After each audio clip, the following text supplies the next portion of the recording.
unexpectedly transported into the world of the Harry Potter series. Amy initially believed she would embark on a journey of life in a foreign realm from scratch. She was determined to strive for survival as a mere pawn amidst the Savior's perilous adventures over 7 years. However, on her first day at school, as she entered the dormitory, she began to receive resources from her NetEase game account based on the Harry Potter series, which she had played in the present world. Snape remarked, "My supplies are not lacking. How do they possess such an abundance of Polyjuice Potion?" Young Hermione in her first year exclaimed, "Amy, could you show me that firework and lightning spell again? I wish to learn it too." Hagrid warned, "It's perilous for students to enter the Forbidden Forest." "Wait, how come you're so adept?" Amy replied, "Harry, you all take your time to develop. I shall first confront some dark wizards and conveniently seek out a few Horcruxes. After all, with such an advantage at her disposal, wouldn't it be a waste not to rescue some individuals from the original plot?" Chapter 104, Trapping a Mouse, Peter's Deception. Ron entered the potions classroom with his pet rat, Scabbers. He was, in fact, unaware of the specific plans Amy had orchestrated. However, prior to his arrival, Amy had provided him with a detailed script that he merely needed to follow. "Oh, Ron, I'm delighted you arrived on time," Amy said deliberately in a loud voice.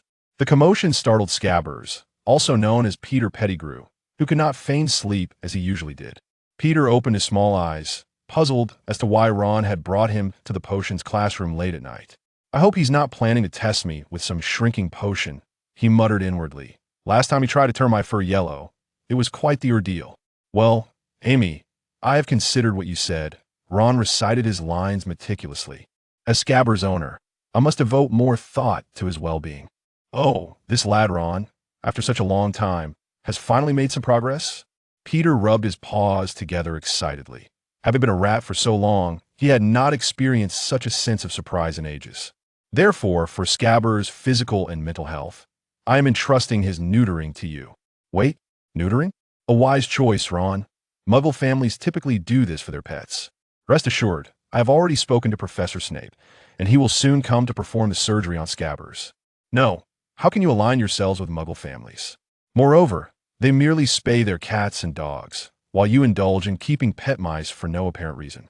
And why Severus Snape of all people? Has he not merely engaged in the menial task of chopping off mouse tails to add them to his cauldron?" Within the depths of his heart, Peter Pettigrew was engulfed in tumultuous waves of emotion. His desire for survival had not surged to such heights in quite some time. Meanwhile, concealed within the cupboard, Snape remained perplexed, feeling somewhat offended that Amy would dare to equate him with a Muggle veterinarian. Amy cast a knowing glance at Ron, prompting him to open the mouse cage and deftly extract the wildly struggling Scabbers. "Let him play on the table for a while. It will help him acclimatize to his surroundings, thereby alleviating his anxiety during the surgery." Amy smiled gently at Scabbers, casually placing her wand on another table before continuing, "Ron, let us step outside to fetch Professor Snape. You must personally express your gratitude for his assistance." Suddenly, Peter's heart settled into a state of calm. This was a fortuitous opportunity. While those two were preoccupied, he could seize the wand and flee. After all, the world believed him to be dead, and it was unlikely anyone would recognize him. At that point, he could seek an opportunity to escape Hogwarts, liberating himself from the dilapidated Weasley household, where he had been reduced to a pet mouse. Today's small step was a giant leap toward freedom. Naturally, Peter had considered the possibility that this was an elaborate trap, but he held steadfast confidence in his years of disguise, convinced that these two children had not uncovered his true identity. Just as Remus and Snape, lurking nearby, observed Amy and Ron shutting the door, puzzled by the purpose of their summons, they peered through the cupboard's crack and beheld a startling sight. Ron's pet mouse, Scabbers, was in the process of transforming into an exceedingly diminutive, filthy, and grotesquely unattractive man, bearing unmistakable rodent characteristics, a man they knew all too well. "Peter!" Remus had entirely forgotten his agreement with Amy. He sprang forth from beneath the podium, his gaze fixated intently on his long-lost friend, who had perished many years prior. "You were not supposed to have been." Clearly startled by Remus's sudden appearance, Peter trembled, stepping backward while reaching for the wand Amy had left on the table, his beady eyes darting about. "Long time no see, Remus." Oh, you see, the story is rather lengthy. Allow me to condense it. The classroom door remained firmly shut, yet Amy had inexplicably materialized behind Peter Pettigrew. It was not Sirius Black who betrayed the Potters. Rather, it was Peter Pettigrew. He orchestrated his own fake demise to frame Sirius, then secretly hid in Ron's home as a mouse for over a decade. No, old friend. You must believe me, right? Peter's actions remained unabated as he desperately sought the wand on the table. It might be his last lifeline. Remus furrowed his brow. He acknowledged that Amy's sudden revelation of the truth was exceedingly unexpected, yet only her words could elucidate Peter's actions. What did you do back then? Remus demanded, drawing forth his wand. I was manipulated by that dark lord. Peter Pettigrew shouted, recklessly seizing the wand from the table and pointing it at Amy. Stay back. Just let me leave in peace. You wouldn't want harm to befall this child, would you? Remus had never imagined that one of his friends could stoop to such despicable depths. His lips trembled with indignation. In that critical moment, a flash struck Peter's arm, sending the wand flying from his grasp. Peter stared in shock at the direction from which the light had come. Ah, codes and signals are utterly superfluous. Amy shrugged, an unmistakable smile playing on her lips. The silencing charm is not only effective during duels, but is also indispensable for ambushes. Snape emerged from the cupboard, standing alongside Remus. To be so easily deceived by him is hardly befitting of a defense against the dark arts professor, Professor Lupin. Chapter 104. The trap is set. Peter is outwitted. Ron entered the potions classroom, accompanied by his pet rat, Scabbers. He was rather unaware of the intricate plans Amy had laid out, yet she had provided him with a comprehensive script prior to his arrival, and all he had to do was follow it. Oh, Ron, how delightful to see you arrived punctually, Amy exclaimed deliberately, causing Scabbers, who was actually the diminutive Peter Pettigrew, to awaken from his usual feigned slumber. Peter opened his beady little eyes, perplexed as to why Ron had brought him to the potions classroom at such an hour. Please, tell me this isn't about testing some shrinking potion on me, he muttered inwardly, recalling the last time Ron had attempted to alter his fur to a ghastly shade of yellow. Well, Amy, I have considered your words, Ron recited his lines meticulously. As Scabbers' owner, I ought to invest more thought into his well-being. Oh, Ron, my dear lad, after all this time, have you finally made some progress? Peter thought excitedly, rubbing his paws together, as it had been ages since he had experienced such exhilaration. Thus, for the sake of Scabbers' mental and physical health, I shall entrust his neutering to you. Wait, neutering? A wise choice, Ron. Muggle families typically do this with their pets. Rest assured, I have already made arrangements with Professor Snape, and he will soon attend to Scabbers' surgery, Amy assured him. But why are you aligning yourselves with Muggle practices? They only do this for cats and dogs. What business do you have with a pet rat? And why Snape? Hasn't he merely sliced off rat tails to add to his cauldron? Peter's heart raced with panic, his survival instinct surging like never before. Meanwhile, hidden within the cupboard, Snape felt slightly offended at being likened to a Muggle veterinarian. Amy signaled to Ron to open the rat cage, and he hesitantly extracted the thrashing Scabbers. Let him play on the table for a while. It will help him acclimate to the environment, so he won't be overly anxious during the procedure, she suggested with a gentle smile. She casually placed her wand on another table and continued, Ron, let us step outside to fetch Professor Snape.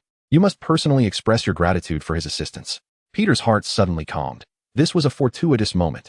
While those two were out, he could seize the wand and make his escape. After all, the world believed him dead. It was unlikely anyone would recognize him. Once free, he could find a way to leave Hogwarts and no longer endure life as a pet rat in the dilapidated Weasley household.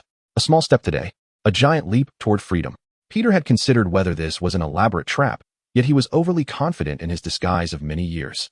He believed these two children had not uncovered his true identity, just as Remus and Snape, hiding nearby, pondered the reason for Amy's summons.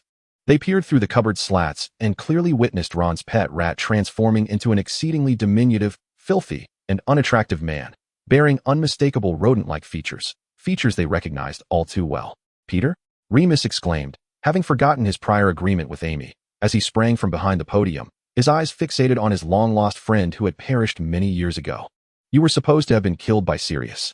Peter was evidently startled by Remus' appearance, trembling as he took a step back.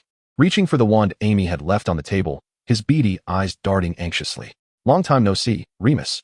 Oh, believe me, it's a long story. Allow me to shorten it, Amy interjected, having mysteriously appeared behind Peter. It was not Sirius Black who betrayed the Potters. It was Peter Pettigrew who faked his own death. framing Sirius, and then hiding away as a rat in the Weasley household for over a decade. And no, dear friend, you must believe me, Peter stammered, his actions ceaseless as he desperately attempted to grasp the wand, his last lifeline. Remus furrowed his brow. Amy's sudden revelation of the past was indeed shocking, but only her words could elucidate Peter's actions. What exactly did you do? Remus questioned, drawing his wand. I was manipulated by that Dark Lord, Peter shouted, disregarding all caution as he seized the wand from the table, pointing it at Amy. Do not come any closer. Just let me leave here safely. You wouldn't want anything to happen to this child, would you?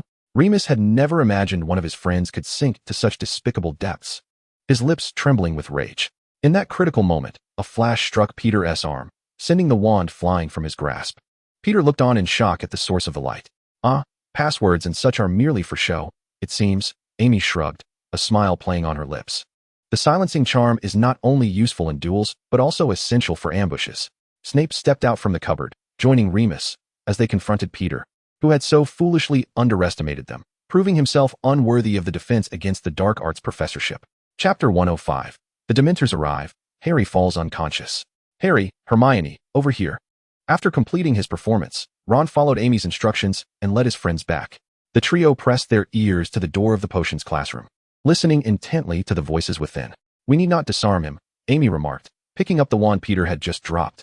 With a flick, it transformed into a rubber duck, a product of the Weasley wizarding wheezes. Goodness, after hiding away in the Weasley household for so long, haven't you opened those rodent eyes of yours? With their wands drawn, Remus and Snape advanced on Peter, who realized that escape was no longer an option. Now, explain in detail what you have done. Peter feigned innocence and panic, insisting he had committed no wrongdoing and imploring the two to believe him. However, neither Snape nor Remus could be deceived, as Peter could not account for his miraculous return to life.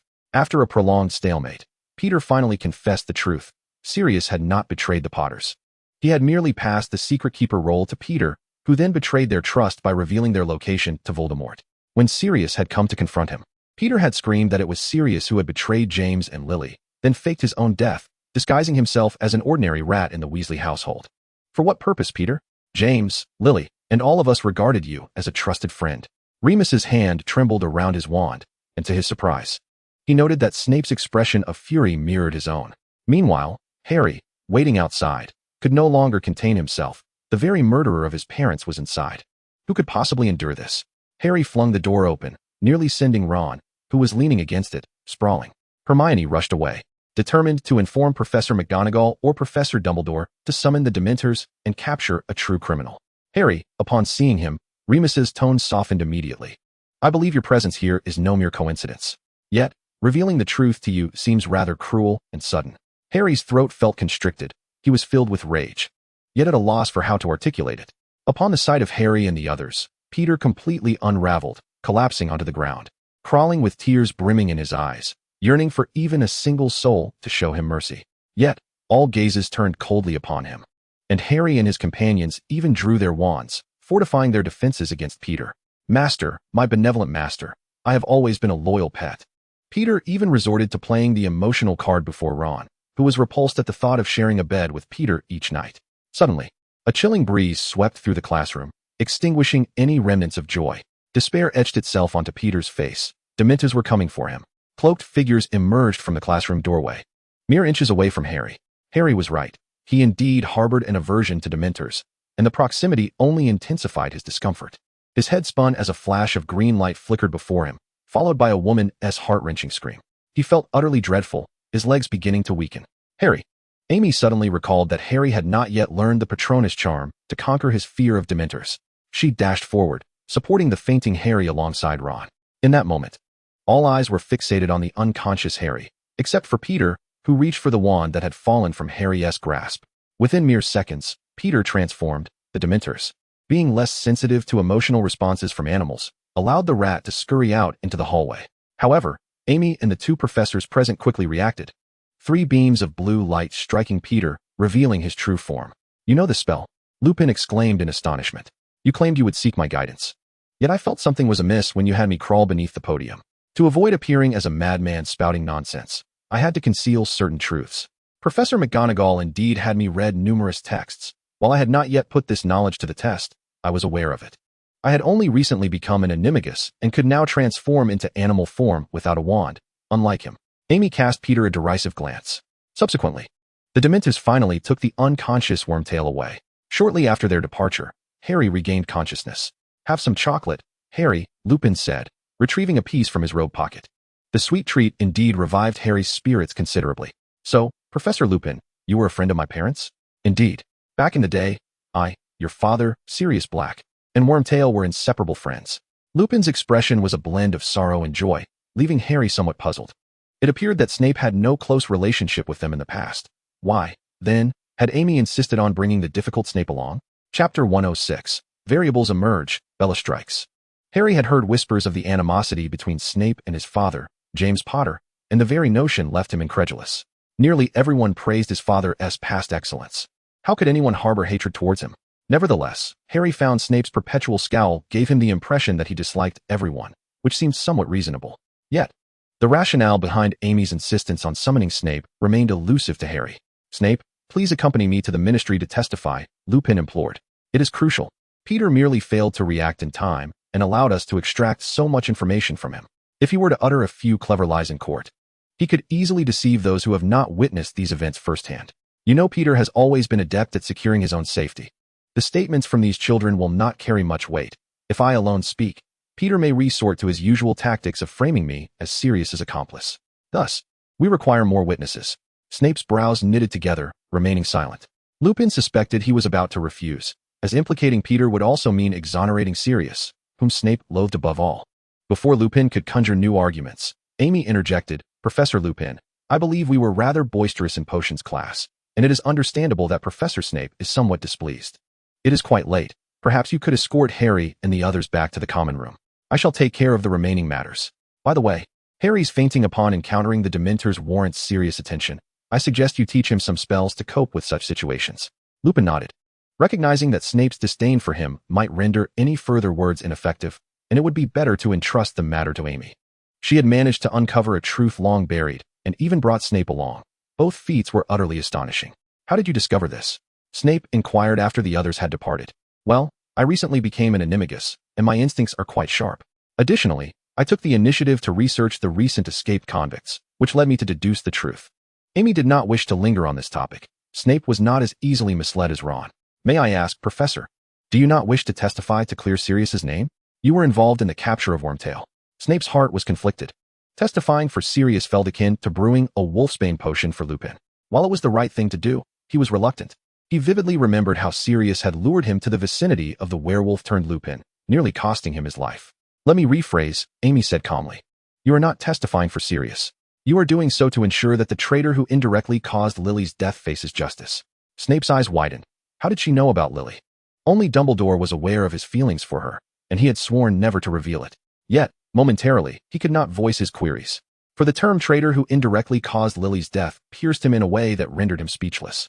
If he had not been so consumed by dark magic, ignoring Lily's warnings and joining the Death Eaters, if he had not disclosed Trelawney's prophecy regarding Harry to Voldemort, Lily would not have fallen victim to a tragic fate.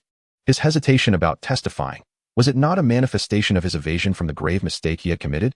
After a brief silence, Snape nodded to Amy, who believed he had agreed to testify, and she watched him depart the classroom with heavy steps. Amy's audacity to execute the plan to capture Peter stemmed chiefly from the unwavering truth within the HP universe. Prophecies made by true seers invariably come to fruition.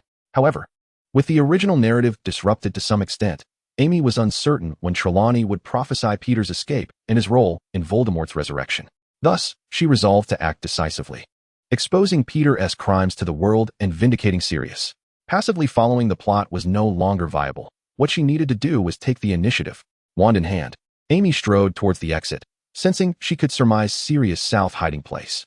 In the night sky above the outskirts of London, the anguished voice of the Patronus pierced the deep silence, casting white light that dispelled the Dementors encircling Peter. "How intriguing," Bellatrix laughed as she approached the fallen Peter, her foot pressing down hard on his head. "I thought one of ours had been captured, yet here we are. Wait, we have mud and weeds in Wormtail's mouth.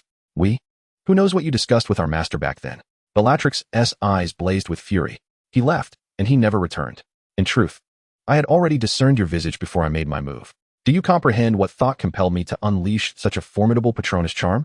The diminutive Wormtail dared not respond, as he was engulfed in profound anguish. It was excruciating. Yes, precisely that. A rapturous smile danced upon Bellatrix's face. It was the spectacle of your torment that stirred me to action. How delightful it is to behold your current wretched state. Chapter 107. Divergent Prophecies, A Night of Turmoil. On the evening of Amy's execution of her plan, at 7 o'clock. Sybil, I must inquire, why have you not responded to my letters for an entire week? Professor McGonagall entered Professor Trelawney's stifling office in the North Tower, her expression marred by the intense aroma of spices and alcohol. You are well aware that Dumbledore has tasked us with devising a new curriculum to adapt. My apologies, Trelawney slurred, her inebriated tone evident. But my inner eye has advised me against reading letters this week. Oh, and sherry brings me good fortune. Professor McGonagall shook her head in resignation. When Dumbledore appointed Trelawney as the divination professor, many regarded her as merely a charlatan prone to theatrics. Trelawney, while claiming to possess prophetic talents, was acutely aware of the disparity between herself and her colleagues, spending her days inebriated in her remote office. I shall take my leave. Do complete your work expeditiously. McGonagall turned to depart. The moonlight streaming through the door elongated her shadow. News is forthcoming. McGonagall sensed an unusual timbre in Trelawney's voice and halted in her tracks, while Trelawney continued with a resonant and jarring tone, utterly unlike her usual cadence. The Dark Lord's minions have received their loathed yet necessary companion, and to regroup, they shall make some concessions. Trelawney paused, lowering her head before abruptly raising it, murmuring in a daze, "Oh, I must have dozed off. Would you care for some wine? Professor Lupin, is there a method to overcome my fear of Dementors?" Harry inquired as he walked back to the dormitory, still feeling a bit lightheaded. "Indeed, my child. There exists a spell, though it is rather challenging and generally beyond the capabilities of ordinary wizards. The incantation is known as the Patronus Charm. I am uncertain if it would be prudent to teach you at this stage, but it ultimately depends on your willingness to learn." "Absolutely willing," Harry affirmed resolutely. "I have never felt such abject terror towards a creature. What is this spell like?" "In essence, it conjures a Patronus, the bane of Dementors. One must concentrate solely on their happiest memories to manifest it. A Patronus does not experience despair like a human. Dementors cannot harm it. Each Patronus takes on a unique form. That doesn't sound too difficult. One merely needs to be happy, correct?" Ron interjected. "Ron, do not interrupt. It indeed requires considerable willpower and sufficiently joyful memories to summon a Patronus. Mere happiness from consuming 3 drumsticks this evening will not suffice," Hermione remarked. "Quite so," Lupin nodded. "Finding such joy is one matter. Being able to utilize it in the presence of Dementors is another. After all, these creatures feed on happiness." As they spoke, they approached the portrait of the fat lady. "In any case, you 3 should rest well tonight. We shall discuss the spell later." Lupin bid farewell to the trio. "I must ascertain the current situation. The Dementors should have escorted him away. I suspect I shall need to provide a statement at the ministry." Lupin entered Professor McGonagall's office, where Severus Snape appeared to have been waiting for some time. Observing Snape's expression, Lupin surmised that Amy had likely succeeded in her persuasion. "I have been apprised of the events," Snape stated. "When Miss Granger came to request my intervention regarding the Dementors, I was genuinely astonished." Professor McGonagall pressed her hand to her forehead, exasperated. "Recent unforeseen occurrences have been overwhelming, leaving me, the deputy headmistress, utterly fatigued. In any case, 2 Dementors have already escorted Pettigrew to the ministry for trial. You 2 must also prepare. Overturning past verdicts will require immense effort." For reasons unbeknownst to her, an ominous premonition stirred within McGonagall. Perhaps it was related to the strange words Sybil spoke that night. She pondered, ever since a multitude of criminals escaped from Azkaban, Dumbledore had frequently been summoned by the ministry to handle various delicate matters, and on this fateful night, he was notably absent. At that moment, an owl from the Ministry of Magic swooped in through the window, depositing an urgent letter onto McGonagall's desk. Upon reading it, McGonagall's countenance shifted dramatically. She slammed the letter onto the table, disbelief etched across her face. "The Death Eaters have struck. They have intercepted Wormtail mid-journey." Chapter 108. Peter's Desperation. The Reunion of Master and Servant. "Move swiftly." Bellatrix Lestrange's dissatisfied voice shattered the tranquility of the Albanian forest, trailed by several other Death Eaters who had also escaped from Azkaban. At the heart of this entourage was the closely scrutinized Wormtail, his fate hanging precariously in the balance. "Can this wretch truly be of use?" Electo Caro scoffed. "Surely, you must be deluded if you believe that." "If he dares," Electo continued, "we shall practice the Cruciatus curse on him one by one." The mere thought sent shivers down Wormtail's spine. He hastily waved his hands. "No, I assure you. I am quite capable. I merely require a wand." All the Death Eaters focused intently on Peter, their gazes warning him of the dire consequences should he attempt to escape. Even if he resolved to disapparate, a volley of killing curses would likely rain down upon him in that fleeting moment. Wormtail quickly transformed into an ugly rat, scurrying through the underbrush, occasionally interacting with passing magical creatures. An animagus has its merits. No wonder he dares to boast, Bellatrix mused, feeling an unfamiliar sense of joy since her release. Perhaps this traitor she had picked up along the way could indeed lead them to their master. Soon, Peter reverted to his human form and obediently returned to the ranks. Over there, he stammered, pointing towards the northwestern part of the forest. The creatures in the woods have spoken of a dark, intangible presence in that direction. Peter transformed back into a rat, continuing to guide them. As an animal, he was indeed more attuned to his surroundings, gradually perceiving the ominous presence spoken of by the other creatures. Finally, when he sensed that familiar darkness was near, he raised his head to behold a stout old tree, its branches concealing a well-hidden hollow. He could feel their master was concealed within. My esteemed and great master, please have mercy on your servant and reveal your true form. We shall do everything in our power to assist your resurgence. Listening to the footsteps of the Death Eaters behind him, Peter hastily reverted to his human form, falling to the ground in desperate supplication. He had no desire to be torn to pieces by them. After Quirrell's demise, Voldemort had taken refuge in the Albanian forest. Although the existence of Horcruxes ensured his survival, his power was significantly diminished, forcing him to hide in this hollow, awaiting an improbable opportunity. Now, he could scarcely believe his eyes that someone had found him so swiftly. Moreover, those who followed Peter were none other than his most loyal servants, those who had protected him before his imprisonment in Azkaban. The tree hollow emitted a faint, ethereal glow, and the diminutive figure of Peter Pettigrew, accompanied by the Death Eaters trailing behind him, beheld a viscous, eyeless entity that materialized within, a grotesque form reminiscent of a curled-up infant, yet no ordinary child could ever resemble it. Lacking any hair, its skin bore a dark crimson hue. Akin to wounded flesh, its limbs were slender and frail, and its visage was unervingly flat, almost serpentine. The eyes it possessed sent a shiver down the spines of all its minions. Bellatrix stumbled towards the tree, inadvertently knocking Peter aside, her face a complex tapestry of excitement, anger, and sorrow. How delightful that you have returned to my side, my most loyal followers, my right and left hands. Voldemort's voice, though frail, resonated with a commanding allure. I possess numerous means to resurrect myself, yet lacked suitable assistance. Until now, everything is transformed. Little spiders. Amy called upon 3 swarms of small arachnids at the edge of the forbidden forest, instructing them to search for a disheveled man with dark hair or a large black dog. Entrusting the summoned creatures with the search was both convenient and reassuring, though Amy suspected that Sirius would not confine himself to this solitary hiding place. With her wand in hand, Amy sprinted towards the hillside adjacent to the school. Had Harry and Ron witnessed this scene, they would undoubtedly deem her mad, for it was home to the infamous Whomping Willow, a tree notorious for its propensity to lash out at any creature that dared approach. However, this was merely a concern for those oblivious to the Willow's secrets. Narrowing her eyes, Amy scrutinized the Whomping Willow swaying under the moonlight for a moment before directing her wand at a small stone by the roadside, Wingardium Leviosa. Under the spell's influence, the stone ascended, gliding towards the trunk of the willow and striking one of its knots. The willow froze in place, ceasing its movements. Chapter 109. Brimming with confidence, reluctantly operating. After a few days of hiding in the Forbidden Forest, Sirius recalled the secret refuge of their youth. During their formative years, Remus had to seclude himself on full moon nights to prevent harm to his fellow students, and his hiding place was accessible via the secret passage beneath the Whomping Willow leading to the Shrieking Shack, located in Hogsmeade. The Shrieking Shack had long been regarded as a haunted house, shunned by all, while knowledge of the passage remained scarce. Spending a night there was far more secure and comfortable than sleeping in the depths of the Forbidden Forest. However, to Sirius's astonishment, on the very first night he luxuriated in the Shrieking Shack, he heard footsteps ascending from the passage beneath the willow. Panic gripped him. Had he inadvertently revealed his whereabouts upon exiting the forest? What he had hoped would be a knight in human form now necessitated a return to his animagus guise.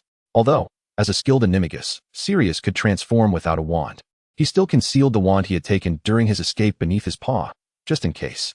A young girl from a lower year emerged slowly from the passage, guided by the faint glow of her wand.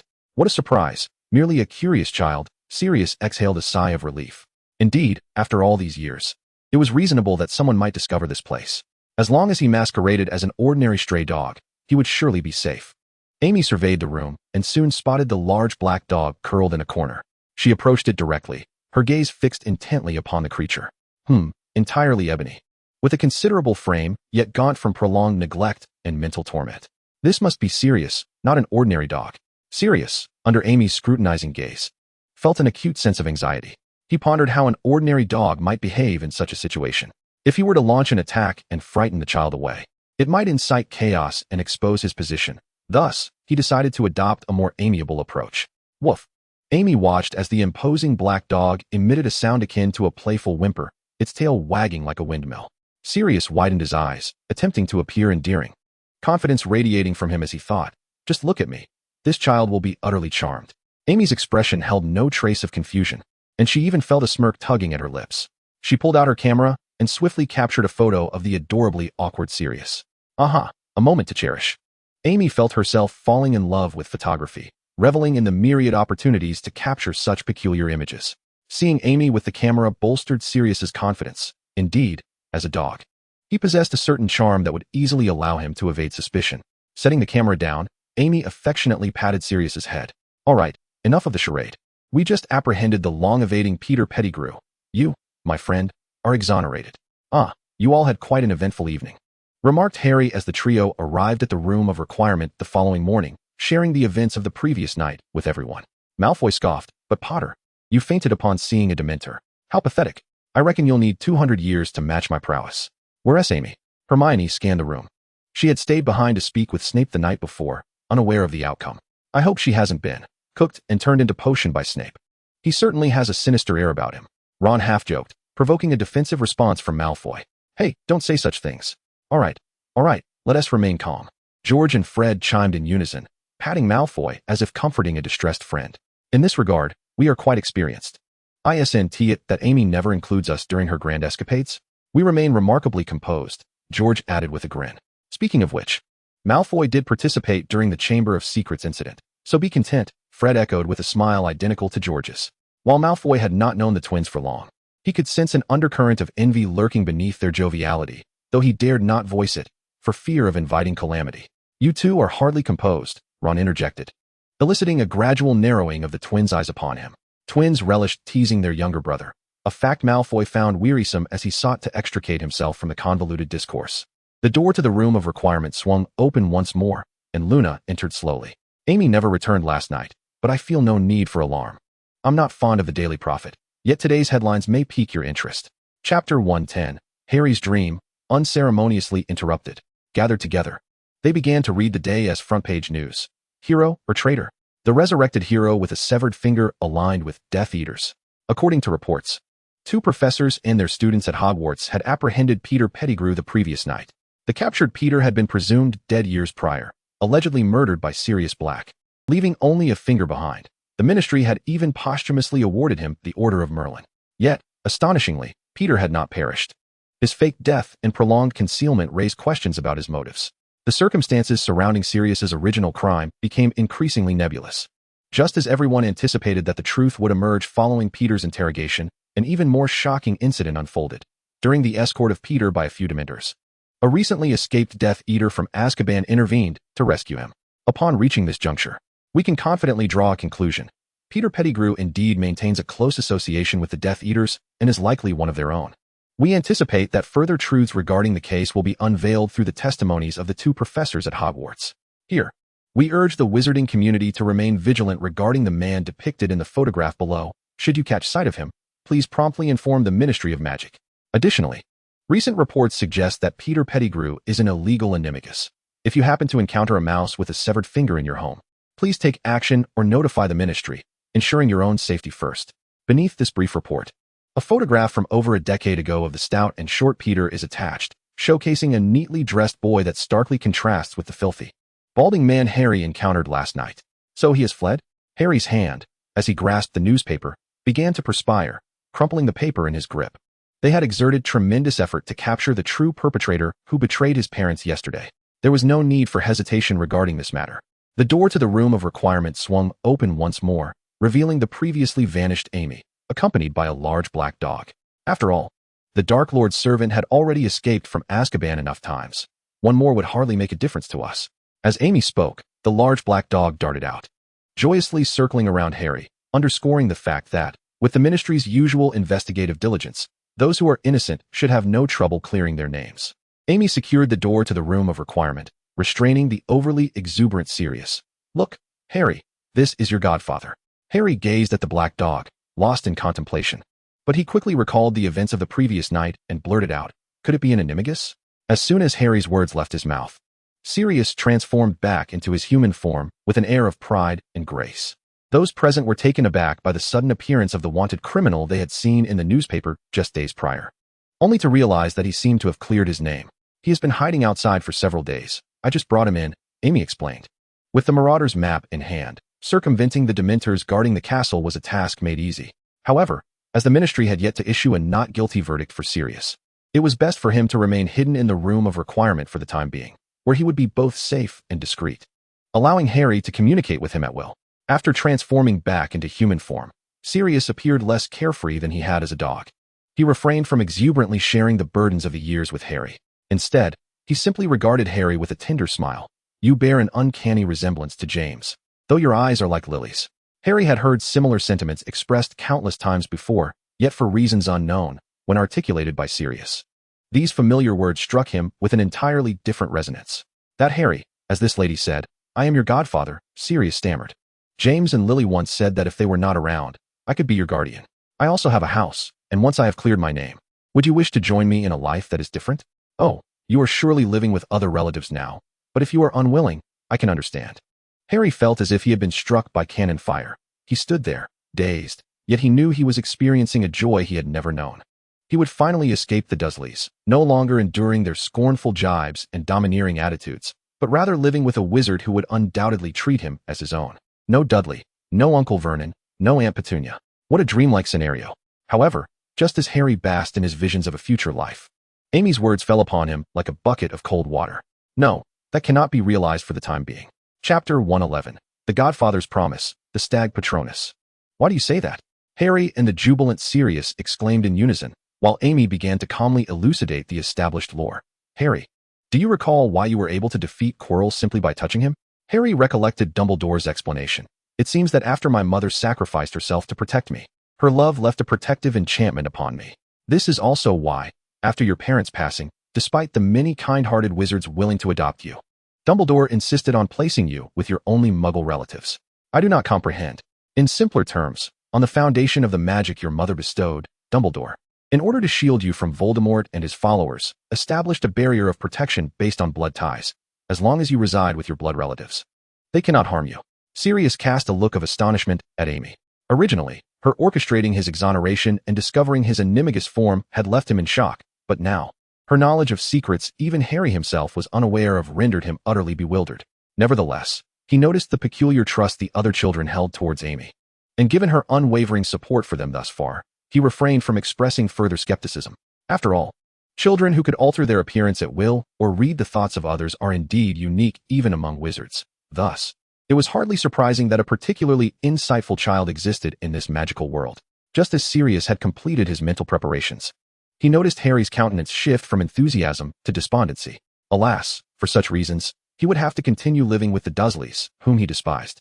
Do not lose heart. I have a better idea. Amy patted Harry's back firmly, urging him to straighten up. First, I must ask, Mr. Black, have you made up your mind to live with Harry? Of course, Sirius affirmed with resolute nods. Whatever Harry desires, I shall do my utmost to fulfill. Then you can purchase a house next to Harry's relatives. That way, he can not only benefit from the protective enchantment, but also have convenient access to you. Harry's relatives would surely not dare to bully him under your watchful gaze. Purchase a house. The onlookers were momentarily taken aback. How could buying a house sound as simple as grocery shopping in Amy's words? Moreover, judging by Sirius's expression, he genuinely found the idea appealing. In the original story, Sirius, even while on the run, had not forgotten to procure the latest model of the firebolt for Harry, as the heir of the ancient Black family. His spending was dictated by whim. It is settled then. Once I am no longer evading the Ministry's pursuit, I will act upon your suggestion. With Sirius's decision made, Harry's imagination took flight once more. Once Sirius moved in, the Dursleys would undoubtedly be terrified. He could also have Sirius disguise himself as a Muggle when they bullied him. Sirius could intervene and transform Dudley into a balloon. At that point, they would be even more frightened, yet they could not stop Sirius, for he was an adult wizard. Although aware that casting excessive magic upon Muggles was forbidden, Harry felt the light of hope finally breaking through his dark days. and his mind blossomed with a vibrant array of scenarios. A family, friends, and the despicable receiving their just desserts. There could be no greater joy than this. While Harry focused on his thoughts and memories, he simultaneously absorbed Remus's guidance on the Patronus charm. Nearly 2 months have elapsed since Harry's last encounter with Sirius. Most of the students within the castle have begun to pack their belongings for the Christmas holidays, yet Harry will be spending his festive season in the castle. Lupin has utilized a boggart from the wardrobe to simulate a confrontation with Dementors, providing Harry ample opportunity to practice. To his astonishment, with the joyful memories and aspirations associated with Sirius, Harry's mastery of the Patronus charm has progressed faster than any wizard Lupin has ever known. By the end of the first month, he was able to conjure a horned, yet still forming Patronus.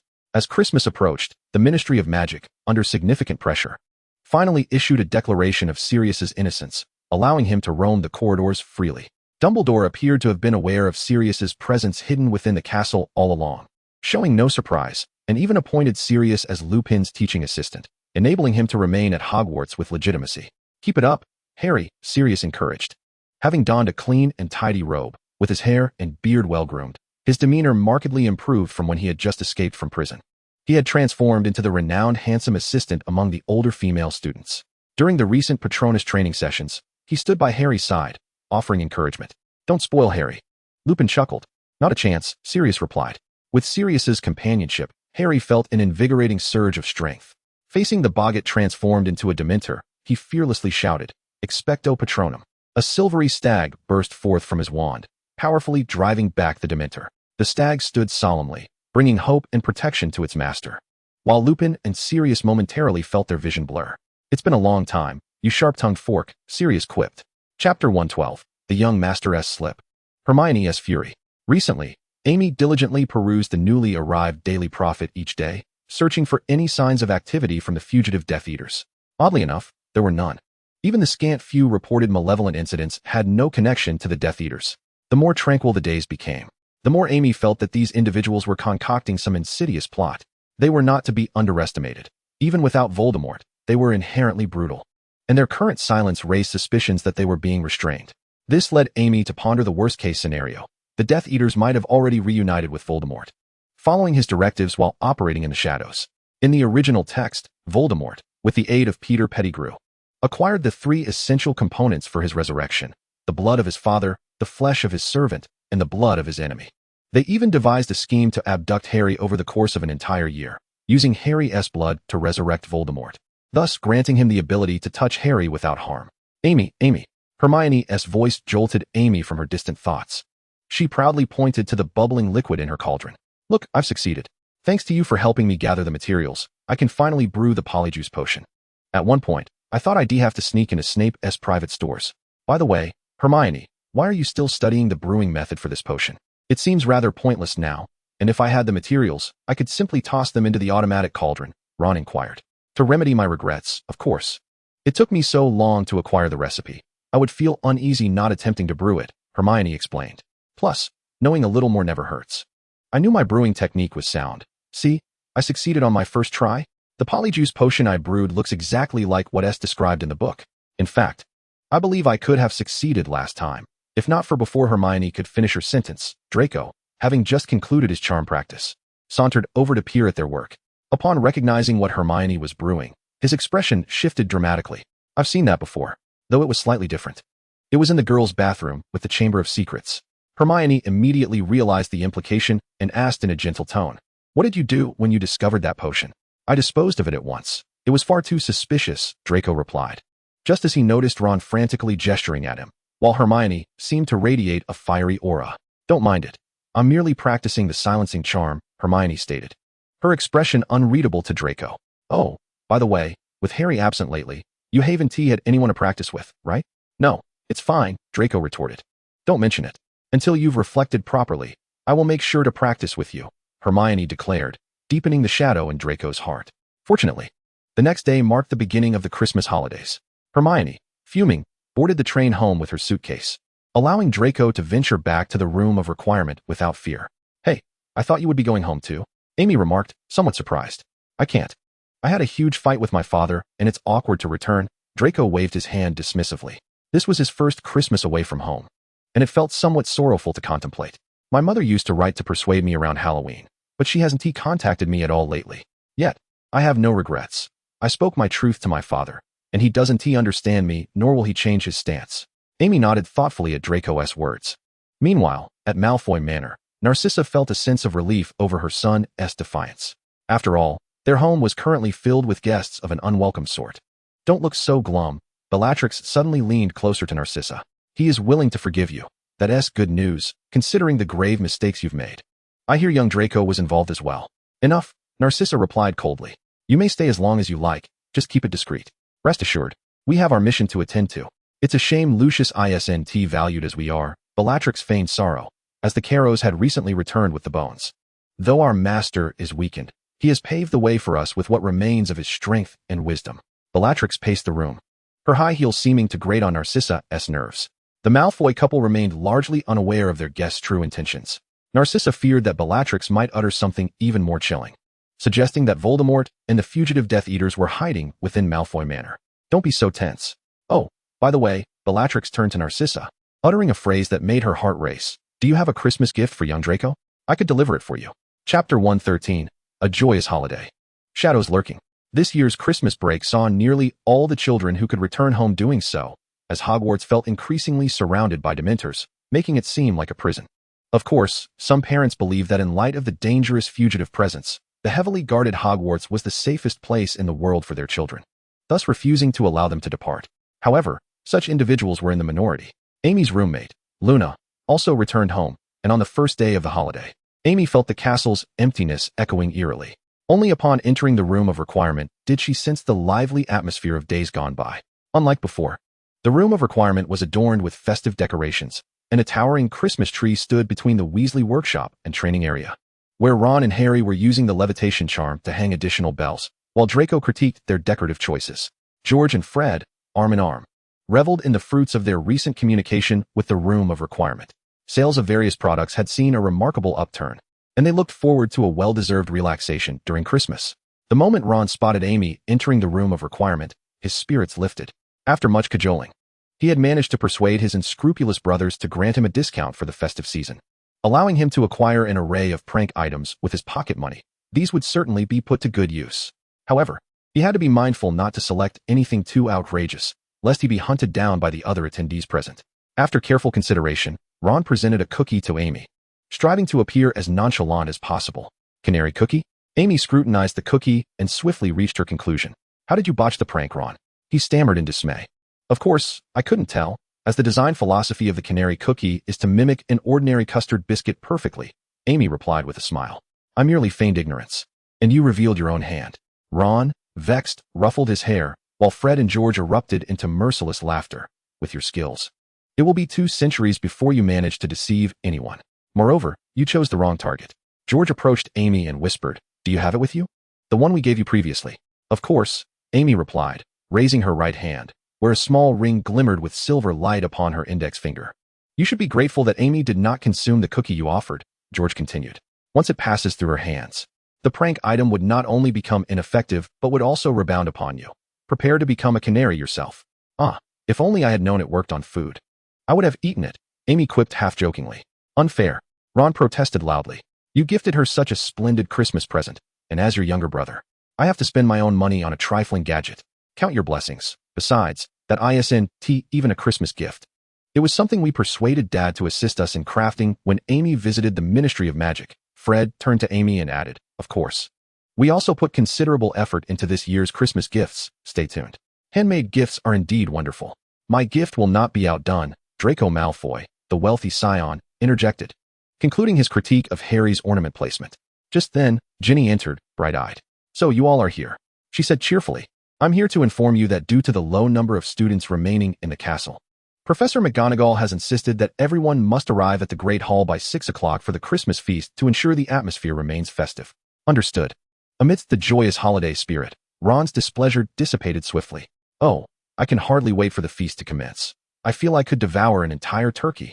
At 6 o'clock, everyone gathered punctually for the feast. The castle walls were adorned overnight with a dazzling array of decorations, and glowing candles floated in the air, casting a warm yellow light. The enchanted ceiling twinkled with stars, creating a delightful and serene ambience. As Ron had anticipated, the long tables in the hall were laden with delectable dishes. Once they had nearly finished the main course, the platters transformed into exquisite desserts, and their juice-filled goblets were refilled endlessly. The professors sat in a row at the head table. Professor McGonagall sipped her butterbeer, laughing heartily at a joke from Hagrid. The only figure who appeared somewhat displeased was Snape, seated next to his nemeses, Sirius and Lupin, occasionally casting them glances brimming with resentment.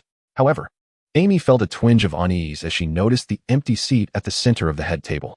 It seemed that Dumbledore was absent from Hogwarts. Chapter 114, Tension and Uncertainty. Amy's gaze fixated on Dumbledore's vacant seat, her heart racing with anxiety. After all, most of the calamities in the Harry Potter saga transpired during his absence. Why the long face during the holidays? Malfoy sauntered over from the Slytherin table with a cup of pumpkin juice, feigning casualness. What is there to be nervous about? No, it's just then relax a bit. Malfoy took a hearty swig of pumpkin juice. It was Amy who had once urged him not to be shackled by prejudice and to embrace his true self. Now, he could not bear to see her putting herself under such strain. You don't have many acquaintances in Ravenclaw, do you? I could begrudgingly chat with you. Of course, if you wish to seek out that Gryffindor lot, I have no objections. Though the Weasleys seem to be on the verge of starvation and likely wouldn't have the time for you. I'm fine, truly. Amy didn't want to spread her anxiety to others, especially since they weren't privy to the knowledge she possessed. I just feel a bit overwhelmed by the crowd in the hall. It's a bit stuffy. I'll step outside for some fresh air. You can enjoy the feast without me. I'll be back shortly. Is the hall too crowded? Malfoy observed Amy's hurried exit, then glanced around the vast hall, where fewer than 50 students remained, lost in thought. Leaving the bustling hall behind, Amy inhaled the crisp winter air in the castle corridors, striving to calm her tumultuous thoughts. I suppose I have been a bit too tense, haven't I? She murmured to herself. Ever since she had uncovered the truth of her circumstances and the purpose of her journey, she had scarcely relaxed. And the alterations made to the original plot by the White Death had only heightened her anxiety. She was determined not to lose the wager against the White Death. And her 2 years at Hogwarts had made her acutely aware of what losing that wager entailed. She could not bear the thought of her friends, who smiled at her now, closing their eyes forever. After a long absence, Amy wandered outside the castle, taking in the breathtaking night sky adorned with twinkling stars, while the surroundings remained eerily silent save for the gentle rustle of the breeze through the grass. What a rare and splendid evening. To remain anxious and forget to enjoy it would be a great waste. Amy continued to coax herself inwardly. Just then, something caught her attention, causing her heart to skip a beat. She dashed back, pulling out her wand and gripping it tightly. Harry, I'm feeling a bit drowsy. Ron, you must have eaten too much to feel sleepy, Harry teased, but before he could finish, Ron's head drooped, and he slumped over the table, fast asleep. Hey Ron, wake up. We can't have you sleeping here. George's voice grew fainter, and Harry turned to see George and Fred leaning back helplessly. He quickly sprang up, steadying the two to prevent their heads from colliding with the floor. Harry suspected that perhaps he had overexerted himself, as he too felt lightheaded and weak in the legs. After ensuring George and Fred were stable, he found himself utterly drained, leaning against the table as his consciousness began to blur. With the last of his strength, he glanced around. Ginny and the others also seemed to be exhibiting symptoms of dizziness and fatigue. Malfoy's pumpkin juice had spilled across the floor, and he was slumped beside it. In the distance, the professors appeared to be shouting something, but Harry's hearing dulled, and he sensed that something was amiss. Yet, he could no longer hold on, his awareness slipping into darkness as he succumbed to a deep slumber. Something's not right. As his colleagues began to exhibit signs of dizziness and confusion, Snape was the first to notice the anomaly. He swiftly raised his wand and began to examine the air in the great hall, the food on the tables, and the beverages. Do not eat anything. Not a bite. He shouted to everyone. He had discovered a diluted potion of the elixir of life, a potent sleeping draught composed primarily of daffodil root powder and mugwort. The elixir of life was mingled within the food, and due to its excessive dilution, it did not immediately induce slumber in the diners. Instead, its effects manifested midway through the banquet, after everyone had consumed a copious amount of food. The potion's dilution rendered the professors completely oblivious to any alterations in the flavor or essence of the dishes, thus allowing all to unwittingly partake in the enchanted meal. How infuriating, especially with Dumbledore absent. No, it is perhaps precisely because he was not present that these events unfolded. Severus Snape could deduce with the ease of a mere thought who orchestrated this incident. Seated beside Remus Lupin and Sirius Black, he had little appetite throughout the feast, consuming only a few bites, and his symptoms were milder than the others, allowing him to move with relative ease. As he scrutinized the food, the students in the Great Hall had already succumbed, and the professors were teetering on the brink of consciousness. with Hagrid's reclining form having already crushed the back of his chair. Snape reached into his pocket, relieved to find that, as the potion's master, he always kept a few antidotes on hand. He produced 6 vials of the awakening potion, consuming one himself before hastily passing 3 to Professor McGonagall, Professor Flitwick, and Professor Sprout. After a moment's hesitation, he poured the last 2 vials into the mouths of Lupin and Black. The antidote was insufficient to restore consciousness to everyone, but should combat become necessary, despite their disdain, the 2 might indeed prove useful. Chapter 115. In a moment of peril, flames erupt. Truly, as the potion's master, Snape had prepared an ample supply. The doors of the Great Hall swung wide open in an instant, and led by Bellatrix, the Death Eaters surged into the room. Just as we began to find this spectacle somewhat lacking in excitement, the professors who had consumed the awakening potion staggered to their feet.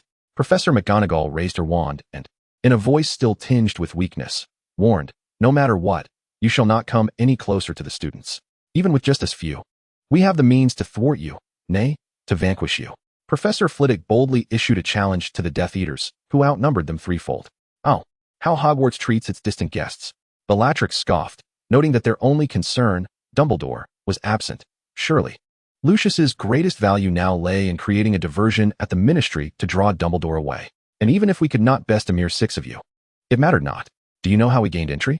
The professors froze at her words, the last vestiges of the elixir's slumber-inducing effects abruptly dissipating. Indeed, a multitude of Dementors was stationed outside the castle. How had they entered so brazenly? Suddenly, a chill wind swept through the hall, the temperature plummeting, and the candles suspended in midair extinguished, plunging the great hall into darkness. The professors felt as though they had plunged into an icy abyss. Sensing the presence of a staggering number of Dementors lurking in the shadows, their minds and bodies gripped by dread, they even beheld, in terror, those sinister creatures reaching toward the fallen students. Expecto Patronum. 6 silvery Patronuses erupted from the professors' wands, illuminating a corner of the hall and driving back the Dementors encroaching from all sides. Yet, the Death Eaters had no intention of sparing the distracted professors. The moment their Patronuses took form, a barrage of curses flew toward them. The professors swiftly sidestepped the most lethal of the green lights, countering several jinxes with their wands. This flurry of activity was both taxing and strenuous, yet the Death Eaters appeared remarkably at ease, while the nearby Dementors continued to seek openings in the Patronus defenses. Bellatrix exchanged a knowing glance with her brother, Alecto Caro, and they nodded in silent accord.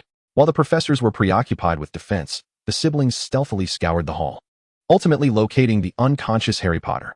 Their foremost objective achieved, Alecto Caro reached out to seize Harry's hand, and simultaneously, both Sirius and Snape took notice, deftly evading several curses aimed at them as they rushed towards Harry. Such deep bonds of loyalty.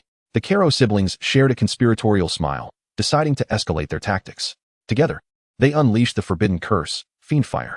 Snape and Sirius knew all too well that the unbridled flames would mercilessly consume all in their path. Seizing the opportunity while the professors were momentarily halted by the Fiendfire, Alecto hastily threw Harry over his shoulder, preparing to make their escape. They had no intention of extinguishing the flames. Watching Fiendfire reduce Hogwarts and its occupants to ashes would suffice as a splendid Christmas spectacle. This particular curse was notoriously challenging to dispel. Lupin, witnessing Harry being abducted, felt his composure fraying as sweat beaded on his brow. The Fiendfire was devouring everything flammable in the Great Hall at an alarming rate, effectively blocking their pursuit of the Death Eaters. Meanwhile, the other professors were devising every possible means, casting time-sensitive protective spells from a distance or gathering the unconscious students around them to shield them from the encroaching flames, determined to prevent any child from being harmed. During this tumultuous period, the retreating Death Eaters did not forget to hurl a few jinxes in their direction, further taxing the professors' already strained focus. Were they to simply watch as Harry was taken? Sirius lamented not rushing to Harry's side the moment chaos erupted. Lupin gripped his wand tightly. Though he was more composed than Sirius, he too yearned to plunge through the fiery barrier and engage the Death Eaters in a desperate struggle. Snape remained silent, his lips nearly bitten to the point of bleeding. Just as the 3 men were on the verge of acting impulsively, the flames of Fiendfire suddenly surged several meters higher, emitting an eerie, hissing sound. Were they intensifying their assault? Before the professors could devise a countermeasure, they noticed the Fiendfire parting on its own, ceasing its rampant aggression and instead languidly settling on either end of the hall, creating a clear path down the middle. What is the meaning of this? Bellatrix turned back to glare at the Caro siblings. Can't you even control the fire properly? Don't be so harsh. Came a voice.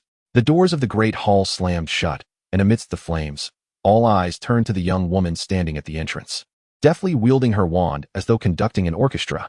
I owe them my gratitude for providing such a splendid Christmas feast for my friends. Chapter 116, Total Domination, Amy's Fury. How could there be a child awake? And so audacious? Rodolphus Lestrange had clearly reported that everyone was attending the banquet.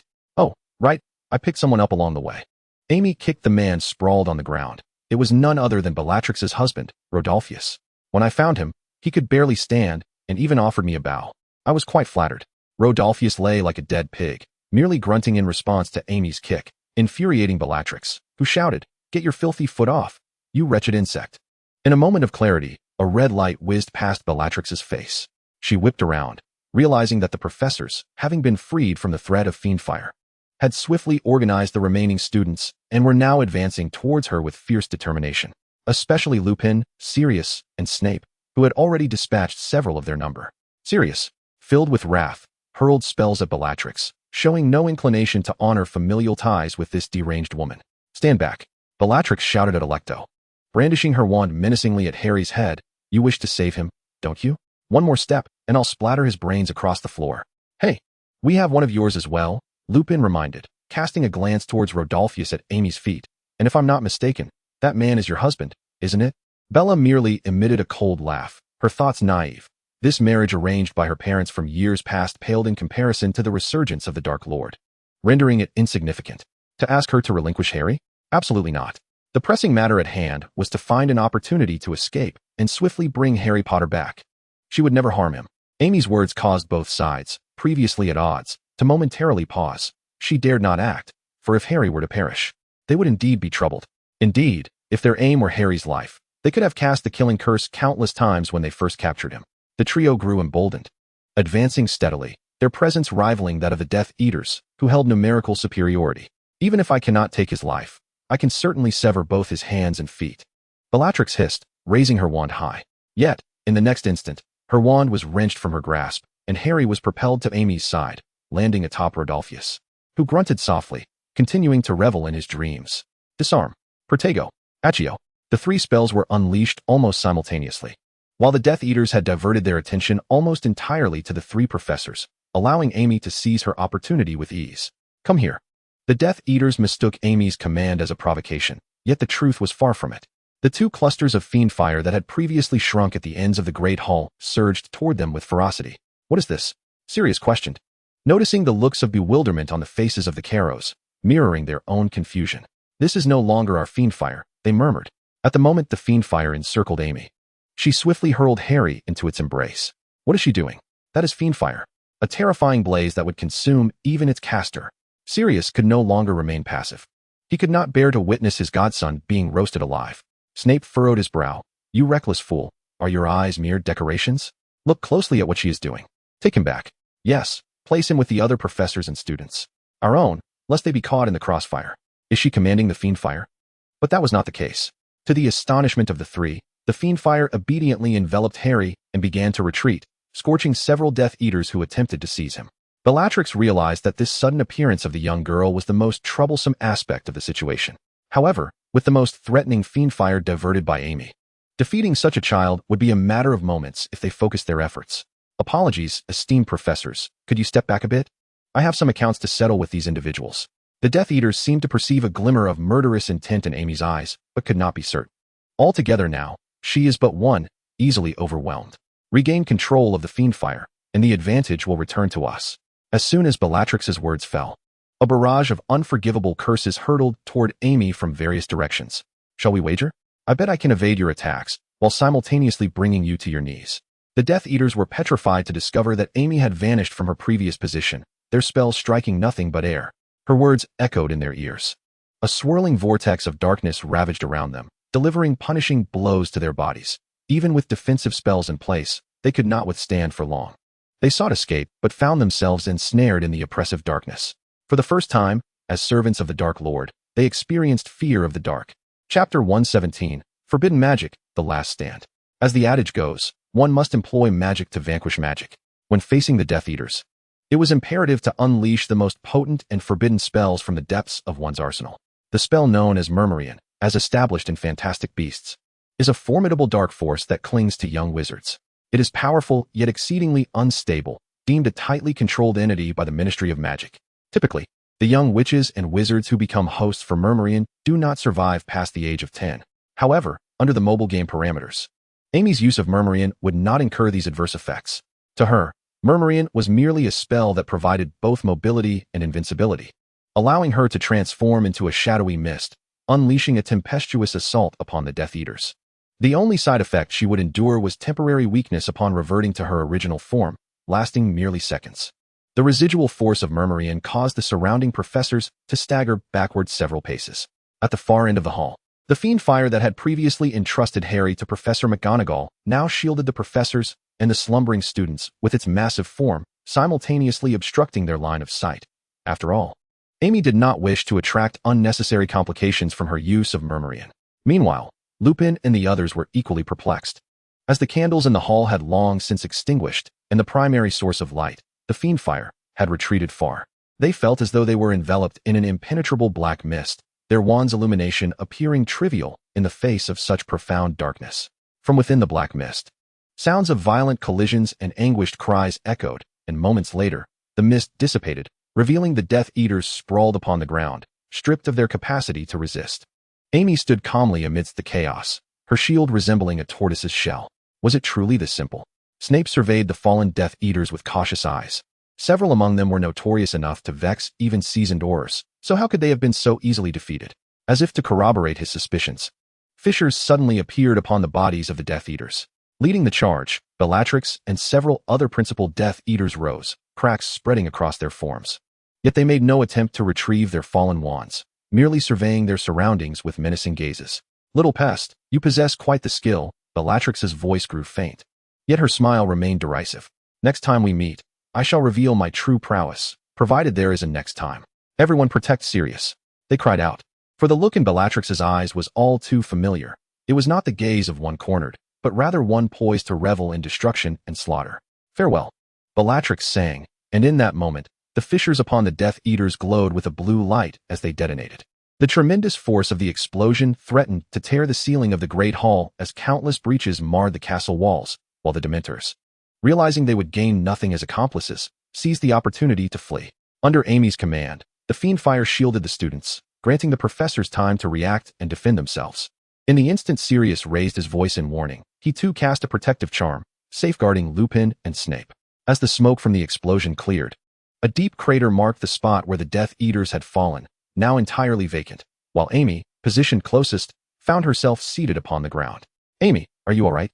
Lupin rushed forward, his concern palpable. He noted that Amy's protective shield had vanished. They had allowed this second-year student to confront the Death Eaters' onslaught and the dreadful explosion alone, and his sense of responsibility as a teacher pained him. The explosion was quite powerful, Amy sighed lightly. "I had even cast multiple protective charms. What's wrong? Are you injured?" Lupin exclaimed, noticing a large pool of blood at Amy's feet, interrupting her words in his anxiety. Amy's shield was composed of several protective layers, sufficient to withstand the damage from the Death Eater's self-detonation. The reason for her injury lay in the overwhelming force of the explosion, which had destabilized her balance, causing her to fall and scrape her knee. Ordinarily, such a minor injury would not warrant even a healing spell from Amy. However, she had just utilized Murmurian. Though merely a superficial wound, blood gushed forth as if her very artery had been severed. Amy, witnessing the crimson flow, felt an unbearable agony and swiftly employed a healing spell to restore herself to her former state. Alas, after a prolonged confrontation, the greatest harm inflicted upon her had ironically stemmed from her own incantation. Once reassured that Amy was unscathed, Lupin turned to find Snape and Sirius already descended into the large pit left by the Death Eaters, commencing their investigation. "Be cautious in your movements. Do not erase any vital traces," Snape admonished with a hint of irritation. "I should not have included you in my protective measures," Sirius retorted defiantly, wishing the explosion had obliterated Snape's evidence instead. Observing their exchange, Lupin sighed in resignation. He had hoped that this shared experience would mend their fraught relationship. Yet it was evident that the animosity between them and Snape was far too deep to be easily reconciled. Bending down, Lupin began his own examination, noticing glimmering blue beads embedded in the sandy soil of the pit. Chapter 118, Alchemical Artifacts, Captives in Place. Cautiously, Lupin picked up one of the blue beads and scrutinized it, noting its antiquity, reminiscent of the work of ancient alchemists. "Alchemists? Like Nicholas Flamel?" Amy inquired. Having stealthily joined them in the pit, her curiosity piqued. Indeed, centuries ago, alchemy was quite the fashionable pursuit. While few possessed talents comparable to Mr. Flammel, numerous creations emerged, though most of the techniques have sadly been lost to time. "Let me see," Snape interjected, having unearthed several blue beads from the earth, his eyes alight with scholarly intrigue. Before long, as an aficionado of dark magic and its study, Snape reached a conclusion: Sauron's beads, a remarkably rare artifact. When unused, they hold considerable value. What is their specific purpose? Amy queried. The recent incursion by the Death Eaters and the explosion we endured were orchestrated by these beads. Snape explained in his characteristic measured tone. In essence, these beads forge a connection with a wizard, creating a corresponding doppelganger, indistinguishable from the original in every aspect. However, when employing a Sauron bead, the original must be singularly focused, rendering them incapable of undertaking any other tasks beyond controlling the doppelganger. The most notable feature of the Sauron bead is that when the doppelganger sustains a certain level of harm, it self-destructs, and the resulting explosion is quite formidable. It seemed Voldemort had not yet succumbed to the folly of risking his hard-won strength, and Amy mused that such prudence indeed aligned with his character, both mad and cautious. No wonder so many infiltrated Hogwarts without leaving a trace. They have left us no evidence whatsoever. Sirius sighed in frustration. Had we captured just one Death Eater, we could have gleaned far more information about our enemies. At this juncture, an idea struck Amy. She leaped out of the pit only to return moments later, dragging a soot-covered man who was caked in dirt. When the others finally discerned his identity, astonishment washed over them. It was none other than Rodolphus Lestrange, who had been soundly asleep throughout the ordeal. I found him nearby while using the shield charm. He narrowly escaped with his life during the explosion, Amy elucidated. Moreover, I believe he is not a doppelganger, but the real person. What leads you to that conclusion? During the banquet, I took a stroll outside the castle and sensed something amiss. A multitude of Dementors had recently taken residence around Hogwarts, and it had been ages since we enjoyed such clear weather, let alone the absence of any Dementor to apprehend students venturing outside the castle. Amy recounted her observations from the night, explaining how she had rushed back upon sensing danger, discovering this individual near the kitchens, along with a vial of the elixir of life. Wait, you attended the banquet, so you must have consumed the food here. How is it that you were unharmed? Snape interjected. That would be thanks to George and Fred, Amy replied, casting her gaze towards the slumbering Weasley twins. They gifted me a magical ring that reflects the effects of the elixir back onto the one who administered it. So he tampered with the banquet food, then?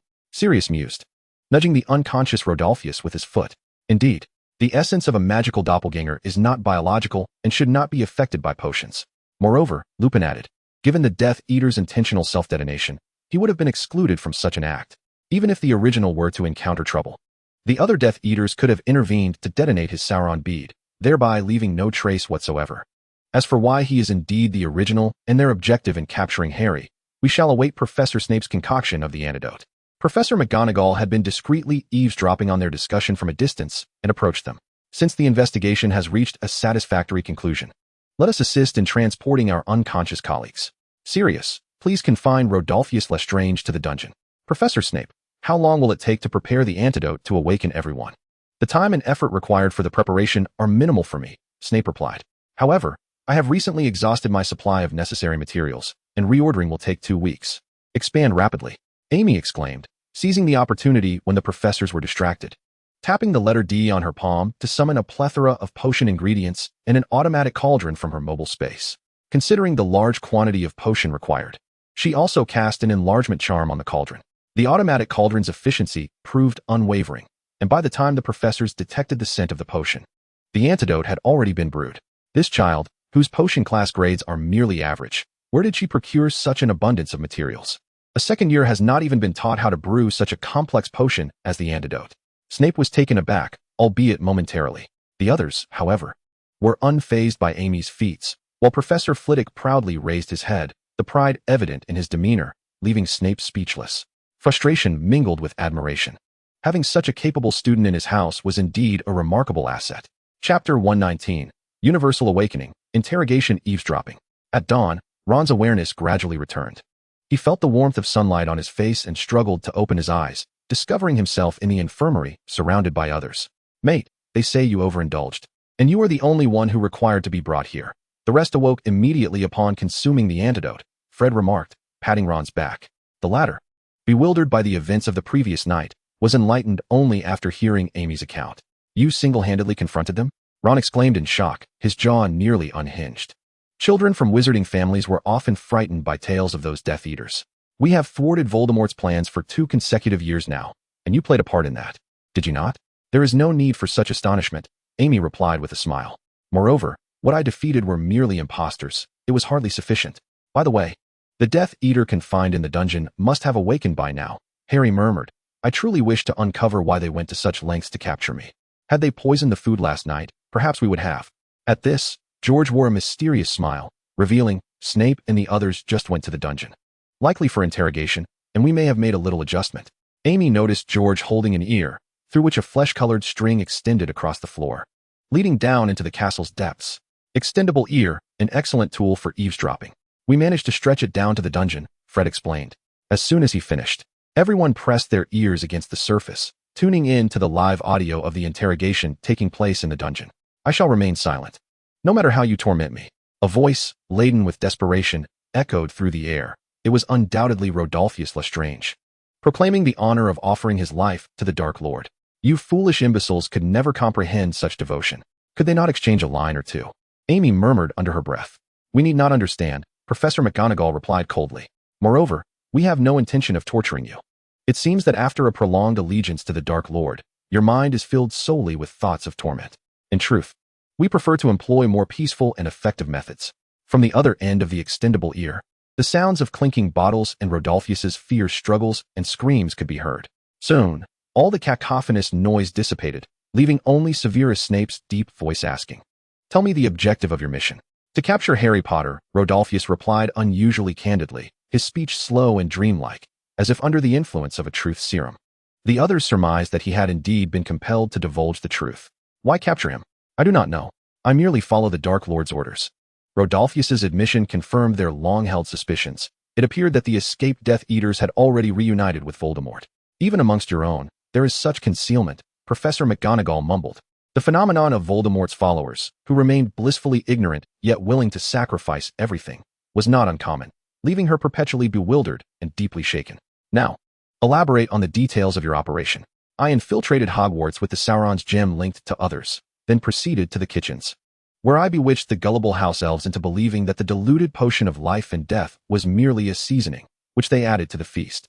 After everyone was affected by the potion, I activated the Sauron's gem, allowing them to rush in and abduct Harry Potter while I concealed myself to observe the situation. But for some reason, my consciousness began to blur, and when I regained awareness, I found myself here. Why were you the only one to infiltrate Hogwarts? Furthermore, how did you incite the Dementors to betray us? All credit goes to the great Dark Lord. Though still quite weak, he personally negotiated with those creatures. Rodolphus, even under the influence of the truth serum, could not hide the reverence in his smile. Those creatures had long grown weary of their guarding duties. The despondent and resentful prisoners could never satiate their hunger. Witnessing the vibrant and joyous inhabitants of Hogwarts drove them nearly mad. They came to us almost immediately upon our invitation. I had always suspected the Dementors were favorable to Harry. He is fortunate to have learned the Patronus charm, rendering him less prone to panic when facing them. Indeed, they are shrewd, always seeking some advantage. Rodolphus's grin became increasingly unsettling. That is precisely why I am here. If they cannot feast here, they shall grant me a kiss. You are fully aware, yet, of course. Rodolphus's eyes were unervingly clear, resembling a dark abyss. He was undoubtedly a madman. I have stated it before. It is my honor to offer my life to the Dark Lord. At dawn, within the walls of St. Mungo's Hospital for Magical Maladies and Injuries, Neville found himself in stark contrast to the other children who reveled in family reunions during Christmas. He was destined to meet his parents in the closed ward of St. Mungo's, whose sanity had been shattered by the inhuman torments of the Death Eaters, rendering them unable to even utter his name. Neville and his grandmother arrived far too early. The ward's occupants were still lost in slumber.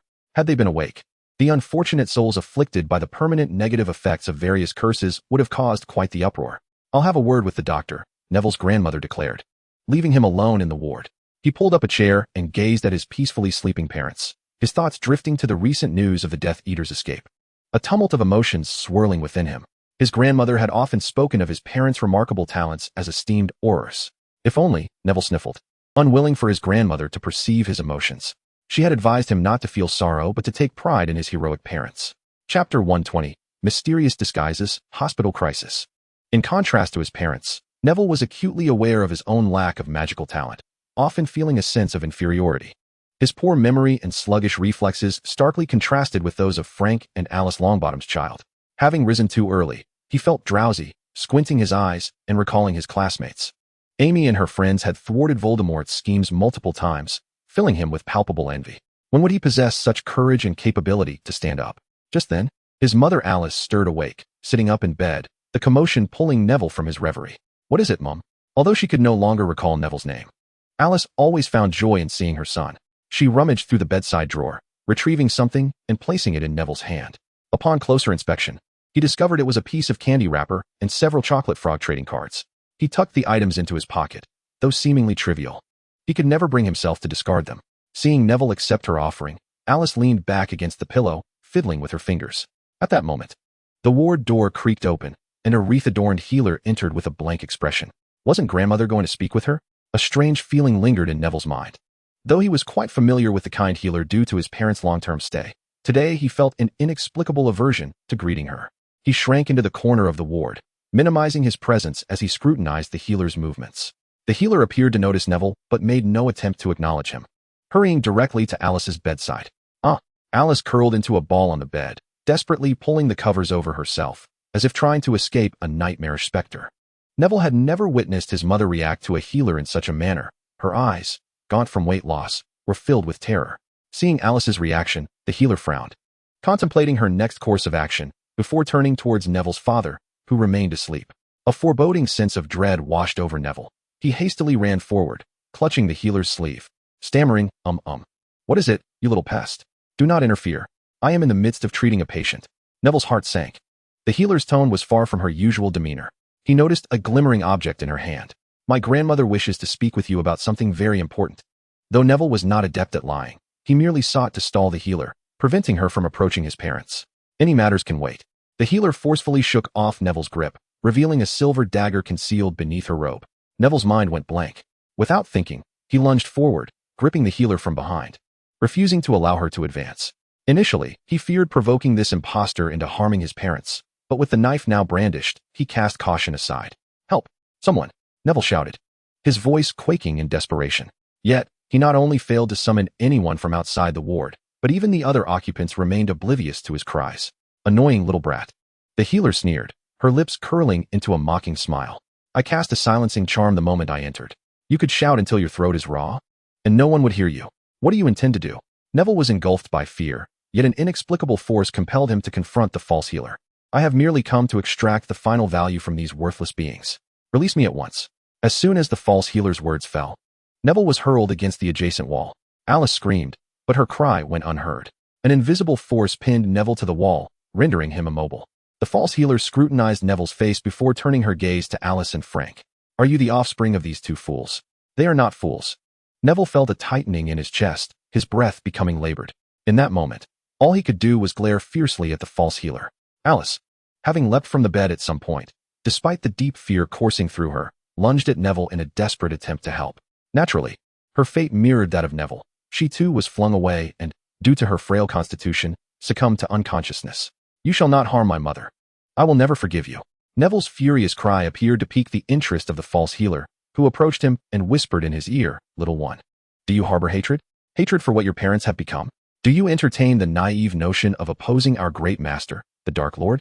The effects of the potion were waning, and as Neville gazed upon the false healer's visage, her form began to shift dramatically, morphing into someone he recognized all too well, Bellatrix Lestrange.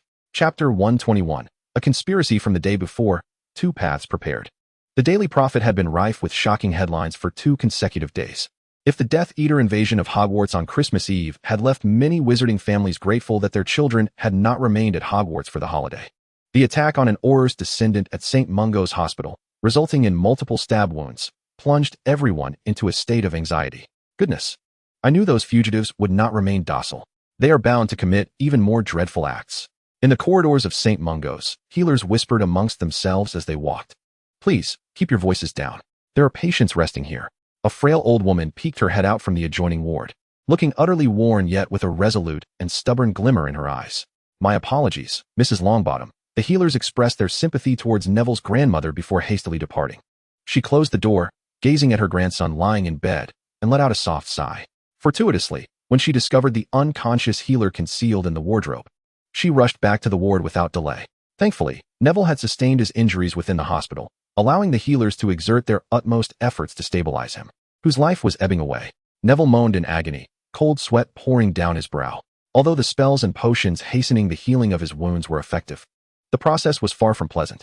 His grandmother took out a handkerchief, gently wiping the sweat from his forehead. Alice's condition was equally dire. She had been overwhelmed by fear. Only Frank seemed to have had a premonition of the events, having been restless the night before and ultimately sedated, now sleeping soundly. It was he who had insisted on bringing Neville to St. Mungo's early that morning. Mrs. Longbottom had grown accustomed to her family making sacrifices for the sake of justice or suffering malicious retribution. She felt a sense of pride for her son and daughter-in-law, who had fought against the Death Eaters until the last moment, yet that did not prevent her heart from aching for her family.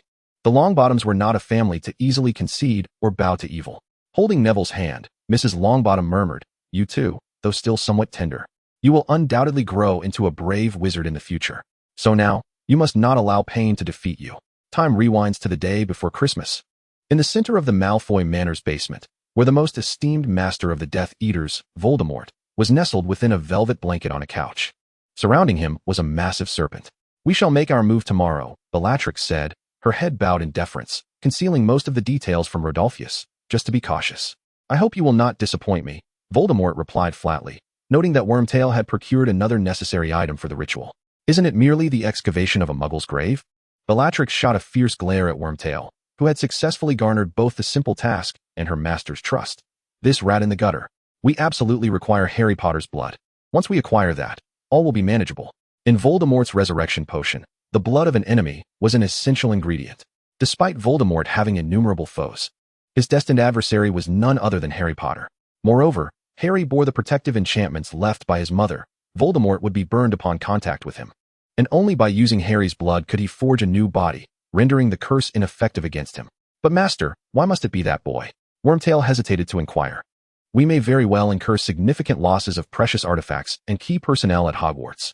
Rodolphus is willing to sacrifice his life for our master," Bellatrix interjected sharply. "Do you wish for our master to have any shortcomings upon his rebirth?" "Absolutely not," Wormtail stammered. "What I mean is, should this operation fail, Dumbledore will undoubtedly heighten his vigilance, making it exceedingly difficult for us to succeed. Perhaps, to ensure our master can recover swiftly, we should prepare a contingency plan. Moreover, as long as we avoid direct contact with Harry Potter, it may." Wormtail, typically lacking the courage to voice dissent against Voldemort's commands, was acutely aware, after his long period of lurking at Hogwarts, that even if Dumbledore were dispatched, Sirius and Lupin remained, and the combat capabilities of Hogwarts should not be underestimated. Not to mention that enigmatic Amelia, whose powers were unfathomable and often prescient, had even orchestrated the revelation of his identity. "I see you are reluctant for us to harm the children of former friends, are you?" Bellatrix mocked. "Or have you developed feelings for those little brats during your years as a pet?" Wormtail was momentarily rendered speechless by Bellatrix's taunt, unsure how to respond. "Enough of this bickering," Voldemort rasped, silencing them. At present, he could rely solely on the few individuals before him. Internal strife would be catastrophic. Though Wormtail's words were not to his liking, they bore a semblance of truth. Regardless, regaining his original power was his primary concern. Seek out a few substitutes for Harry to serve as backup plans. Remember, the blood must be forcibly taken. Yes. After Bellatrix received her orders, she stormed out of the room in a huff. Well thought out, Voldemort continued to Wormtail. "I hope you are truly considering every angle, rather than harboring any selfish motives." Wormtail broke into a cold sweat, realizing that Bellatrix's words had not gone unnoticed by Voldemort. Chapter 122, The Bone-Blood Curse, The Resurrection Ritual. Unexpectedly, the preparations for contingencies proved fortuitous. Bellatrix toyed with a silver dagger in her hand, capable of siphoning the blood of those it pierced. Prior to the operation, she and the other Death Eaters had engaged in fervent discussions regarding potential substitutes for Harry Potter. "Why not target our enemies?" Electo Caro suggested nonchalantly. However, after much deliberation, they failed to reach a consensus. The reason was straightforward. Their enemies were far too numerous, making it exceedingly difficult to determine whom to choose. "What about Lydia Soligia?" "Brother, you have an extraordinary memory. In the beginning, we utterly incinerated her home, leaving not a soul behind, neither she nor her family. I recall a fellow named Goyle, residing in London. I distinctly remember detonating one of his hands, that is for certain. What thoughts occupy your mind?" "That fellow is but a mudblood. Do you truly wish to sully our master's new vessel with such impurities? What can be done about it? Ah, Sethal, I remember he fled to Australia. So much time has elapsed. Let it be. We shall seek another. I recall my last capture of that Auror, CYP. He must still be alive, yes? Among the crowd. A wizard with a long beard raised his hand and spoke in a hushed tone. I am CYP. I have long since pledged my allegiance here. In the end, the Death Eaters had but a scant few names on their list, yet they did not ponder it too deeply, for it was merely a contingency plan. They had prepared meticulously for the assault on Hogwarts. How could they possibly fail? After being humiliated, they reassessed the list before them and ultimately settled upon the Longbottoms. Their location was easily discernible, and they posed no significant resistance. The Ministry of Magic would never suspect that we would deliberately target them. Yet, with their minds utterly deranged, can they still be deemed enemies? Never mind. A dead horse can still be treated as a live one. Bellatrix made the final decision. Let me go. It will offer me the chance to see how our old friend fares in this dismal state. I procured something far more valuable. Upon returning to Malfoy Manor, Bellatrix brandished the blood-soaked silver dagger before the others, exclaiming it was the blood of their son, Neville Longbottom. Though merely a foolish boy, at least his mind remains clear, and he harbors a deep-seated hatred for us. His blood will surely yield a more potent effect than that of his parents. While she boasted fervently before the others, she dared not voice a word in the presence of Voldemort, for it was her husband's failure in the crucial task that necessitated the use of subpar materials for their master's resurrection. Voldemort's inner turmoil was palpable. Even with a new body, he was still unable to confront Harry Potter, a fact that pricked him like a thorn, deeply embedded in his heart. He longed to unleash his fury with the most fearsome curses. Yet, at this moment, restoring his corporeal form was his utmost concern. As a leader, he understood keenly that in such circumstances, losing the loyalty of his foolish followers would be an even greater detriment. I know you did your utmost. I am grateful, Bellatrix. Though the loss of Rodolphus is unfortunate, once the ritual is successful, we shall reclaim what is rightfully ours. Voldemort's indifferent words succeeded in soothing Bellatrix's anxious heart, igniting fervor among the others. Under the eager gaze of the assembly, the ritual commenced. In the basement of Malfoy Manor, illuminated by the fierce flames beneath the colossal cauldron, Wormtail lifted Voldemort from the armchair and, step by step, brought him to the cauldron's edge, submerging him in the boiling potion. Voldemort's grotesque and flat visage hissed as it was engulfed by the liquid. All held their breath, watching Wormtail as he meticulously performed the blood and bone incantation. The bone of the father, unwittingly given, shall allow your son to be reborn. From a box at Wormtail's feet, the ashes of the elder Tom Riddle soared into the cauldron, hissing and transforming into a brilliant blue. The flesh of the servant, willingly sacrificed, shall enable your master to be reborn. Wormtail, trembling, extended his right hand, which was missing a finger, and with his left hand shakily grasped a dagger, plunging it into his right hand. His scream echoed throughout the manor, yet it only served to excite the other Death Eaters, bringing them closer to their master's resurrection. At this moment, the potion shifted from blue to a dazzling red. Moaning in agony, Wormtail quivered as he poured Neville's blood into the cauldron. The blood of the enemy, unwillingly given, shall allow your enemy to rise. In an instant, sparks erupted from the cauldron, emitting a blinding white light. Wormtail collapsed in pain, having completed his task. Soon, the flames within the cauldron extinguished, and amidst the white steam, a tall, skeletal man stood erect.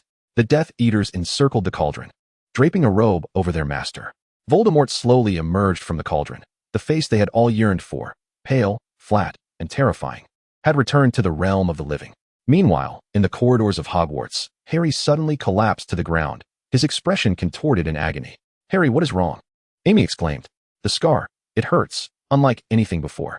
Before Harry could finish his sentence, he succumbed to unconsciousness, and in that fleeting moment of blurred consciousness, he heard that dreadful yet familiar voice. I have returned, Harry Potter. Chapter 123, The Coma Revelation, an invitation from Dumbledore. How are you, my dear sister? The White Reaper suddenly appeared in the realm of the Black Reaper, brimming with pride. Do not refer to me using human kinship terms. Not to mention we possess no gender. Why must I always be deemed the younger? The Black Reaper retorted, as irritable as ever. After all, you were indeed born later than I. Enough of that. You must have seen it too. The inevitable has transpired. Even with all the advantages you bestowed upon that human, Voldemort's resurrection could not be averted. In fact, due to my interference, it was expedited by 2 years. Enough with the trivialities. Our wager has yet to yield a conclusion. The sky may fall, but I shall bear it with my words, the White Reaper jested. Releasing those prisoners was merely preparatory work. I still possess one final opportunity for interference. You know, even if you have another chance, it cannot directly negate my interference. It must establish relevant conditions, much like when I caused her amnesia the first time. Ultimately, why are you so confident in that little human child? The Black Reaper drifted aside, silent for a moment before slowly responding. As long as she utilizes wisely what I have bestowed upon her, there shall be no issues. You should keep your mouth shut and witness the conclusion. Upon receiving news of the incident on Christmas night at Hogwarts, Dumbledore immediately prepared to apparate back from the Ministry of Magic. Headmaster Dumbledore, I recall mentioning that we have pressing matters to discuss. Lucius Malfoy interjected hesitantly. And was it not reported that there were no casualties? There is no need for undue concern. The longer Dumbledore delayed his return, the fewer traces he would find, and the less likely it would be to trace back to Malfoy Manor. Mr. Malfoy, if you continue to treat me as an old fool due to my age, I shall find it quite troublesome. Dumbledore spoke rapidly. Even with no casualties, Hogwarts is currently in a state of vulnerability. Should they seize the opportunity to strike again, it would truly tarnish the reputations of both the Ministry and Hogwarts. However, Dumbledore's sharp gaze seemed to penetrate Lucius's very soul. I recall that Mr. Malfoy's only son remains at Hogwarts, does he not? The assailant launched a broad attack in the Great Hall. It is indeed a stroke of luck that Draco Malfoy emerged unscathed. Lucius was momentarily taken aback. Broad attack? That shouldn't be the case, at the very least. Draco's safety, though his rebellious son often incited his ire, Draco's safety was still of paramount concern to the Malfoys. To put it bluntly, their unwavering loyalty to the Dark Lord was largely driven by the fear for Draco's life. Was this not a case of putting the cart before the horse? In the few seconds Lucius was lost in thought, Dumbledore had already operated away. In the Hogwarts infirmary, Madame Pomfrey felt an overwhelming headache. Just as one leaves, another arrives. Moreover, when the children brought Harry over, they claimed he had fainted from the pain of his scar. Upon examination, nothing appeared amiss, and analgesics proved ineffective. What about Professor Dumbledore? Ron inquired. He must have returned by now. He has always shown great concern for Harry. Even if he has returned, he may not come immediately. He is currently listening to other professors report on the details of this attack, along with various essential follow-up tasks. Fred sighed. Perhaps he will be fine after a while. Potter is in such a delicate state, it's quite alarming. Malfoy glanced at Amy, who stood nearby with a serious expression, and spoke. Amy understood that Harry's scar hurting was often not a sign of physical ailment, but rather a warning, one linked to Voldemort. Logically, she had thwarted the Death Eater's plan to abduct Harry and use his blood to resurrect Voldemort. So why would Harry react so strongly? The group remained by Harry's side until late, only departing when Madame Pomfrey urged them to return. The following morning, they returned to the ward early. Finding Dumbledore seated beside Harry's bed while Sirius and others waited nearby, all wearing grave expressions. Harry's scar pain must be related to the Dark Lord, Dumbledore stated, assuring them that Harry would awaken shortly, and there was no need for excessive worry. Lupin quietly explained the current situation to them. By the way, have you seen today's Daily Prophet? As he spoke, he handed over a copy of the newspaper. Amy merely glanced at it, feeling as if struck by lightning. Neville was attacked at St. Mungo's? She exclaimed, and it was a vicious assault with blood flowing profusely. The timing of the attack coincided almost exactly with Harry's fainting. Amy could surmise what dire news Harry would share upon awakening. She lifted her gaze and met Dumbledore's eyes. If you have any thoughts, please visit the headmaster's office once Harry wakes. Dumbledore seemed to converse directly with her mind, his voice heard only by her. Amy nodded subtly, aware that others around her would not easily notice. Chapter 124. The trio's meeting, pre-war preparations. You've arrived. Amy entered the headmaster's office to find Dumbledore seated behind his desk, with Snape standing beside him. An hour earlier, Harry had finally awakened, and as they had anticipated, he immediately began to shout uncontrollably, recounting what he had seen in his dreams, but was utterly convinced was reality. Voldemort had returned. Well, it seems Mr. Potter's instincts were indeed accurate. Snape continued the discussion he had been having with Dumbledore. Amy surmised he was alluding to the reaction of his dark mark. Every Death Eater bore this mark on their left forearm, and upon Voldemort's resurrection, he would likely summon his hidden followers with it. I have never doubted Harry's words. We all know that on the night Voldemort was vanquished, an unbreakable bond was forged between them, Dumbledore remarked, turning to Amy. In fact, we anticipated that one day he would return and made some preparations. However, I wish to hear your thoughts, especially since you have expressed a desire for me to fully trust you. Thank you very much, Professor, Amy nodded, noting that Snape did not object to Dumbledore bringing her into the discussion. Perhaps her previous behavior had left a strong impression on him. Firstly, since Voldemort has returned, the connection between him and Harry will only strengthen, not weaken. The fact that Harry can acquire information regarding his resurrection from afar underscores this point. If Voldemort becomes aware of this and exploits it further, the consequences could be dire. Perhaps the occlumency technique could address this, she suggested. Severus, could you teach Harry? As long as his foolish godfather has no objections. Snape snorted, secretly elated at the prospect of further involving himself in Harry's education. If he continued to spend time with Sirius, Harry would undoubtedly become a second James. However, they must not set expectations too high. Amy cautioned, Harry is only 12. Imposing excessive pressure could be counterproductive, especially since occlumency is not a simple skill. 12. High expectations? Snape scrutinized Amy, remaining silent. Fortunately, most of our plans are intended to remain concealed from the boy, Dumbledore sighed, so he should not inadvertently disclose anything. Perhaps we can let him know some details, at least to explain why he has been kept in the dark. After all, Harry and his friends have navigated the challenges of the Philosopher's Stone and the Chamber of Secrets. Their spirit of exploration and capability cannot be underestimated. Moreover, Harry does not wish to be regarded as an incapable child excluded from all plans. Of course, I understand, Professor, that your intentions are to safeguard him. However, when a person struggles with the unknown and fear, they often overthink. Surely, you do not wish for Harry to fall into such a state. Indeed, having a friend of Harry's involved in the discussion prevents our concerns from clouding our judgment. Dumbledore smiled understandingly. So, do you have any specific ideas regarding the next course of action? If we report this matter directly to the Ministry of Magic, the news might be suppressed. Amy thought back to the original story, where Harry had witnessed Voldemort's resurrection, yet the incompetent Minister Fudge had buried the story, believing it was a ruse concocted by Dumbledore to undermine him. Our only evidence rests on a mere dream Harry had. Recently, Cornelius Fudge had been held accountable for several blunders at the Ministry. If this news were to emerge, it could force him into a corner, and he might retaliate against us. We could adopt a more subtle yet effective approach, Snape interjected. Perhaps we need not issue an official statement. Merely disseminating information to raise awareness could suffice. Rumors can sometimes spread more readily than formal warnings. Amy thought of Luna's magazine, The Quibbler, which might serve this purpose. Professor Snape's insight is indeed astute. Furthermore, I believe Voldemort will not launch a large-scale operation immediately because the two individuals he fears most, Dumbledore and Harry, are still present. Given his past failures, he will undoubtedly act with greater caution this time. Initially, he will likely seek to understand precisely why he was defeated by a mere infant. And for that, he will endeavor to hear the prophecy once more. A flicker of surprise crossed both Snape's and Dumbledore's faces, particularly Snape, who almost voiced his inquiry about how Amy knew of the prophecy. However, Dumbledore silenced him with a glance.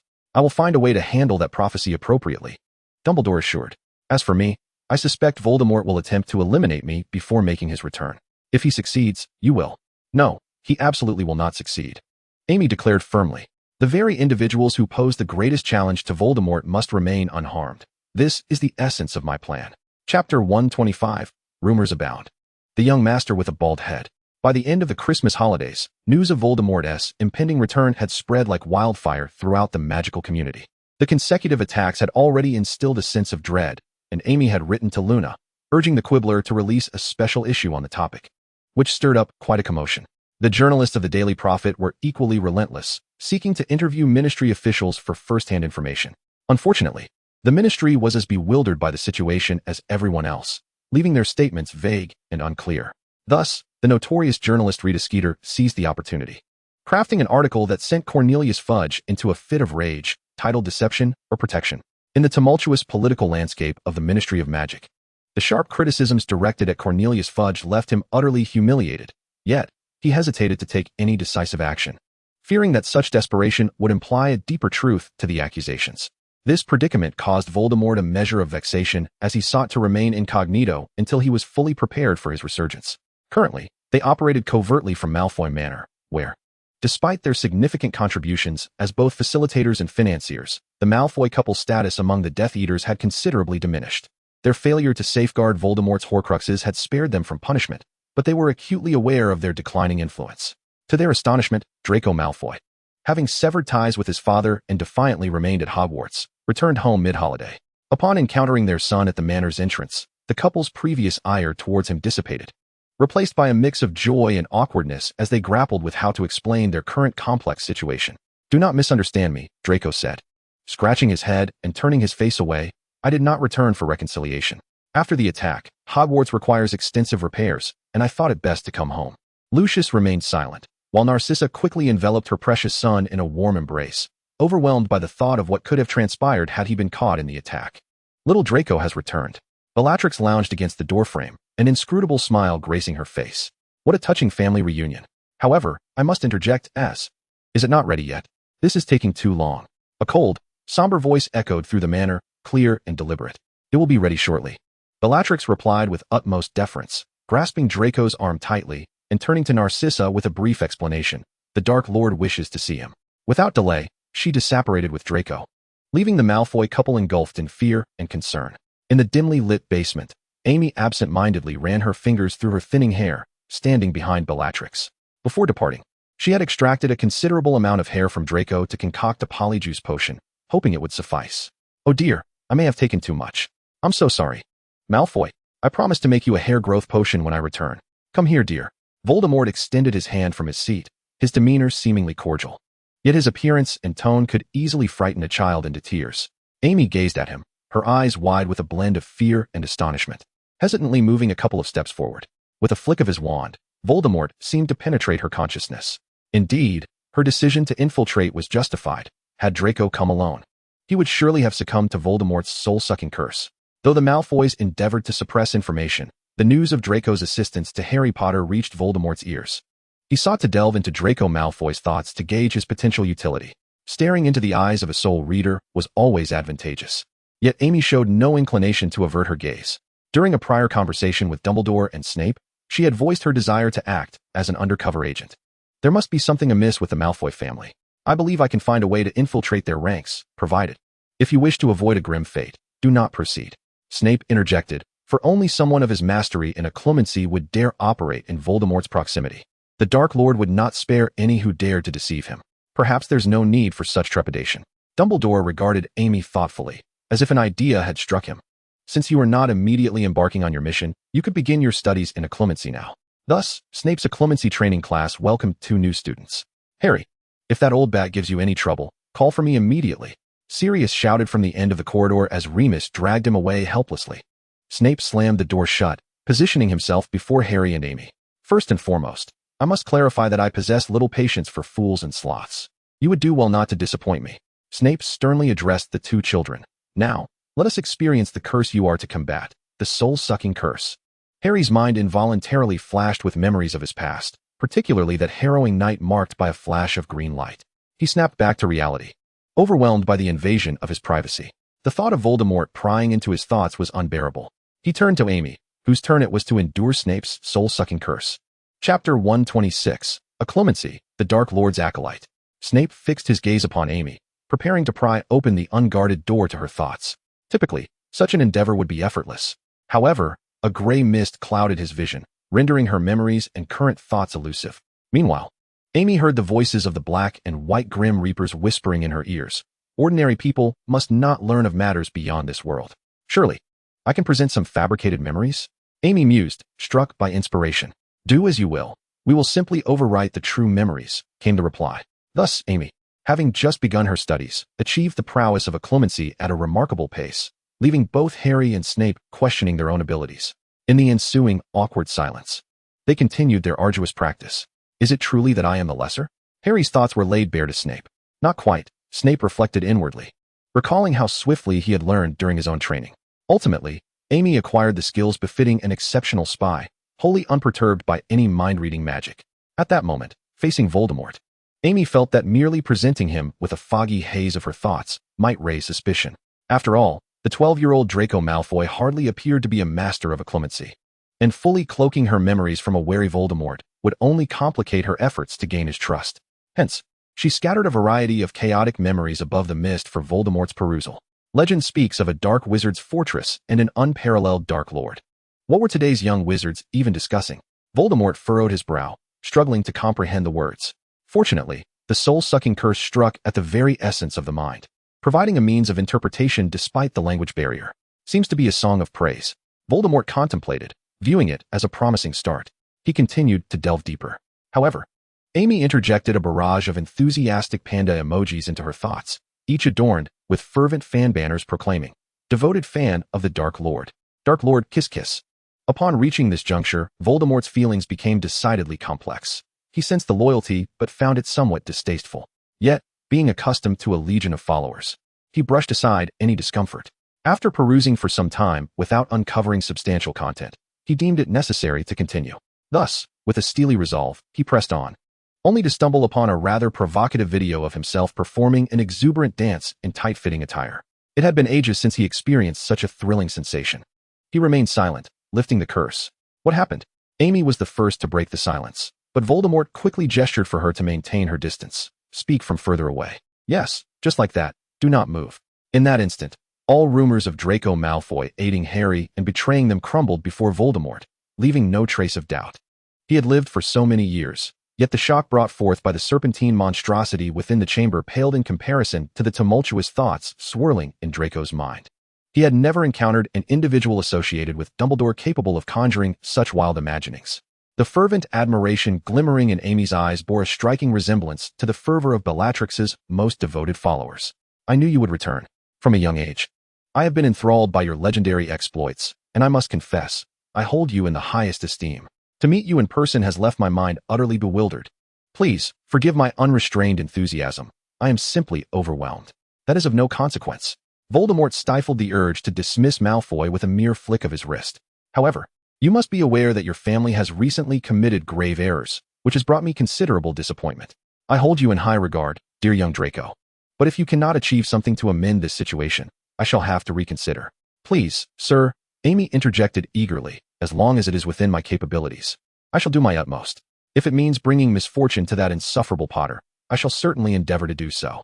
Oh, yet, according to the rumors, your relationship with Potter seems rather amicable, Voldemort probed further. On the surface, yes, Amy replied, shaking her head. One must be shrewd. After all, he possesses a modicum of fame. Who would willingly associate with that scarred fool otherwise? Moreover, gaining his trust will allow me to reap the greatest benefits when the time comes for betrayal. Voldemort acknowledged Amy's reasoning with a slight nod. Your perspective is quite astute. I shall assign you 2 tasks. Firstly, extract the details of the prophecy from your trusted Potter. Prophecy? Curiosity danced in Amy's eyes. She felt as though she deserved an award for her performance. Dumbledore should have informed him about the prophecy concerning us. If he hasn't, find a way to obtain the prophecy orb through him. We shall assist you in this endeavor. And the second task? The second task will determine whether your family rises from the ashes or remains in perpetual decline. Voldemort's tone sharpened. I require you to eliminate those who pose a significant threat to us, by any means necessary. If you wish for the Malfoy family to regain its former stature in my eyes, you must personally dispose of Albus Dumbledore. Amy stammered, her face a mask of feigned reluctance. I am not finished, Voldemort interjected. That bothersome little girl who has thwarted our plans on multiple occasions must also be eradicated. Neither of them can remain alive before my resurgence. Chapter 127. The young master takes responsibility. Harassment of the Dark Lord. At that moment, Amy felt an urge to berate Voldemort. But then she recalled his lack of a nose. He was not merely the Dark Lord. He was a grand dreamer, demanding from the 12-year-old Draco both compliance and ambition. While she had anticipated the first 2 tasks, Voldemort's desire to take a life, especially that of a child, was an alarming escalation. As if he sought to extinguish every potential threat at its inception. How troublesome. It seemed the agenda had grown far more complex than she had initially envisioned. Surely he wouldn't retaliate for that grotesque video she had shown him, would he? Sir, as for that mudblood girl, let's set her aside for now. Albus Dumbledore. However, Amy hesitated, portraying a genuine Malfoy reaction. I must admit, that is a rather daunting task. Are you saying you cannot accomplish it? Voldemort rose, towering over Amy. His gaze piercing. That would truly disappoint me. At that moment, the basement door swung open violently, and Lucius Malfoy strode in, his complexion paler than usual. I deeply apologize. But as a prominent and seasoned wizard, Lucius Malfoy finds himself in a position of subservience before Voldemort, cold sweat beading on his brow. I believe Draco has endured quite a taxing journey. If there are matters to discuss, allow me to take charge. You are of no use, Lucius. Voldemort cast a cold glance at Lucius. However, if you are willing to rush into a life-or-death struggle with Dumbledore, I shall remember your brave sacrifice. Dumbledore? Lucius's eyes widened in confusion and shock.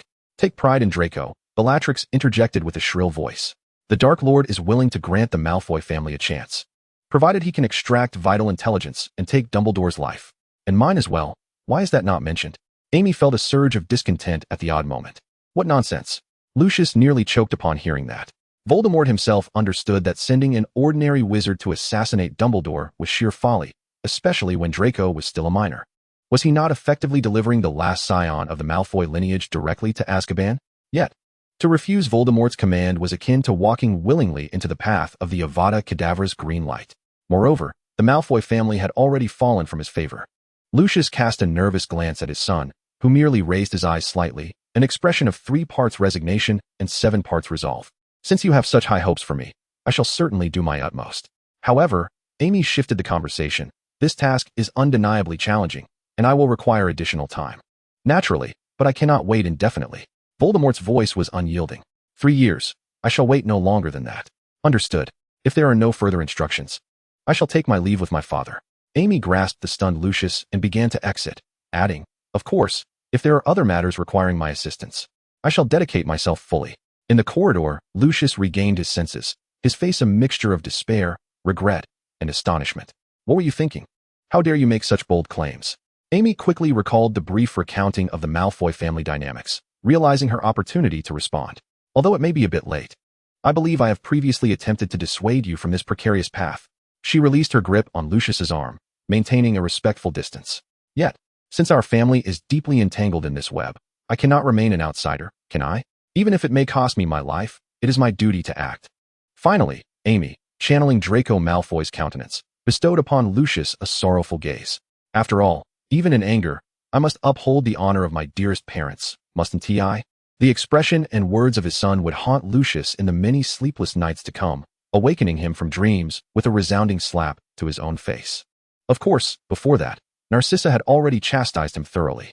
Before the Christmas holiday concluded, Amy consumed Polyjuice Potion as though it were water, wandering the manor daily, keen to discern any significant schemes the Death Eaters might be concocting. More often than not, she boldly ventured into the basement for amicable exchanges with Voldemort. Esteemed master, are you planning to venture out? Amy eagerly approached as she observed Voldemort rise. Indeed. Then please, don this. Amy produced an unwieldy suit of armor from a distant corner of the manor. After all, there was still the dangerous presence of Harry Potter outside. Please protect your skin. I require no such protection. Voldemort was exasperated, his powers fully restored. He was confident that even if Harry's skin posed a threat, he would never draw near enough to inflict harm. At the very least, wear some stockings. Amy insisted. Silence. Voldemort became increasingly exasperated, finding himself frequently irritated in Draco Malfoy's presence. Their conversations, for the most part, lacked substance, revolving around flattery and modified expressions of reverence that left Voldemort's emotions tangled. How could this child feel both slippery and somewhat dim-witted? Were it not for the slight value he still held, he would have long since silenced him with an Avada Kedavra. However, he did not truly expect Draco Malfoy to eliminate Dumbledore. Rather, he aimed to exploit him for critical intelligence. Such behavior from a son undoubtedly posed a challenge to the hearts of the Malfoys.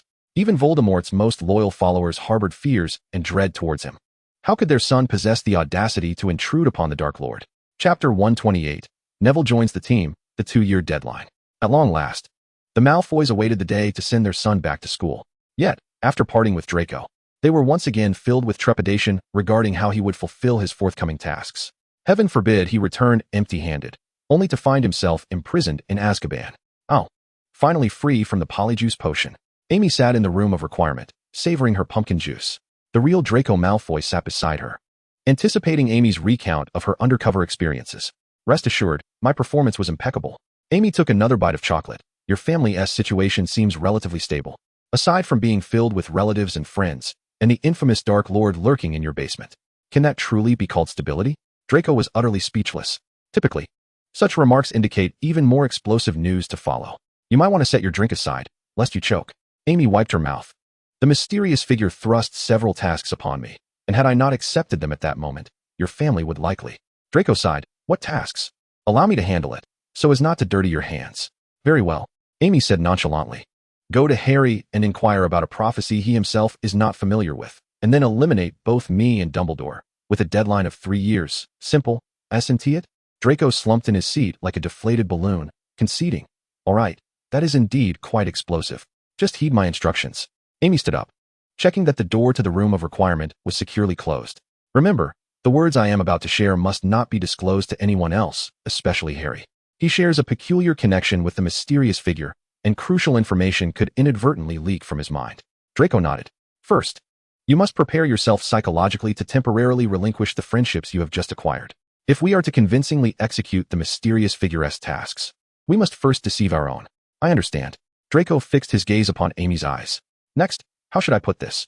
Aside from maintaining secrecy and enduring some scrutiny, you need not personally undertake any actions. The Death Eaters and the mysterious figure will be managed by me. Simply prepare your hair. Should any matters arise, feel free to seek assistance from Professor Dumbledore or Professor Snape. They are both aware of my plans. So, what exactly do you intend to do? Draco could no longer restrain his curiosity. Amy smiled. You shall see. After concluding her conversation with Draco, Amy returned to the Ravenclaw common room, only to find a figure completely swathed in bandages lingering at the door. Neville, how is your injury? The mummy-like Neville approached Amy, who took a moment to recognize him. Fortunately, I have recovered well. Although Neville spoke with a pronounced nasal tone, it was evident that he had sustained no significant harm. However, the scars would take some time to fade completely, so he covered them to avoid alarming others. Did you come here specifically to find me? Neville nodded, then lowered his head, remaining silent for a long while. Amy distinctly saw tears rolling down his cheeks, splattering onto the ground. I am utterly powerless. Neville sobbed. I was truly terrified. I was not afraid of her brandishing a dagger at me, but I feared that, in a fit of rage, she might. Amy said little, gently patting Neville's back. Among all the recent events, the one she had failed to protect was Neville. After a considerable time, Neville finally calmed down. Thankfully, the Ravenclaw students were more focused on their studies than meddling in others' affairs, and they stood at the door without attracting too many curious glances. I'm sorry. Neville took the handkerchief Amy offered, stammering. No need to apologize. If it were me, I would be crying much louder than you. Amy replied softly. No, you wouldn't. Neville abruptly lifted his head. I heard Ron and the others say that you single-handedly drove them all away, remaining calm and composed in such a dangerous situation. In contrast, I could not even hold my ground. However, I did not come here to share any discouraging words. I heard that Harry and the others practiced magic with you, so I wanted to. Amy immediately understood Neville's intent and extended her hand to him. Welcome to the Hogwarts competitive group. Thus, the Room of Requirement-esque dueling training ground welcomed another presence. Moreover, in addition to their self-directed learning, Sirius and Lupin would occasionally come by to offer extracurricular tutoring. When Neville first joined, his foundational skills were rather poor, and he could only practice against Luna, who was a year below him. Yet, he tirelessly persevered, catching up to his peers at an astonishing pace. When Lupin taught the stunning spell, Neville learned it with a speed second only to Hermione, under Amy's fervent encouragement. He also discovered his talent in herbology, beginning to delve into various texts on the subject to arm his mind with knowledge. Of course, following the revelation of Voldemort's resurrection, everyone voluntarily intensified their training regimen. The level of diligence was such that even the upperclassmen preparing for exams remarked upon it as devilish. Come on. We have 725 days until the mysterious figure arrives. Let us all strive for excellence. What basis do you have for that number? Lupin finally could no longer suppress his curiosity and inquired of George. Amy mentioned it would be approximately 2 years before we gain a clearer understanding. The Weasley twins' explanation nearly caused Draco to exclaim in disbelief. Weren't those tasks supposed to have a 3-year limit? How did she manage to shorten the timeline? Draco was momentarily distracted when Neville unleashed a stunning spell, allowing him to experience the sensation of flying close to the ground. For some reason, practicing with Malfoy made these spells feel more manageable. You little rascal, are you settling old scores? Draco mused, as he succumbed to unconsciousness. What goes around comes around. One must eventually reap the bitter fruit of their past misdeeds. Chapter 129, Harry's Worries, a Family Visit. The professors and classmates were all showcasing their talents, while Harry found himself on the receiving end of Snape's ire. Snape seemed incapable of comprehending Harry's youthful restlessness, growing increasingly frustrated with Harry's slow progress in learning the mind-blocking spell. Moreover, Harry despised being continually drawn into painful memories by Snape, and as time passed, he found it increasingly easy to connect with Voldemort's consciousness in his dreams, experiencing corresponding nightmares. As the summer holidays approached, Ron frequently recounted to him the things he had said in his sleep the previous night. Last night, you shouted, "I'm not wearing armor, take away the stockings." Ron stifled a laugh, asking, "Is that truly what the mysterious figure dreams about?" "Indeed it is," Harry replied wearily. "Learning that mind-blocking spell with Snape is utterly futile. You see, I learned that difficult Patronus charm without issue. Perhaps you should learn the soul-sucking charm alongside the mind-blocking spell," Hermione suggested, looking up from her book. "Understanding all the principles will make it easier to learn." "Oh, come on. I feel like if Snape teaches me for even a second longer, I'll explode." Harry sighed.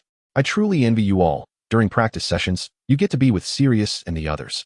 What have you been learning lately? Just what you mentioned, the Patronus charm. Ron replied, that spell is indeed quite challenging.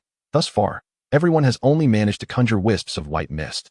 However, given that the Dementors have turned to our side, mastering the Patronus charm has become absolutely essential. And what of Amy? Surely, she learns even the most difficult spells with remarkable speed? Harry vividly remembered the awe he felt watching Amy master the brainlock spell. Had she already succeeded in producing a Patronus? What might it resemble? Ron and Hermione exchanged glances.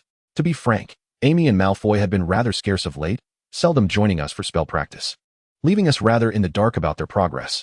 Well then, Harry shrugged, redirecting the conversation towards their summer plans. 2 years hence, Harry often lamented how he had failed to notice their conspicuous changes back then. As the term drew to a close, the overwhelming burden of exams and nightmares consumed Harry's attention. Fortunately, Voldemort remained discreet. It seemed he had no grand schemes in motion until Malfoy fulfilled his tasks. Lately, Amy had taken to isolating herself to brew potions, returning home at odd hours. Even Luna, her dorm mate, had scarcely seen her. Rumors circulated that Amy was so engrossed in her studies that her hair was thinning, necessitating her constant concoction of hair growth elixirs. Even Malfoy had been acting strangely. Despite his insistence on practicing magic with them in the room of requirement, he appeared reluctant to engage in conversation, his eyes darting away as if burdened by unspoken concerns. In Harry's recollection, the last time he saw Amy in their second year was at the end-of-term feast, where she, having vanquished the basilisk and reported Pettigrew while fending off Death Eaters, received a multitude of long-named awards, propelling Ravenclaw to an additional 600 points and securing the House Cup for the year. Amy's trophies were so numerous that they nearly obscured her face as she entered the jubilant throng of Ravenclaw, devoid of any eye contact with Harry and his friends. Reluctantly, Harry was compelled to return to the loathed Dursley household for the summer. Did she genuinely wish to protect me? He met Aunt Petunia's disdainful gaze, pondering the inscrutability of human nature. For safety's sake, Harry resolved to remain indoors at the Dursleys, as Dudley seemed to revel in his escapades with his friends outside, seldom home during the day and sleeping soundly at night. Even though the Dursleys took advantage of Harry's inability to use magic during the summer to boss him around, he had grown accustomed to it. However, just a couple of days into his seclusion, the Dursleys planned a visit to a neighbor, insisting that Harry accompany them. I absolutely refuse to let you, that little ticking time bomb, stay alone in our house. Uncle Vernon huffed, you've been at that wretched school for 2 years. If we return to find our home reduced to rubble, I shan't be the least bit surprised. Meanwhile, Aunt Petunia busied herself with preparing her precious Dudley. Oh, he looks absolutely splendid. She and Uncle Vernon nodded in satisfaction at Dudley. Harry, standing nearby, struggled to stifle his laughter at Dudley's formal attire, which was the same outfit he wore last summer to greet the Masons. A year later, Dudley had significantly outgrown it, the suit straining against his frame. The bow tie pulled to its limits, hardly a handsome sight. My Dudley has grown taller. His clothes have shrunk. Aunt Petunia exclaimed joyfully. Time is of the essence today. After our visit, we shall buy you 2 new outfits. Move quickly and tidy up. Don't embarrass us. Uncle Vernon glared at Harry. Reluctantly, Harry shuffled back to put on his shirt, now thin and fragile from too many washes, and dampened his unruly hair with his hands. Who are we visiting? Harry inquired. A new neighbor, just a few steps from our home, who has moved into Mr. Hank's old house. Aunt Petunia replied casually while inspecting her makeup and hairstyle. Mr. Hank was positively delighted to leave. That man paid far above the market value and settled the entire amount in one go. They say he is a big boss in the drilling business. That would be splendid, Uncle Vernon chimed in, even if he is not in the drilling industry. Making friends with someone so wealthy can only be advantageous. He shot another glare at Harry. You best behave and pray that new neighbor brings us some new orders to compensate for the losses you caused last year by offending Mr. Mason. A new neighbor? And quite wealthy? Harry's mind began to form a hypothesis. For the first time, he felt a flicker of anticipation about accompanying the Dursleys. Chapter 130. The Godfather's Invitation and Last Requests. As Aunt Petunia had indicated, they had scarcely taken a few steps before reaching their destination. That gentleman specifically sent us an invitation that I found in the mailbox last night. Aunt Petunia had chattered excitedly to Uncle Vernon. Meanwhile, Dudley, feeling constricted by his clothing, stealthily loosened his bow tie. Noticing Harry's gaze, he shot him a menacing glare, silently warning him to remain silent. Aunt Petunia pressed the doorbell, but it emitted no sound. How odd, could it be broken? She murmured. Yet to Harry's ears, her statement was indeed curious, for he distinctly heard the doorbell blaring. Muggles are visiting, please be advised. Muggles are visiting. This peculiar doorbell only reinforced Harry's confidence in his premonition. Sure enough, just before Aunt Petunia could knock, he heard hurried footsteps approaching the door, which swung open to reveal Sirius Black. In an effort to blend into the Muggle community and conceal his wizarding identity, Sirius had procured several sets of Muggle clothing, primarily consisting of expensive tailored suits. Of course, with his tall, slender frame, handsome features, and striking black hair, Sirius could don mere rags and still exude an air of charm and nobility, despite enduring years of torment in Azkaban. The past year of freedom spent with his godson and friends at Hogwarts had restored much of his former vitality. Now, this impeccably dressed, rosy-cheeked, and distinguished new neighbor appeared to the Dursleys, who assessed him by their Muggle standards as a quintessentially successful individual. "Thank you ever so much for your invitation, Mr. Black." Uncle Vernon stepped forward, extending a warm greeting. Sirius's demeanor was noticeably more perfunctory, as he frowned slightly. "I believe I invited your child over to my home for a visit." "Oh dear, in my letter, I completely forgot to mention that the Dursleys have another child." Sirius thought, "Why is this child so plump, while our Harry is as thin as a rake?" Noticing the growing displeasure on Sirius's face, the Dursleys hastily explained. "The children are merely a bit shy. Besides, our younger child can be rather unruly. It's not advisable to leave him unattended." At that moment, Sirius felt an overwhelming urge to unleash a torrent of curses upon the Dursleys, but noticing Harry's stifling laughter behind them, he quickly understood. After all, he was James's son. It would be far more entertaining to toy with them a little longer, wouldn't it? "Do come in," Sirius forced a smile. "My child has been eager to make a few new friends in this neighborhood." Amy sensed that Sirius was quite adept at handling situations, as he genuinely followed through on his suggestions. Although Sirius had relocated to number 12 Grimmauld Place to closely protect Harry, the Black family home also served as the headquarters for the Order of the Phoenix, ensuring it would not fall into disuse. After Harry informed everyone of Voldemort's resurrection, Dumbledore promptly conveyed the precise news of Voldemort's return to both the new and seasoned members of the Order of the Phoenix, who convened at the heavily protected number 12 Grimmauld Place. Before boarding the train departing from Hogwarts, Amy made a request to Lupin, who was heading to the Order to attend to some matters. "I have heard that the Black family's ancestral home houses an elderly house elf. Is that correct?" "Indeed, it is old creature," Lupin replied after a moment's contemplation. "I would advise against engaging with him. His mind is consumed with the Black family's pure-blood ideologies, and his manner of speech is exceedingly unpleasant. I wish to request your assistance in retrieving a locket box from him, a golden one. Is that a possession of the Black family? Then I shall need Sirius's consent. Although he is likely indifferent, and I can consult him shortly. However, dealing with creature may prove challenging," Lupin said, his expression betraying unease. "He is far from obedient, often disregarding even Sirius's commands. He is fiercely protective of anything belonging to the Blacks, and is particularly reluctant to let outsiders, especially those he disdains, come into contact with such items." In Amy's eyes, Creature's decayed thoughts were not the most troubling aspect. Rather, the true concern lay with Mundungus Fletcher, a member of the Order. Should he, as in the original narrative, mix the Slytherin locket box among the Black family's valuables to sell it illicitly, it would prove nearly impossible to recover. "Please ensure you bring back that locket box. It is of utmost importance," Amy insisted. "If Creature is adamant in his refusal, inform him that I can fulfill Regulus's final wish with basilisk venom. If you know how to persuade Creature, why not go yourself? Dumbledore should permit you to visit number 12, Grimmauld Place, shouldn't he? Because I have matters that only I can attend to."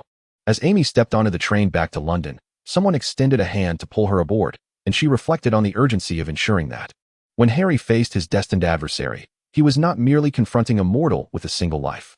It would require the combined efforts of both of them to realize this outcome. Chapter 131. The Confrontation of 3, Dudley Suffers. The Dursleys entered the living room under the hospitality of Sirius, who, after a moment's thought, personally poured glasses of cool water for the three of them and, from an unknown source, presented Harry with a large cup of pumpkin juice. "Why not send your child upstairs to find ours? He always prefers to sulk in his room. It's the one at the far left on the second floor. I worry he might not make any friends." After they finished their drinks, Sirius sincerely suggested to the couple, wearing an expression that suggested he was enjoying the unfolding drama. "Child." Harry felt a flicker of confusion. Had someone accompanied Sirius? He inwardly hoped it would be Ron, or even George and Fred. They could surely make Dudley dance to their tune. "Come on. Our dear Dudley simply adores making new friends. Staying in his room is no issue. He knows countless ways to enjoy his time indoors." Aunt Petunia chattered animatedly, her eyes not blinking once as she spun her fabrications. In her view, these were not lies. Her rose-tinted lens regarding her son was thicker than the walls of Hogwarts. As for Harry, the Dursleys were precisely concerned about him causing them embarrassment in front of Mr. Black, and now they were eager to make Harry vanish from Mr. Black's sight. Even if he were to cause a mishap in front of Mr. Black's child, they could easily concoct a lie to cover it up afterward. Uncle Vernon half-forced Dudley to the staircase, and to his surprise, Harry was already eagerly making his way upstairs. Step aside. Dudley would not miss any opportunity to assert himself over Harry. He stomped up the wooden stairs with such vigor that he nearly shoved Harry off. Sirius raised an eyebrow, suppressing the urge to transform the entire Dursley family into pigs, and casually flicked the decorative wind chimes adorning the curtains. These chimes were magically linked to another set upstairs, allowing him to notify the child residing there that guests had arrived. Dudley pounded on the door to the room. "It's not locked. Just come in," came a languid voice from within, the haughty tone immediately confirming to Harry who was inside. Dudley twisted the doorknob and pushed the door inward, but it would not budge. "Idiot, that door pulls outward," the voice inside remarked impatiently. Although Dudley was the one being reprimanded, Harry knew he would receive the same treatment if he were in Dudley's position. After all, the occupant was Draco Malfoy, and Harry could deduce that without needing to open the door. What on earth? Dudley flushed with indignation and muttered discontentedly before finally pulling the door open. In the dimly lit room, Malfoy reclined lazily in his armchair. Considering that Harry had yet to master the art of mental occlusion, he realized that whatever transpired here could potentially be exposed. Malfoy wore a brooch with special properties that could obscure the wearer's features from others, even if Harry recognized him. He would later struggle to recall the specific appearance of those he encountered here. In his childhood, he had only found the brooch appealing, prompting him to persuade his father to purchase it at Borgin and Burke's. He had not anticipated it would prove useful now. Malfoy cast a cursory glance at Harry before sizing up Dudley, clearly intrigued by this first encounter with a muggle. In his hands, Malfoy toyed with a flesh-colored object, which Harry quickly recognized as a pair of extendable ears produced by the Weasley family. It seemed Malfoy had been eavesdropping on the events downstairs. Harry recalled pondering what might occur if he were to bring these two loathsome individuals together before his conflict with Malfoy had been resolved. However, at that moment, he was more curious about how Malfoy had come to be here. The Malfoys had picked up their son at platform 9 3/4, albeit a false one. Amy had once again consumed a potion infused with Malfoy's hair on the train back to London, employing the same tactic to infiltrate Malfoy Manor. Naturally, the real Malfoy could not return home for the summer. Initially, Amy intended to hide him at number 12, Grimmauld Place. But the ever-suspicious and cautious Mad-Eye Moody protested vehemently upon hearing of this plan, writing to Dumbledore to express his concerns. The headquarters of the Order was not a temporary lodgings, especially since his father was a follower of the Dark Lord, who knew whether the boy might betray them at any moment. Fortunately, Sirius was in the process of purchasing a house on Grimmauld Place for Harry, which provided Malfoy with a refuge. Aware that many members of the Order harbored distrust toward him and were concerned he might inadvertently expose his identity in a Muggle neighborhood, Malfoy had remained indoors throughout the summer, becoming the child Sirius referred to as one who preferred to sulk in his room. When the three finally came face to face, an excruciating silence enveloped them. Harry and Malfoy were at a loss for words in such a situation, while Dudley brooded over Malfoy's recent insults. Given his size, he was accustomed to hurling insults and bullying others. He could hardly fathom this pale-faced boy standing over him. But then again, his parents had instructed him to befriend this wealthy boy, a task he felt compelled to fulfill. Moreover, after feigning amiability, he could surely extract a considerable allowance from him. Dudley's brain hadn't churned this vigorously in quite some time. He decided to take a brief pause before continuing to strategize on how to make Malfoy willingly submit to him. At that moment, Harry finally broke the silence. "Hello, I'm Harry, your neighbor, Harry Potter." The implication was clear. He wanted Malfoy to refrain from revealing that they were classmates studying magic together. Dudley cast an irritated glance at Harry and seized the opportunity to introduce himself. Malfoy glanced at Dudley and then at Harry, a flicker of amusement passing through his eyes, as if to convey a message. "No, your brother appears even more foolish than you, akin to long-lost siblings of Crabbe and Goyle." During his first year, Malfoy had been compelled by Amy to read an extensive collection of books on Muggle history and achievements, which helped him establish a value system starkly different from that of his father S, allowing him not to despise a wizard or Muggle solely based on their lineage. However, his respect was not unconditional. Individuals like Dudley, who were both dim-witted and selfish, naturally earned his scornful gaze. "Just call me Draco," Malfoy responded distractedly, maintaining his air of superiority, while the bespectacled one was dismissed. "You can leave now, you clumsy oaf. You're incapable of opening a door properly, and we're unlikely to play together." Dudley's face flushed with indignation. While insulting him was an affront, belittling him in favor of Harry was an insult. He disregarded whether Draco was someone he needed to curry favor with, slamming his hand heavily onto the armchair, causing Malfoy to feel the chair tremble thrice. "Hey mate, let us have a serious chat." The pressure of the moment made Harry uneasy. They were outside the school, and Malfoy was unable to use magic. What if Dudley truly lashed out? Yet, in the next instant, Harry realized his concerns for Malfoy were utterly unwarranted.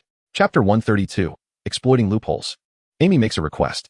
In a heartbeat after Dudley threatened Malfoy, he suddenly pressed his limbs against his body, becoming as rigid as a statue.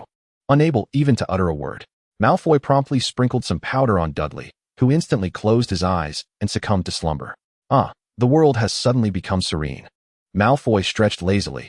I have no desire to expend energy dealing with your insufferable relative. You did this to Harry, he remarked, observing his cousin lying on the ground, bubbling yellow foam from his mouth. I sprinkled him with a bit of my special concoction, Malfoy explained, a few potions I brewed myself, along with some products purchased from the Weasley twins. Quite effective, wouldn't you agree? However, isn't that against the rules? Goodness, Harry Potter. I had assumed that having violated so many school regulations, you would possess some expertise in the matter. Malfoy exclaimed dramatically. The ministry prohibits the use of magic outside school, but I merely sprinkled a bit of potion. Moreover, I calculated that these potions will wear off in an hour, leaving no trace whatsoever. The ministry wouldn't even file a report. You wouldn't let those muggles off so easily, would you? Professor Snape informed us in our first class that a competent wizard must do more than merely wave a wand. Have you been paying attention, my great savior? Harry felt no anger at Malfoy's words. After all, ensuring Dudley faced some consequences was his foremost concern. He admired the bubbles emerging from Dudley's mouth as they shifted from yellow to green and then to blue, wishing he could capture this momentous scene with a camera. By the way, why are you staying here? Had a row with the family, you see. After all, I'm somewhat related to Sirius Black, and he took me in. He seems to appreciate my rebellious nature, Malfoy replied, his demeanor slightly discomposed, as he still needed to conceal Draco's plans from Harry. Oh right, let us feed him some canary biscuits and see what happens. Good idea. Harry's attention was successfully diverted, and Malfoy exhaled in relief. Before infiltrating Malfoy's estate again, Amy had saved a substantial amount of Malfoy's hair and devised a soul fragment destruction progress chart in her mind. Currently, Voldemort possessed 7 known Horcruxes, the diadem of Ravenclaw, the Resurrection Stone ring, and Voldemort's diary had all been destroyed. The locket of Slytherin was in Creature's possession. Nagini, his pet snake, was often at Voldemort's side. The Hufflepuff cup was likely hidden in Bellatrix's vault in Gringotts, and the final Horcrux, Harry Potter, needed to be destroyed by Voldemort himself. This infiltration aimed not only to gather intelligence to report back to the Order of the Phoenix, but also to discreetly destroy 1 or 2 Horcruxes without revealing her identity.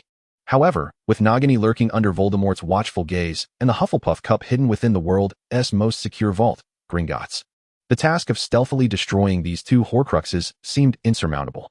Truth be told, Amy had no concrete plan in mind. She would have to act according to the circumstances. After months, when she encountered the Malfoys again, Amy noticed they appeared considerably more haggard. What have you been doing for the past 6 months? Why is there no progress on the task? Lucius's tone, though reproachful, was laced with concern for his son, fearing punishment from Voldemort for failure. You need not worry. The Dark Lord has granted me ample time, and I have my own plans. A similar question arose when Voldemort summoned her, his voice sharp. My esteemed master. Amy replied humbly, I wish to take action swiftly to fulfill your expectations of me. However, Dumbledore has inferred from various signs that you have returned, and the impact of the rumors is significant. If I act rashly at this juncture, it will likely raise suspicions among Potter and his companions, rendering my efforts to gain their trust over the past 2 years futile. Voldemort snorted, gesturing for her to continue. In truth, if we maintain a low profile for a while, allowing those fools to believe they are merely overreacting and subsequently lowering their guard, I can strike unexpectedly and achieve remarkable results, Amy proposed. Moreover, Harry mentioned to me that there seems to be an extraordinary connection between you and him. I presume you have noticed this over the past 6 months. Voldemort nodded, realizing that Malfoy had indeed gained Potter's trust, even to the extent of knowing such intelligence. If you harbor any particularly unique thoughts, Harry will dream related to them, thus compromising our intelligence. Amy feigned urgency. Should he discover that I am following your directives, it would be disastrous. Upon realizing this, I ensured that crucial information did not reach Potter. However, I implore you to sever the connection between Potter and your mind during this period, Amy requested. Of course, with your capabilities, you might control Harry through this mental link. But considering my earlier remarks, it would not be wise to subject Potter to nightly nightmares. Naturally, you may wish to extract vital information from Harry's mind. Yet Dumbledore has also begun to take note of this. He is intentionally concealing valuable information from Harry Potter. Voldemort remained silent, his reptilian gaze fixed ominously on Amy. They held their standoff for an extended duration. Voldemort's eyes sent shivers down Amy's spine, yet she persisted without revealing any sign of weakness. "I shall trust you once." Voldemort finally spoke, "but until you fulfill my task, I will not intrude upon Potter's mind. However, my patience is finite. Should you fail to produce results promptly, I shall reconsider this decision, determining whether you continue to serve me or become sustenance for my Nagini." "At your command," Amy replied, her voice quivering slightly. Chapter 133, Revelations of Memory, accompanied by nightmares. Oblivious to the machinations of the two Malfoys, Harry had recently noticed a significant decrease in the frequency of his nightmares. Equally worthy of celebration was the fact that, without leaving the Dursleys, he could finally spend a legitimate summer with his godfather. The catalyst for this was Sirius, who, after engaging in a lengthy series of tedious pleasantries, requested the Dursleys' permission for Harry to assist him in walking his dog. Why that boy indeed? My point is, Dudley has ample leisure time to assist his neighbors. Should the new neighbors uncover Harry's peculiarities, the Dursleys would likely lose their minds. Thus, they desperately seek reasons to prevent such a revelation. At that moment, Dudley rushed down from upstairs, shouting, They both. I turned into a canary." The Dursleys' hearts skipped a beat. What strange spell had Harry Potter cast upon their precious son? I surmise Dudley's emotional turmoil was so intense that it might frighten my dog. Sirius seized the opportunity to counter the Dursleys' assertions. "I believe we can clarify." Uncle Vernon stepped forward, shielding Dudley, and bellowed up the stairs, "Harry Potter, come down here at once. As for your cunning tricks to torment Dudley, we shall settle that later. It was merely a childish scuffle. Adolescents tend to behave this way." Aunt Petunia quickly explained the situation to Mr. Black and also advanced to protect Dudley, her fury matching that of Uncle Vernon. From the shadows of the second-floor staircase, they could faintly discern a small boy descending slowly. Just as Uncle Vernon was about to admonish, he realized the boy was not Harry. "You must be Mr. and Mrs. Dursley. It is a pleasure to meet you," Malfoy greeted with an impeccable smile. Although he usually exuded a haughty demeanor, he was adept at feigning innocence, embodying the very essence of poise and refinement, as I had imagined. Unlike the typically stern and aloof Mr. Black, Malfoy's sweet words struck a chord with the Dursleys. "You need not be overly concerned. It was hardly even a quarrel," Malfoy explained with a smile. "We just enjoyed a delightful time upstairs." But it seems that Dudley Dursley inadvertently dozed off, and upon waking, he rushed downstairs, likely from a nightmare. At that moment, Harry appeared behind Malfoy, and the Dursleys cast a suspicious glance at him, half believing Malfoy's account. After all, how could one transform another into a canary? Surely, he must have been dreaming.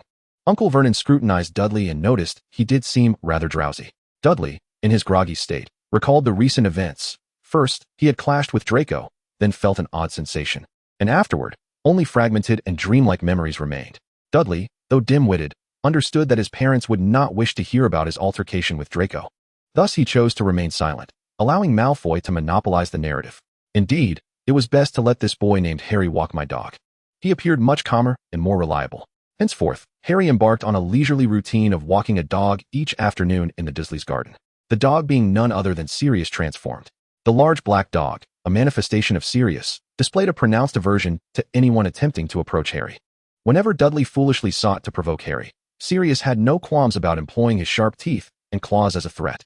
The tranquil days and restful nights brought a rare calmness to Harry's heart, allowing him to reflect seriously on the tumultuous experiences of the past year. The basilisk in the Chamber of Secrets, the Death Eater's escape, and Voldemort's resurrection, as well as the entangled grievances of their forebears, were all somewhat challenging for a 12-year-old to digest. If only I could navigate this as adeptly as Amy, or no, as Hermione. Harry mused to himself while lying on his bed, pondering whether it would enable him to better manage these trials. Everyone hailed him as the savior capable of vanquishing Voldemort. Yet Harry was acutely aware of his inadequacies. Although nightmares had become infrequent, his scar, as a radar for Voldemort's presence, continued to throb subtly, a constant reminder that danger lingered. Despite his awareness of his immature abilities and precarious situation, Harry did not succumb to despair. After all, he had Sirius, Dumbledore, and countless other allies by his side, and together, they had nothing to fear. With an optimistic mindset to bolster him, Harry bravely endeavored to recall the nightmares he had endured over the past 6 months, hoping to unearth some useful information. Regrettably, the content of his nightmares was quite disjointed. At times, he morphed into a serpent, and at others, he found himself scolding someone in a dim basement, with a giant python coiled at his feet. After much contemplation, he could deduce nothing particularly significant beyond the fact that Voldemort had kept a fearsome snake. It was then that Harry suddenly recalled a memory he had seen in Tom Riddle's diary, one concerning Horcruxes. The young Voldemort had inquired about such a perilous topic of his professor, undoubtedly with ulterior motives. Harry focused intently, feeling as though he had finally grasped the crux of the matter. Horcruxes were vessels for fragmenting one's soul. This explained how Voldemort managed to exist in a half-alive state for so many years. I remember him asking that professor if one could make 7 Horcruxes. Indeed, 7. Voldemort surely created 7 Horcruxes to ensure he would not be killed. The scene of Tom Riddle in the chamber, draining Ginny's life force and proclaiming his imminent resurrection, flashed vividly in Harry's mind. Perhaps we have already destroyed one of the 7. That leaves 6. Harry stared at the ceiling, ruminating on what Voldemort might have chosen as his Horcruxes, yet he realized he knew far too little and was at a loss for ideas. As his thoughts grew increasingly muddled, he unwittingly succumbed to sleep in the dead of night. That evening, Harry experienced a long-forgotten nightmare. Chapter 134, The Last Horcrux. A Desperate Wish. Due to the previous incident involving the interception of prisoners en route to Hogwarts, coupled with the rampant rumors of Voldemort's return, the Ministry of Magic mandated that the captured Rodolphus Lestrange be personally escorted to Azkaban by Dumbledore. However, considering the heightened danger to Hogwarts in his absence, Dumbledore delayed the execution of this task until after the school closed. Following the mass defection of Dementors, Azkaban's defenses had weakened considerably. Apart from a few temporarily assigned wizards and reinforced magical locks and barriers, it resembled a Muggle prison in many respects. Without the oppressive presence of the Dementors, not only the seasoned Rodolphus, but other inmates began to bicker and create a ruckus, turning Azkaban into a cacophony. Upon entering his cell, Rodolphus felt his dark mark burning. My master has contacted me. He was elated, for in the chaos of Azkaban, none would notice his unusual demeanor. A wisp of black smoke silently emanated from the dark mark on Rodolphus's arm, directly entering his ear. Although I enhanced the communication function of your mark before I left, it remains cumbersome to contact you through the walls of Hogwarts, especially with Dumbledore's watchful gaze. Now, it is far more convenient. Voldemort's husky voice resonated in Rodolphus's ear. I deeply regret. Upon hearing Voldemort's voice, Rodolphus hastily repented for his failure. I have betrayed my master's trust. Those detestable individuals interfered. Very well. We had prepared for contingencies at that time, so the losses are not too significant. My greatest loss, however, is you, my dearest servant. The voice of Rodolphus Lestrange conveyed a depth of master-servant affection that would resonate with anyone. No, I did not contribute in the slightest to your resurrection, and that will forever be my regret. Rodolphus cried out, as they even drove away the Dementors, depriving them of the chance to bestow upon me a kiss. I would rather be a sacrificial pawn on my master's path to revival than remain a useless captive in Azkaban. I have always known of your loyalty, Rodolphus. In truth, your life holds a unique value to me. Moments later, a tendril of black smoke coalesced into a massive hand that grasped Rodolphus by the throat. I am grateful to you. In fact, Amy and Harry have both miscalculated the number of Horcruxes. It is true that Voldemort had plans for 7 Horcruxes, but his discerning eye for selection had delayed the completion of his scheme. In the original timeline, Voldemort transformed Nagini into his final Horcrux only during the summer preceding the Triwizard Tournament. However, this detail was overlooked by Amy, influenced by her preconceived notion regarding Voldemort's 7 Horcruxes. Having been resurrected earlier, Voldemort had remained secluded in the basement of Malfoy Manor, agreeing with Draco to refrain from reckless actions and to conceal his whereabouts, all the while seeking an opportunity to create a Horcrux. Now, that moment had finally arrived. Upon receiving the morning edition of the Daily Prophet, Amy was startled by the headline. Alongside the text, there was a photograph. Rodolphus lay on the floor of Azkaban, his neck marked by deep bruises, yet his face bore an expression of eerie contentment, his manner of death quite bizarre. Suicide? Surely not. He had divulged too much information at Hogwarts to warrant such an act at this juncture. Amy scrutinized Rodolphus's peculiar expression for a long while. Although she did not possess a special scar like Harry, she could sense that this matter was somehow linked to Voldemort. Whether Voldemort intended to silence Rodolphus or to utilize his life for another purpose, it served as a warning to Amy to proceed with caution and to hasten her efforts to gain Voldemort's trust. As she exited the room and approached the basement door, Amy encountered Bellatrix, who had just lost her husband. Yet, her expression betrayed little sorrow, at most, a hint of regret, akin to a fervent fan mourning the retirement of a beloved co-leader. Upon entering the basement, Amy found Voldemort resting with his eyes closed, while Nagini swiftly slithered over, excitedly flicking her tongue. Nagini, calm yourself. I know you are hungry, but this child cannot be consumed, at least not yet. Voldemort soothed Nagini in Parseltongue, then turned his gaze to Amy. What is it? I hope you are not about to engage me in another tedious discussion. My patience is quite thin at the moment. It is a letter, Amy replied. Potter has written to me, and upon reading it, it spontaneously combusted. The letter states that old coot Dumbledore has obtained crucial information about us. While I cannot decipher it entirely, I believe it is imperative to report this to you. Speak, Voldemort commanded, sitting up straight, evidently intrigued. It pertains to Horcruxes, Amy continued, noting how Voldemort tensed at the mere mention of the term. The letter indicates that Dumbledore has discovered the locations of 2 Horcruxes and intends to send someone to destroy them. Does it specify which 2? Voldemort's breath grew heavy. It mentions the Slytherin locket and the Hufflepuff cup. Voldemort was astonished that Draco could deceive Harry Potter to such an extent. Even more so that the Horcruxes he had painstakingly hidden had been uncovered by others. Depart. Before you go, summon Bellatrix for me. Voldemort rose, and after speaking with her, he would venture out, albeit without making too much of a stir. Remember, do not divulge what you know to anyone. When I return, I shall call for you. At that moment, Amy could only hope that Voldemort would not uncover anything from Regulus Black's fatal letter within the Slytherin locket. After all, it was only in this way that Amy could proceed with her next plan. Moreover, revealing to Voldemort that the Slytherin locket had been located, rather than another Horcrux, was part of a broader strategy. It must succeed, Amy fervently prayed, recalling that she had never before undertaken such a perilous endeavor. While she possessed some strength, she was reluctant to reveal her identity, especially not to Voldemort, who had multiple lives. Chapter 135, The Concealment of Horcruxes, Advancing the Triwizard Tournament. Voldemort's personal involvement indeed yielded remarkable efficiency, as Amy received another summons to the basement the following day. My esteemed master, I wonder if my intelligence has proven beneficial to you? Voldemort merely scoffed, violently tossing a shimmering object onto the ground, clearly in a foul mood. What is this? Amy inquired, feigning ignorance as she gazed at the Slytherin locket on the floor. My Horcrux, the Slytherin locket. It appears to be in perfect condition. Amy picked up the locket, scrutinizing it closely. She was adept at playing the fool. Fake! Voldemort roared. And the air around them seemed to shift with the intensity of his emotions, making Amy feel as though she were in an air-conditioned room. I can feel it the moment I touch it. This is not my Horcrux at all. Someone went to the trouble of crafting a counterfeit to mock me. Huh. Dumbledore is truly amusing. Amy sighed with relief that Voldemort, in his rage, had not scrutinized the fake Horcrux closely enough to unravel her deception. My respected master, please do not let your anger consume you. What of the other Horcrux? The Hufflepuff cup should be stored in Bellatrix's personal vault, Amy inferred. She speculated that Bellatrix, as a wanted criminal, had relied on Lucius or other Death Eaters still able to act openly to assist her in checking on the Horcrux. Upon hearing Draco mention the Hufflepuff cup, Voldemort's expression softened slightly. He ceased venting his anger and spoke slowly. I had Bellatrix conduct a thorough examination, and the Hufflepuff cup remains intact. It seems Dumbledore has not yet had the opportunity to act. Preserving this Horcrux is a testament to your contribution. Thank you for the compliment, my master, Amy nodded, appearing enraptured by Voldemort's somewhat begrudging praise. Now, since Dumbledore is aware of the cup's location, would it not be prudent to relocate it? Voldemort wore an expression that suggested he was already aware of this, conjuring a shimmering golden sphere in his hand. Amy believed she could discern the outline of a cup within its brilliance. Such matters are not as simple as you might think. Few places offer security comparable to Gringotts. Voldemort was troubled, and given the heightened scrutiny outside, he knew that if he made any significant moves to hide the Horcrux, Dumbledore would undoubtedly catch on.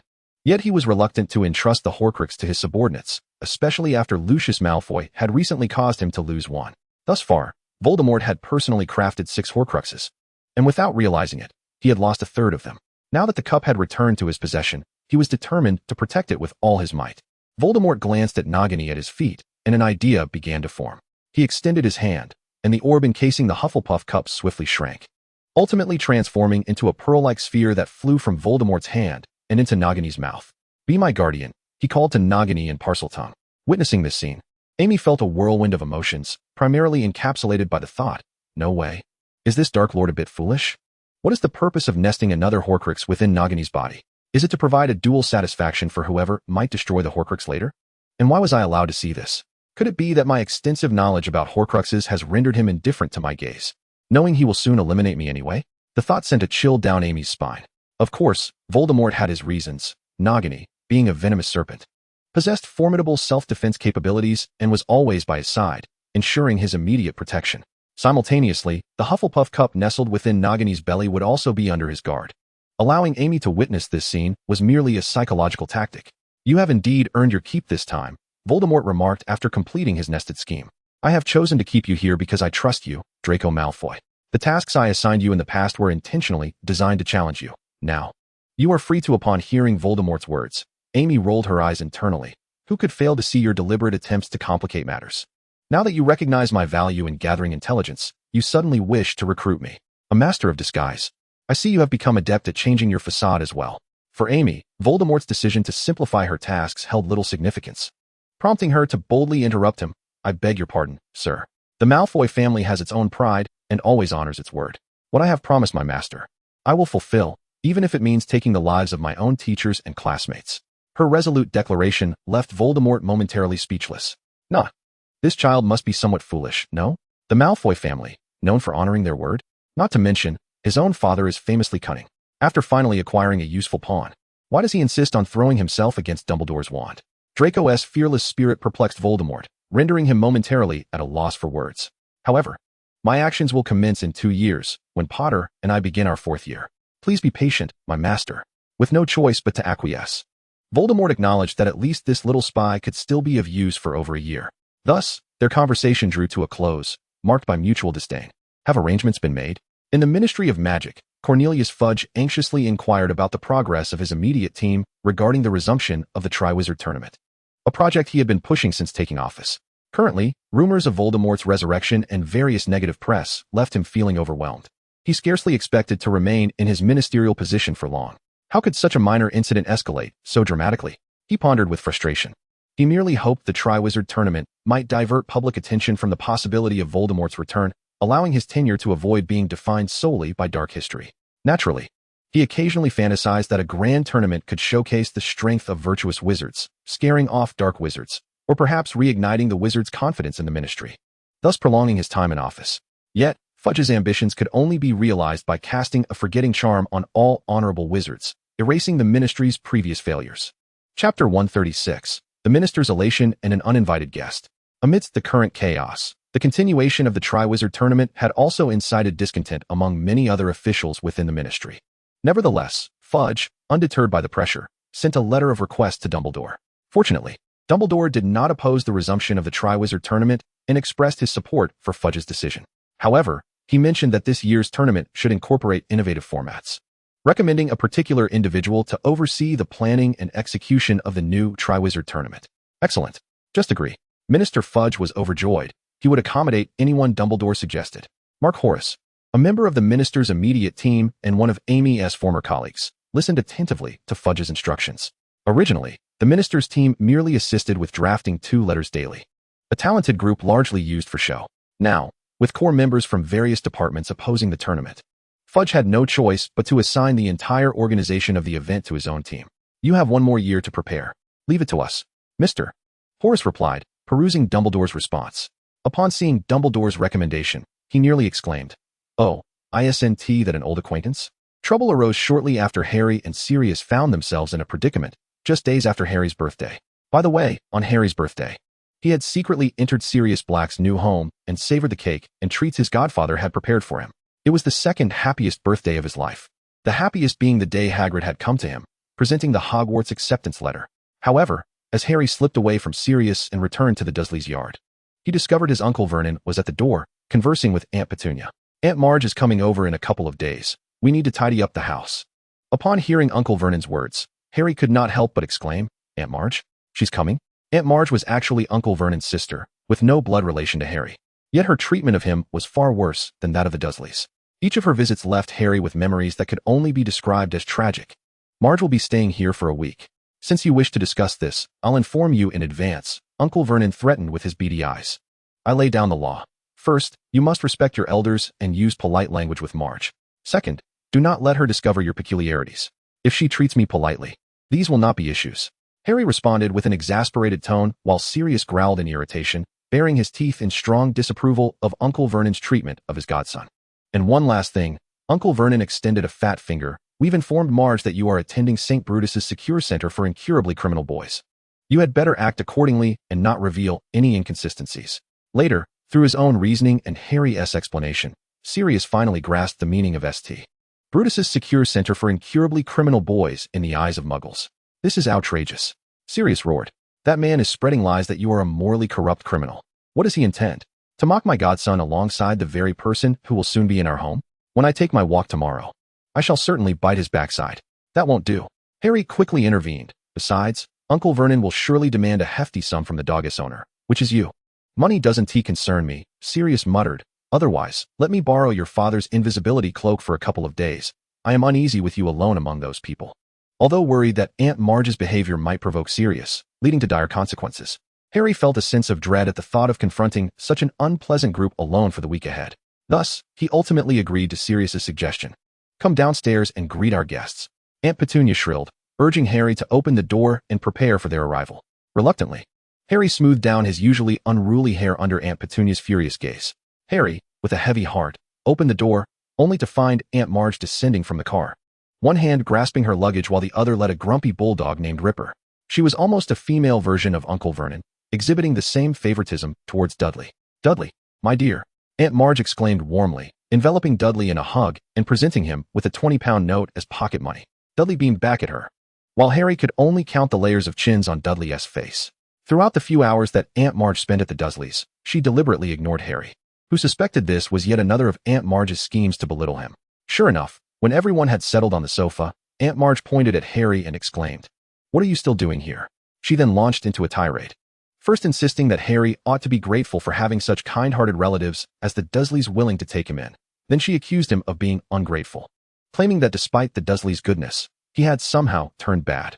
Aunt Marge relished contrasting Dudley with Harry, hinting wildly that Harry was destined to become a worthless criminal. "Oh, I heard you were sent to that top-notch juvenile delinquent school," she said, sipping her tea. "Does that school still use whips? You ought to be beaten more. You little brat." Harry, hearing this, merely shrugged it off, accustomed as he was to Aunt Marge's sharpness. However, Sirius did not share this sentiment. Chapter 137, Aunt Marge. A bountiful return. "Penny, you should write to that juvenile school, informing them that you fully support the use of violence against that boy," Aunt Marge proclaimed, casually picking up her teacup. Though the tea had been sitting on the table for quite some time, the moment she grasped it, the water within began to boil violently, and cracks appeared on the cup, rapidly widening. Mere seconds later, the teacup exploded in Aunt Marge's hand, scalding tea mingled with shards of glass flying everywhere, most landing on Aunt Marge while some splattered the Dursleys. Instantly, the house erupted in chaos, everyone except Harry and the concealed Sirius shrieking in alarm. "What are you standing there for? Get a wet towel and the first aid kit," Aunt Petunia commanded Harry through gritted teeth, her eyes betraying a hint of suspicion. Harry sluggishly retrieved the items Aunt Petunia requested as the Dursleys began to recover from their shock of the sudden scalding. Unfortunately, Aunt Marge was less fortunate. Her face and arms blistered from the burns and marred by numerous cuts from the glass, a truly ghastly sight.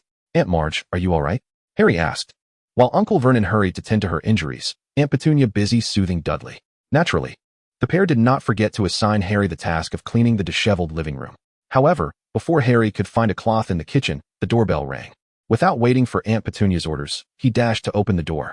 Sirius had removed his invisibility cloak and stood at the threshold. "Apologies, Mr. and Mrs. Dursley.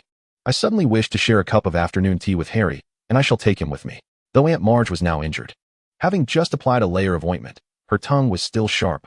Oh, that heartless scoundrel, abandoning an injured relative to cavort with his friends. Who knows what he means by having tea?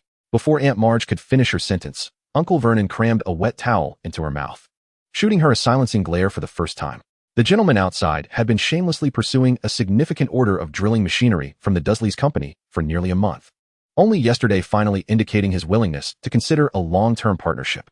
Now, it was unfortunate that Mr. Black had witnessed their family in such disarray, and Aunt Marge had uttered such offensive remarks.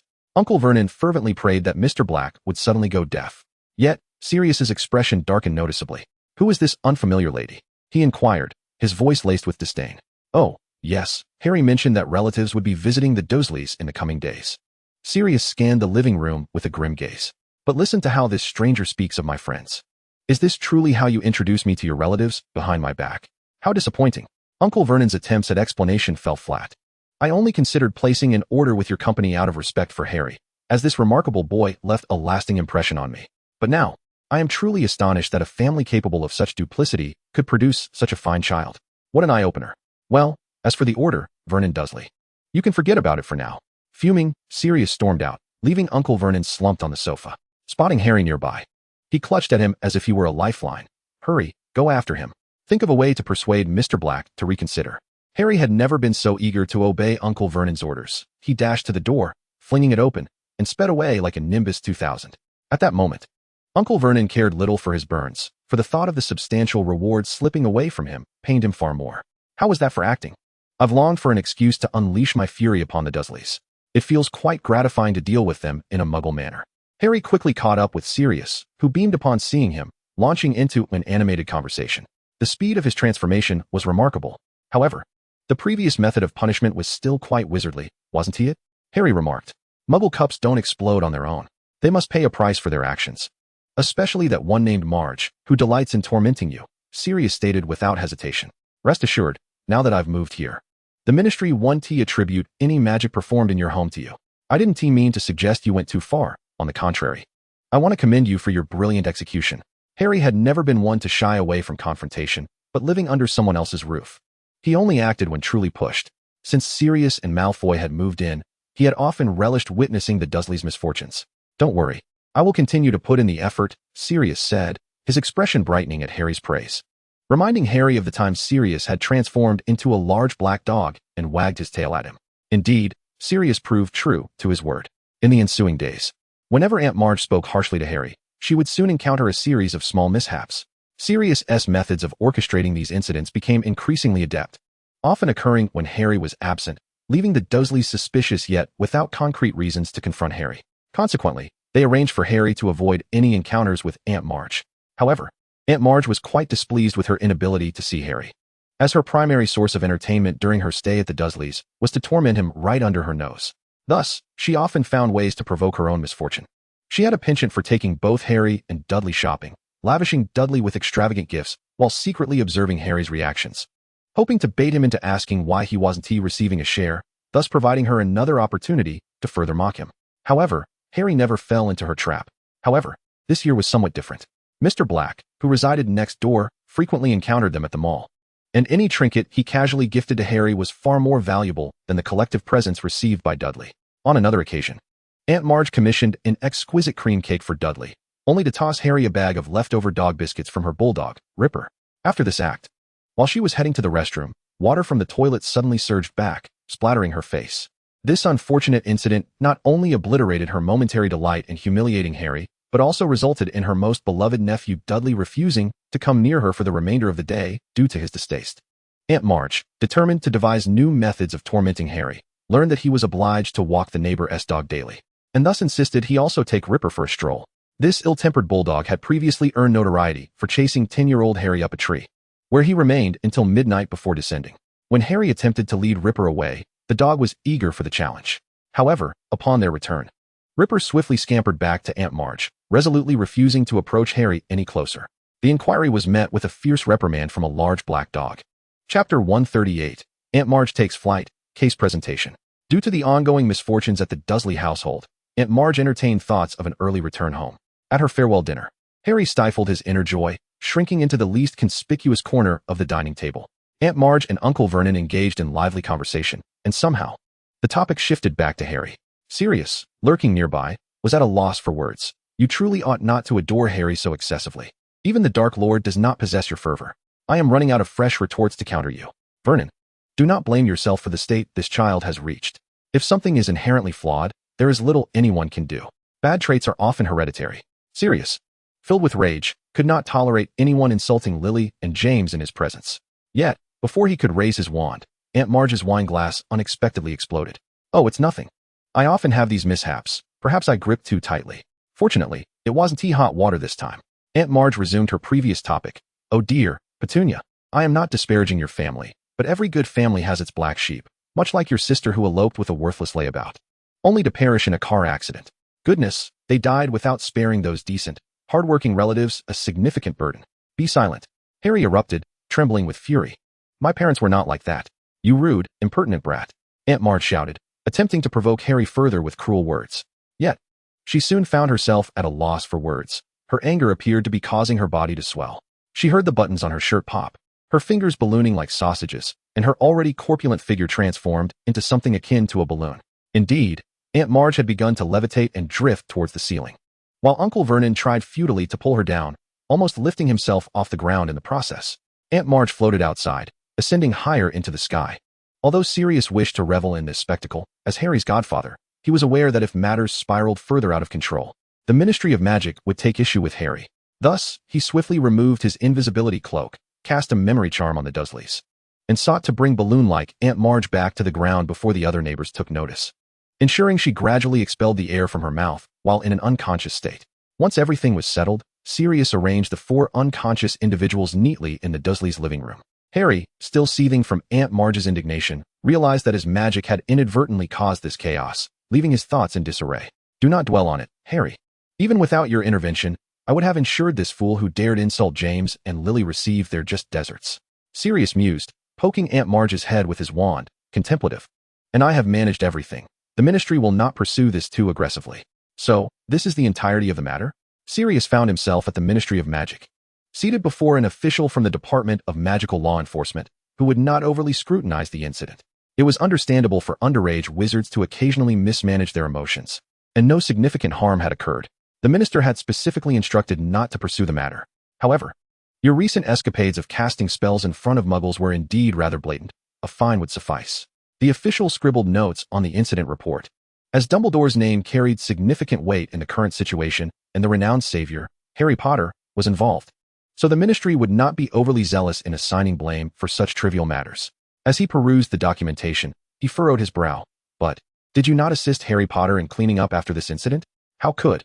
In the 2 weeks following the incident, the main victim, Aunt Marge, although unaware of what had transpired, inexplicably lost her ability to speak and had been unable to find a cure after visiting several Muggle hospitals. Of course, that was my doing, Sirius readily admitted, a hint of pride on his face. Let that individual know that if they cannot speak, they should remain silent. However, we will dispatch a designated cursebreaker to resolve this matter. Once all the documentation is complete, we will notify you to settle the fine in one go. Generally, behavior like Sirius's would warrant detention for 10 to 15 days. But with Dumbledore's intercession and the Ministry's acknowledgement of their previous wrongful imprisonment of Sirius for over a decade, the responsible personnel dared not speak loudly in his presence. Whatever you decide, just inform me of the amount, and I shall comply. Sirius rose. I cannot linger any longer. I have been away from number 12 Grimmauld Place for nearly 20 minutes. I must depart. In the midst of the official's bewildered gaze, Sirius disapparated back to his home on Grimmauld Place. Upon his return, Sirius discovered Remus had taken a seat in his living room at some point. The house on Grimmauld Place was fortified with layers of magical protection specifically designed against wizards. Thus, anyone who had not been authenticated by the owner, even if transformed by Polyjuice Potion, could not enter. Therefore, he was assured that the figure before him was the genuine Remus and not a disguised intruder. Chapter 139. Unexpected Developments. Stubborn Elf. After a month apart, I made a special trip here, only to find you absent. Remus wore a frown. Do you recall the last time I spoke to you about Creature? I remember. Amy wanted that locket from him, correct? Sirius was genuinely curious as to why he was unaware of such an item in his own home, while Amy seemed so well informed. However, he had never bothered to delve deeply into the belongings of the Black family as a fugitive. Remus nodded, then sighed. Creature, upon seeing members of the Order of the Phoenix, unleashed a torrent of foul language, demanding they leave. When I attempted to ask Creature for the locket, he dismissed me entirely. Ultimately, I had no choice but to use the phrase Amy had taught me. This finally elicited a response from Creature, albeit not a favorable one. You liar. You scoundrel. Trying to deceive old Creature. This is a task entrusted to me by Master Regulus, and I will never relinquish it to you. With that, the obstinate old elf produced the Slytherin locket from some hidden place, hanging it around his neck and clutching it tightly to his chest. Creature has struggled for ages to accomplish this task. Creature does not believe you. Remus Lupin found himself in a rather perplexing predicament. After all, he was merely a messenger. Amy had not elucidated her intentions to him, leaving him uncertain about how to further engage with Creature. As he took a step forward, before he could react, Creature let out a frantic scream and vanished from sight. Recently, it seemed that Amy had been preoccupied with some pressing matters, making her difficult to reach. Therefore, he inquired, might you return and assist me with this issue? After all, you are Creature's master, and he will undoubtedly heed your commands. Sirius Black, in a fit of agitation, sprang to his feet. You stay here and ensure Harry's safety. I shall return shortly. Within 5 minutes, Sirius reappeared via apparition. That cunning creature, he cursed. He anticipated my return and has vanished to who knows where. I searched the house while enduring relentless insults from my mother's portrait. I am utterly exasperated. Lupin shook his head. It appeared that he would have to inform Amy of this situation upon the commencement of term and suggest she devise an alternative plan. However, much to Lupin's dismay, Amy's presence was conspicuously absent from Hogwarts when the term began. Harry and his friends shared in the unease, for in such uncertain times, a sudden silence could be quite chilling. Consequently, Lupin hastened to gather information. Professor McGonagall, a reliable source, revealed that, upon Dumbledore's recommendation, Amy had gone to the Ministry of Magic to assist in organizing the upcoming Triwizard Tournament and would be away from school for an entire academic year. This matter was classified, and she warned him to keep it under wraps, especially from the students. After imparting her serious admonitions, McGonagall produced a letter, the last message she would deliver before her departure, urging him to convey its essence to others once he had perused it. As Lupin unfolded the parchment, a few bold characters leapt into view. Hurry! Time is of the essence for Hogwarts. Shortly after the term commenced, Sirius was summoned by the Ministry to pay a fine. Upon settling the payment, Amy appeared and called out to him. Professor Lupin has informed me that he was unable to retrieve the locket from Creature, so I intend to confront him personally. Prove your identity, Sirius urged warily. Speak of something only we would know. Who has been residing with me the longest recently? Given that number 12 Grimmauld Place served as the headquarters for the Order of the Phoenix, there could be no room for error. The Ministry personnel were becoming increasingly unpredictable. What if she had intercepted the real Amy's correspondence and was now attempting to deceive him with an impostor? You must have observed the constellation Draco over the summer. Amy replied succinctly and quietly. Her lack of suspicion towards Sirius stemmed from her prolonged infiltration among the Death Eaters, where she had gleaned no information about their plans to impersonate members of the Order. Furthermore, what advantage would there be in impersonating Sirius and paying his fine? Sirius understood her implication and sighed in relief. Seize my arm, and I shall transport you. The two of them silently materialized in a secluded corner of number 12 Grimmauld Place, where the muggles around them were engrossed in their own affairs, oblivious to the two robed figures. Creature has been deliberately hiding since I entered, Sirius informed her. If you wish to find him, you must venture inside on your own. Be cautious, he is not a congenial house elf. I will await your return. He gestured towards the narrow gap between number 11 and number 13 Grimmauld Place. Amy nodded and approached, silently reciting. The headquarters of the Order of the Phoenix is located at number 12 Grimmauld Place in London. An old house materialized between the two adjacent buildings, displacing them without drawing the attention of the surrounding muggles. Amy ascended the stone steps leading to the door and rapped her wand against the fated entrance. The sound of metal fittings clashing echoed from within, and the door creaked open, revealing a dank, musty interior that resembled a long-abandoned warehouse more than an ancient family estate. As Amy crossed the threshold, a gravelly voice echoed from the shadows, muttering incessantly, How delightful, how delightful. What would my poor mistress think? Now any scoundrel may freely enter her abode. Guess what it is this time? A swindler, a werewolf, a thief, or a mudblood. Pathetic. Hello, Creature. Amy interjected loudly, disrupting his ramblings. I need to speak with you. Sirius has already given his authorization. From the darkness emerged a wizened little house elf, his bat-like ears sprouting tufts of white hair, and his bloodshot eyes reflecting a lifetime of sorrow. The locket from Slytherin hung heavily around his neck, nearly reaching his knees, threatening to choke his slender neck with its weight. He hunched his back and approached Amy slowly, contemplating whether to bow. If Amy were indeed a mudblood, this bow would forever stain his conscience. I wish to discuss the locket around your neck. Ah, another thief, another deceiver. How vile, Creature muttered, as if oblivious to the fact that others could hear his self-directed slander. Lord Voldemort had cast a curse upon the Slytherin locket, instilling a profound mental burden upon its wearer. However, Creature was already steeped in darkness, making the effects seem rather negligible. He perceived Amy as significantly less threatening than the adult wizard Lupin, thus he had no immediate intention of fleeing. I am not a deceiver. Please, take a look at this. Amy produced an item from her bag and tossed it to Creature. Reluctantly, he extended a hand to catch it, and upon focusing his dim-aged eyes on the object, tears obscured his vision anew. Chapter 140. The Elf's Mission, the Order's Execution. Amy had thrown the imitation Slytherin locket, which she had acquired from Malfoy Manor, to Creature. This was the last relic of Creature's most revered master, Regulus Black, Sirius's brother, and likely the only object capable of touching Creature's heart. Regulus Black was a staunch traditionalist of the Black family, valuing bloodlines and power, and he had joined the ranks of the Death Eaters. However, he soon discerned the fundamental disparity between Voldemort's tyrannical reign and his own beliefs, prompting his rebellion. He was among the first to uncover Voldemort's Horcruxes and, at the cost of his life, he had exchanged the Slytherin locket. Before his demise, he commanded Creature to remove the locket and destroy it, forbidding him from divulging this matter to anyone in order to protect the family from his legacy. With trembling hands, Creature opened the fake locket that his master had forged, revealing the letter Regulus had pinned to the Dark Lord, lying quietly within. He gently traced the initials RAB, which stood for Regulus Arcturus Black. Creature has failed Master Regulus's command. Creature cannot destroy it by any means. Such powerful magic resides within. Creature wept, clutching the imitation locket that Amy had thrown, as the two locket pieces clinked against each other with a clear, resonant sound. I have sent word to you, but alas, you did not believe me. Amy patted the letter D on her palm, summoning the basilisk Fong she had obtained from the Chamber of Secrets. As Creature gradually emerged from the tumult of emotions and memories, Amy approached and handed him the thong. With this, you can destroy that locket, she reassured him gently, igniting his inner resolve. I believe that since this is the final command given to you by Mr. Regulus Black, it is only fitting that you take action. Kreacher's eyes ignited with the flicker of hope as it gingerly accepted the sword of Gryffindor, carefully setting aside Regulus's locket box. It then removed the true Slytherin locket from its neck and placed it at its feet. I had long harbored the belief that this box must be opened in order to be destroyed. Kreacher, clutching the sword, hesitated. This underscores the significance of mastering multiple languages. Once the box is opened, you shall strike.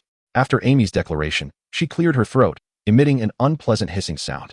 Throughout the summer, she had sought out Voldemort in the basement for various reasons. However, Voldemort, preferring the company of his pet snake Nagini, often communicated in Parseltongue rather than attending to her. Furthermore, he delighted in setting locks that could only be opened with Parseltongue. Thus, Amy was unwittingly forced into a summer of snake language listening, piecing together some basic phrases through trial and error. Beyond simply opening, she had learned to utter phrases like useless creatures, which Voldemort repeated incessantly. The golden lid of the locket box sprang open, revealing a pair of black eyes, identical to those of a young Voldemort. Kreacher raised the sword high. Yet a human voice emanated from the locket box. I know your heart, old creature, what are you doing? Do not listen to him, Amy cried out. Do you know that this girl before you is merely a lowly mudblood? And what are you doing? Accepting a weapon from this mudblood. To slay a part of your master's master. You have diligently served the House of Black your entire life. And now you would bring shame upon such a glorious and noble family? Old Kreacher seemed entranced, fixated on those eyes, hesitating to plunge the sword. From those eyes emerged a shifting form that ultimately transformed into a young man, the late Regulus Black. Amy tightened her grip on her wand, ready to summon fiend fire should Kreacher lose control. Useless old fool, the false Regulus mocked, his voice echoing Tom Riddle's tone, leaving Kreacher feeling weak, its vision blurring. Yet at that moment, a familiar, comforting command resonated within its mind. Kreacher, hurry, you must destroy that locket. House elves, upon hearing their master's command, can turn the impossible into the possible, especially when it comes from a master to whom they are deeply bonded. You shall not insult my master. Young Master Regulus would never treat old Kreacher this way. Kreacher croaked with a voice reminiscent of a bullfrog, closing its murky eyes and driving the sword down fiercely. The locket shattered into several pieces, Riddle's eyes vanished, and wisps of smoke emerged from the lining of the box. Kreacher, exhausted, sank to the ground, gasping for breath. But soon, it rose again, cradling the sword in its hands and returning it to Amy. Kreacher has fulfilled the young master's final command, the aged elf proclaimed, pride swelling in its voice, reminiscent of Dobby's exclamation of freedom. Indeed, it had unraveled a significant knot within itself, akin to liberation. I believe that when Regulus Black ultimately defied Voldemort, he must have had his reasons. You should ponder this. Perhaps he saw something far more important than bloodlines and power. Amy encouraged. Pardon me, may I inquire your name, miss? Kreacher stiffly bowed before Amy, grappling with its past thought patterns. Amy Lair, she replied, preparing to leave, hoping that by their next encounter, the term mudblood might be expunged from Kreacher's vocabulary. Chapter 141, Conflict Amongst Allies, Promises at the Door. In the dead of night, Dumbledore sat alone in his office, attending to paperwork regarding the end-of-term teaching arrangements. Back already? Has the progress been smooth? Dumbledore inquired without looking up at Amy, who had just appeared via the quick map. He was well aware of her unique advantages, and so she felt no need for subterfuge. Smooth. Though negotiating with the other two schools across borders proved somewhat arduous. Perhaps you should take a moment to enjoy the campus life, Dumbledore suggested, finally lifting his gaze to meet hers. After all, you are merely a student at Hogwarts, a child. Enjoyment can wait until everything is concluded, Amy replied with a smile. In a year, I suspect I will miss this thrilling and demanding life.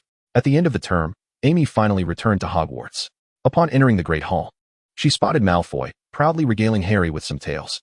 This eased her mind slightly. After discussing her plans with Malfoy, he had accepted them, but still felt significant psychological pressure, often avoiding Harry and the others out of fear of inadvertently revealing something. Amy, it's been ages, Luna exclaimed, immediately recognizing Amy's return and pulling her back to the Ravenclaw table. No one knows where you went. Harry and the others were worried you had encountered some misfortune, but I believe you were developing a special device to repel pesky flies. Luna appeared eager to share everything she had experienced over the year. Living alone in the dorm isn't so bad. It's quite liberating. When I sleepwalk, I don't disturb anyone, she rambled, before shifting topics. Did you know? Luna continued, speaking of everything from the airship to the invisible beasts, from the commercial success of Singing Out of Tune to Rita Skeeter's latest culinary articles. As her excitement peaked, she raised her voice, attracting curious glances from those nearby. Amy found solace in such whimsical conversation, amidst the chaos of study, work, battles, and plans. Engaging in lighthearted dialogue with a friend was a tremendous relief. After about 15 minutes, Amy felt her usually taut nerves begin to relax, but then she suddenly sensed a tightening in her shoulder. Miss Amy Lair, as one of the planners for the Weasley Wizarding Wheezes, is it not rather unseemly to vanish without a word? Cold sweat trickled down her spine. She felt more anxious now than when facing Voldemort himself. We have unanimously agreed that you need to undertake a series of overtime tasks to recover our losses. George, Fred, please let me explain. Oh no, allow me to justify myself. Amy, having grown taller over the year, found herself being dragged away by the Weasley twins, who had also grown significantly. Just before they left, she emitted a lamenting wail that echoed throughout Hogwarts. In the evening, when everyone entered the room of requirement, they discovered Amy in a well-equipped workspace, complete with warm tea and sweet treats, suspended by the neck and pinched by the Weasley twins as they supervised her work. Filch has banned the continued sale of Harry's blind draw cards, claiming it promotes consumerism and crowds gambling, corrupting the school's atmosphere. Forget him.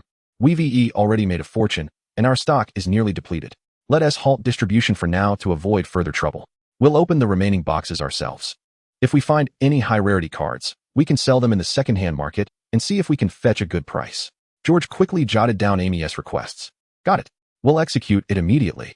Since I've nearly completed the projects I developed, may I? Amy blinked her eyes, pleadingly. No, Fred replied firmly, struggling to concoct a legitimate reason to prolong their time together. Meanwhile, Hermione interjected, let's set the work aside for now. Amy felt a wave of gratitude wash over her. She still has her studies to attend to. She protested. After all, she had a year's worth of coursework to catch up on, and finals were looming. Amy's eyes brimmed with tears of emotion. She longed for a brief respite. But wait, given Amy's capabilities, why would she require the knowledge of a third grader? Perhaps it would be more prudent for her to impart her expertise in duel techniques, for I believe I have made significant progress over the past year. It is only fair to follow the order of arrival. If you proceed in this manner, I shall once again find myself without a roommate tonight. Amy would never forget that night when all her companions were on edge in the request room, ultimately culminating in a chaotic display of the intricate spells they had mastered over the year, seizing the opportunity amidst the fervor of her friends showcasing their year-long endeavors. She slipped away and returned to her dormitory. After a brief respite, she re-entered the mobile game space with the letter D in her hand, a long-lost familiarity. Ignoring the knight's grumbling about her recent tendency to treat this space merely as a storage area without engaging in conversation, Amy patted each of the magical creatures within, taking stock of her various supplies, predominantly potion ingredients. Finally, she cast a glance at the still-closed sixth door before gently pushing open the fifth. The fifth door yielded obediently. As Amy gazed at the stone archway in the room, listening to the wondrous sounds emanating from behind the white drapery, she opened this door once more after 2 years, and was no longer swept away by the fierce wind. She silently regarded the stone archway, a subtle feeling swelling within her. I shall bring this all to a conclusion. She spoke to the door and to herself. Chapter 142, The Suspense of the New Semester, the Triwizard Tournament. On September 1st, Platform 9 3/4 was as bustling as ever at this hour. Hurry, the train will depart in 2 minutes. Let us sit together later. Our whole family went to watch the Quidditch World Cup this summer. The Irish team was spectacular. Oh, don't mention that. You know my favorite is Victor Krum from the Bulgarian team. Though they lost, one must admit his feints were the highlight of the match. As Amy navigated through the crowd and boarded the train, countless snippets of conversation like this flooded her ears. In fact, the Death Eaters, who had been silent for some time, had planned a surprise attack during this grand sporting event to instill panic. However, due to prior agreements, Voldemort intervened to halt them. On the train, Amy quickly located the compartment where Harry and the others were seated. Hermione was engrossed in reviewing Standard Spellbook Level 4, while Ron slouched against the seat, appearing rather lethargic. Isn't everyone supposed to be preparing their dress robes this semester? Mum got him a second-hand dress robe that resembled a long gown more than a robe. It was a deep purple, adorned with frills at the collar and cuffs. Fred and George had just finished explaining and were in fits of laughter. Why didn't you buy me a new robe? We've already earned so much, Ron grumbled. Oh, little brother, you mustn't be too greedy. After all, we paid for your textbooks. Mostly, we're just eager to see you in that robe. Ron's face turned as purple as his dress robe, while George and Fred flaunted their dragonskin jackets purchased with their earnings, looking sharp but undeniably ridiculous. Before Ron could truly lose his temper, the Weasley twins dashed out to find their friend Lee Jordan, leaving the compartment feeling much more spacious. The train continued its journey northward, with many friends gradually arriving in their compartment to greet them. When they finally managed a moment of peace, the train was nearing Hogwarts, and they began to change into their school robes. Charlie and Bill had been mysteriously secretive all summer. Just before Ron disembarked, he casually conversed with Harry, suggesting that this semester would be quite exciting. Whenever I feel they are about to reveal something, Percy would bellow at them to keep quiet. What could possibly be so exciting? Has everyone forgotten about Voldemort's resurrection?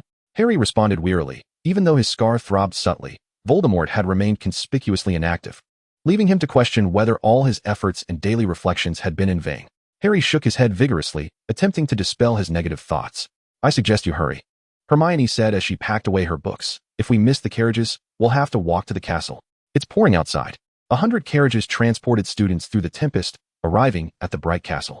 However, everyone was drenched the moment they disembarked.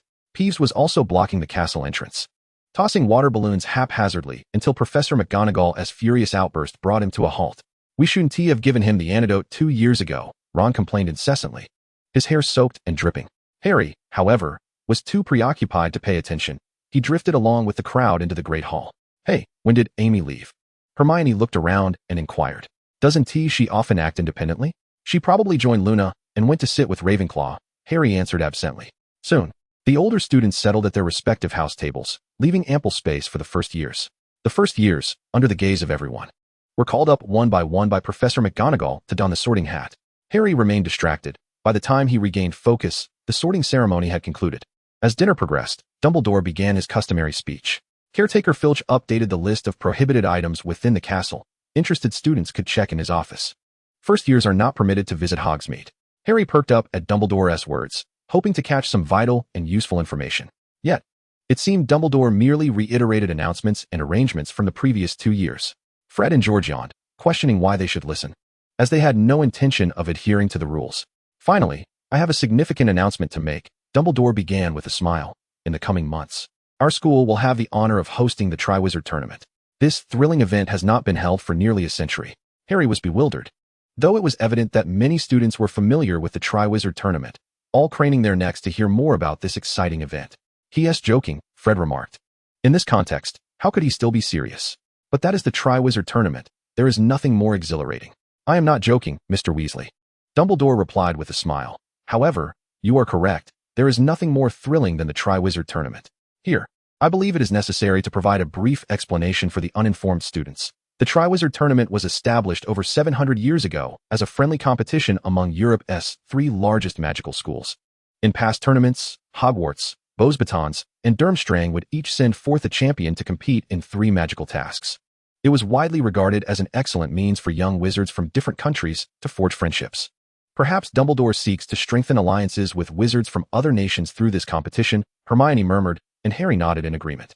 Unfortunately, due to the high fatality rate in past tournaments, the Triwizard Tournament was suspended. Over the centuries, several attempts were made to revive the tournament, but to no avail. However, after ample preparation, the Ministry of Magic believes the time is ripe to resume the tournament. In addition to implementing comprehensive security measures to ensure the champion's safety, we have also introduced formal innovations. Dumbledore cleared his throat, and now, I invite Miss Emmeline to address us regarding the planning of this tournament. Chapter 143, Innovative Format. A gathering of 3 schools.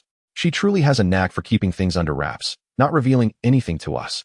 Ron stared blankly as Emmeline approached Dumbledore, drew her wand, pointed it at her throat, and began to speak in a voice that resonated throughout the hall.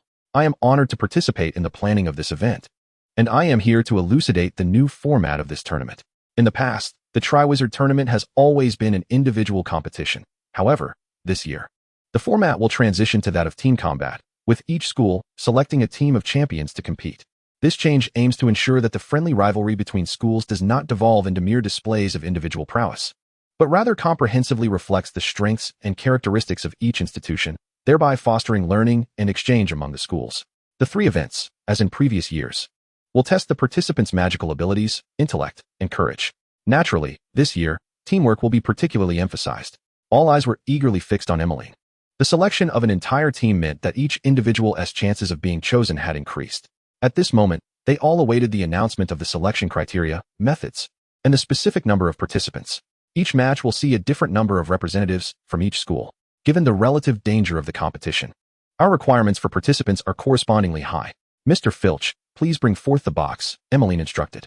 With a flick of her wand, a stone circular table materialized in the center aisle. Filch emerged from some obscure corner of the hall, carefully cradling a seemingly ancient, jewel-encrusted wooden box, which he gingerly placed upon the table. Dumbledore stepped forward with a grave expression, drew his wand, and tapped the box 3 times. The lid slowly opened, revealing a goblet filled with dancing blue and white flames. After presenting the flame-filled goblet, Dumbledore circled the table with his wand. As you can see, this goblet, known as the Goblet of Fire, is a pivotal object in our selection of champions. Emmeline continued. Students wishing to enter the competition must inscribe their names and school on the same piece of parchment and cast it into the Goblet of Fire. You now have 48 hours to ponder this decision. Once your name is submitted, it cannot be revoked. The circle drawn by Professor Dumbledore is to prevent any malice, ensuring that no one submits another's name without their consent. All aspiring participants must be present in person. I thought there would be an age restriction, such as not allowing those under 17 to participate, Hermione remarked, resting her chin on her hands. But even if younger students sign up, they likely want to be chosen, considering they have so much less experience. Don't be such a downer, Hermione. Everyone will strive to participate, George exclaimed with excitement. They all envisioned the glory of being selected, and Harry felt a surge of relief from his earlier melancholy. Before each round, the Goblet of Fire will sift through the names and automatically reveal a list of the most suitable candidates from each school. Even younger students with exceptional talents stand a good chance of being selected. Upon hearing this, the students erupted in cheers, some already searching for parchment and quills to prepare their applications. But what about the other 2 schools? Isn't the registration time only 48 hours? Luna asked in a soft voice amidst the cheers. Excellent question, Miss Lovegood. Emmeline winked at Luna.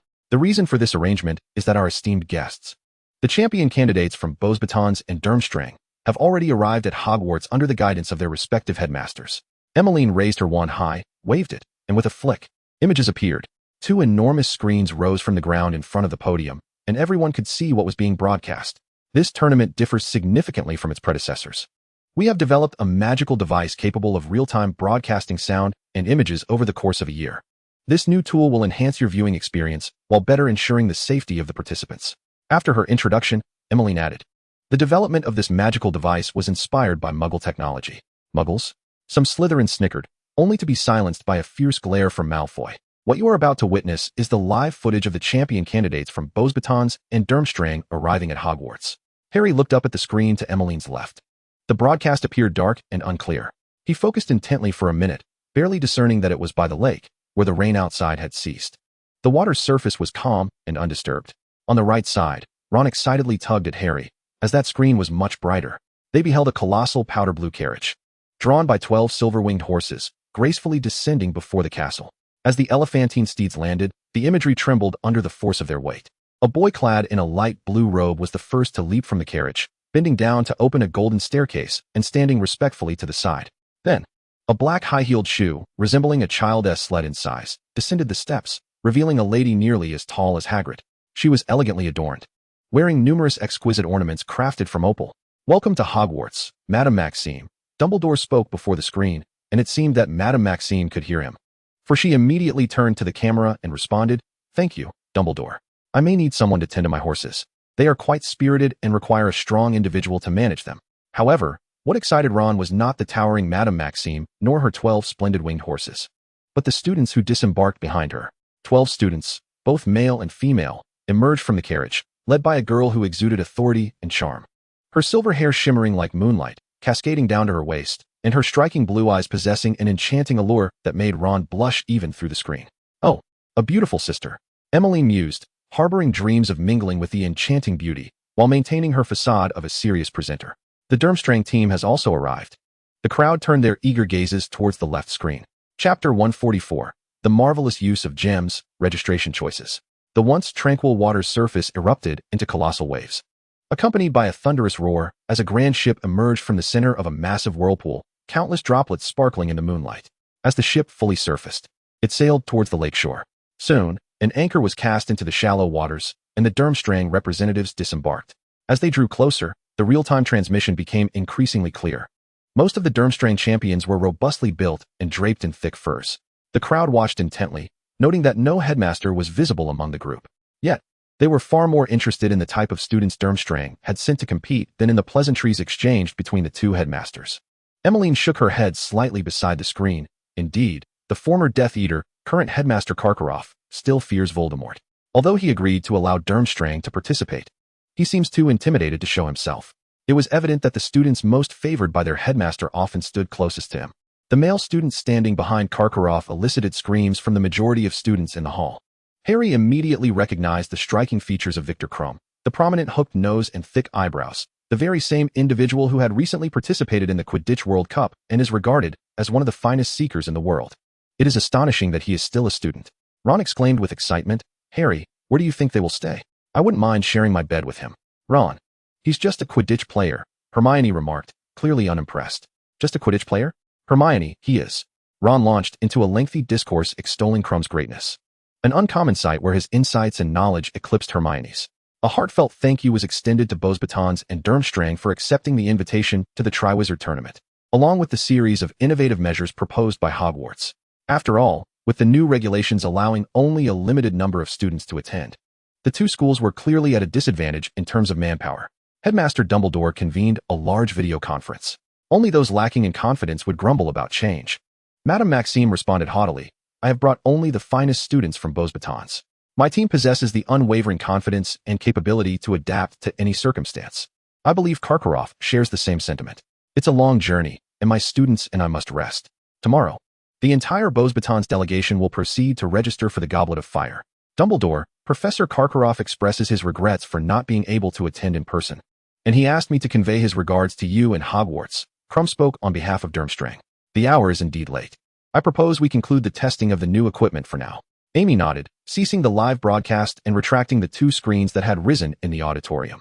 Just as she finished, Harry noticed two golden snitches soaring in through the window. Although referred to as golden snitches, they were somewhat different in appearance. These two could also move at high speeds, flapping their wings and radiating golden light, but where the golden ball should have been, there were now transparent yellow crystal orbs. The two crystal snitches landed in Amy's hands, which she raised triumphantly. These are the props we just filmed for the two schools. They can fly as swiftly as the golden snitch and can be directed to capture footage at the owner's command. After Amy proposed using magic to imitate Muggle live streaming technology last year, the development of the new props quickly hit a bottleneck. The Ministry of Magic struggled to find suitable materials and was reluctant to hastily cast spells on Muggle devices, as this was an international project that deserved a more dignified approach.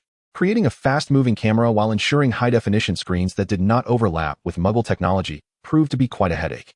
In a moment of frustration, Amy suddenly recalled the gems she had hidden in the small vault behind the portrait of the fat lady. Those gems, which she had kept in hopes of exchanging for money, now seemed useless in that regard. These gems originated from the world of mobile games, and perhaps they possessed some undiscovered special attributes. Thus, Amy set to work with her wand and cauldron on the gems, ultimately discovering materials suitable for developing live-streaming props for the competition. The gems she produced were transformed into several flying cameras and broadcasting screens.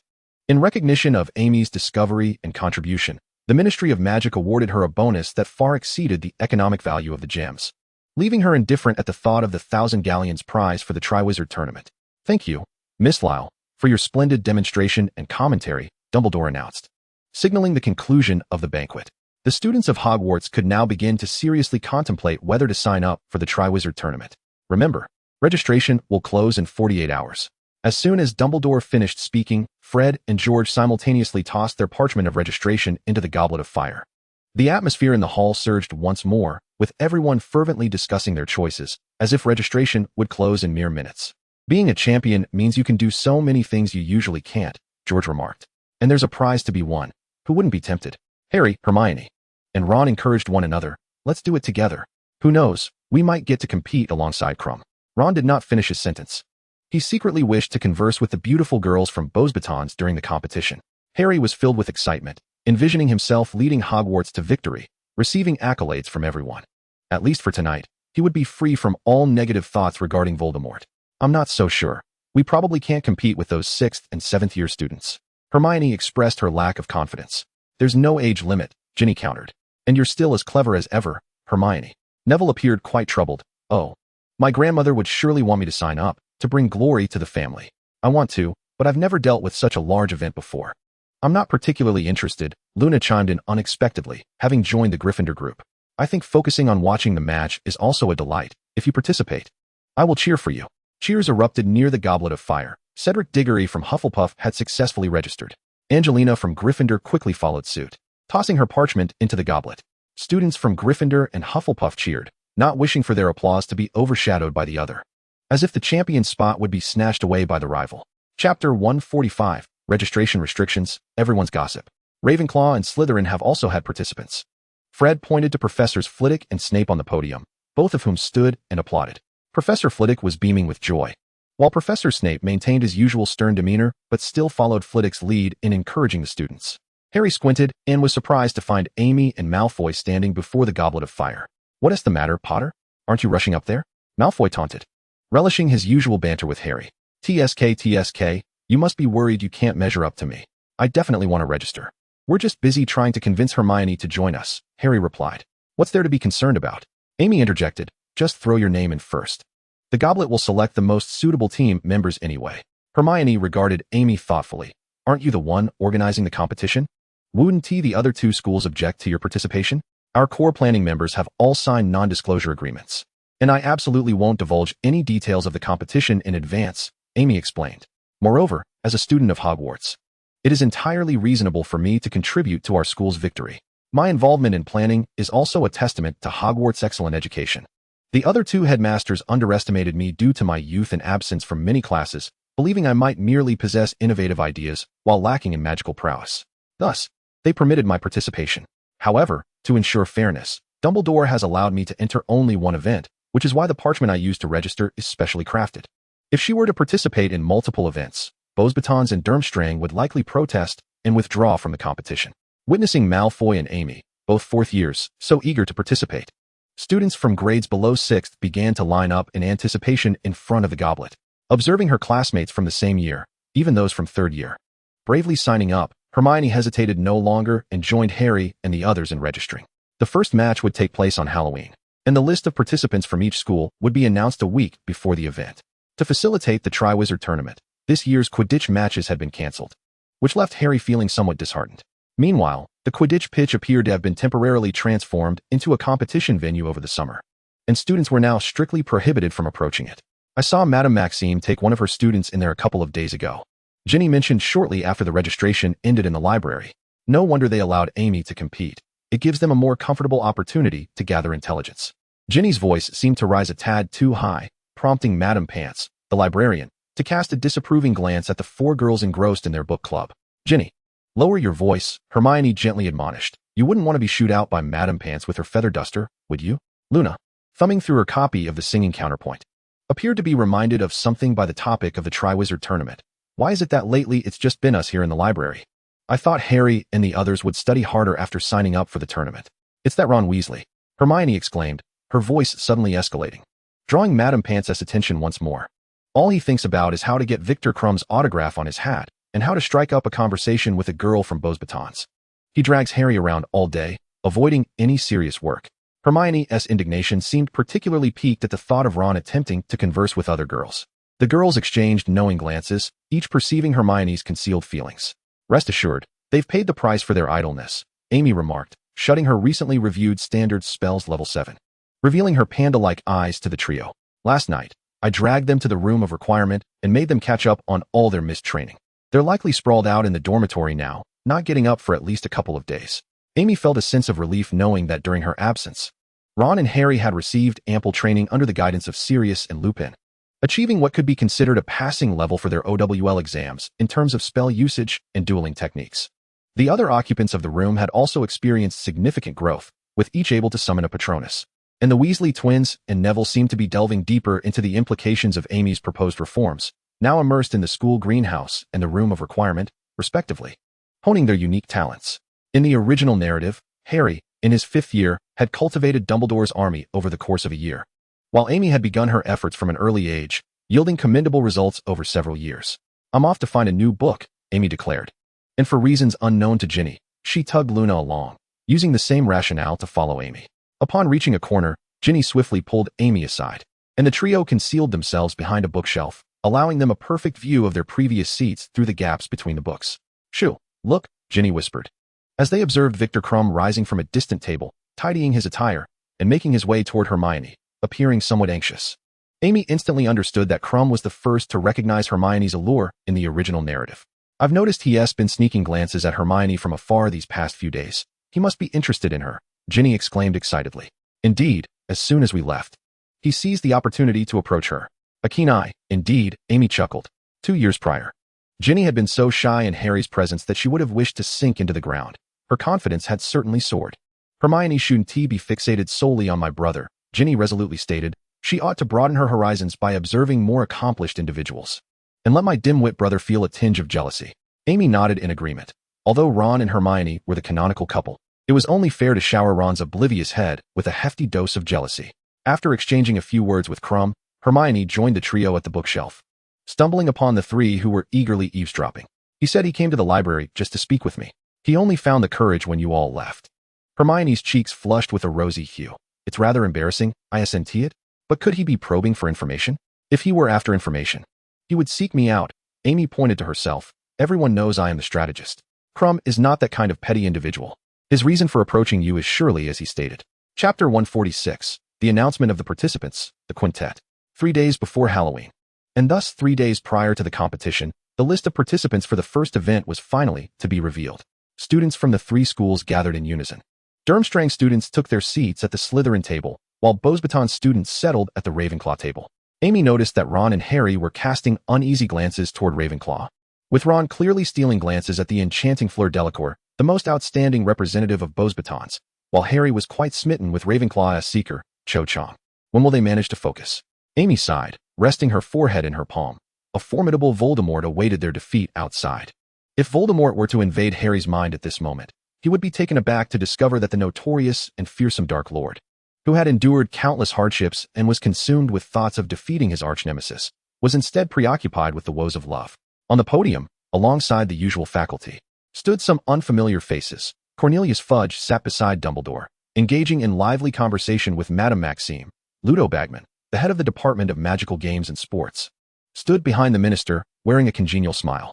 I expected the ministry to send more representatives, considering the significance of the Triwizard Tournament. Instead, the minister brought along just one gambler, Luna sharply critiqued. It was well known that Mr. Bagman was addicted to betting on the outcomes of various competitive events, having borrowed substantial sums from numerous house elves for such pursuits.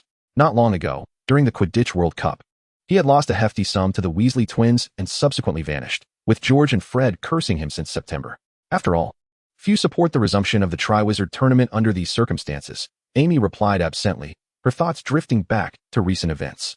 In fact, Bartemius Crouch, the head of the Department of International Magical Cooperation, should have been present on such an occasion, but at the onset of the summer break, Amy had anonymously reported him for abuse of power, pointing out that he had clandestinely rescued his son, Barty Crouch Jr., from Azkaban many years prior. Given the gravity of the situation, the ministry had swiftly dispatched an Auror team to search Crouch's home and even requested Mad-Eye Moody's assistance, ultimately locating the fugitive concealed within the Crouch residence. When they found Barty Jr., he was being controlled by his father through the Imperius Curse, with a house elf overseeing him. This clearly demonstrated that while old Crouch had shown a flicker of compassion for his son, he had no intention of allowing this dangerous individual to roam freely. However, old Crouch's actions had indeed violated the law, resulting in his position becoming vacant. Had Amy not reported him in time, following the original narrative, Barty Crouch Jr. could have incited chaos during the Quidditch World Cup, his mere existence posing an unknown threat to both the Ministry and Hogwarts. For the sake of a peaceful Quidditch World Cup, Amy had truly been deeply concerned. Dumbledore rose and approached the circular table where the Goblet of Fire sat, with Madame Maxime watching his every move with a serious expression. Now, the ceremony for the announcement of the champions for the Triwizard Tournament officially begins. The Goblet of Fire shall make its choice before all, Dumbledore declared. Once the names of the champions are announced, I ask them to step forward and line up. After the announcement of the list, we will explain the specifics of the first task. The candles in the Great Hall suddenly extinguished, and all eyes were fixed on the blue and white flames within the goblet. It seemed as if something was assembling within the flames, and moments later, the blue and white flames transformed into red, and a large, partially charred piece of parchment flew out. Dumbledore caught the parchment, and the flames returned to their previous hue. First, the name of the champion from Durmstrang, Victor Krum, followed by Bullock. The names following Krum were of little interest to anyone aside from the participants themselves. As Dumbledore had just pronounced Krum's name, the hall erupted with the frenzied cheers of his admirers. Harry could only gauge the number of participants ascending the stage, deducing that each school had 5 champions in this round. As the applause and cheers gradually subsided, the flames shifted color once more, revealing the second list. The champions of Beauxbatons stepped forward, Dumbledore announced, Fleur Delacour. The enchanting and graceful Fleur, reminiscent of a nymph, seemed to shimmer under the dim lights. leaving the boys utterly mesmerized. The other 4 champions from Beauxbatons approached with the same air of pride, as if they were not merely participating but rather receiving accolades. After the cheers faded, the hall fell silent again. The Hogwarts students held their breath, for next would be the announcement of their champions. The Goblet of Fire produced the 3rd list, which fell into Dumbledore's hands, and he began to announce each contender's name. Cedric Diggory. Cedric stepped onto the stage with a smile, nodding to the champions from the other schools.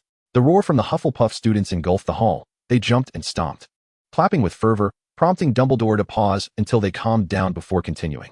George Weasley and Fred Weasley. At this, the audience was blessed with a sound even louder than that of the entire Hufflepuff contingent. We can truly shine now. Together, we've never failed at anything.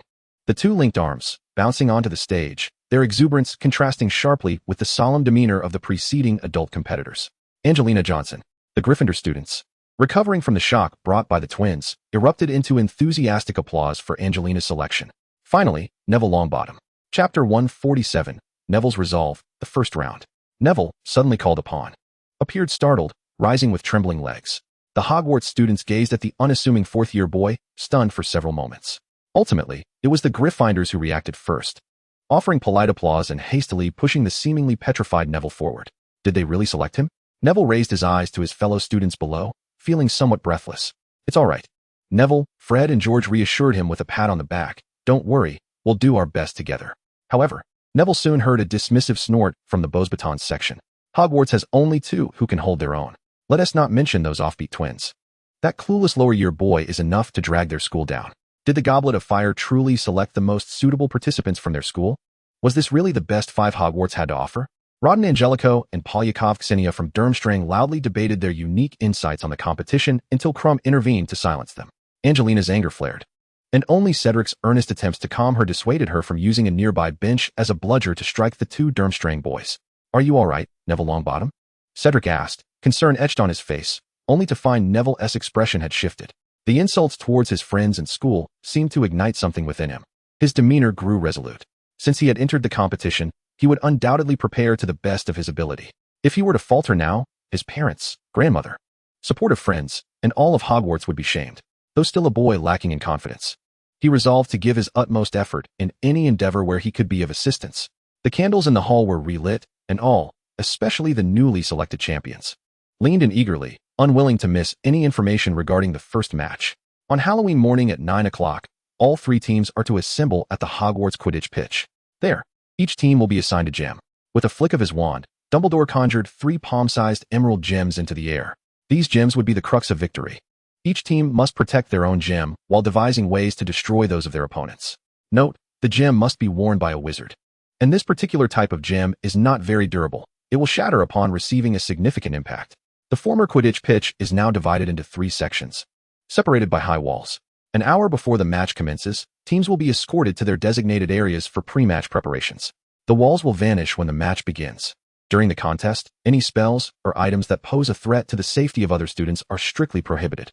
The entire match will be broadcasted via a massive screen assembled high above the pitch. Is our school truly at a disadvantage? Ron said nervously upon returning to the Gryffindor common room after dinner. He didn't mean to disparage Neville and the others, but the members of the other teams were all adults, renowned students across the school.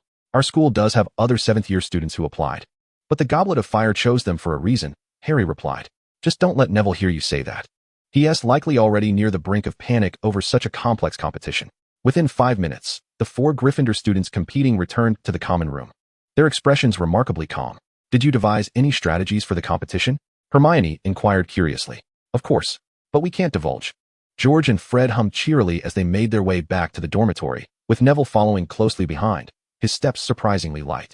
Cedric and we reached a consensus in just a few minutes, Angelina said happily. I'm already looking forward to the match in 3 days.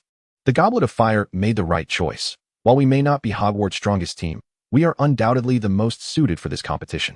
At 9:50 on Halloween morning, students gathered in the stands, searching for prime viewing spots.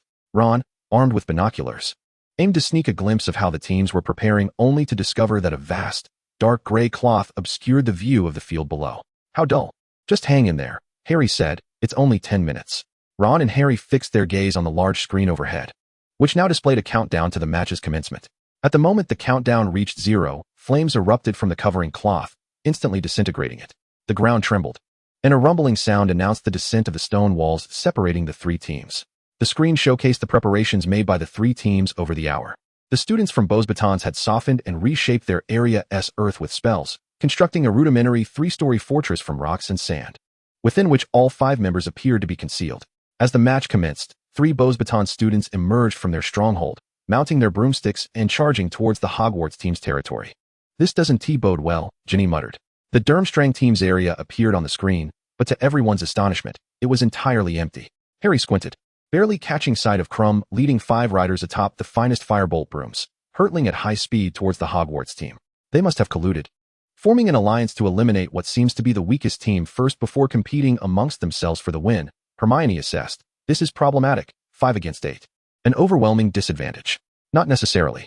Luna spoke, gesturing towards the area where the Hogwarts team had just appeared. Extravagant was the first impression that everyone had of Hogwarts territory. A chaotic array of brightly colored boxes in hues of purple, orange, and yellow were piled haphazardly in the center, while the periphery was overgrown with an assortment of peculiar plants. The Durmstrang team, upon observing this from the air, was taken aback. They had presumed that Beaux Batons, having constructed a small fortress in just an hour, had reached the limits of their capabilities. How had those 5 managed to adorn the venue so thoroughly in such a brief span of time? From their aerial vantage point, they could not spot a single Hogwarts member. "Everyone, draw your wands.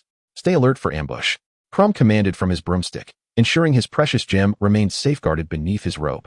As the most distinguished wizard of Durmstrang, he was determined to lead his team to ultimate victory with a firm hand and immense power. Chapter 148, The Winds of Change. The battle unpredictable. What recklessness!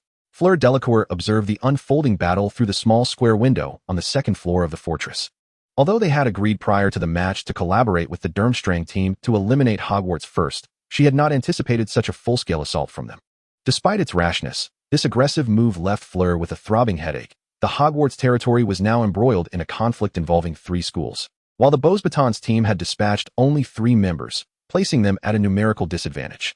After potentially ousting Hogwarts in alliance with Durmstrang, Krum and his companions would likely seize the opportunity to defeat those 3, advancing straight to their location.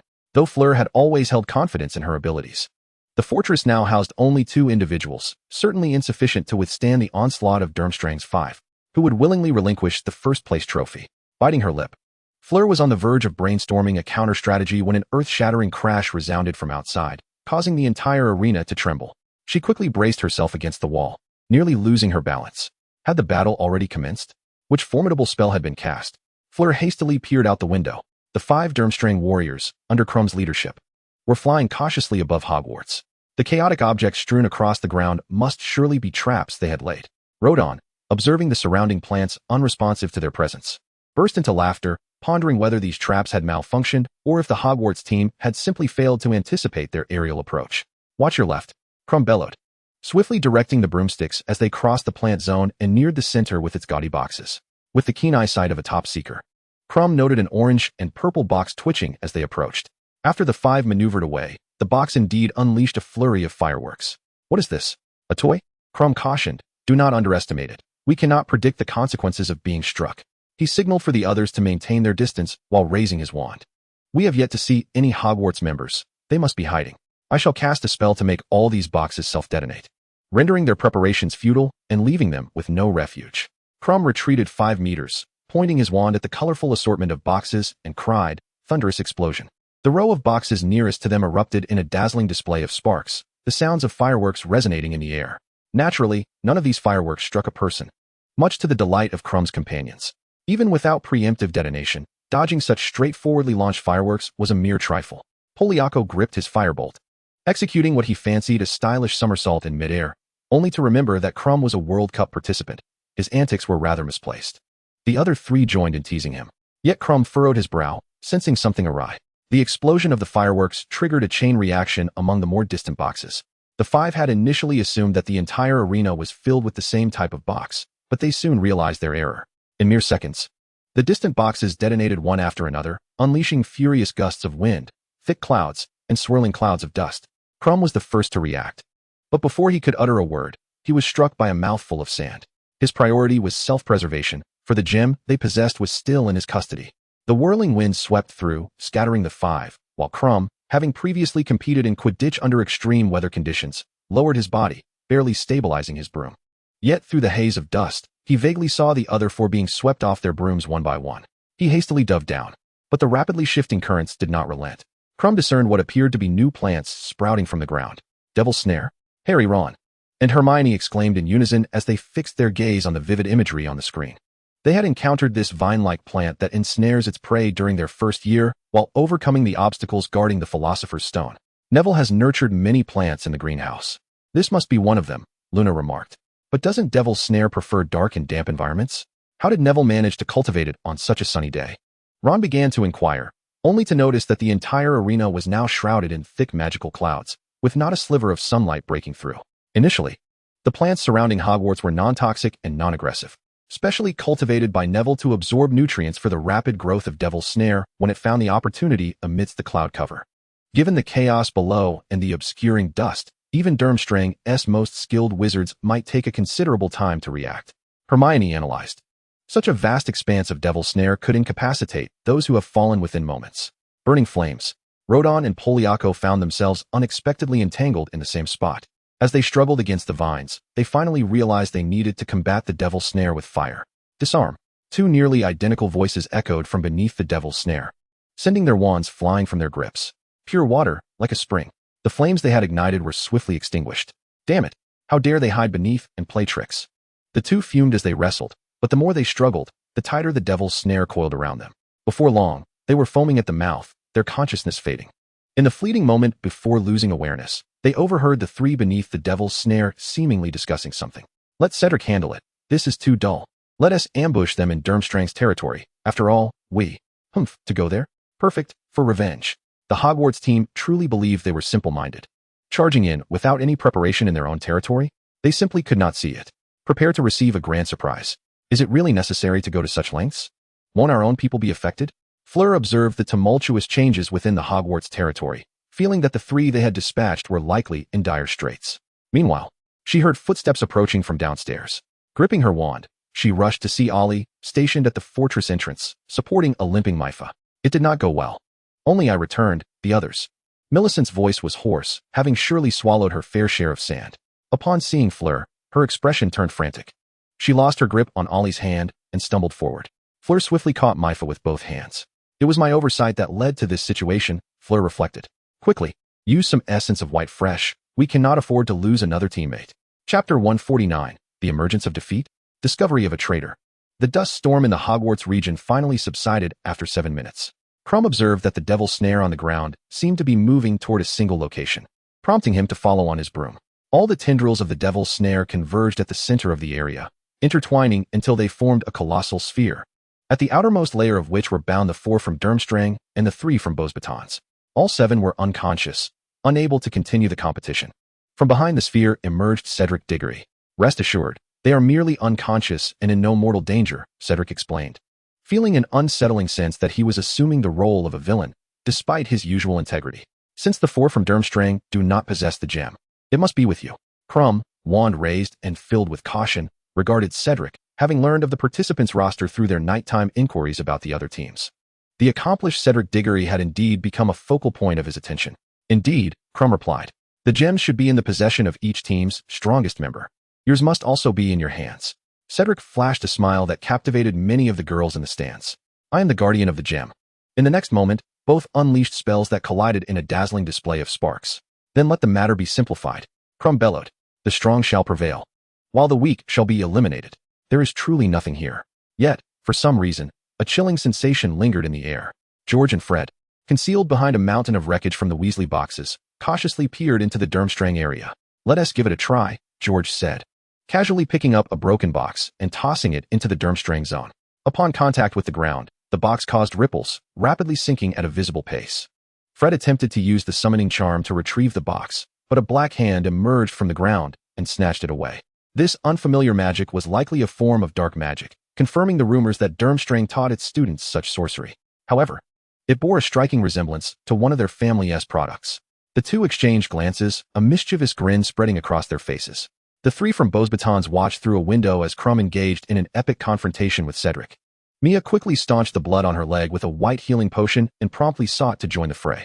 It appeared that the two were evenly matched. Even if a victor emerged, they would likely be utterly exhausted.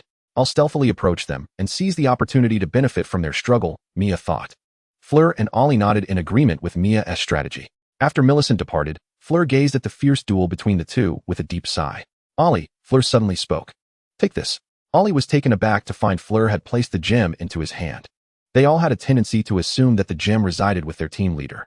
You are less conspicuous. It would be wise to keep the gem on you for now, Fleur said through gritted teeth.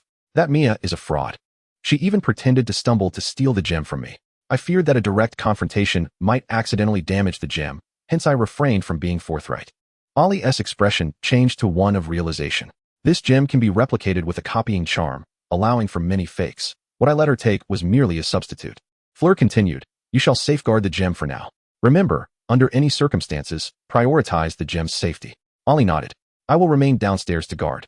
You stay upstairs and keep a watchful eye on the situation outside. Report immediately if anything arises. Fleur turned and walked toward the staircase. After taking a couple of steps, she suddenly heard the sound of something shattering. I deeply apologize. The voice behind her was clearly not Ollie. It dawned on Fleur that Ollie had not spoken a word the entire time. But when had this happened? Accompanied by the announcement of Bosbaden's elimination. Fleur rushed downstairs to find a gaping hole blasted in the door of their fortress, with the real Ollie sprawled awkwardly at the entrance. As soon as our territory exploded, we seized the opportunity to infiltrate and incapacitate your guardian. The explosion was so loud it masked our actions, the imposter Ollie explained. Afterward, Angelina swiftly fetched a lock of hair from one of your other team members. After we both consumed the Polyjuice Potion, we came upstairs. I thought I wouldn't be able to deceive you. I thought I'd have to resort to force, the Angelina resembling Mia entered. All right, Neville, mission accomplished. Let us go. Angelina tossed a broom to him.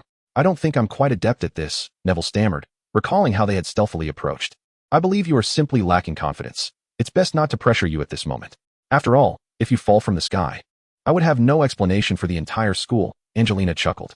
Come on, let us go assist Cedric. Crumb, skilled in the more aggressive forms of dark magic, gradually gained the upper hand in the duel. Upon hearing the announcement of Bosbaden's elimination, he felt certain of his victory. You're quite impressive. However, this paves the way for Durmstrang's triumph, Crumb declared while attacking. As long as I destroy the gem you possess, our school will be first.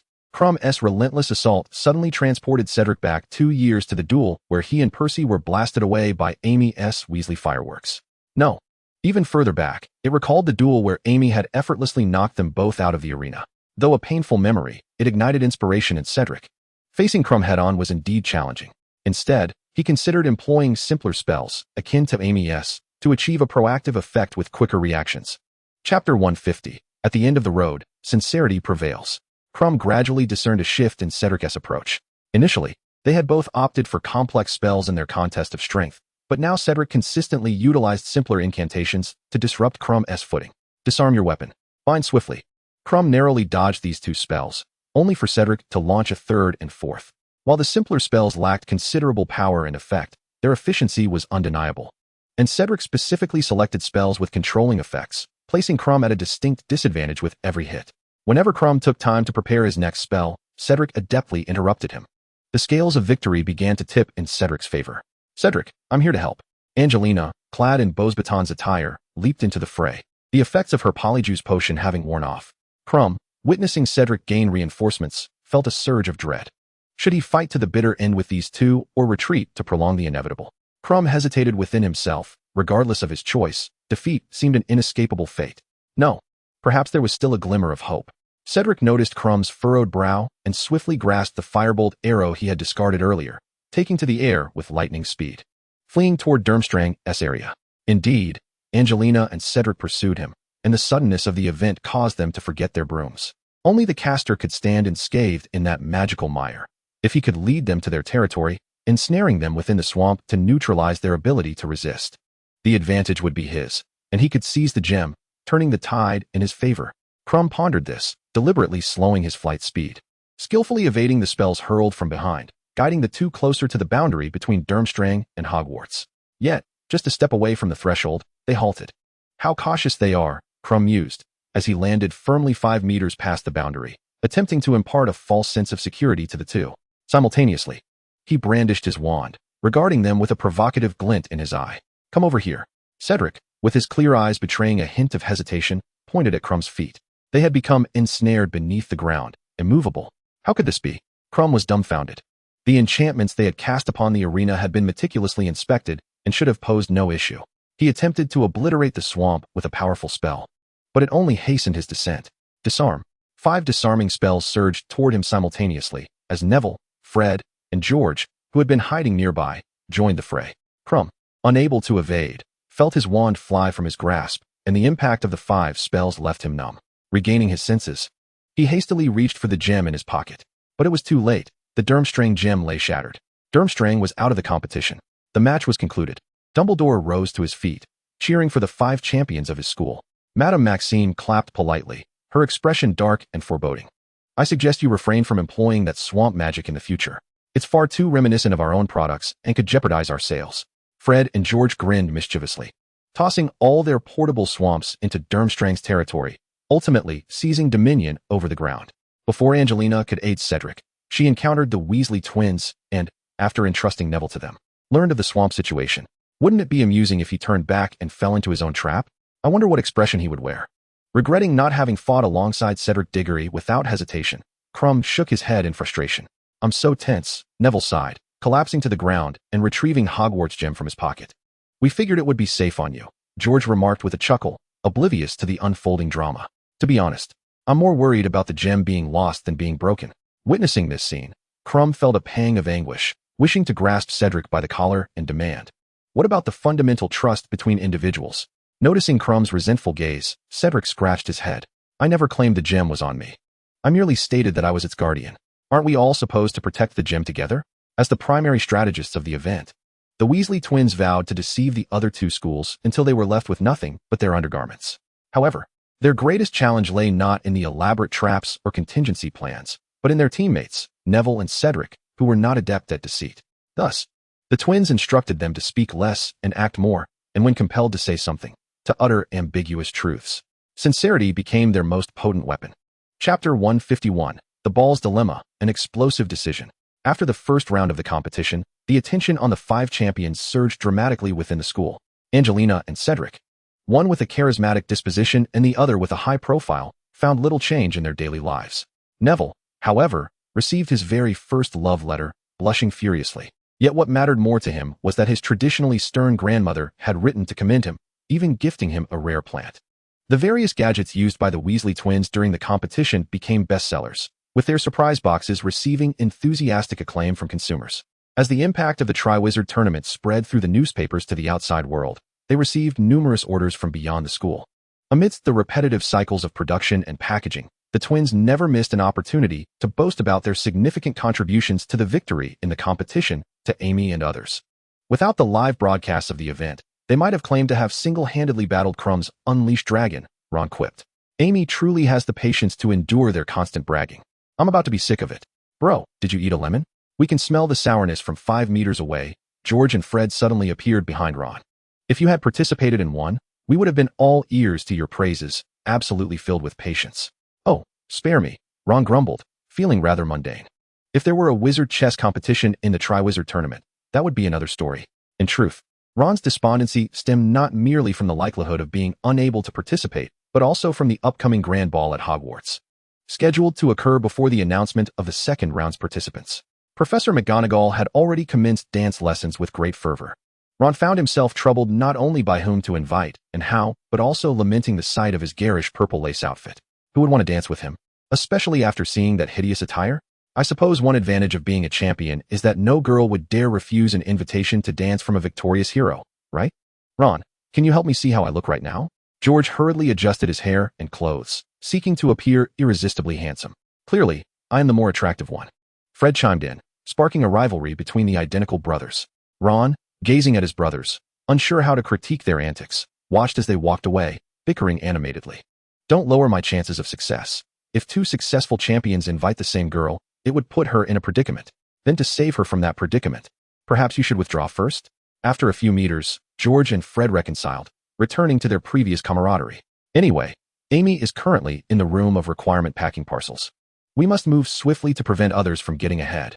Indeed, united we stand. The 2 raced upstairs at lightning speed. Mere moments later, Ron spotted Malfoy ascending the stairs in a finely tailored robe. Popularity comes with its own set of troubles, he mused. Entering the dining hall, Ron immediately noticed Harry sitting alone at the corner table, gloomily sipping pumpkin juice. I got rejected, Harry said weakly. Cho has already agreed to be Cedric's partner.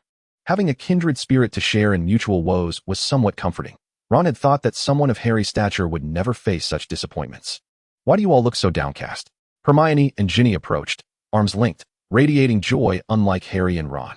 Perhaps I should be more direct and ask, Ron said, staring blankly at Fleur Delacour in the distance. Then after being rejected, I would regret why I ever did such a foolish thing, Ginny remarked without mercy. She doesn't even know you. Of course, you don't know her either. Besides, I heard that the Ravenclaw prefect has already successfully invited her. Ron felt disheartened by his sister's words and joined Harry in sipping pumpkin juice gloomily. 2 minutes later, George and Fred also appeared, looking defeated as they joined the pumpkin juice brigade. Weren't you two just brimming with enthusiasm? We got rejected, George mumbled. Amy already has a partner. Amy isn't going to say yes to Malfoy, is she? Hermione and Ginny cast a glance towards the Slytherin side, only to find Draco Malfoy sulking with a goblet of grape juice in hand. Nearly every boy Amy knew was present, lost in their own melancholic reveries. Who would her dance partner be? Before Hermione could begin her deductive reasoning, Ron suddenly exclaimed, as if he had unearthed a new continent. Hermione, you are a girl too. What a monumental discovery. Hermione replied coolly, I have already promised Neville. It was a well-known fact that students below the 4th year were not invited to the ball. Ginny, fearing the chaos might spill over to her, quickly interjected, casting an awkward glance at Harry. Recently, Neville had gained some popularity, yet he seemed somewhat intimidated by the unfamiliar yet enthusiastic girls. Then Hermione, you must choose a partner between us, Ron suggested. By this time, most of the girls with partners had already secured their dates. We genuinely do not wish to attend the ball alone. What a pity, Hermione retorted haughtily, tossing her head back. Clearly, someone with better taste and swifter reflexes has already invited me, and I have accepted. With that, Hermione left the hall in haste, neglecting her meal. She must be overly concerned with appearances to say such a thing. I hope she doesn't end up hiding and crying at the ball, Ron managed to squeeze out after a lengthy pause. Ginny, seated beside Ron, was torn between wanting to berate him or mock Hermione mercilessly. In any case, since Hermione remained silent, she too chose to hold her tongue. I have a splendid idea. George raised his hand and weakly addressed the trio of melancholy pumpkin juice drinkers. We can resolve the partner issue for all of us. Spit it out, the three chorused. Fred and I could don women's attire and serve as dance partners for Harry and Ron.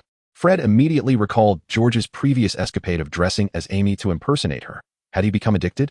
Fred, since we can't attend the ball with our desired partners, why not let the Christmas ball explode with our presence? This notion resonated with Fred, who was quickly persuaded. The two turned to the now bewildered Harry and Ron. Do you have any objections? Of course, Ron exclaimed. Then it should be you two in women's clothing. No way. 5 hours before the Christmas ball commenced, the girls began their meticulous preparations for the rare event. The beauty potion, which produced enchanting visual effects while dancing, was in high demand. Amy had begun to wholesale potions, deliberately refraining from allowing Fred and George to mass-produce them as commodities. After all, beauty that is too common becomes mundane. Ginny had already perfected her own look and was now solely focused on enhancing Hermione's appearance, intent on making her the belle of the ball. Finally, a touch of the beauty potion Amy had just provided completed the transformation. Amy, Luna, come quickly to see Hermione. As Ginny turned around, she was met with a slight visual shock. Luna's penchant for eccentric accessories was one thing, but Amy, what on earth were those dark eyeshadow and green lipstick? What is it, Ginny? Amy inquired, picking up a bottle of hair potion. Ginny fell silent at that moment. Amy, has anyone ever told you that your taste is a tad avant-garde? Chapter 152, a stunning debut, Ron's facepalm. Ron spent considerable effort finally removing the frilly lace from his dress robes, leaving the collar and cuffs looking rather rough. He and Harry hurried to the entrance hall, where students had already gathered, awaiting the doors to the great hall to open at 8 o'clock, most of them reuniting with their dance partners. George and Fred called out to them, the twins adorned with flowing golden locks and vibrant red gowns. From behind, they didn't look too shabby. Ron, in a daze, pondered how he and Harry had ended up in such a predicament. Moreover, George and Fred had not informed them that the first 15 champions would be publicly debuting with their partners, at least before entering the ballroom. Ron and Harry decided to maintain some distance from them. Suddenly, Ron bent his knee and shrank behind Harry, for he had spotted the stunning Fleur Delacour in a shimmering silver satin gown, accompanied by her partner, Roger Davies. Ginny's intel was off, Ron muttered. Wasn't it said she was taken by the Ravenclaw prefect? Roger Davies was clearly the Quidditch captain, and the fortunate lad appeared utterly smitten, speechless in Fleur's presence. No one can guarantee the accuracy of rumors, Harry defended Ginny, suppressing the urge to comment on how Ron, upon seeing Fleur, had become just as dazed as Davies. Where was Hermione? Just then, the grand oak doors of the hall swung open, and Professor McGonagall's voice rang out. Champions, please bring your partners forward. The chattering crowd parted for the champions as Harry and Ron took their places beside George and Fred. Not only them, but Professor McGonagall's expression turned green upon seeing the twins' peculiar attire, whether from fright or anger was uncertain. George and Harry trailed behind Cedric Diggory and Cho Chang, with Harry wishing to don an invisibility cloak and vanish from the scene. Ron, upon seeing Fleur and Davies approach, dared not even lift his head. The 5 champions from Durmstrang made their appearance, with Victor Krum leading the way, accompanied by a beautiful girl unknown to Harry. Professor McGonagall instructed the 30 champions to line up at the entrance, waiting for everyone else to enter before they would proceed in pairs to make their grand entrance. Due to George's long false eyelashes and vivid red lips, Harry chose to avert his gaze. He noted that Davies, just as Ron had said, appeared to be lost in the joy of successfully inviting Fleur, utterly at a loss for words, his eyes glued to his partner. Harry then glanced at the unfamiliar girl beside Krum, and suddenly realized something, turning around to vigorously shake Ron, who had been staring at the ground. Before Harry could tear his second-hand dress robes, Ron finally lifted his head in irritation. Following the direction of Harry's finger, his expression darkened 1,000-fold. Hermione was Krum's partner, but she looked entirely different from her usual self. She had shed her usual heavy books, her wild hair transformed into a sleek and sophisticated updo, and her gown, crafted from delicate blue fabric, flowed gracefully, adorned with a nervous yet enchanting smile. Before they could react, Professor McGonagall summoned the champions to line up with their partners to enter the Great Hall.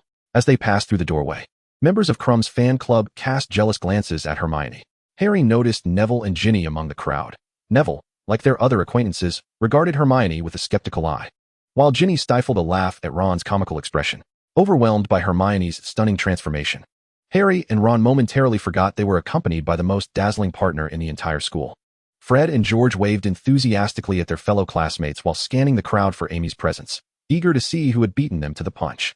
The Great Hall's walls sparkled with shimmering silver frost. The 4 house tables were placed by several round tables accommodating 10 or so guests each. The ceiling presented a breathtaking night sky, filled with twinkling stars, while the hall was adorned with hundreds of garlands woven from mistletoe and ivy. The champions approached the guest of honor, where Dumbledore greeted them with a cheerful smile, and Madame Maxime, in her customary exquisite elegance, wore a light lavender gown. Ludo Bagman enthusiastically applauded the champions alongside the other students. The minister did not attend the ball, and Percy Weasley finally had his wish fulfilled, successfully securing the temporary authority to manage affairs in place of Mr. Crouch, taking a seat at the head table. He had perhaps come to extol the virtues of his 2 rather unremarkable twin brothers, who had finally made a name for themselves. But upon seeing Fred and George in women's attire, he immediately turned his head away, feigning ignorance. As the guests settled in, they began to dine and converse. Fleur was expressing her critical opinions about Hogwarts to Roger Davies. George and Fred, meanwhile, were relentlessly making playful gestures at Percy, causing him to fumble with his fork in frustration. Harry, unwilling to witness Cedric chatting amiably with Cho Chang, was about to turn to Ron for a brief chat when he noticed Ron casting a complicated gaze at Hermione and Krum. After the meal, Dumbledore rose, waved his wand, and moved all the round tables to the walls, conjuring a tall stage to invite the enchanting Weird Sisters to perform. The champions stepped onto the dance floor, beginning to dance to the slow and melancholic tune played by the Weird Sisters. George and Fred had already mastered the feminine dance steps, moving with ease, while Harry and Ron allowed them to take the lead in the dance. What was that? Hearing the murmurs around him, Harry turned to see Krum and Hermione dancing. It was as if a spotlight had been cast directly upon Hermione, making her the center of attention at the ball. The spotlight effect followed Hermione, with shimmering lights and snowflakes swirling around her, creating an enchanting atmosphere. Hermione danced gracefully like a fairy from a fairy tale, prompting Harry and Ron to reflect on how blind they had been to her beauty, recalling the words he had said when inviting Hermione. Ron wished he could travel back in time just to slap himself. Chapter 153, Ginny's Skillful Touch, the newly minted champion. Others joined the dance floor, and the champions were no longer the focus of attention. Not only Hermione, but also Ginny sparkled under the lights, becoming a significant focal point of the dance floor, though she cautiously avoided Neville's clumsy feet. In the distance, it seemed that 2 others were also utilizing the same spotlight effect. As the music concluded, Dumbledore smiled and addressed the audience. Thank you to our champions for their splendid lead in the dance, especially the 2 Mr. Weasleys, who left a particularly deep impression on me. The magic employed by the young ladies was commendable as well. Professor McGonagall coughed softly from the side, signaling Dumbledore to return to the matter at hand. Now, before the next dance begins, we shall unveil the long-awaited list of champions for the second round. Selected champions, please step forward with your dance partners. Following the same procedure, Dumbledore summoned the Goblet of Fire, awaiting its revelation. The champions from Beaux Batons for the second round were Fleur Delacour, Olivier de Vries, and Miffy Melchior. This time there were only 3 slots, which left many feeling somewhat disappointed, as the chances of being chosen had significantly decreased. The champions from Durmstrang were Victor Krum, Poliakoff Bexton, and Rudin Angelico.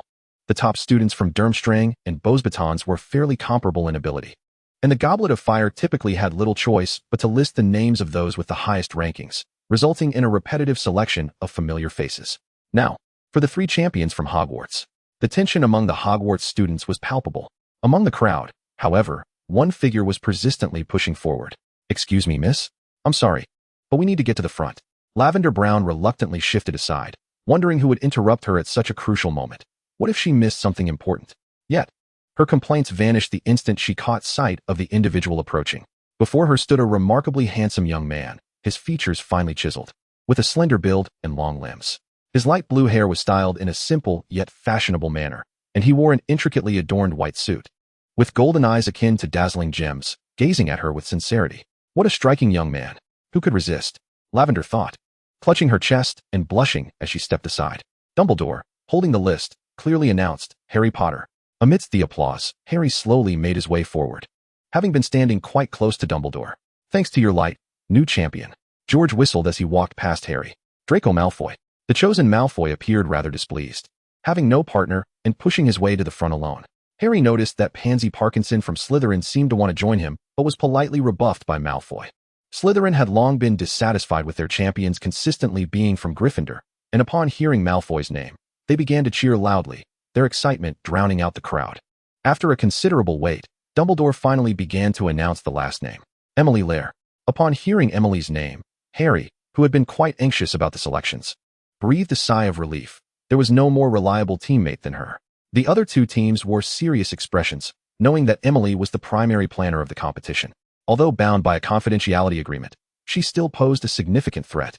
Within the crowd, a figure struggled to maneuver through, eventually arriving at the front, an apparently delicate and beautiful young man.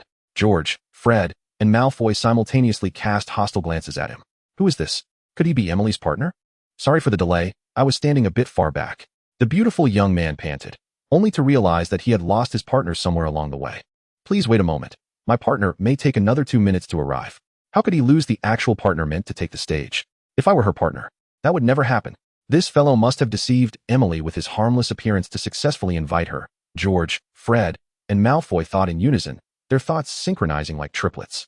A minute later, they saw Luna Lovegood also struggling to emerge from the crowd. The beautiful young man hurriedly took her hand, standing beside her.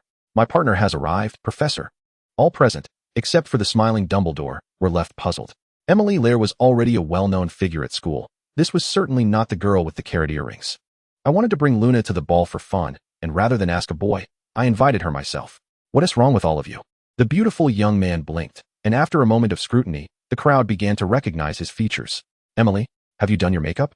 George and Fred asked hesitantly. Having witnessed Emily's makeup skills and avant-garde aesthetic, this exquisite and transformed appearance hardly seemed to be her handiwork. Ginny sighed from the side. Isn't it beautiful? I spent the entire afternoon on it.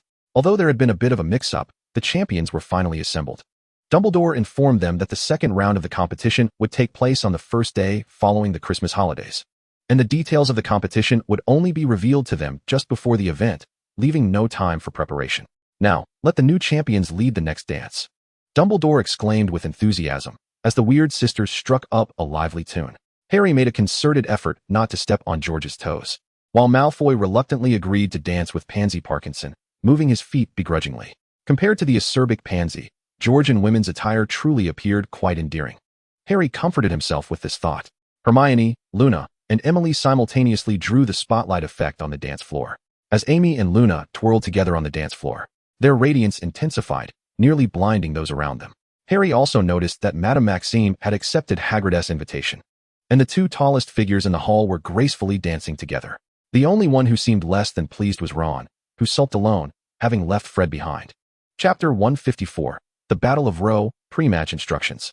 The following morning after the ball, Amy and Luna were awakened by the persistent tapping of an owl against the window. Luna opened the window, and Hedwig flew in, dropping a note that read, "Please come to the room of requirement for training for the competition. Harry Potter. P.S. Hurry. I'm begging you. Hermione and Ron had a huge fight yesterday, and today they're as explosive as gunpowder, dragging me into training. Please come to rescue me." The note abruptly ended, indicating that Harry had likely been whisked away by Hermione. Amy rolled over in bed, reluctantly rising. They had partied late into the night at the ball, especially during the latter part where they could freely invite others to dance. Many girls had sought her out, leaving her feet sore from the exertion. Moreover, it wasn't just the girls. Fred and George had also joined the line to invite her, and surprisingly, their outfits made the dance feel quite harmonious. Malfoy had spent the entire evening drinking pumpkin juice by the dance floor, his emotions in turmoil as he watched Fred and George revel in their merriment. However, he ultimately refrained from making a decision that would betray his own sense of dignity. Before the night concluded, upon hearing Amy declare that she would accept any friend's invitation to dance, Malfoy realized what it meant to falter and face defeat. With a shift in mood, he decided to see just how miserable Potter was in the room of requirement. Malfoy tucked away the identical note he had received from Amy and hurried to the room, only to regret his decision moments after arriving. "Come on, Malfoy. You and Harry will each try out these spells I've listed one by one," Hermione instructed, producing a 7-foot-long parchment filled with spells that would likely be employed in the competition. "I want to see if you make any mistakes." Malfoy inquired. "Why are you helping us? I mean, you didn't assist Longbottom in the last round."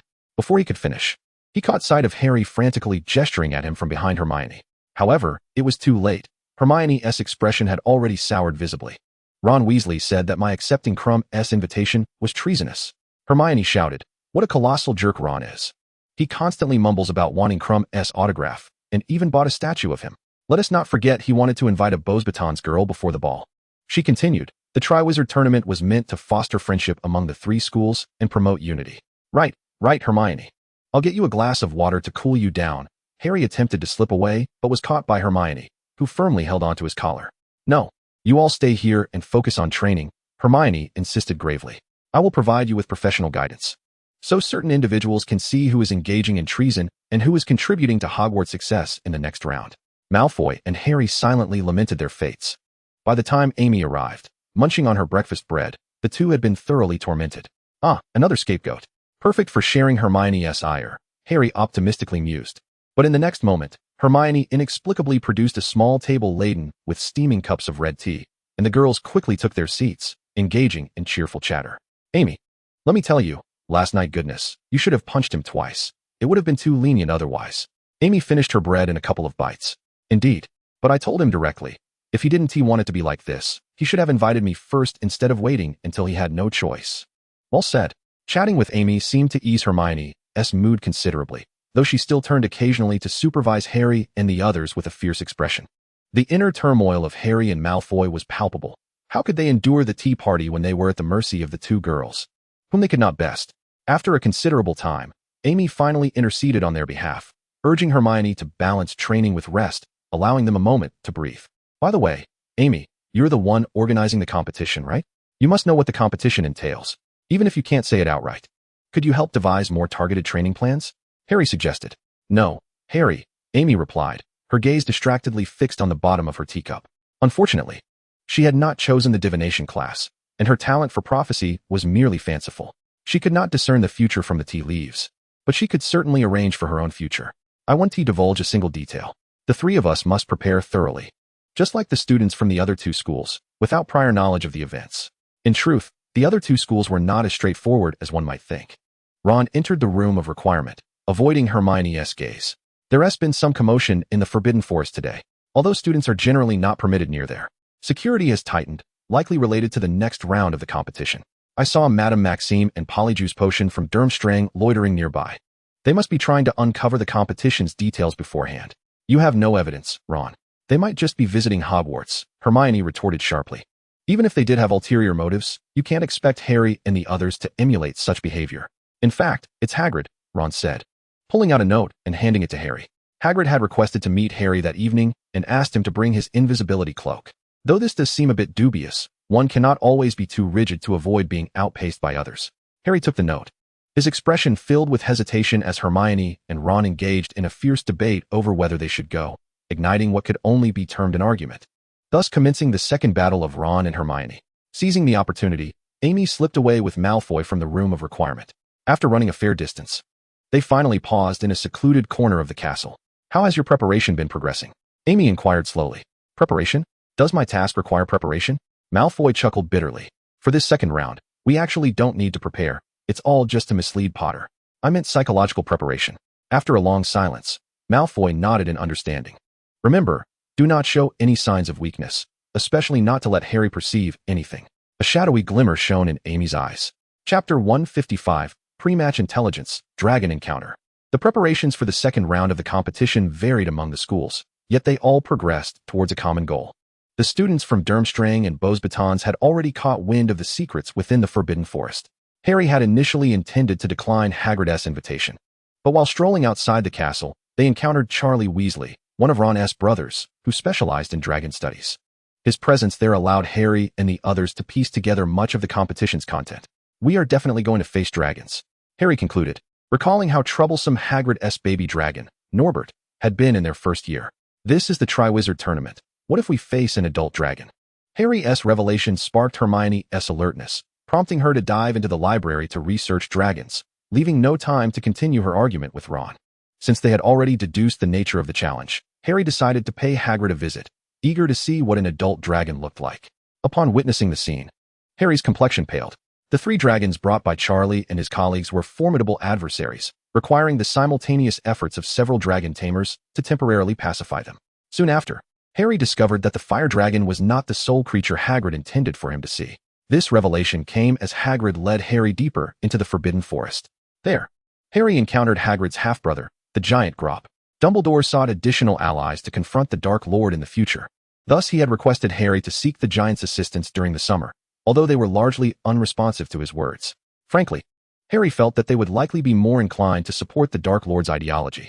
Hagrid elaborated, explaining that he had found his brother there, who, due to his diminutive stature, was often bullied, and Hagrid could not neglect him. Diminutive? Harry gazed at the towering figure of Grop, standing at 16 feet tall, unsure of how to respond. Compared to the fire dragon, Harry perceived Grop to be more challenging. After all, the fire dragon was restrained by multiple wizards, while Grop was merely under the guidance of a rather accommodating brother attempting to teach him manners and English. He often uprooted trees, greeting them and other creatures of the Forbidden Forest. "I endeavored for a long time to correct him," Hagrid sighed, believing that he might be too lonely. "I thought of introducing him to a few new friends. Harry, would you be willing to visit him occasionally?" Harry could never refuse Hagrid's eager and sincere gaze. "Very well, Hagrid. However, I am quite occupied at the moment," Harry replied, promising to bring his friends after the competition. At last, the day of the competition arrived. The champions, surrounded by their friends, made their way to the arena. The Quidditch pitch remained divided into three distinct areas by high walls, just as it had been for the previous match. Professor McGonagall escorted the 9 champions to the preparation room, where Ludo Bagman distributed an orange-yellow gem brooch to each of them. This competition was of a rather unique nature. The previously utilized seeker with photographic capabilities was deemed unsuitable. These gems would capture images from your perspective, providing the audience with an immersive experience. After a pause, Mr. Bagman began to detail the competition specifics. This event was a race, and shortly, you would be taken to your respective arenas, where the competition would commence. The event was divided into 3 stages, each with its own arena. Within each arena, a boot would be hidden, serving as the key to the next stage. Once found, it would transport you to the subsequent arena. The team that successfully navigated all 3 stages and collected all the keys the fastest would emerge victorious. Remember, each stage is designed with obstacles to hinder your search for the keys, so please take care to ensure your safety during the competition. After concluding his remarks, Mr. Bagman retrieved a cloth bag from his pocket. "Draw 1, and that will reveal your opponent for the first stage." All present were acutely aware of what lay ahead. Battling a creature that could not control itself was far more perilous than dueling with classmates. Harry recalled the 3 dragons he had encountered in the Forbidden Forest: the Chinese Fireball, the Welsh Green, and the Hungarian Horntail. None were easy to confront, but the Hungarian Horntail appeared the most ferocious. Unfortunately, it was they who had drawn the Hungarian Horntail as their opponent. The first stage was already rather daunting, and they possessed no intelligence regarding the second and third stages. How would they manage?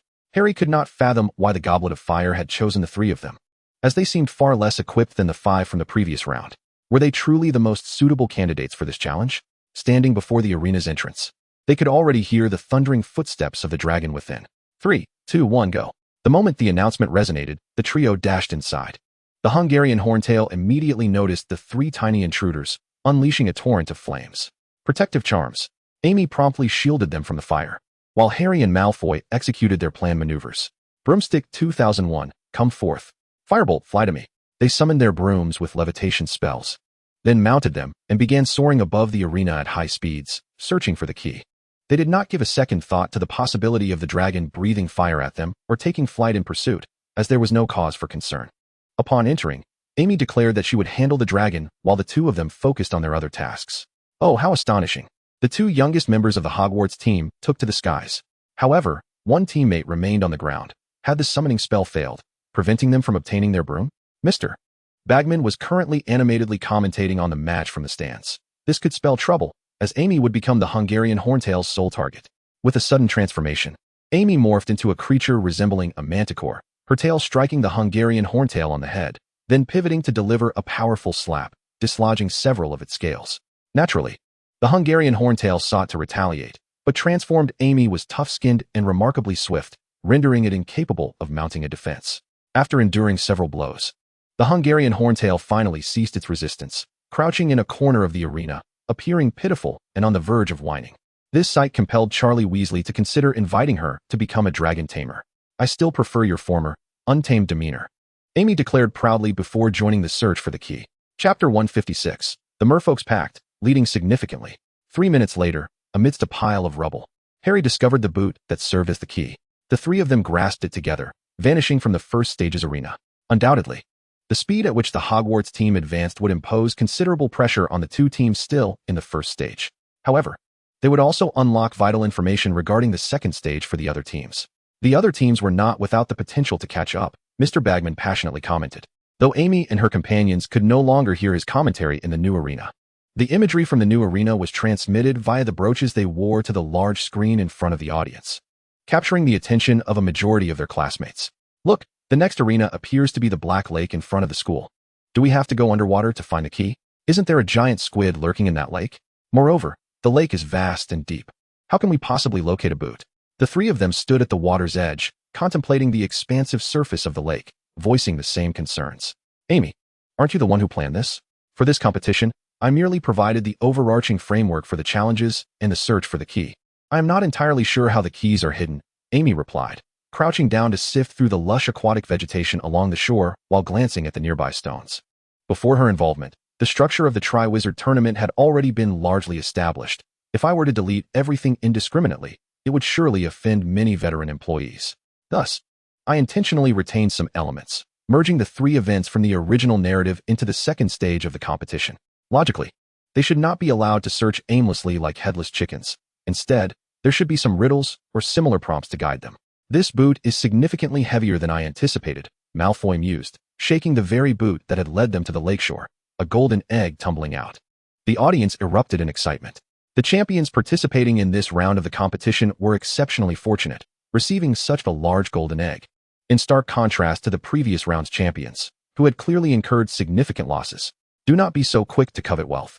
This is clearly a clue provided by the competition. Malfoy examined the golden egg, noticing that it bore no inscriptions. He then opened it, only to be met with a piercing and unintelligible wail that echoed through the skies, prompting him to hastily close the egg. Allow me, Amy offered, extending her hand to take the golden egg, then diving into the lake, opening the egg underwater amidst the astonished gazes of her companions. From within the golden egg emanated a peculiar chorus. Let us seek what you desire, as all you seek lies within my grasp. During your quest, allow the melody to guide your thoughts. With a sudden burst, Amy emerged from the water, splashing Harry and Malfoy, who awaited her on the shore, drenching them thoroughly. Yet, it mattered little, for they too would soon be soaked. Into the water, Amy instructed briefly, we must follow the song. The key lies in the hands of the mermaid at the lake's bottom. At first, Malfoy and Harry found themselves lacking the means to remain underwater.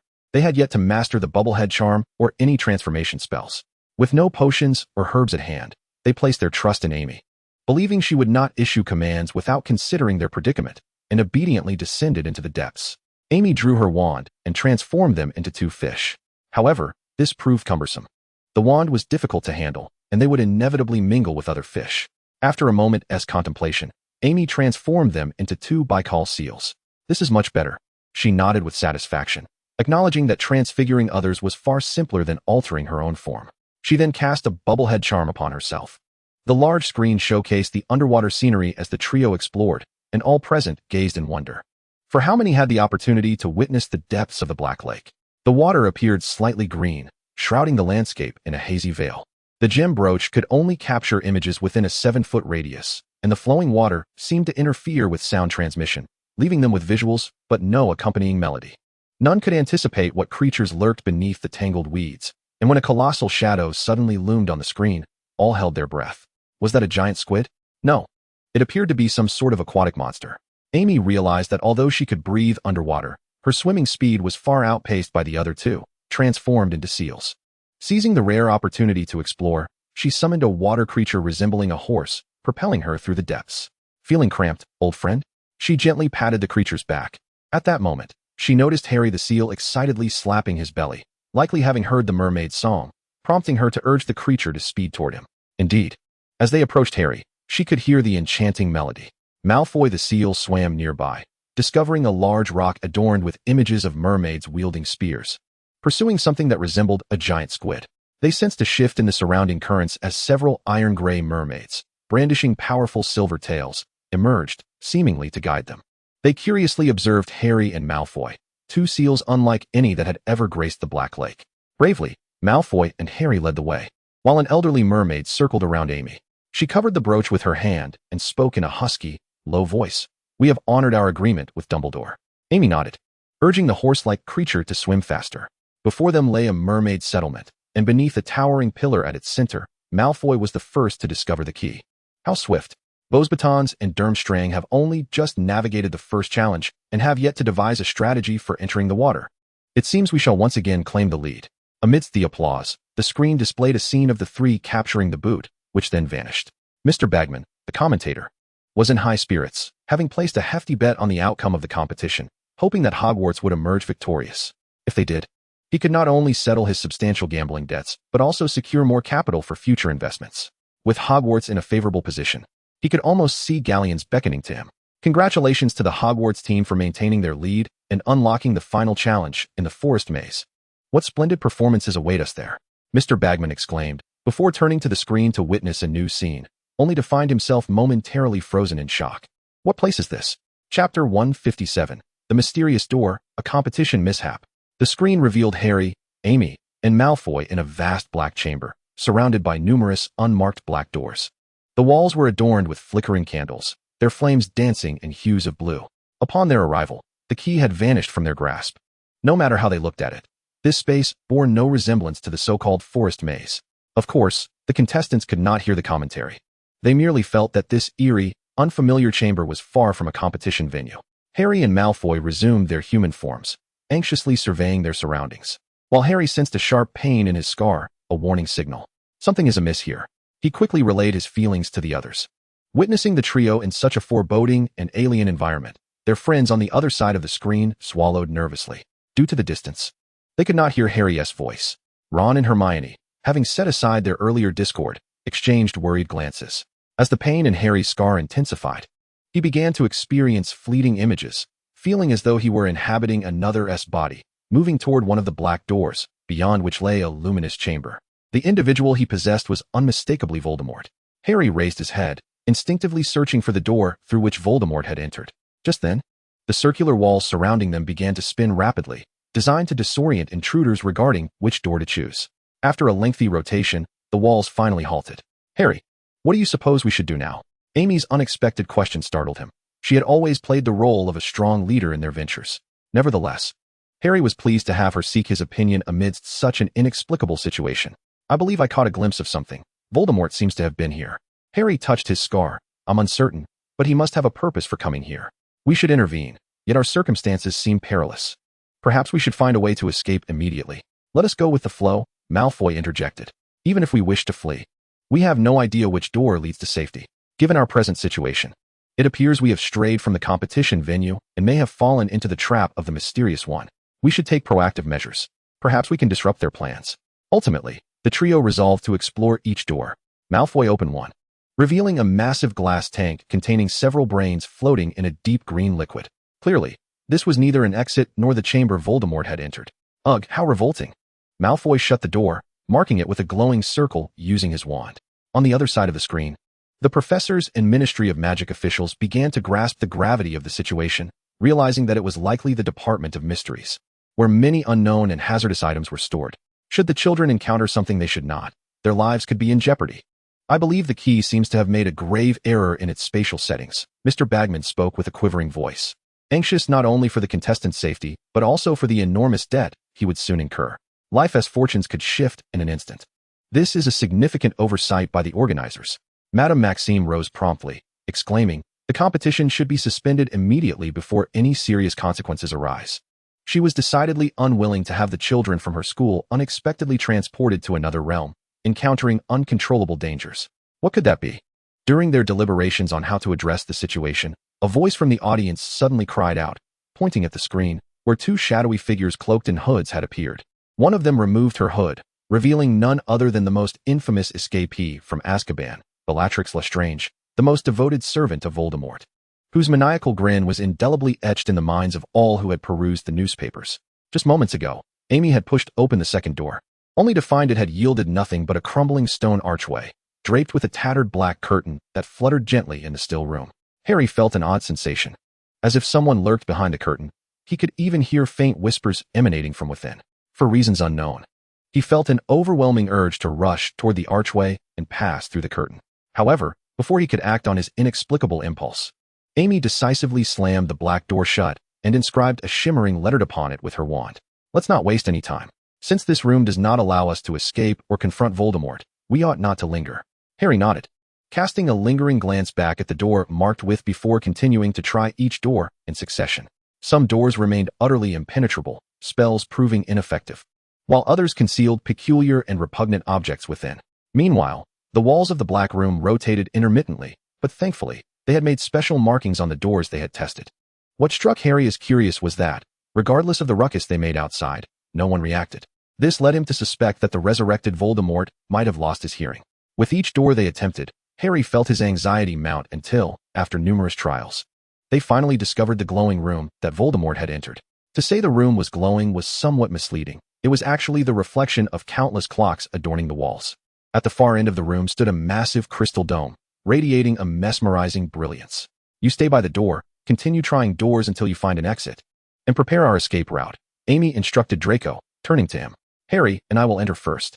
Draco nodded impassively, his eyes betraying a flicker of anxiety as he watched the pair step into that mysterious, dazzling, yet perilous chamber. Obedient to Amy's command, he resumed opening doors one by one, though his hands trembled uncontrollably. Chapter 158, Forced Separation, The Final Hint. Amy and Harry traversed past the crystal dome and approached the only door at the back. This is it, Harry said, his heart racing. Amy nodded gravely, both of them gripping their wands tightly before they pushed the door open together. No one lay in wait to ambush them just beyond the threshold. The room was filled with towering shelves, upon which rested numerous dusty glass orbs. At that moment, Harry felt foolish, questioning why they had followed Voldemort and why they had trusted the fleeting images that had flickered through his mind, leading them to this enigmatic place. What if it were merely a memory of Voldemort's from long ago?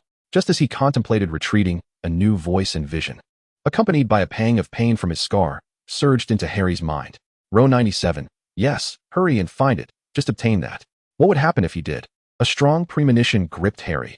He recognized the folly of his actions, as though he were being deliberately steered into treacherous waters. Yet what choice did he have? What if it were a powerful, lethal artifact that would spell doom if it fell into Voldemort's hands? He could never bear to watch Voldemort triumph, allowing him the chance to completely vanquish him and his friends. Amy, there seems to be something particularly significant over by the shelves in row 97, Harry said, lifting his gaze. We should at least take a look. Here we are, Amy replied. Harry stared at her in surprise, realizing that while he had been lost in thought, Amy had been guiding him toward row 97. It dawned on him that Amy often possessed an uncanny foresight. Her lack of opposition to his actions suggested that there was likely no significant danger. With this thought, Harry felt emboldened. He noticed no one else was around. The glass orbs in row 97 were meticulously arranged, showing no signs of having been disturbed. It seemed they had arrived first. Much like during the incident with the Philosopher's Stone. Harry, Your name is on this one, Amy exclaimed. Harry craned his neck to see, spotting an aged label next to a dusty orb, inscribed in fine script. SBT to APWBD, the Dark Lord, and Harry Potter. Harry grasped the orb, lifting it from its resting place. Not anything of use, Amy remarked nonchalantly. Just a prophecy orb. A prophecy? About me and Voldemort? Harry asked, bewildered, as no one had ever mentioned such a thing to him before. Most of the time, I encourage you to think for yourself, Amy replied. This prophecy orb is of little importance to us. The label speaks for itself. If you wish to ask, you can always find the answer. But Voldemort cannot. Indeed, I cannot. Hence my presence here. The cold voice resonated behind them. We merely waited 2 minutes, and lo, a grand gift has arrived. Amy could identify Bellatrix's mocking laughter without turning around. She whirled to face her adversary, casting a stunning spell. Behind her stood Voldemort, hooded. Alongside Bellatrix, an image captured vividly by her last remaining brooch. In the next moment, Bellatrix, employing some sort of magic, transformed her legs into wisps of black smoke and surged toward Amy with the velocity of a rocket, evading her spell and crashing into Amy's chest, shattering her brooch. Before Amy could react, Bellatrix seized her ankle, dragging her forcibly out of the room. Harry, be careful, Amy shouted as she struggled, snatching the coveted prophecy orb from Harry's grasp in the process. As she was pulled away, she writhed, knocking over a nearby shelf brimming with prophecy orbs, sending them soaring into the air. Amy hurled Harry's orb amidst the chaos and raised her wand, exclaiming, Confringo. Undoubtedly, every prophecy orb shattered in that instant, and numerous milky silhouettes emerged, the long-ago prophecies forever obscured beneath the cacophony of the explosion. Damn it!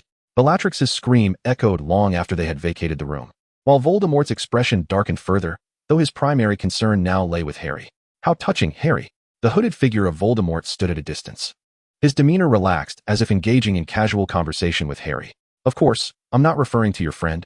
She, like your mother, is foolish enough to meet her end with a laugh. Yet they both served a purpose, did they not? One died to protect you. The other sacrificed herself to safeguard your secret. Though, should I kill you here, all their efforts will be rendered moot, Harry. I digress. I am simply moved by our reunion. You have yet to see me formally since my resurrection, have you? By the way, adjust your brooch a bit. I wish to make a proper entrance. Harry attempted to flee, but his feet seemed to have fallen victim to a curse, rendering him immobile. Voldemort slowly removed his hood, revealing his horrific serpentine visage and crimson eyes, plunging the audience on the other side of the screen into a state of panic. Through 2 years of effort, Voldemort's influence had steadily grown in the shadows, with giants, dementors, and even certain officials within the Ministry of Magic among his followers. From this day forth, they shall no longer need to skulk in the shadows. An overwhelming dread will render the Ministry of Magic incapacitated. Draco Malfoy has also expressed that this will greatly aid him in executing his mission. I know, but how could you, Harry, know that Dumbledore would surely arrive promptly to support them after they caught sight of Voldemort?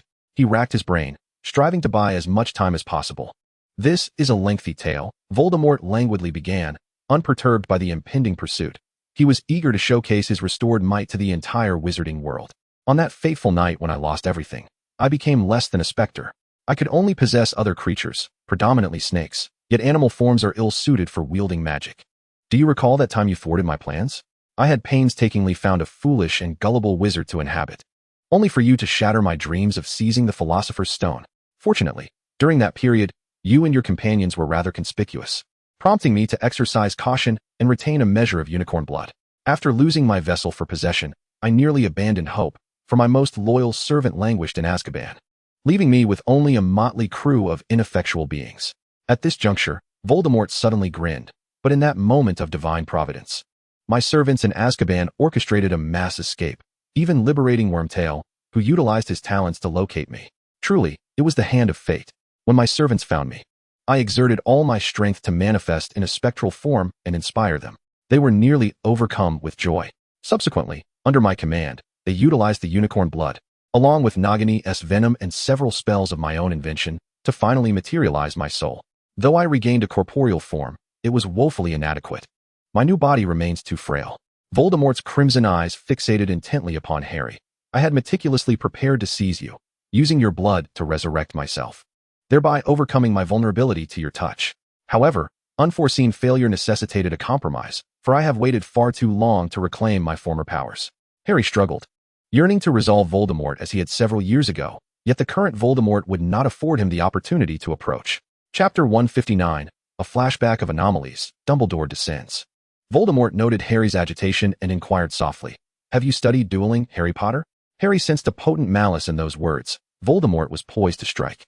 He recalled the training sessions in the Room of Requirement, and he recognized from his readings that the curse which had slain his parents, the Avada Kedavra, was inexorable. "Come now, Harry, before our duel commences, we must bow to one another. Such is the basic decorum. Dumbledore would certainly wish for you to exhibit grace." Voldemort inclined his head slightly, then raised his wand, forcefully pressing Harry's back forward to compel a bow. Harry's heart raced. He knew the incantation Voldemort was about to utter. Since there was no means to block it, he resolved to respond. Avada Kedavra, Expelliarmus. Green and red lights collided in midair, and the anticipated demise failed to materialize. Both Harry and Voldemort's wands began to tremble simultaneously. They found themselves lifted off the ground, clutching their wands tightly, unable to release their grip. A slender thread of golden light appeared to forge a remarkable connection between their wands, and above them, a multitude of arcs of light intertwined to form a golden cage. Pulsating with a melodious hum, Harry recognized it as the Song of a Phoenix. This evoked memories of Dumbledore, and he recalled the two phoenixes summoned by Amy before she vanquished the basilisk. Finally, he remembered Ollivander's words when he had purchased his wand. His and Voldemort's wands shared a core from the same phoenix. Perhaps this was the reason for this extraordinary phenomenon's emergence. Listening to the phoenix's song, Harry's heart inexplicably calmed. He focused intently. An luminous orb materialized upon the golden thread connecting their wands. With his mind, Harry urged the orb to touch the tip of Voldemort's wand. Voldemort's wand seemed to wail, as something incessantly erupted from its tip, soaring into the air to vanish. Harry glimpsed a serpent and a cup. After the cup flew into the serpent's mouth, the serpent disappeared. Such inexplicable images continued to manifest, and Voldemort was desperate to sever the link between their wands. Yet he failed. Harry felt as though he was guiding this entire spectacle, striving to prolong the connection. For as long as it endured, Voldemort could not attack him. However, Harry soon found himself fatigued. When the connection broke, he and Voldemort were flung apart. Upon landing, he felt as though four hands had cushioned his fall, preventing injury. Turning around, he was astonished to see Dumbledore standing behind him, supporting him with one hand. Was that merely an illusion? Exhausted, Harry felt a surge of relief at Dumbledore's arrival. Salvation had come at last. Dumbledore cast a spell, instantly restoring much of Harry's strength. Harry promptly stepped aside, realizing he could not intervene in the upcoming high-stakes duel. "It has been quite some time. You have grown exceedingly bold, Tom," Dumbledore remarked calmly, openly attacking my student. "The other Aurors will soon arrive. It has indeed been a while. Yet you have aged, Dumbledore," Voldemort sneered. "I expected you would come forth the moment I revealed myself. I only appear when my students are in need of me. Moreover, taking your life has never been my fervent desire. Nothing is worse than death." Voldemort snarled, unleashing a barrage of killing curses towards Dumbledore. Suddenly, a nearby shelf seemed animated, charging toward them on four legs, only to be shattered by the green light. A slender flame ignited at the tip of Dumbledore's wand, which he lashed towards Voldemort. Yet Voldemort deflected it with a silver magical shield. Thereafter, the flame severed from Dumbledore's wand, transforming into a great serpent that slithered towards Harry, only for Dumbledore to swiftly sever it into pieces with a spell. Voldemort had previously shown no fear of pursuers, yet he now faced Dumbledore and Harry Potter. Though confident in his ability to match Dumbledore evenly, the unexpected turn of events during his duel with Harry made him hesitate. Fortunately, Harry's mind remained as easily manipulable as ever. Harry felt his scar throb intensely. No, even more painfully than that. It felt as though he were ensnared by the red-eyed serpent, bound to suffering, with his body slipping from his control. "Kill me, Dumbledore. Since you deem death not so terrible," Voldemort's voice emerged from Harry's lips. Though Harry was engulfed in agony, even perceiving death as a form of release, he resolutely rejected the notion. Sirius, Ron, Hermione, Ginny, so many awaited his return.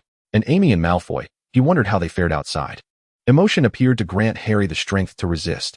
As the pain subsided, he quickly lost consciousness. Uncertain of how much time had passed, he opened his eyes to find Dumbledore watching him with concern. Malfoy sat on the floor nearby, his complexion ashen. He could hear the sounds of many footsteps surrounding them. And outside the room, the cacophony of Cornelius Fudge's shouting could be heard. "Are you all right, Harry?" "I'm fine." "What about Voldemort?" "He escaped," Malfoy interjected. "What about you two?" Harry hurriedly inquired. "No, I should ask if you've been harmed, especially since Amy." Before Harry could finish, Malfoy interrupted him. "She is dead. What are you saying? Such a justice. An unforeseen incident occurred during the battle. Amy Laurel perished 10 minutes ago." Malfoy repeated his words, turning his head away from Harry to hide his eyes. Chapter 160, The Truth of Death, Beneath the Veil. As the match was paused and Amy's brooch lay shattered, the large screen before the audience split to display footage from Harry and Malfoy's brooches. However, Voldemort's appearance was so utterly shocking that it captured the terrified gaze of the majority. Yet it was Malfoy's brooch that recorded images that would haunt many thereafter. From Malfoy's perspective, Amy and Bellatrix burst forth from the room. Amy struck Bellatrix's hand with a spell, compelling her to release her grip on Amy's ankle. Rising to her feet, Amy and Bellatrix were soon embroiled in a fierce duel. A flurry of spells soaring through the air as their battleground shifted continuously, from the central circular chamber to the brain room, and then to the very room where Harry had encountered the stone archway. Malfoy seemed unable to intervene, merely trailing behind them. Yet he was compelled to maintain a safe distance to avoid collateral damage. Amy leaped onto the high platform before the stone archway, the black veil above her appearing as if it might envelop her. Bellatrix seemingly shouted something before following suit. The two were perilously close. Amy appeared to be struck by a piercing curse, her expression contorted in agony, rendering her unable to utter any incantation. Malfoy stood below, wand raised, previously hesitant to act for fear of harming his own, but now, he had no choice but to intervene. Due to the gem brooch's failure to transmit sound, no one knew what spell Malfoy had cast. Yet, whatever it was, it proved inconsequential. He misfired, the golden light grazing Bellatrix and striking Amy instead. In the final moments of the footage, the unbalanced Amy fell backward, the event unfolding swiftly, yet feeling as if it spanned a century. She plummeted into the black veil, which billowed momentarily as if caught in a tempest, before settling back to its original state. No one paid heed to Bellatrix's triumphant laughter, nor her hurried exit from the room as if summoned by some unseen force. The crowd remained fixated on the screen, hoping for an unexpected turn of events. Perhaps Amy would emerge on a broomstick from behind the veil, or perhaps two phoenixes would carry her forth. They could conjure countless hypotheticals because in their hearts, Amy Lyle was always the one who brought forth miracles. But that formidable figure, seemingly omnipotent, vanished beyond the veil, never to reappear. Exhausted in body and spirit, Harry and Malfoy eventually returned to Hogwarts. Harry distinctly sensed that upon seeing the two of them, the crowd's expressions were laden with palpable disappointment. Observing everything through the screen felt inherently unreal. Yet when only the two returned, sorrow morphed into a tangible beast, emitting an unmistakable roar of anguish. Malfoy trailed behind Harry, cautiously glancing at the others. Should any of them harbor doubts or cast blame upon him, he would accept it. Indeed, he would prefer someone to unleash their emotions upon him, even if it meant a punch, rather than remaining in the silence of shared grief. It began with Ginny, who started to sob, prompting Hermione to finally break her composure, her voice trembling. Before she left, Amy was still smiling confidently. If it weren't for this mishap, we should be celebrating now. Luna, her back turned to the others, spoke with a heavy nasal tone. Ron patted Hermione's shoulder, wishing to offer some comfort. But at that moment, Fred and George suddenly dashed away. We don't believe it. Not at all. She merely fell. No one can clarify what that place really is. Perhaps she just needs a little time to return. We can wait, or we can search for her. Until we find a way, we shall not indulge in tears. Foolish children. Professor McGonagall had arrived by their side, observing the twins' retreating figures. She extended her hand, soothing the sorrowful girls, wiping away their tears. The place was aptly named the Death Chamber for a reason. Dumbledore would return tonight. I suspect he will have much to share. Amy gradually emerged from the white-draped stone archway, seated in the room beyond the fifth door, gasping for breath. Behind the veil lay the boundary between life and death. It was she who facilitated Dumbledore's communication with the merfolk, exchanging the key. It was also she who masqueraded as Malfoy, alerting Voldemort to come to the Department of Mysteries. As for Bellatrix, she was indeed a formidable opponent, yet Amy was not one to be easily outmatched. She had merely feigned weakness, allowing her only ally present, Draco Malfoy, to propel her into the archway. To her, there was no more convincing method of faking one's death. Voldemort required Malfoy to kill her. Meanwhile, Dumbledore needed her to do so, lest wizards forget the terror of having their lives treated as expendable, dominated by Voldemort and his minions. As Amy leaned against the wall to exit the room, traversing the threshold was quite physically taxing. I had thought that door was constructed for the convenience of that gentleman, exclaimed the knight. I never imagined it could serve this purpose. But what will you do next? Though it is a ruse of death, you cannot remain hidden here indefinitely. Naturally not, Amy replied, pushing open the first door. Inside, she discovered a mirror. I must return to aid Malfoy, but first, I need to ensure that others do not recognize me. During the ball, Amy had come to realize, thanks to Ginny's guidance, that her makeup skills were woefully inadequate. Now, with no one to assist her, She relied solely on the revitalizing mirror to alter her eye color, facial structure, and features entirely. She then removed the damaged gem brooch from her attire, replacing it with the one borrowed from Malfoy, which obscured her appearance and memory. Now, no one would recognize her, nor would they form any impressions of her new visage. Chirpy, Amy called out, summoning her petite, adorable owl. I will write a letter. You must deliver it to Malfoy's owl. It knows where to take it. Amy retrieved a quill, ink, and parchment from the drawer, beginning to write fervently, ensuring that no other wizards would notice her during the exchange.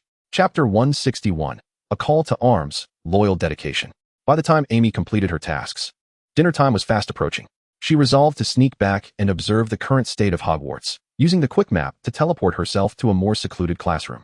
She swiftly stowed the conspicuous map away and proceeded towards the Great Hall under the guise of an ordinary student. Unlike before, the usual decorations in the hall were absent. A black veil hung behind the staff table, casting a heavy atmosphere over the room. Hagrid sat beside Madame Maxime, his eyes red-rimmed, suggesting he had recently wept. Lupin and Sirius appeared to be conversing, occasionally glancing towards Harry in the distance. Snape's expression remained as inscrutable as ever, lost in thought. Dumbledore bore a grave demeanor, and though Amy had altered her appearance, she still felt his gaze linger on her for a considerable time. Are they planning to rally everyone using my death? Amy pondered, selecting a corner far from familiar faces to sit down. Dumbledore's performance was truly exceptional. Individuals continued to enter the Great Hall and take their seats. Occasionally, Amy caught snippets of hushed conversations, yet the ambience was markedly quieter than usual. Once most had gathered, Dumbledore suddenly rose, and the hall fell into an immediate hush. Tonight, I have much to discuss with you all, Dumbledore began. First, I must announce something we have all witnessed firsthand. We have lost a remarkable student and dear friend. I ask that everyone rise and raise a glass in honor of Amy Lyle. Although Amy had anticipated this moment, she still felt a profound discomfort. How many individuals could truly witness the entire school community mourning for them?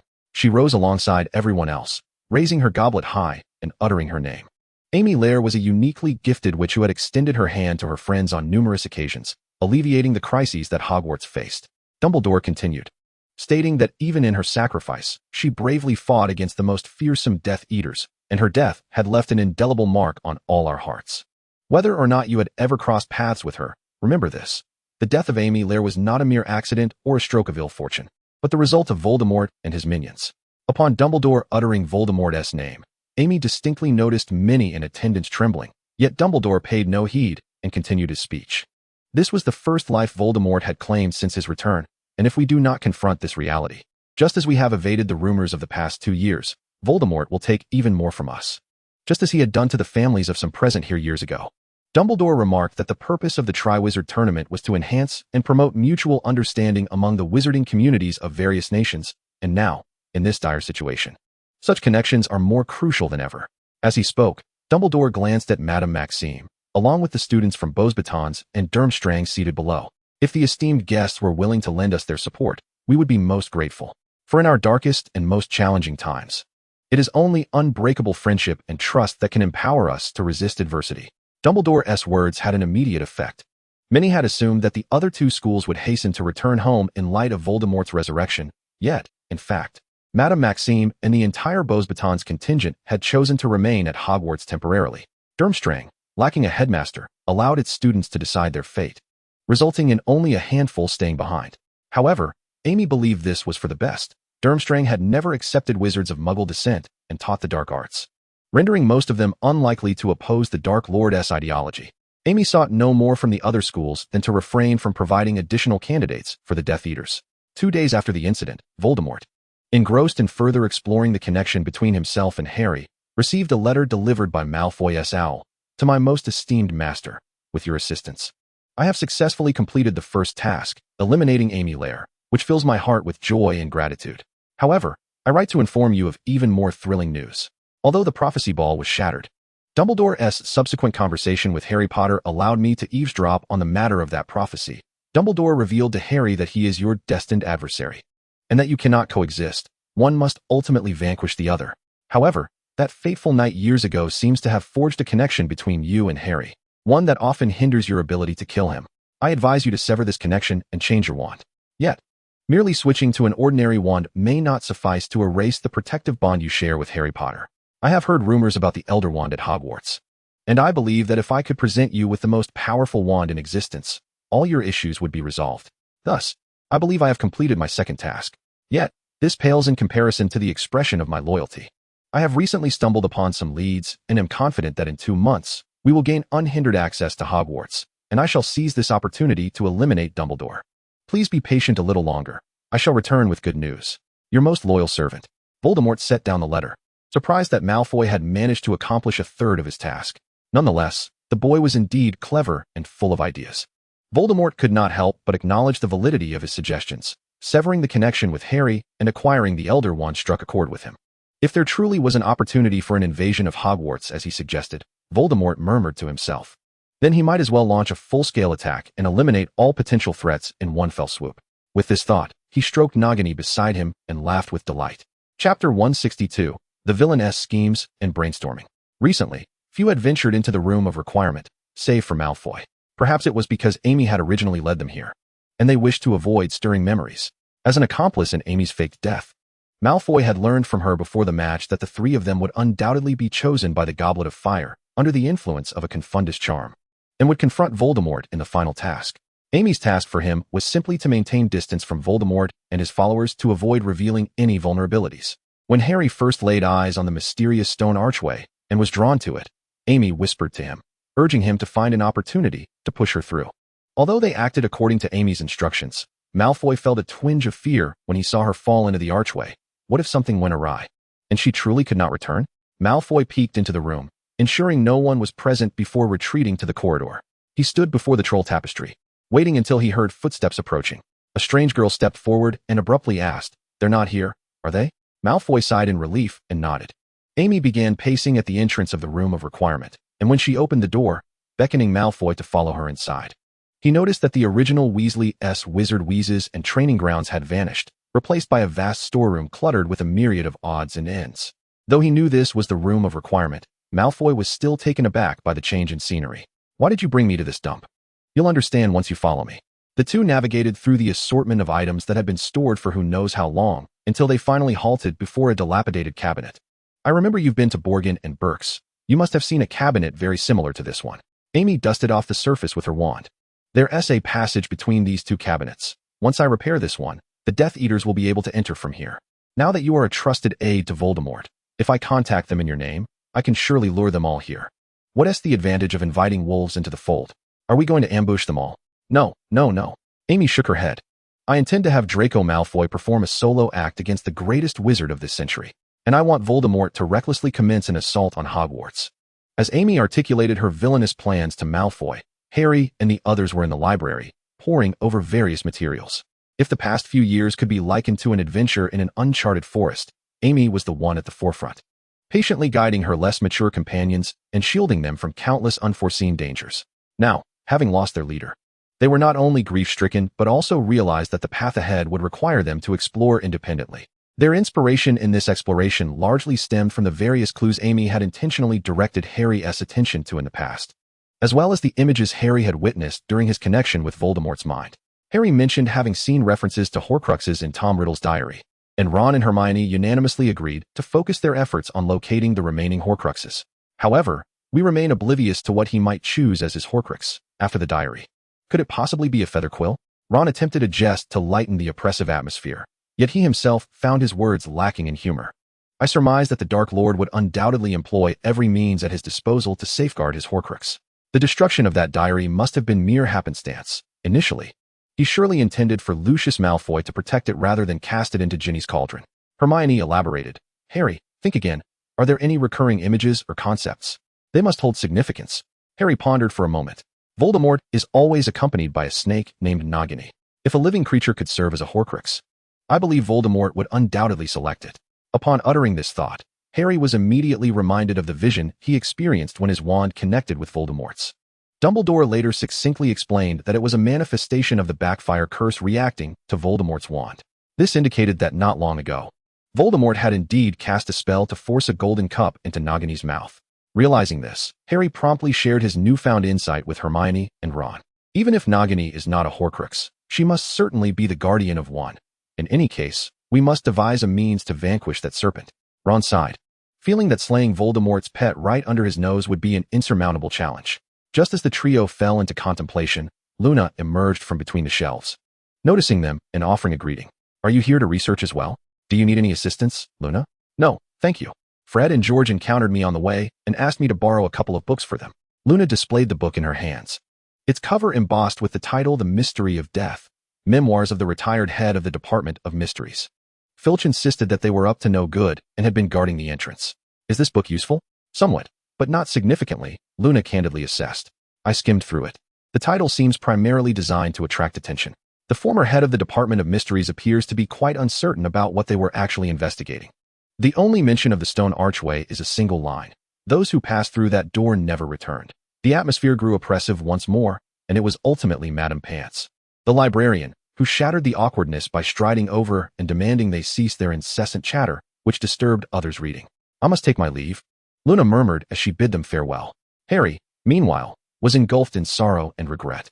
He pondered how, if only he had chosen to leave the room with Amy that day instead of rushing in, things might have been different. Rather than blaming Malfoy for inadvertently injuring Amy, Harry felt he bore the greater responsibility for her demise. Although they had successfully thwarted Voldemort from acquiring the prophecy ball, the losses were far too great. Amy's life. The truth of the prophecy. Harry closed his eyes, as if he could once again see Amy confidently proposing her theories, urging them to think about it. Her final words began to echo in his mind. Most often, I encourage you to think for yourself. That prophecy is not crucial to us. The label reveals it all. Should you inquire, answers are always within reach. Chapter 163, Guidance and the Truth of the Prophecy. Why would Amy say such a thing? Harry strained to recall the content of the label. The part inscribed with their names bore no particular significance. The key lay in the initials of the first line, SBT to APWBD. Apart from himself and Voldemort, the two individuals connected to the prophecy must be the seer and the one who heard the prophecy. Was there a seer's name with the initials SBT a decade ago? Let Hermione ponder that. I haven't paid much attention in history of magic classes, Ron mused.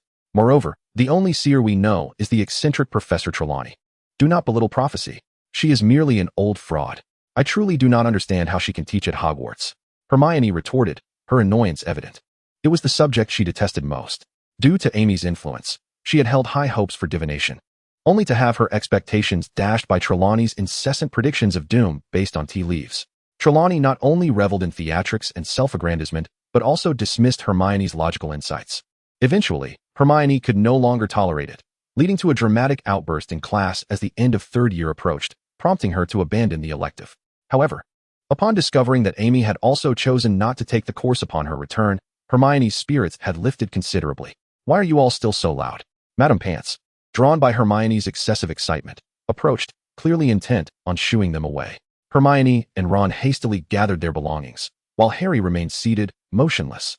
As Ron's words sparked a realization within him. SPT. Sybil Patricia Trelawney. If that seer is indeed Professor Trelawney, her admission to Hogwarts becomes less surprising, given that the prophecy likely holds profound implications for the entire wizarding world. Moreover, if the individual who heard the prophecy was, like Trelawney, connected to Hogwarts. Harry's heart raced. His intuition insisted that this series of deductions must be correct. Appalled. The only professor at Hogwarts with such a lengthy name is Albus Percival Wulfric Brian Dumbledore. Amy's implication was clear. As long as he learned to inquire about the prophecy from Dumbledore, he could uncover the contents of that shattered prophecy ball. Furthermore, Harry believed that discussing the matter of Horcruxes with Dumbledore would undoubtedly yield further insights. With a sudden burst of energy, Harry leapt from his seat, leaving his belongings behind as he strode purposefully towards the exit. Madame Pants contemplated for a moment whether she had startled the boy, only to chastise him sternly from behind. Running and loud talking are strictly prohibited in the library. Yet Harry had already dashed far away, oblivious to her shouts. Hermione and Ron stood by, perplexed by Harry's sudden behavior. At that moment, they truly wished to comment on Madame Pants. Her voice was far louder than their conversation. Harry swiftly located Professor McGonagall, requesting her assistance in accessing the headmaster's office, which required a password to enter. Thank you very much, Minerva. I need to speak with Harry alone. Dumbledore smiled, showing no surprise at Harry's unexpected visit. Professor McGonagall nodded and exited the headmaster's office. You arrived earlier than I anticipated. Harry, you must have an important question for me, do you not? It pertains to the prophecy ball from the Department of Mysteries. It relates to me and Voldemort. He specifically infiltrated the department to obtain it, yet I know nothing about it. However, Amy's final words inspired me. I suspect you are the knowledgeable party regarding that crucial prophecy. Indeed, Dumbledore affirmed with a nod. It seems Amy intended for you to independently uncover certain truths. And she has succeeded. Why did you not say so directly? Harry felt his breath quicken. Had I known everything from the outset, perhaps this could have been avoided. Initially, I wished to protect you. I could have revealed everything. But who could bear to let an ordinary, healthy, and vibrant 11-year-old boy confront the specter of future violence? Dumbledore closed his eyes, leaning back in his chair. However, Amy pointed out to me that outright concealment serves no purpose. Allowing you to discover the truth for yourself is far preferable to everything exploding in your face at the last moment. Then why do you still? I certainly wish to be utterly candid with you, my child, yet you must also recognize that until quite recently, the resurrected Voldemort was able to forge a connection with your mind. He could compel you to perceive the visions he desired, as well as surreptitiously extract information from your thoughts, a most terrifying predicament indeed. Harry fell silent, acutely aware that it was under Voldemort's influence that he sought the prophecy orb, thus falling into a trap. The silver lining is that during your time at the Department of Mysteries, you seemingly acquired some measure of resistance against his mental invasion. Moreover, Voldemort is now likely disinclined to initiate further connections with your mind, having recently suffered a significant setback as a result of such a link. We need not dwell on the possibility of similar events occurring again. Dumbledore continued, noting that since you have already become aware of all this, what reason do I have to conceal anything from you now?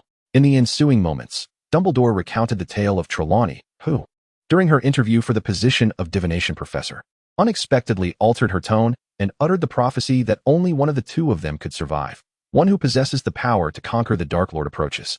He was born into a family that had triumphed over Voldemort thrice, arriving in the final days of the 7th month. The Dark Lord marked him as his equal. Yet he possessed a power unknown to Voldemort. One must perish at the hands of the other, for they cannot both coexist. At that time, there were Voldemort's followers eavesdropping outside, though they did not hear the entirety and hastily reported back to him. Dumbledore omitted Severus's name while recounting the consequences of the prophecy. Voldemort, having not grasped the full prophecy, immediately assumed you were the child within it, designating you as his rival and pursuing you relentlessly. Consequently, his choices indeed rendered you the one endowed with the power to vanquish him. Chapter 164. The conversation ceases. The twins' contemplation. I have yet another matter to discuss. After Harry finished listening to Dumbledore's account of the prophecy, he promptly divulged the information regarding the Horcruxes. I concur with your assessment that snake named Nagini warrants significant attention. Dumbledore pondered for a moment before responding, considering that Voldemort always personally safeguards Nagini. We must wait for an opportune moment when he is less vigilant to strike. Additionally, do you have any thoughts on the substances capable of destroying Horcruxes? The basilisk fangs from the Chamber of Secrets should suffice, Harry contemplated. I should make another trip to the chamber to retrieve a fang. The more weapons at our disposal, the better. Let us proceed with your plan, my child, Dumbledore affirmed. At that moment, Severus strode in with purpose. Dumbledore quickly explained to Harry, I apologize, Harry. I nearly forgot that I had arranged to speak with Professor Snape at this hour. I believe we have discussed quite a lot today, and it is getting late. I suggest you return to reflect on our conversation. We shall find another time to continue our discussion.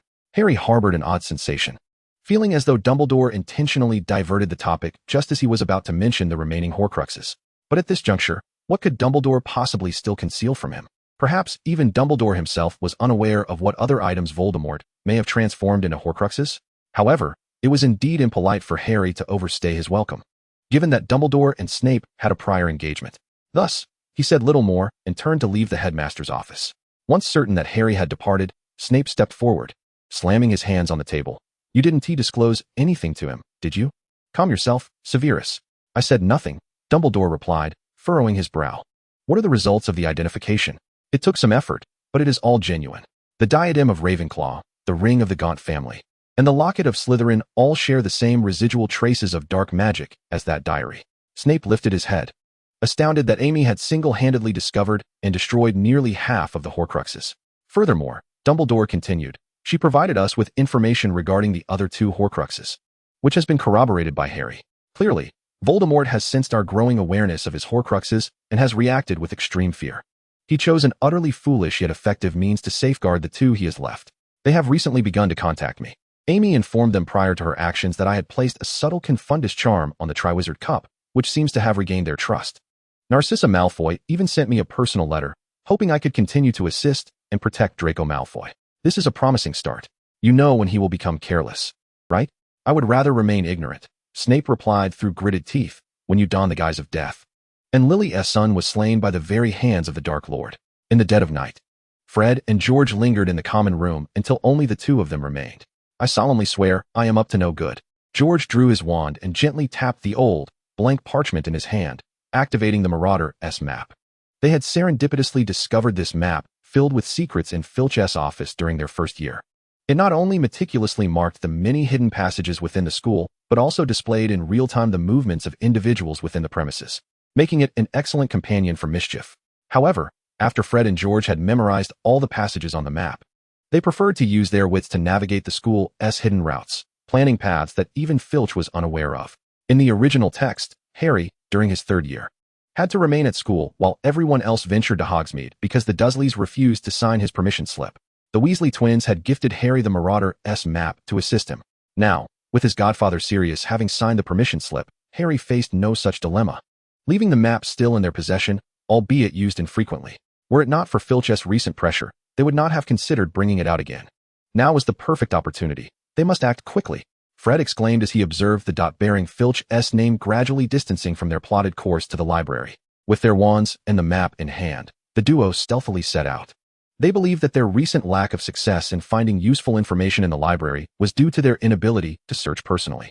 And if the ordinary areas of the library proved devoid of valuable material, they could capitalize on the cover of night to infiltrate the restricted section for further exploration. Why were they so insistent on this course of action? They had witnessed the truth unfold on the screen, and Dumbledore had publicly announced the news of Amy's demise. Yet, they refused to question the rationale behind their actions. Perhaps others would deem them as evading reality. And they could not deny that there were indeed some tender emotions within them. Yet it was precisely this vulnerability that bestowed upon them strength, rendering them remarkably composed and clear-headed. They recalled the incident in Amy's second year when she was petrified. Even Madame Pomfrey had stated that Amy would only awaken once a potion made from mandrakes was prepared. Yet she not only awakened early, but also stormed into the chamber to single-handedly confront the basilisk. They believed that this situation mirrored the previous one. They had long sensed the chasm between themselves and Amy. What separated them was not knowledge or magical prowess, but rather a disparity in information. Amy always seemed to possess foreknowledge of events, acting based on her insights. Fred and George speculated that Amy might have deliberately gone missing to execute a plan unbeknownst to them. Moreover, they suspected they were not the only ones harboring such thoughts. While some wept, others quickly regrouped, demonstrating an astonishing resilience. Luna even volunteered to assist them in searching for relevant materials in the library. Since Amy chose to conceal their actions, there must be a profound reason behind it, and they had no intention of exposing her. They merely wished to uncover a potential route through which Amy might have emerged from that enigmatic stone archway. Only by discovering such evidence could the weight in their hearts be alleviated. If they failed, it was likely to take a considerable amount of time for George and Fred to regain their smiles. Chapter 165, The Perils of Staying Up Late, Confusion and Mistakes. Oh, here comes Filch. Let us head upstairs first. George cast a quick glance at the map and pulled Fred upstairs.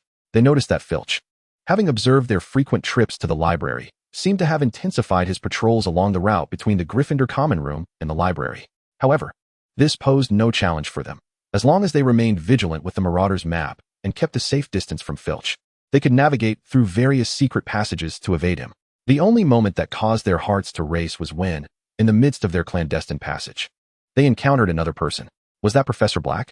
Sirius and the Weasley twins found themselves face to face in the narrow tunnel, both parties startled at first, followed by an awkward silence. What are you two doing out so late? Sirius coughed, attempting to maintain his authority as a teacher. Having witnessed the formidable wrath of truly authoritative teachers on numerous occasions, Fred and George were unfazed by Sirius's attempt at intimidation. They retorted, "We're off to the library to study. But what about you, Professor? Out here alone at this hour. Where are you headed?" They were also curious as to how Sirius even knew of this secret passage, one that even Filch had never discovered. "Just a bit hungry," Sirius admitted, caught off guard. "I may have become accustomed to sneaking around." With that, he scratched his head, noting that if he were caught. Fred and George exchanged mischievous grins. "We promise not to tell Professors Lupin and Snape, so please, pretend you haven't seen us." With that, the Weasley twins darted past Sirius, leaving him no room to object. Watching their retreating figures, Sirius chuckled softly, having noticed the Marauder's map in George's possession. It brought back fond memories. He had no intention of reclaiming the map, believing it was fitting for these two mischievous troublemakers to possess it, much like he and his friends had in their youth. Before long, Fred and George safely arrived at the library. They divided their tasks. Fred illuminated the pages of the books with his wand, while George kept a watchful eye on the Marauders' map. At the first sign of Filch approaching, they would extinguish their wands and hide behind the shelves. Soon, George discerned a pattern in Filch's patrol route from the map, gradually easing his anxiety as his gaze began to wander distractedly across the parchment. Suddenly, he widened his eyes and tugged at Fred's sleeve with urgency. Startled, Fred extinguished his wand, only to realize that no one had passed by them. "What's wrong?" Fred asked, rummaging through the shelves without success, his mood growing increasingly irritable. "This joke isn't amusing. How about you search for books while I watch the map? There's a possibility," George stammered. Fred found this odd. The Marauders' map wouldn't display the room of requirement. However, a new idea sparked in his mind. "You're right.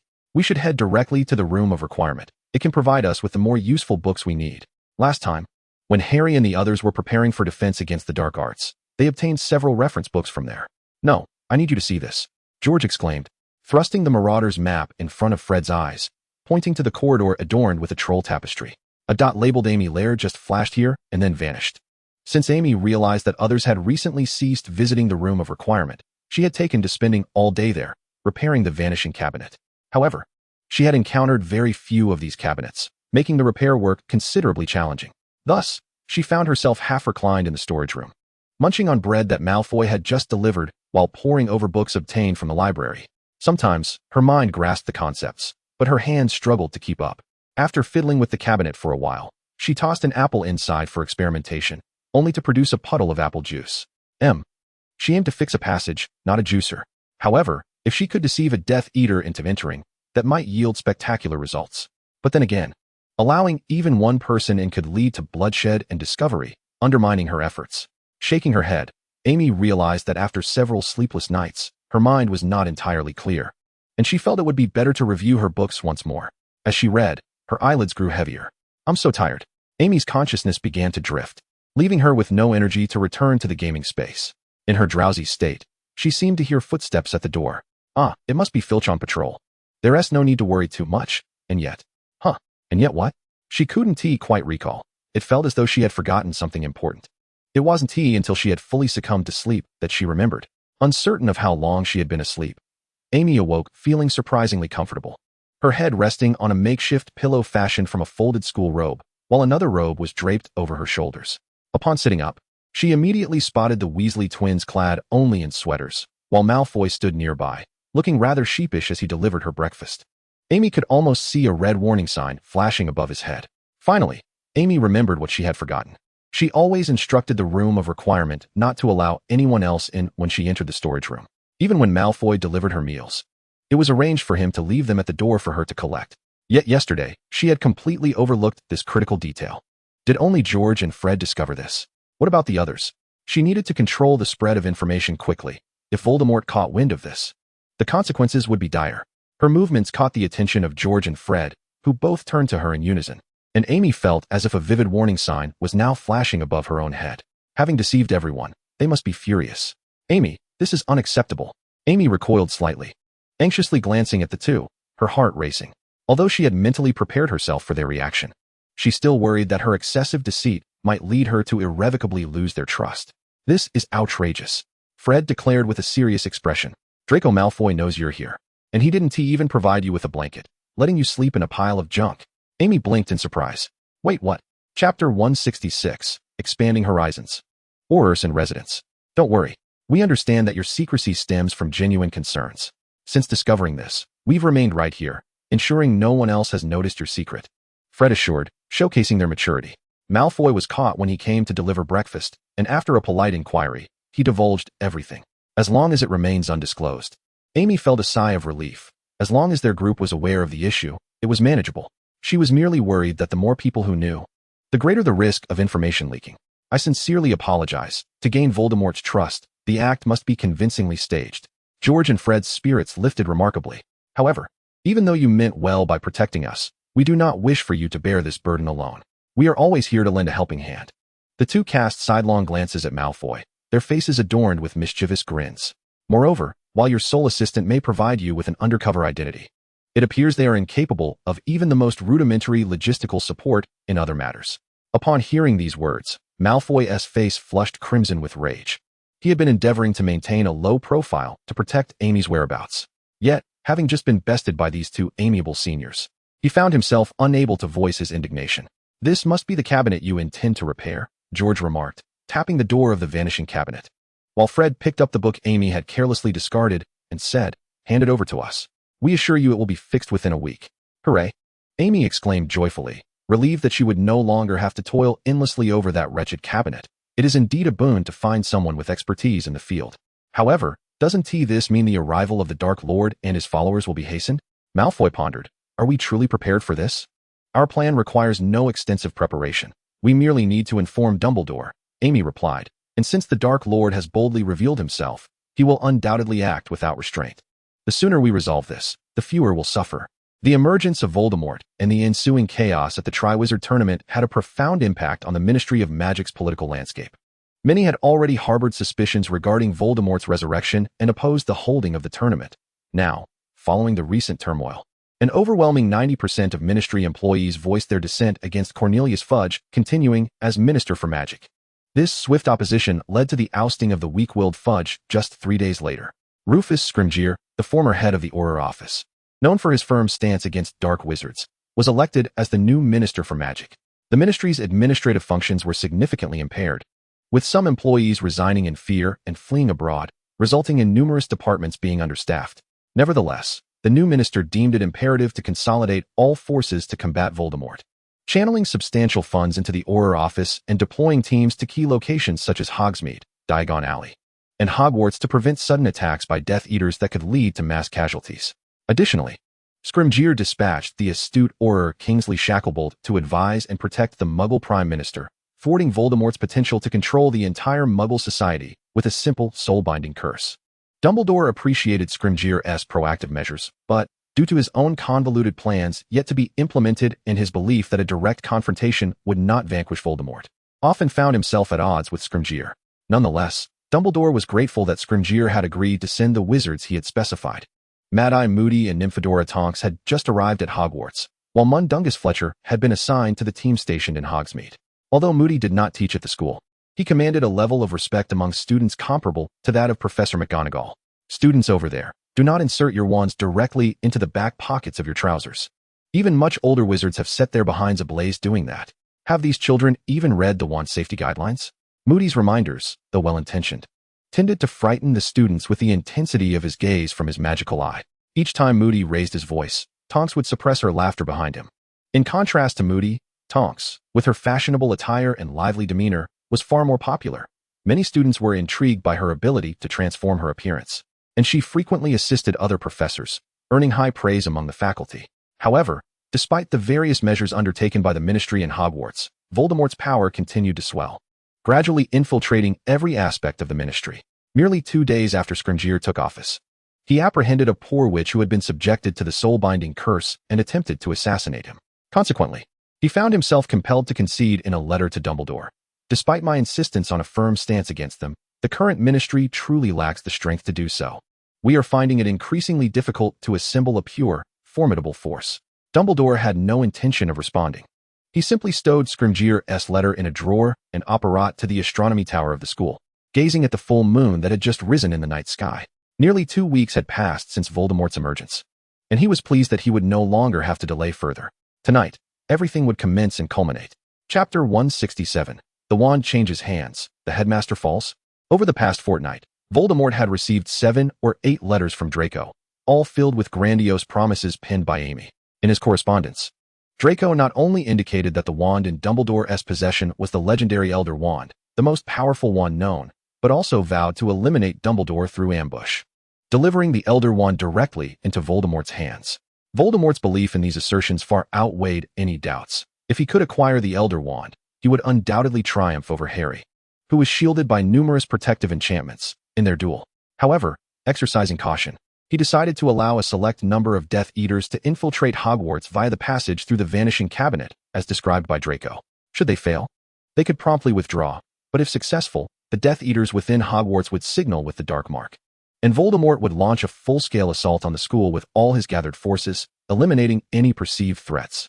The Death Eaters gathered at Malfoy Manor prior to the battle, their fervent shouts echoing from dawn until dusk, eagerly anticipating bloodshed and yearning to unleash chaos upon Hogwarts. Caro siblings, and Finra Greyback. Select 15 new recruits to gather at Borgin and Burke's. Finra Greyback was quite pleased to be chosen as a member of the advanced team. While the Caro siblings exchanged wary glances, hoping to distance themselves from him as quickly as possible. As you command. We shall not disappoint our master in this personal assault. Let us hope so, Voldemort sneered. The rest of you, follow me to await the opportune moment at the edge of the Forbidden Forest.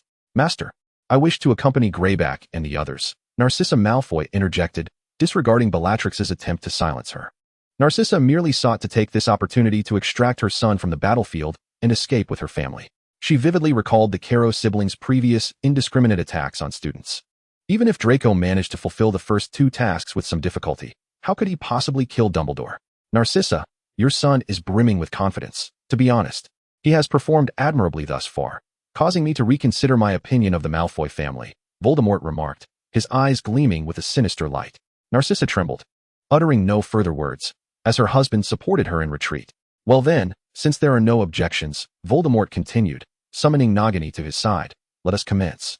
Amy drank the Polyjuice Potion and donned Malfoy's robes, awaiting by the vanishing cabinet. 20 minutes prior, Dumbledore had informed all students about the dangerous Death Eaters who had infiltrated the school and the imminent prospect of war. The younger students, organized by the professors, had largely escaped through the passage to Hogsmeade. A significant number of older students chose to remain behind to defend their school. Earlier, Dumbledore had utilized the Order of the Phoenix's secret communication network to alert other members to hasten their arrival. Hogwarts had prepared thoroughly for the impending Death Eater invasion. With a loud crash, the door of the vanishing cabinet was forcefully shoved open, and a hair-covered man burst forth, jaws agape. Amy quickly sidestepped to avoid being bitten. Calm down, Greyback. It is not yet time for your transformation, is it? It would be quite troublesome if you were to harm young Draco. The Caro siblings hastily emerged from the vanishing cabinet. Finra Greyback was a particularly vicious werewolf, whose greatest pastime was to maim children, turning them into his own kind. Professor Lupin had been cursed to this fate because of him, enduring a life fraught with discrimination. Even when he was not in his werewolf form, he seemed to possess an unsettling interest in biting humans. Among the Death Eaters, he was both feared and despised. What plans does that child have? You may follow him if you wish. I shall not be concerned.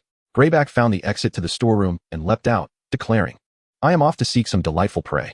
As she watched the dangerous werewolf break free from restraint, Amy felt a surge of anxiety, though she maintained her composure. The others would remain hidden until Malfoy and Dumbledore's scheme reached fruition. Surely, no harm would come. Snape and I have nearly completed our task, she proclaimed with pride. Dumbledore had consumed the poison and was now quite weakened, engaged in a fierce struggle with Snape atop the astronomy tower. To be frank, your presence here serves no purpose other than to bear witness to our triumph, she continued, leading the Death Eaters directly toward the tower. Hurry, if you delay, all the credit will belong to Snape alone, she urged anxiously. Although the Death Eaters were displeased with Malfoy's attitude, they had no choice but to obediently follow to ensure the mission's success. Soon, they arrived at the astronomy tower, where indeed, Snape and Dumbledore were locked in a relentless duel, the entire tower illuminated by the flashes of various spells. The Death Eaters could sense Dumbledore's waning strength. But as spells flew chaotically, a few daring souls attempted to approach, only to be struck down by errant curses. Useless fools, Amy spat, kicking aside the fallen Death Eater before pointing her wand at Dumbledore. Disarm him. Dumbledore's wand soared high into the air before landing in Amy's grasp.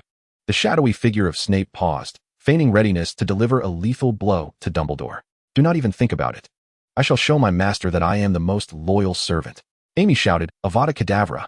A flash of green light erupted from her wand, striking Dumbledore squarely in the chest. The Caro siblings looked on in shock. Had Lucius's son truly slain the indomitable Albus Dumbledore? They could hardly believe their eyes, but their years of experience confirmed that Draco had indeed unleashed the genuine, inescapable killing curse. Dumbledore fell back like a helpless doll, plummeting from the astronomy tower. The Caro siblings reacted swiftly, exultantly racing to the tower's pinnacle to cast the dark mark into the sky. Well done, Draco, they cried, with Dumbledore gone. There is nothing left to fear. As the signal was released, Amy sensed a dreadful presence approaching from miles away. Voldemort was coming, leading an army composed of numerous dark wizards and magical creatures. This is of no concern, Amy muttered, wiping the ancient wand that had recently found its way into her hand, its aura reminiscent of death, both familiar and terrifying. According to the Elder Wand's principle of mastery, even though Dumbledore had intentionally allowed her to win, she had become its new master, even if she reverently handed the Elder Wand to Voldemort. it would not recognize him as its true master. However, the Elder One's compatibility with mobile spell systems was questionable, leaving Amy with a strange sensation as she wielded it. Though it did not reject her as vehemently as a first-year's rebellious wand, she doubted her ability to fully unleash its true power. Chapter 168, A Sudden Dilemma. From Harry's perspective, all that had transpired recently felt utterly abrupt. Upon awakening, he discovered Amy had perished. A glance at the newspaper revealed a complete overhaul of the Ministry of Magic's leadership and policies. Turning around, he noticed an influx of Aurors within Hogwarts. Moments ago, Dumbledore had slammed his hand on the table, announcing the invasion of the Death Eaters. On the afternoon of the decisive battle, Professor McGonagall was orchestrating a tense and orderly evacuation of numerous students. Harry felt as though he had yet to fully comprehend the situation. Swept along with the crowd preparing to flee Hogwarts, unsure of their destination, he could not allow Voldemort and his minions to trample over Hogwarts unopposed. But what could he do? They did not even know the whereabouts of Voldemort's remaining Horcruxes. Even if the prophecy hinted at a power unknown to Voldemort, he could not kill someone with multiple lives. In the midst of his confusion, Harry felt a firm grip on his arm, yanked roughly out of the crowd. He quickly turned to find Snape's brooding gaze fixed upon him. "Come here, Potter," Snape commanded, pulling him away from the evacuation route. Regardless of Harry's questions, Snape remained silent, merely dragging him forward. Yet, it was not long before Snape came to a halt. "Where are you taking Harry?" Sirius demanded, brandishing his wand, scrutinizing Snape with suspicion. In the face of imminent danger, Snape, with his dubious past, had audaciously taken his protégé away, and with Voldemort's fixation on Harry. This could easily be perceived as an act of treachery, especially given Sirius's deep-seated animosity towards Snape. Snape dismissed the need for explanation, stating, "Potter has a task to fulfill. This is Dumbledore's directive." Though Sirius heard Snape's words, he showed no intention of stepping aside. While he had always believed in Harry's bravery, akin to that of his father, it did not equate to permitting the 14-year-old to venture into a perilous battlefield. The two men stood tensely opposed, with Sirius ultimately making the first move. "Flipendo," Sirius cast. But Snape scoffed, thinking he would employ a childhood spell against him. The spell struck the ground. After countering the spell, Snape had yet to unleash a few curses of his own when Remus Lupin rushed in between them. "Stop this at once," Lupin shouted. "Isn't it chaotic enough already? Calm down. The child is watching." Sirius showed no sign of lowering his wand, tilting his head slightly. "I naturally support Dumbledore's plans, but I cannot trust Snape. Would Dumbledore truly make a decision that places Harry in such peril? And why should Harry accompany him rather than us?" "That is merely because you are too slow to comprehend," Snape retorted sharply, anxious about wasting time, fearing it would disrupt their plans. "You should all be lying in ambush within the castle, not hindering us here." "Enough," Lupin interjected, feeling a sense of frustration. "Come here, Harry." Harry quickly shook off Snape's grip and walked toward Lupin, who stood in the middle, helping him regain his mental balance after the sudden upheaval and ensuing conflict. "Perhaps I must quickly acclimate to this ever-changing world," Harry thought, not harboring much hope. "Come, Harry," Lupin urged. "This decision should be yours to make." Goodness. Surprises abound every second. Harry glanced at Snape and then at Sirius. If it were a matter of affection, Sirius would undoubtedly win by a landslide, yet Snape appeared desperate, as if he had something he needed Harry to do. Over the years of understanding and interaction, although Harry harbored a dislike for Snape, he did not bear the same profound resentment that Sirius did. Unlike Sirius, who would go to great lengths to protect him from Quirrell's curse, report Wormtail alongside Lupin, fight against the Death Eaters invading Hogwarts, and begrudgingly teach him a clemency, Snape, in Harry's heart, was ultimately deemed worthy of trust. Harry also realized that choosing to side with either of these two held a deeper significance. Aligning himself with Snape would illuminate his potential and compel him to shoulder his responsibilities in the face of unknown perils, while siding with Sirius would afford him a fleeting sense of tranquility. Yet, they were both acutely aware of the cost of evasion. Sirius understood that allowing Harry to follow Snape was the right course of action, but his inability to relinquish his personal desires led him to irrationally intervene. When Harry gazed at Sirius, in that instant, Sirius comprehended Harry's choice, for it was the gaze of a Gryffindor. Ultimately, as Snape and Harry passed by Sirius clutched Snape's sleeve and, in a hoarse voice, inquired, "Can I trust you with Harry?" "I would give my all." Snape, having spoken, hastily led Harry away. He instructed Harry to don the invisibility cloak and brought him to the base of the astronomy tower. "Why do you refuse to explain, Professor? What exactly must I do?" Harry implored eagerly. "How prepared are you?" Harry was taken aback when Draco Malfoy suddenly apparat before them, his voice sounding peculiar, reminiscent of Amy. "You should be stationed over there." Snape frowned. "And have you not taken your potion?" "I can return in an instant." I believe the situation on your end warrants greater concern. You have yet to resolve your decision to confide in Harry. Malfoy coughed lightly. His voice reverting to its usual tone, the Polyjuice Potion evidently taking effect rather slowly, though thankfully he had taken it early. You're making Harry feel quite uneasy. Strange. George and Fred mentioned that everyone has noticed to some extent, Amy remarked, casting a curious glance at Harry. Of course I am Amy. Who else, but me and Professor Dumbledore, can operate freely within the school? Harry felt as though he had encountered a specter, yet given Amy's assertion, he found it difficult to appear entirely oblivious to the situation. Due to your potion's professor's perpetual indecision, I shall elucidate your next course of action, Amy stated rapidly. In brief, we require you to be killed by Voldemort. Oh, so it merely entails being killed by Voldemort. How simple, Harry retorted, turning to inquire, Professor, is it detrimental to the mind to consume excessive amounts of the Polyjuice Potion and the Voice Changer Potion? Otherwise, why would Amy be speaking such nonsense? Chapter 169, The Night of the Full Moon, The Werewolf Struggle. Following Amy's explanation, Harry finally grasped that he was one of Voldemort's Horcruxes, and with his protection, Voldemort could not perish.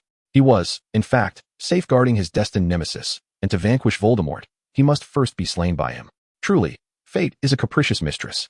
However, do not worry. I assure you that you will not perish. Even if struck directly by the killing curse, you shall remain unscathed, Amy confidently assured, radiating the self-assurance of one well-versed in the script. This left Snape momentarily speechless. After much hesitation, was there truly a guarantee of safety? Simply wear the invisibility cloak. Follow Snape closely, and remain silent. We will guide you before Voldemort, Amy concluded solemnly, then prodded the Marauder's map, vanishing before Harry's eyes. Time rewound to the instant the Caro siblings unleashed the Dark Mark. Harry too occupied the tower's summit, concealed beneath the invisibility cloak, his heart racing. He had just witnessed Dumbledore and Snape engage in an unexpected duel, with Amy impersonating Malfoy leading a cadre of Death Eaters into the Astronomy Tower, and Amy casting a standard killing curse at Dumbledore amidst a series of grim scenes. The overwhelming influx of information left him struggling to comprehend.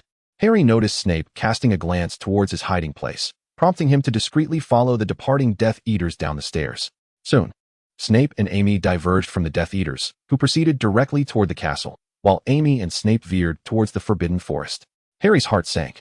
Those Death Eaters were undoubtedly intent on attacking the castle. Yet, for the moment, he could only silently trail behind Snape and Amy to fulfill his destined role. Fenrir Greyback found it odd that after emerging from the Room of Requirement, he had not encountered a single soul within the castle. Logically, the school should have been teeming with young witches and wizards, yet he dismissed the thought. Outside, the full moon's glow poured through the windows, illuminating the ground. With each step, his fur grew wild, muscles surged with power, and his teeth and claws sharpened. Wizards, fearing their strength, discriminated against and persecuted them. Thus, Greyback demanded blood and flesh as recompense. His senses sharpened, akin to a wolfess, locating those who had became effortless. Unleash your claws, revel in the feast of life. He thought, for even those fortunate enough to escape my jaws shall become monsters like me come the full moon. Quick hide. The first victims Greyback found were two sixth-year students who had voluntarily remained behind to guard the school. They hid within the Transfiguration classroom, intending to ambush the Death Eaters that entered. However, contrary to their intentions, Greyback, utilizing his keen sense of smell, detected them even outside the classroom. He burst through the door, effortlessly evading their attacks, and lunged at them with claws bared.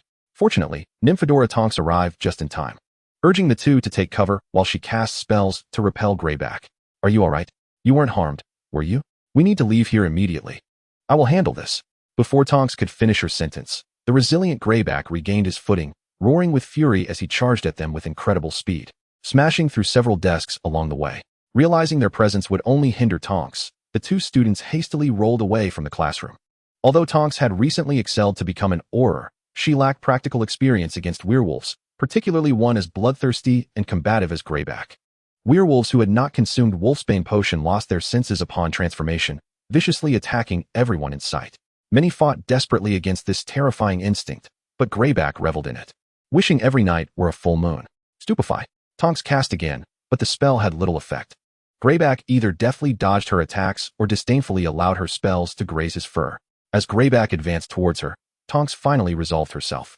Until now, she had kept her distance for fear of being bitten, but that no longer mattered. If she were to be bitten, so be it. As an Auror, she had already set aside concerns for life and death. Why fear becoming a werewolf? Moreover, if she struck decisively the moment Greyback bit her, She could end his reign of terror and spare others from harm. Having formulated her plan, Tonks extended her left hand forward, wand in her right. Gazing at Greyback's gaping maw lined with sharp teeth, praying she could utter her final incantation before succumbing to blood loss. In her nervousness, her vibrant pink hair turned a muted gray. A shadow suddenly darted between them. Tonks' left hand was spared from being torn apart by Greyback's fangs. Yet blood still splattered onto her hands and face. It was another werewolf, distinct from Finra Greyback. He was not as robust, nor did he possess such thick fur. Yet he still exhibited extraordinary physical prowess far beyond that of an ordinary human. At this moment, Greyback's vicious fangs were firmly embedded in his left shoulder. Blood gushing forth from the torn wound. Greyback relished the taste of blood, but the presence of his kin failed to satiate him, compelling him to extend his claws further in an attempt to seize Tonks. However, the other werewolf retaliated, exerting every ounce of strength to prevent Greyback's claws from advancing a mere inch further. His left shoulder, strained under the effort, caused the wound to widen alarmingly. Remus! Tonks cried out sharply.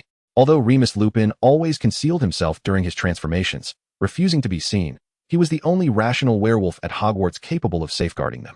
Enduring the pain, Lupin managed to emit a low growl. Understanding his plight, Tonks quickly regained her composure and cast a blasting spell that obliterated Greyback's head. The weighty corpse fell atop Lupin, but Tonks hastily extricated him, initiating immediate first aid to staunch the bleeding. Fortunately, the Wolf's Bane potion that Snape had concocted ensured that even in his wolf form, he would not succumb to madness.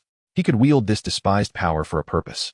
Lupin glanced at the anxious Tonks beside him, weak yet pleased, and blinked slowly. Thankfully, he mused. There would be no more who would endure the torment of being labeled a monster as he had. Chapter 170. The stone statues mobilized, flames engulfing.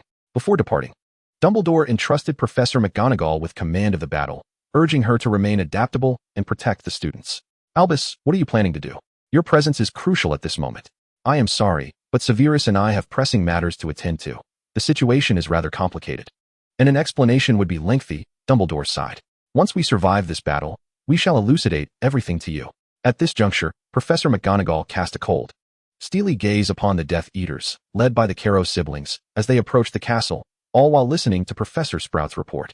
The werewolves within the castle have been dealt with. Apart from Professor Lupin, there are no injuries. Thankfully, Tonks managed to find Madame Pomfrey for urgent assistance. And now Professor Lupin is out of immediate danger. Let a portion of the students guard the infirmary. More injuries are likely to occur. And we must prevent the Death Eaters from harming the wounded, McGonagall instructed. Should I summon Sirius and the others for support? Many are still en route to Hogwarts, with only the Weasleys having arrived thus far. Professor Sprout expressed her concern, suggesting they should swiftly concentrate on eliminating this small detachment before they could disperse throughout the castle. This is merely a minor force. We ought to conserve manpower and minimize casualties before Voldemort launches a full-scale assault, McGonagall declared, raising her wand and calling. Mobilize the stone statues. Professor Sprout heard the resounding thuds from above and below. Realizing that McGonagall was animating all the statues and armor within Hogwarts to defend the school's perimeter.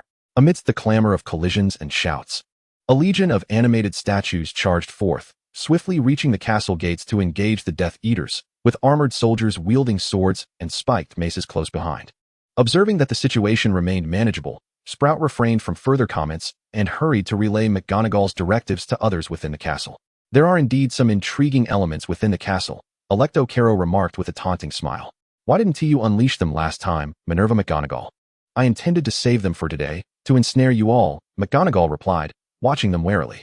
This battle was of a different caliber. Voldemort could join at any moment. Unlike the previous skirmish where the Death Eaters exploited an opening to infiltrate. Do not approach. Not all within the Death Eater ranks were adept combatants. A frail man was utterly incapable of halting the advance of the armored soldiers and was swiftly hurled against the wall, losing consciousness. TSK, useless. Alecto disdainfully glanced at his fallen companion before drawing his wand, and continuing, I had thought you realized we had let you off easy last time. This was indeed true.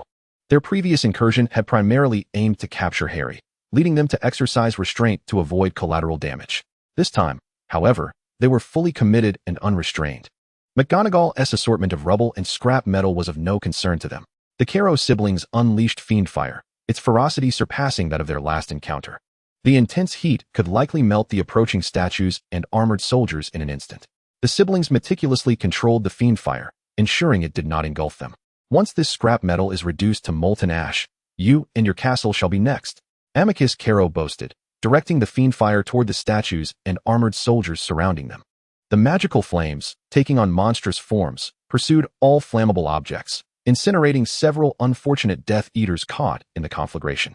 Contrary to the siblings' expectations, the statues and armored soldiers proved more resilient than anticipated, enduring the fiend fire for several minutes without melting, wielding their heated swords to strike back. As they witnessed their comrades fall one by one, the Carrows remained unfazed. Fewer burdensome companions posed no significant detriment.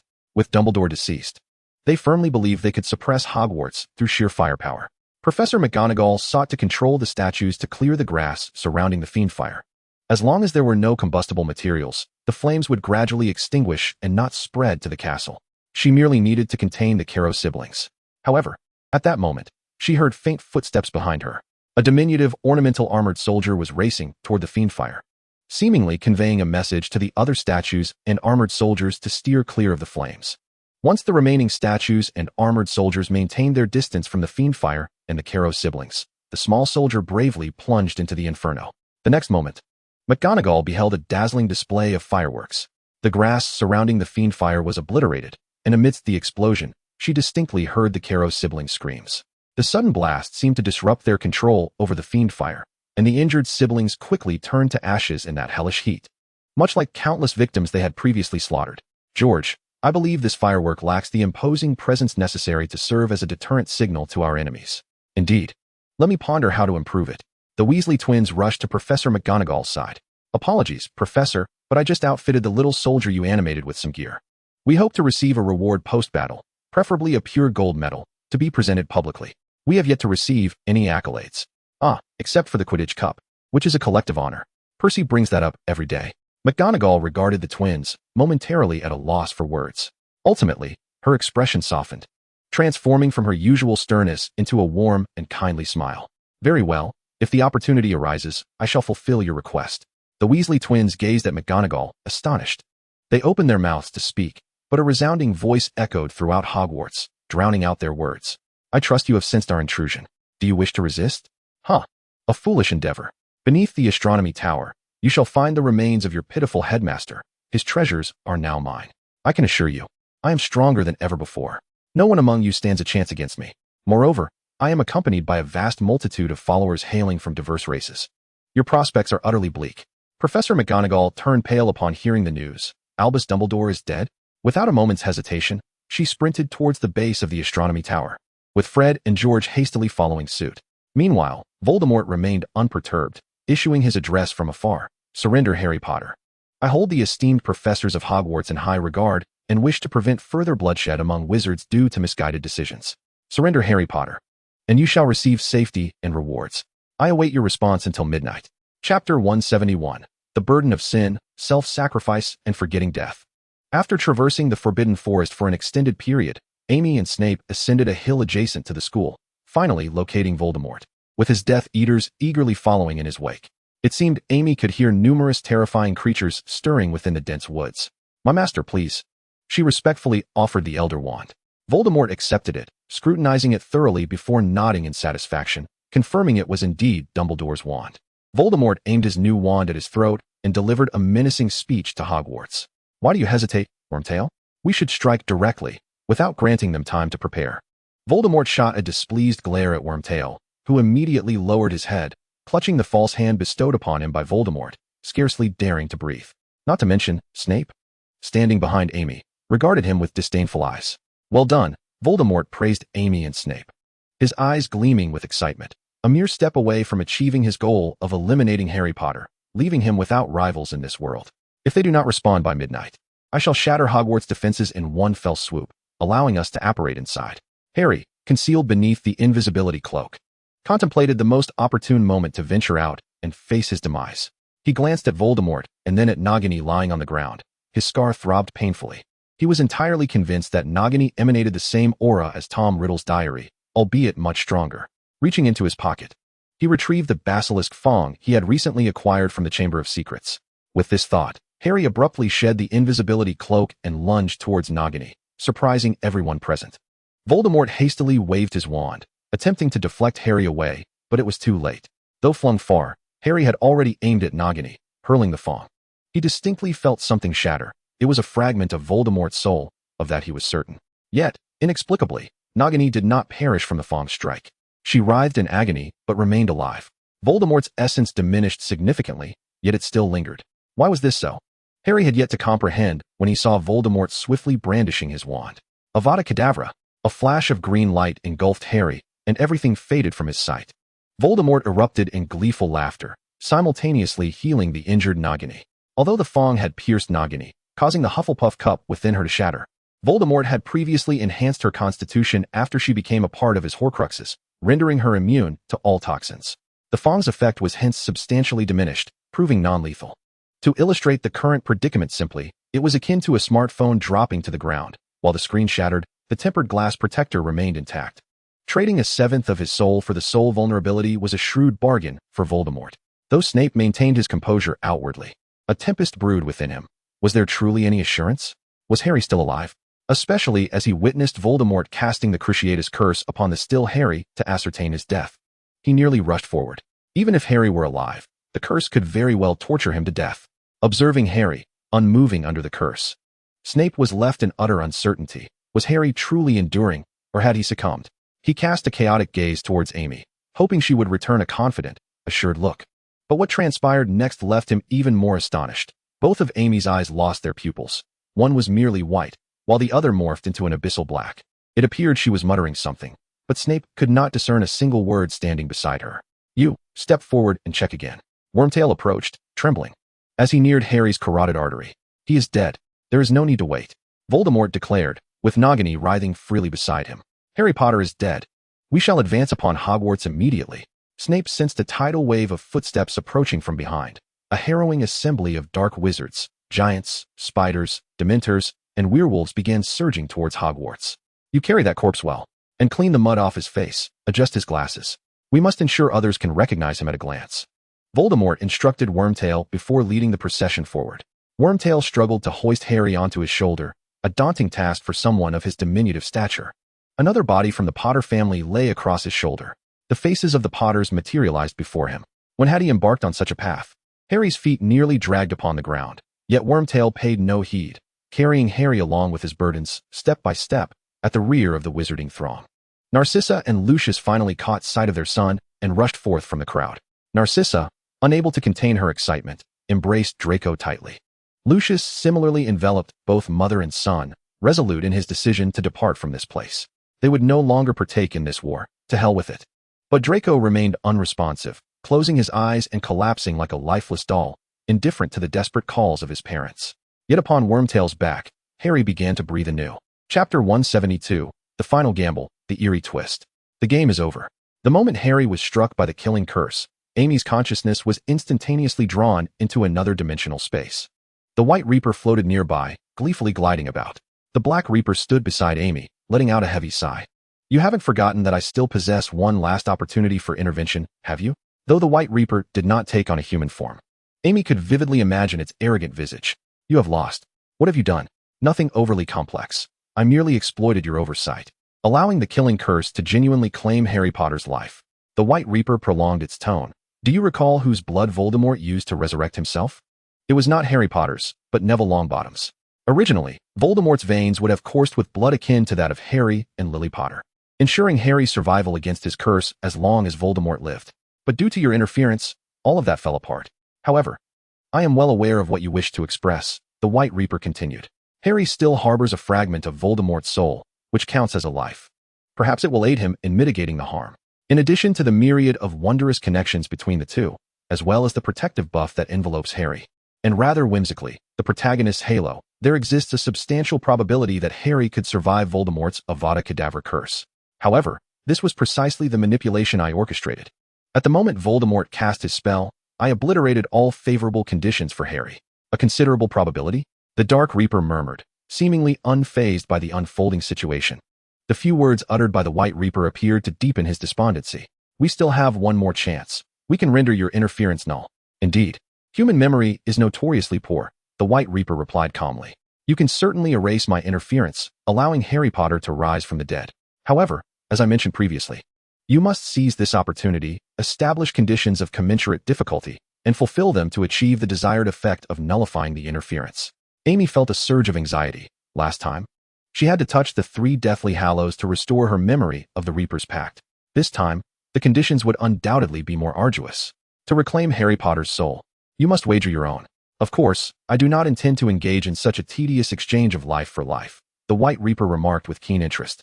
Although your soul would be imprisoned, your body would remain alive for just one more day. If, within 24 hours, someone can discover the key to life, your soul will regain its freedom. Should that prove impossible, you shall. Can you provide my friends with a hint? Otherwise, how will they know to seek this key? Certainly, but I can only offer a single phrase. The White Reaper's speech was interrupted, and he appeared somewhat displeased. But do you truly wish to accept this? It is not imperative to take this opportunity, is it? What significance does our contest hold for you? The outcome of this world's tale. What relevance does it bear upon your existence? The barrage of inquiries from the White Reaper left Amy's mind in a whirl. Indeed, even if she harbored disdain for the White Reaper, why must she persist so fervently to win this wager? The White Reaper no longer seemed to regard her past family with such intense scrutiny. Truth be told, when she recalled the moment the Dark Reaper had invited her to join the battle against the White Reaper, she found it somewhat perplexing. Why had he so resolutely chosen her? Why had she so confidently accepted? It felt oddly disconcerting. Yet, regardless of her thoughts at that time, regardless of who would win the wager, it no longer mattered to Amy, for she had already become a part of this world. She promised Harry she would ensure he returned alive from Voldemort's grasp. Should Harry truly perish, Voldemort would remain unconquered, and at that point, it would not only be Harry, Hermione, Luna, Fred, George, everyone she wished to protect would be in grave danger. Amy suspected that no matter how many times she reincarnated, she would never forget the despair of her companions and the profound regret etched into her heart. I will not falter, Amy declared resolutely. And I believe they will certainly fulfill the conditions and rescue me. Harry felt his consciousness drifting in a void. Suddenly, he noticed an object shrouded in black mist beside him. Upon closer inspection, he was startled to find a naked infant, its skin a shade of crimson, ensconced within the ominous fog. However, that entity was far more fearsome than an infant, and Harry had no desire to approach it. It whimpered and struggled, as if grievously wounded and exceedingly frail. At that moment, a colossal hand, pure and luminous, materialized and swiftly seized the loathsome entity. Following this, another enormous hand, pitch black, appeared, forcefully propelling Harry forward. When he regained his senses, he found himself aware of his body once more. Harry realized he was being half-dragged, half-carried by Wormtail, who seemed oblivious to the resumption of Harry's heartbeat, panting as he trailed behind the group. Harry endeavored to quiet his breathing.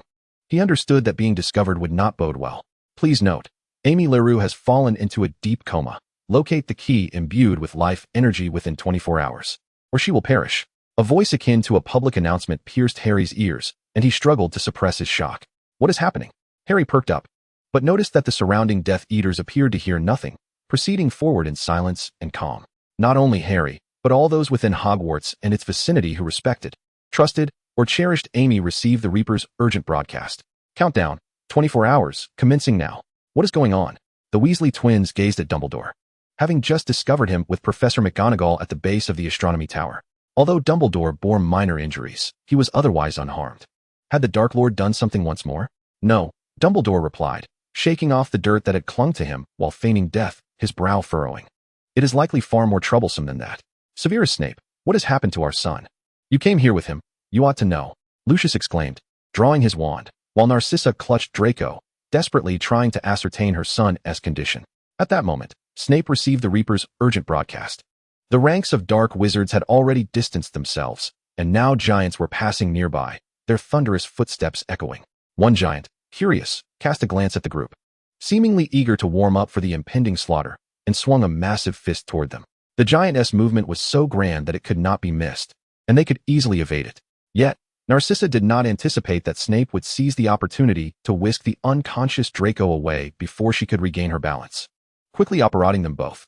Your son remains at Hogwarts, Snape said, his heart momentarily softened, leaving this phrase for the Malfoys before vanishing. Meanwhile, the true Draco Malfoy was bound in the Gryffindor common room. Though he was tied, the slender rope around him could loosen at any moment if he so desired, allowing him to slither away like a small serpent. All students below 6th year were required to evacuate, and the stragglers of the evacuation plan were all clustered around Malfoy, having chosen to remain voluntarily for Harry and Hogwarts. Observing the scene, Malfoy ceased to conceal the truth, explaining Amy's plan to facilitate better collaboration moving forward. He worried that their collective combat prowess might be insufficient against formidable Death Eaters, even voluntarily offering to play the role of a hostage to serve as a shield to buy time in critical moments. However, prior to the Reaper's broadcast, Ron and Ginny had been arguing incessantly. "Ginny, you cannot stay. You are far too young. They would find it as easy as drinking water to kill a third-year wizard." Ron implored earnestly. "You and Luna should head to the secret passage. It's not too late to leave. And you're only a year above us. Besides, I recall you losing to me several times during our duels." Ginny retorted. Once she and Luna had resolved to remain, she was unlikely to change her mind, especially upon hearing that Amy was still alive, which fortified her resolve to stay. "I was merely humoring you. I simply prefer a more cautious approach to combat. Believe me, if I were to unleash my full potential, it would be fearsome." Enough. The countdown broadcast of Amy's life interrupted the siblings' quarrel. "Did you not say Amy was merely in a state of apparent death? She seems to be doing quite well now," Neville directed at the bound Malfoy. "What then? Is this deathly announcement? Is it yet another ruse?" "No, she never mentioned this," Malfoy said, shaking his head in bewilderment. No one understood why, but there was an instinctive feeling that the events described by the broadcast were indeed unfolding. A palpable sense of unease enveloped the group. According to Amy's plan, Voldemort should have believed he had killed Harry and would soon be advancing. Hermione, unwilling to succumb to fear, fervently recited Voldemort's full name. For that was precisely what they needed to confront. They must defend Hogwarts until Voldemort was truly vanquished. However, an unexpected situation had arisen. Does anyone have any insight into the so-called key that contains the essence of life? Everyone shook their heads in unison. Yet soon, Luna seemed to have an inkling. The key should be a metaphor, she speculated. The emphasis is on the essence of life. Literally, it should refer to a treasure that can prolong life. With that treasure, we should be able to save Amy. I believe we should focus on saving Amy now, she continued. After all, even if we combine our strengths, we may only be able to handle a few Death Eaters, but with Amy, how could they bear to watch a friend who has just fought so hard for survival lose her life again? The crux is, we currently do not know Amy's whereabouts. Nor do we have much insight into this treasure, Ron remarked. There is neither key nor door. Malfoy pondered for a moment and replied, "No, Amy should be near Snape. Unless something unforeseen happened, even if she is unconscious, she should be brought back to school by him." Just then, Hermione, contemplating Luna's words, suddenly had a flash of inspiration and stood up excitedly. "Wait, where did Voldemort say Professor Dumbledore's body was?" "Under the astronomy tower," Ron chimed in. "Let's go there now." Hermione declared, "I have an idea. Since Dumbledore also faked his death, we should be able to see him there. If we ask him, all our questions will be resolved." Soon, they approached the astronomy tower. It appeared that the first wave of Death Eaters had been eliminated, for the castle was eerily quiet. Ron dragged out the end of his sentence, but it was unintentional. He felt as if his ears were being tugged by a familiar force, which was excruciating. "Ron Weasley. Ginny Weasley." Mrs. Weasley's booming voice shattered the silence of the castle, her eyes seemingly ablaze. Mr. Weasley, along with Bill, Percy, and Charlie, had arrived. The Weasley family received intelligence from Mundungus sent to members of the Order of the Phoenix, learning that there was a secret passage from Hogsmeade to Hogwarts, making them the first wizards to rush to Hogwarts aid. Other wizards unaware of the situation might have to wait for the school's defenses to be breached before they could use apparition to enter. Kingsley strode forward. "Surely no one would be so bold as to attack the Prime Minister tonight," he said. "I heard Dumbledore was in trouble." "That's false news," Mr. Weasley quickly explained. "We just spoke with him. The real issue is with Amy, as we just heard, her condition." Kingsley displayed a puzzled expression. He did not know Amy, and thus had not received the grim broadcast from the other side. "Mrs. Weasley, we have something very important to discuss with Dumbledore. It concerns Amy's life." After Hermione finished explaining, everyone, except Ron, who was still clutching his ears, hurried towards the astronomy tower. Upon seeing Dumbledore, who had been helped to the steps by the Weasley twins and was now mostly recovered, Hermione quickened her pace. "Professor, we know what the key to saving Amy is, but we need your help." "We know," the Weasley twins said, their faces clouded with worry. "It's the Philosopher's Stone," the three exclaimed in unison. Chapter 174, The Pursuit of Memories, the Elixir of Life. Anyone would vividly remember that 3 years ago, Voldemort commanded Quirrell to procure the Philosopher's Stone at any cost, intending to utilize its immortality properties to restore his waning soul and physical form. Thus, Dumbledore and Hermione quickly realized that the Philosopher's Stone could serve as the key containing the essence of life. However, Dumbledore had entrusted the stone to Amy for safekeeping during her first year. Although he had tampered with it somewhat, he could only vaguely sense that the stone remained hidden within the school. "Amy never mentioned anything about the Philosopher's Stone to us," George said glumly. "Now we are completely at a loss. To find a stone in this magical, labyrinthine castle," Neville murmured. Is there no substitute? Hermione recalled how Quirrell had once drunk unicorn blood in the Forbidden Forest to prolong his life. Yet, those who took the life of such a pure creature would be cursed the moment the blood touched their lips. Even if Amy were to recover using unicorn blood, she would become a half-life, suffering through the rest of her days in agony. Hermione strained to remember.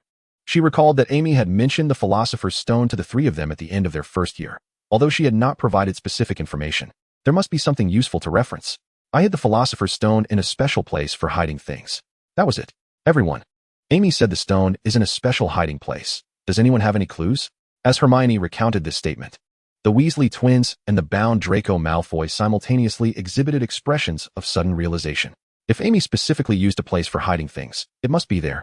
The Weasley twins asserted confidently. It's the room of requirement. Right under our noses? But the Weasley joke shop and the dueling arena don't have anything like that. Do they? Ginny asked, puzzled.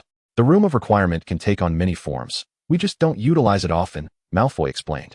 That special room for hiding things should be known only to me, Fred, and George.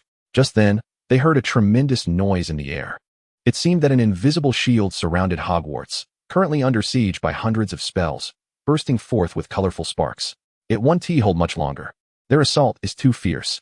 Professor McGonagall descended from the astronomy tower. Moments ago, upon seeing McGonagall rush to check on him, Dumbledore had immediately instructed her to inform the other professors and Aurors to ascend the tower and cast spells to strengthen Hogwarts' defenses. If the Death Eaters broke in, the elevated vantage point would afford them a clearer field for their spells.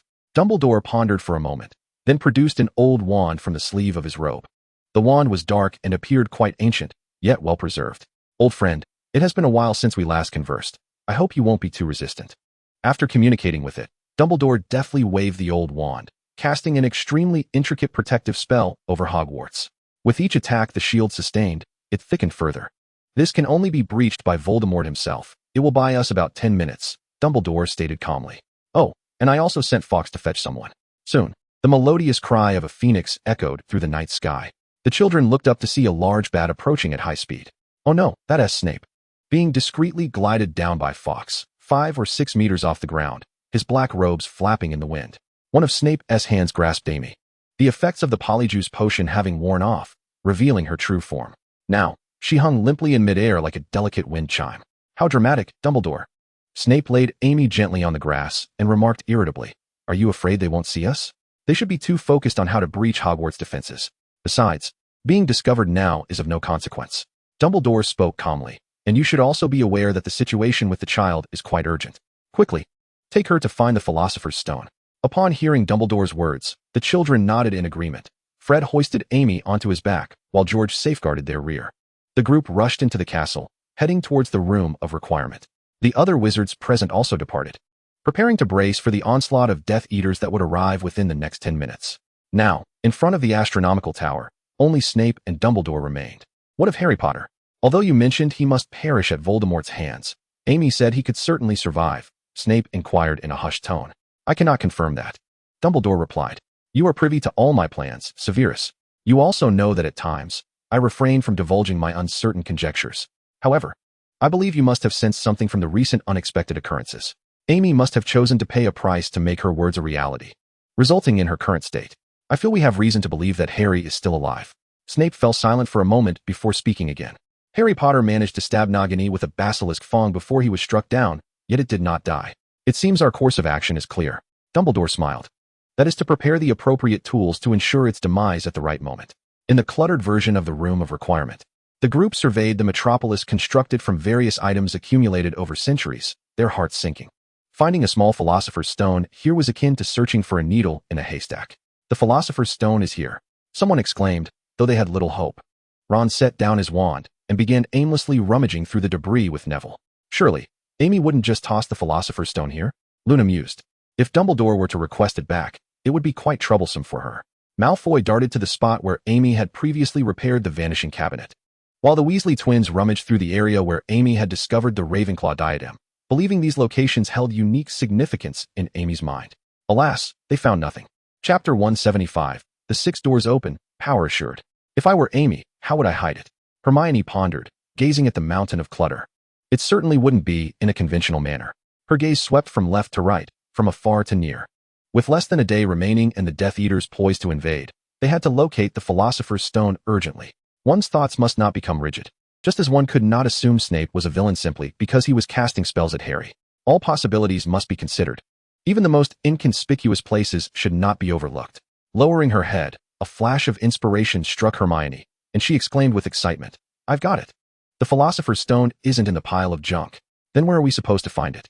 Neville startled at Hermione's outburst, tumbling amidst the debris. Everyone retreated to the doorway. The seven soon gathered at the entrance, lined up facing the cluttered room. Using the levitation charm, lift as many of these items as possible to clear the ground. With Hermione's command, the others immediately understood, waving their wands. Wingardium Leviosa. Though the room of requirement was astonishingly vast, it had its limits. The seven of them exerted their strength, examining one section after another, causing countless items that had been untouched for who knows how long to float into the air before crashing back down. Finally, after lifting the seventh mound of debris, they noticed something peculiar about the floor tiles beneath it. They moved the seventh mound elsewhere, then gazed at the engraved tile, where the letters began to shift. Noticing the group's attention, the letters formed a question. How many phoenixes can I summon at once? Malfoy and Ron immediately recalled the moment in the Chamber of Secrets when Amy had appeared with 2 phoenixes. 2, they answered uncertainly, as Amy had summoned phoenixes only a few times. Fortunately, their answer was correct. The letters faded from the tile, and it cracked open in the center, revealing the Philosopher's Stone wrapped in cloth hidden underneath. After the Black Grim Reaper intervened one last time to revive Harry, Amy suddenly felt darkness envelop her. When she regained consciousness, she found herself in a narrow room akin to the one Umbridge had maliciously assigned her, devoid of anything. The only door leading outside was locked from the outside. Biting her lip, Amy could only wait for rescue, feeling utterly miserable. As time passed, she sensed her weariness deepening. For a soul, this was a sign of gradual decline. If no one could find the key, she would succumb to eternal slumber in this prison after 24 hours. How frustrating it was. If only she had thought further ahead. The weakening of her spirit caused Amy's resolve to wane, and she sat on the floor, hugging her knees, resting her forehead against them, and closing her eyes. She was unsure how long she had been in this state when, in her hazy consciousness, she seemed to hear someone calling her name. "Amy, I told you not to push yourself too hard." It was Fred and George's voices. Right. They had said that before. It would be nice to use it as a final memory in a montage. Sometimes, lean on us a bit, Luna's voice chimed in. Did she ever say that? Wake up and see, we did remarkably well this time. We found the so-called key so quickly. Finally, Hermione's words prompted Amy to lift her head. She gradually felt invigorated, her mind clearing. Amy saw the locked door swing open. She could see her own collapsed form on the ground, surrounded by her friends. At that moment, she felt an overwhelming pride for having fought for them all along. No, more accurately, it was that all of them had fought side by side. Amy smiled, correcting her thoughts, and stood up, leaping outside the door. Regardless of whether she was invincible or on the brink of death, they were all by her side. Even if she occasionally faltered, even if she was not a perfect person, they would still stand with her, striving to amend her missteps. A light, yet burdensome sense of happiness filled Amy's heart and mind. As Amy crossed the threshold, she seemed to glimpse the familiar corridor of the game system. Had she truly been confined behind that last door? With each door that opened, she gained something. And when the 6th door swung open, Amy felt she had finally mastered all the power she possessed. The vast multitude of Death Eaters outside launched several attacks, but due to Dumbledore's reinforced defenses, Hogwarts remained impervious. Voldemort chuckled softly. He had waited for this moment to showcase his power in a scenario where no one could intervene, intimidating the magical world he had long been estranged from, while also familiarizing himself with the Elder Wand he had just acquired. With a gentle wave of his wand, the shield that absorbed damage and grew stronger shattered open with a tremendous gash. Initially, he intended to casually lift the disillusionment charm within Hogwarts to facilitate movement. However, upon reflection, he realized that this would make it easier to dispatch reinforcements from outside, and the students and faculty within would have a greater chance to escape. Thus, he merely dispelled Hogwarts' protective enchantments. The Death Eaters and the army of magical creatures split into multiple groups, charging towards Hogwarts from various directions. As Voldemort listened to the deafening sounds of footsteps and shouts, he frowned, caressing his ancient wand. Indeed, it was a fine wand, imbued with formidable power. Yet, he always felt that he had not yet achieved an invincible status. Wormtail, hasten your pace. Only a handful of loyal followers remained at Voldemort's side, along with Wormtail, who was struggling to keep up while carrying Harry. Although Wormtail had sacrificed one of his hands for Voldemort's resurrection, the cold-hearted Dark Lord paid it little mind. After all, it was evident to him that a staggering 70% of Wormtail's motivation to serve him stemmed from fear. In a show of misplaced mercy, He had even bestowed upon Wormtail a more powerful prosthetic hand. The pitiful rat should have felt grateful. Nagini brushed against Voldemort's robes. Not yet, Nagini. Wait by my side for a moment. Once I display Harry Potter's lifeless body to them, you shall feast without delay. Voldemort hissed in Parseltongue, revealing a chilling smile. Chapter 176. Harry plays dead, Snape strikes. Harry, slung over Wormtail's shoulder, kept his eyes tightly shut, enduring the jostling until they finally returned to Hogwarts. He couldn't shake thoughts of Amy from his mind. He was concerned about her, especially since Snape and Amy seemed to have vanished for a while. Yet, as they walked, Harry thought he heard Snape whispering something to Wormtail. The rough ride made Harry feel uneasy, but as they neared the school gates, he heard Bellatrix's mocking laughter. Wormtail, are you still not a wizard? At your height, they can hardly see Harry Potter. Wormtail remained silent, eventually nodding at Bellatrix after a considerable pause. Thus, Harry found himself suspended upside down in midair, a most uncomfortable predicament. Frustrated, he still had to feign death. Just as Harry felt on the verge of bursting from the pressure, the procession led by Voldemort finally came to a halt. With his eyes shut, he sensed the chilling presence of Dementors gathering in the skies above Hogwarts, awaiting Voldemort's command. Meanwhile, countless creatures surrounded the castle from all directions. However, at that moment, Harry felt no fear. Just a little more, he thought, straining to hear the sound of Nagini slithering on the ground. Footsteps approached. It was the student defense group led by Sirius, stationed around the castle. Harry heard several screams and curses. Then, Voldemort raised his wand, throwing him to the ground. Silence. Voldemort bellowed, casting a silencing charm. You may gaze upon your only hope lying at my feet. Harry Potter. He was slain while attempting to flee. He is nothing. You are surrounded. Voldemort paced back and forth, seemingly reveling in his overwhelming power. Dumbledore is dead, and the boy who lived is finished. Resistance is futile. If you step out of the castle now and surrender to me, you will be granted clemency. And together we shall thrive in the new world I am about to create. But should you choose to resist, before Voldemort could finish his threat, the ground at his feet suddenly erupted. Riding the force of the explosion, Harry rolled towards his allies. As he tumbled, he opened his eyes just a crack and saw a dark figure soar above him. It was Sirius, launching an attack on Voldemort. There will be no traitors here, Sirius shouted, brandishing his wand, except for those two cowards behind you. Sirius himself was unsure whether he loathed Voldemort more for murdering his beloved friend and godson, or despised Wormtail and Snape more for their betrayal. However, against Voldemort, Sirius's rebellion was clearly in vain, as Harry soon heard the sound of Sirius's wand being knocked from his grasp. Sirius Black, why can't you be like your family? They must be devastated. Bellatrix's laughter rang out, causing Harry to clench his fists in anger. At that moment, Voldemort lost interest in Harry's body, allowing several students to seize the opportunity to carry Harry back into the ranks. Harry heard some sobbing. Perhaps they mourned for him, or perhaps they felt despair over their current plight. Apart from Dumbledore, Amy, and a few loyal companions, most in the castle were poorly informed of the situation.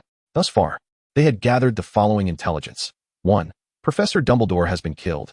2. They are surrounded, the enemy composed mainly of experienced Death Eaters and numerous magical creatures, while their own forces consist of a handful of elite fighters and a student body. 3. Harry Potter has been slain, and there is a traitor among their elite. 4. Voldemort has come in person, though they had steeled themselves for the possibility of death when they chose to stay. They could not help but feel despair at their current predicament. Sirius Black, you are of noble birth, pure blood, and exceptional ability. We need someone like you. Voldemort extended an invitation. Come forth, and you shall have everything you desire. Silence. It has always been you who has taken from me what is dear. Sirius shouted hoarsely. Very well. Since this is your choice, I have no recourse. Voldemort's calm words dripped with menace.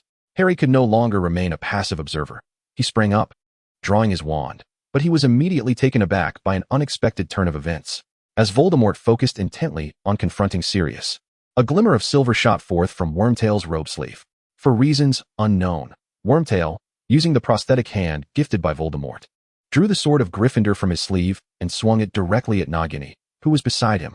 In a flash, the serpent's head fell to the ground. The act was swift and silent, inexplicably drawing the attention of everyone present. Accompanied by Voldemort's scream, Wormtail lost control of his prosthetic, and the sword reversed direction, plunging into Wormtail's chest. He collapsed to the ground, his expression devoid of significant pain, and thus he perished. Fetch the wand. Harry seized the moment, leaping forward to retrieve the wand for Sirius. Seeing his godson rise from the dead, Sirius was momentarily dumbfounded, tears of joy and fear glistening in his eyes. Voldemort's expression, however, resembled that of someone who had received 2 stinging slaps, contorted in rage. Snape, too, sprang into action, drawing the sword from Wormtail's chest and pulling the dazed Sirius back to the ranks of Hogwarts. Upon returning, he immediately fired a signal into the air. Thus, Voldemort was met with a third surprise. "I did not expect to see you again so soon." Dumbledore emerged at the forefront of the ranks. "Is your new wand proving satisfactory?" At the sight of Dumbledore, all those on Hogwarts' side finally regained their senses, erupting into a cheer that resonated throughout the school. "Enough chatter. I know the secret of your wand. I have confirmed it thoroughly." Voldemort stepped back. "As long as I wield this wand, neither you nor Harry Potter can defeat me." Chapter 177. United We Stand, Golden Echoes. The commotion drew the attention of others within the castle, who hurried towards the scene. Professors and students stationed around the castle, the Weasley family, and Aurors quickly converged here, confronting a vast army of Death Eaters that far outnumbered them. Upon witnessing the stark disparity in power, Voldemort regained his composure. The meager number of wizards was surely overwhelmed by the few giants trailing behind them. Moreover, he had no shortage of elite wizards at his command. Yet, Voldemort, upon gazing at Harry and Dumbledore, felt an unsettling trepidation. After all, what could be worse than his own demise? "What have you done?" "Nothing," Snape replied coldly to Sirius, as he wiped the blood from the sword with his wand. It was he who had employed the killing curse to manipulate Voldemort's most unexpected and cowardly servant to obliterate the Horcrux. Madame Maxime stepped forward, flanked by students from Durmstrang and Beauxbatons. "Is there a chance of victory?" She furrowed her brow, looking towards Dumbledore.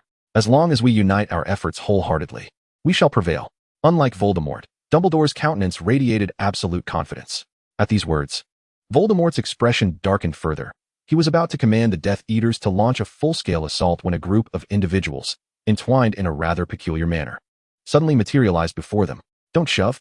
Amy has already mentioned that our apparition has its limits. I do not wish to lose limbs." Amy struggled. "You can let go now. You're suffocating me." "Draco!" Narcissa Malfoy exclaimed upon seeing her lively son pushing past George. Amy turned her head with difficulty and quickly scanned the ranks of Death Eaters until she spotted the Malfoys. With a snap, she vanished amidst the 6. Apparition. In the next moment, Amy appeared beside Draco Malfoy, her expression bewildered, along with the Malfoy couple. "See, I promised you they would be safe."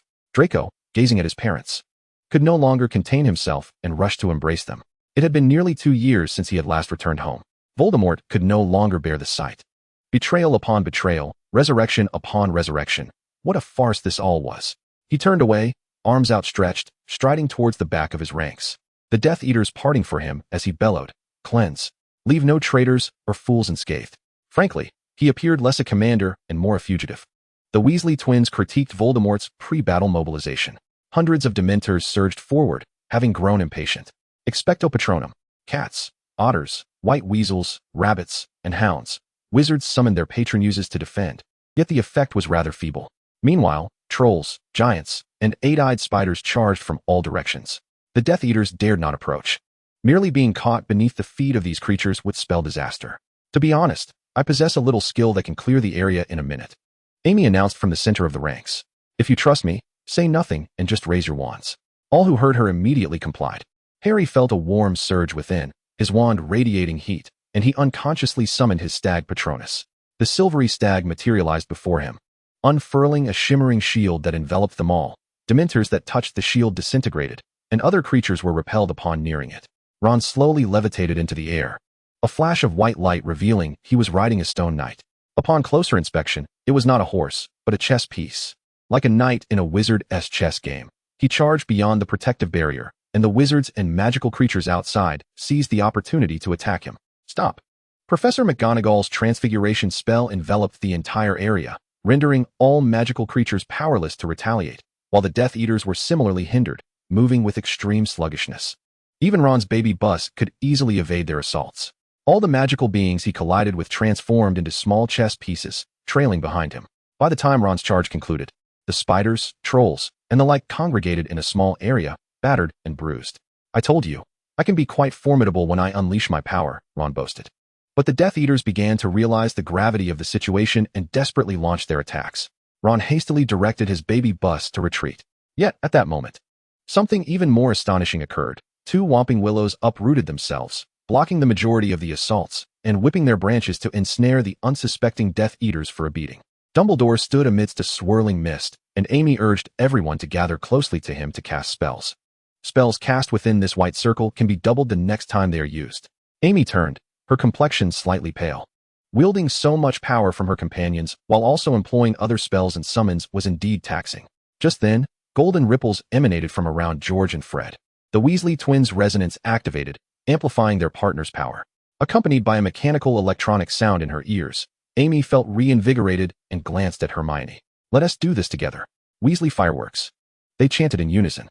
Hermione, astonished by the spell she had only ever seen Amy perform, felt an inexplicable urge to synchronize with her.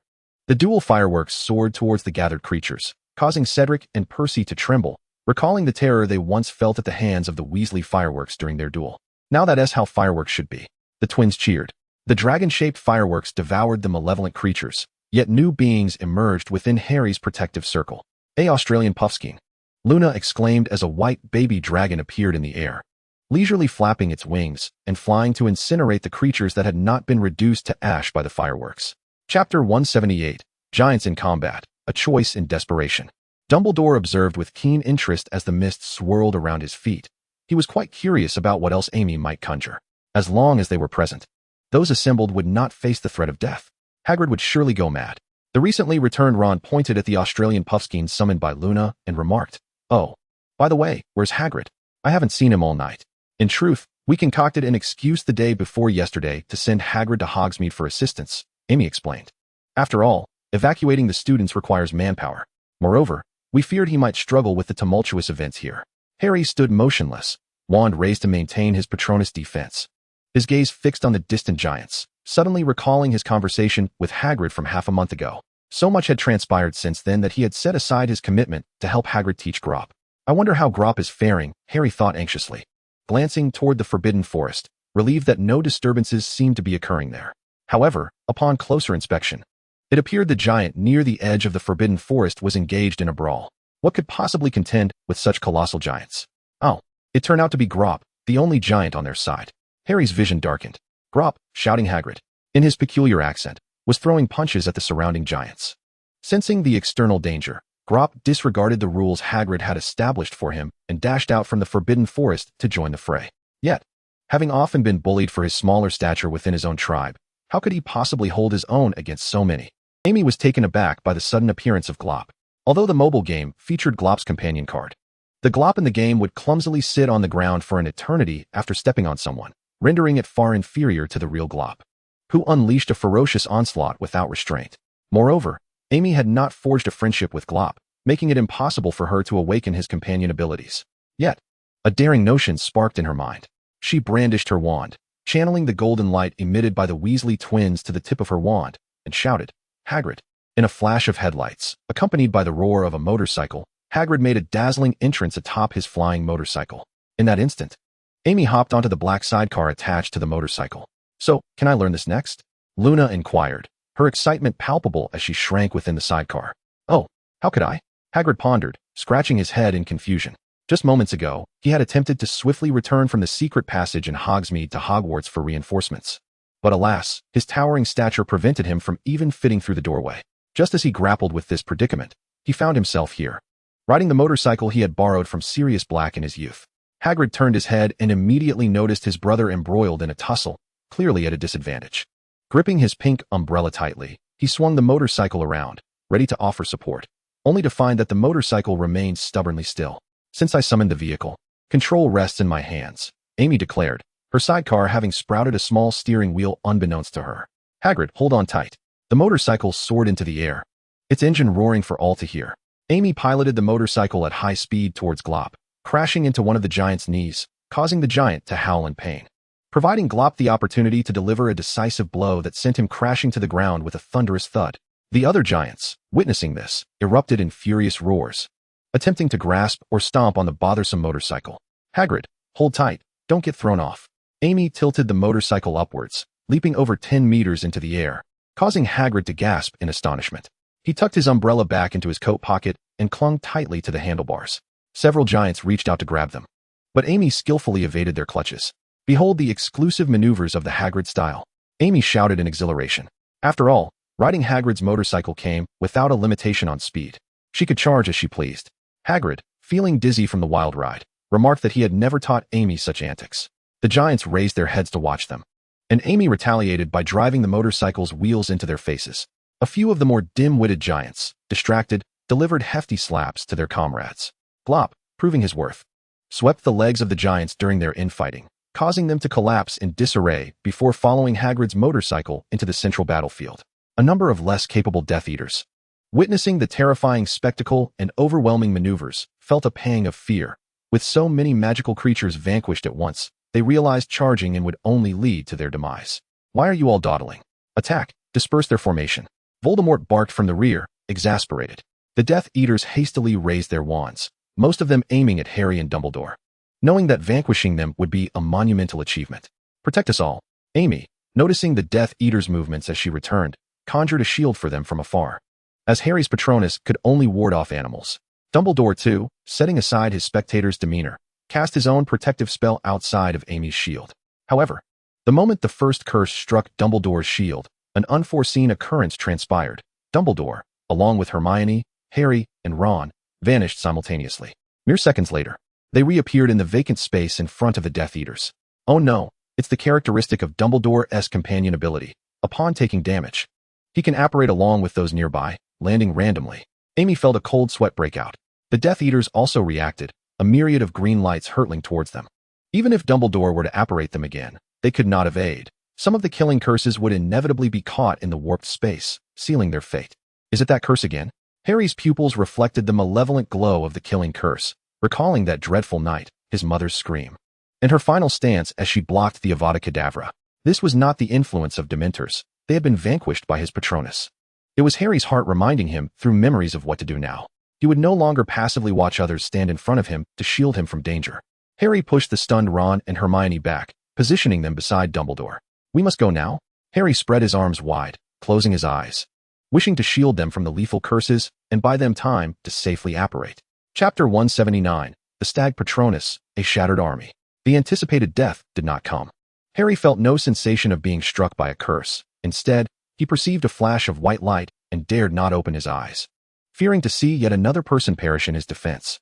Accompanying the white light was the sound of a stag's call, warm and familiar, yet slightly different from that of his own stag Patronus. If you don't want to die, stay behind me. Harry abruptly opened his eyes to find Severus Snape standing before him, shouting loudly. The silver-white stag stood beside Snape, enveloping them all in a silvery mist, rendering even the most lethal offensive spells, including the inexorable Avada Kedavra, null upon contact with that mist. Is this truly acceptable, Severus? Dumbledore mused, observing Snape with a knowing smile. The secret you wished me to keep has, at this moment, become common knowledge. The silver-white stag seemed to be fond of Harry, affectionately nudging him as it protected them. I can discern the gravity of the situation, Snape remarked, casting a glance at Harry, just as Harry spread his arms. An unprecedented surge of power surged through Snape. Indeed, you resemble Lily, he thought to himself, even as Harry kept his eyes closed. How he wished he had possessed such strength in that moment. Snape felt a heaviness in his chest, choosing to remain silent. That was Lily's Patronus. But why? Sirius gazed at the silver-white stag, memories of their school days flooding back, and he suddenly felt there was no reason to question why. How dull he had been to only now realize that on that day, Snape, like him, had lost someone dear. For perhaps the first time in his life, he felt a sense of empathy with Severus Snape. Sirius recalled Snape's last words to Harry just this afternoon, I will give my all. A Patronus reflects one's innermost self. Severus Snape did not lie.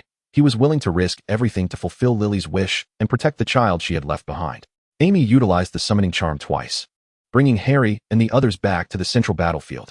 Harry, you needn't summon your Patronus anymore. There are no magical creatures left to fend off. Amy observed the battlefield's dynamics as she spoke. Their previous waves of defense had not only cleared the area, but had also made the Death Eaters acutely aware that their attacks were futile. Now was the opportune moment to deal a significant blow to the Death Eaters. Lightning Storm.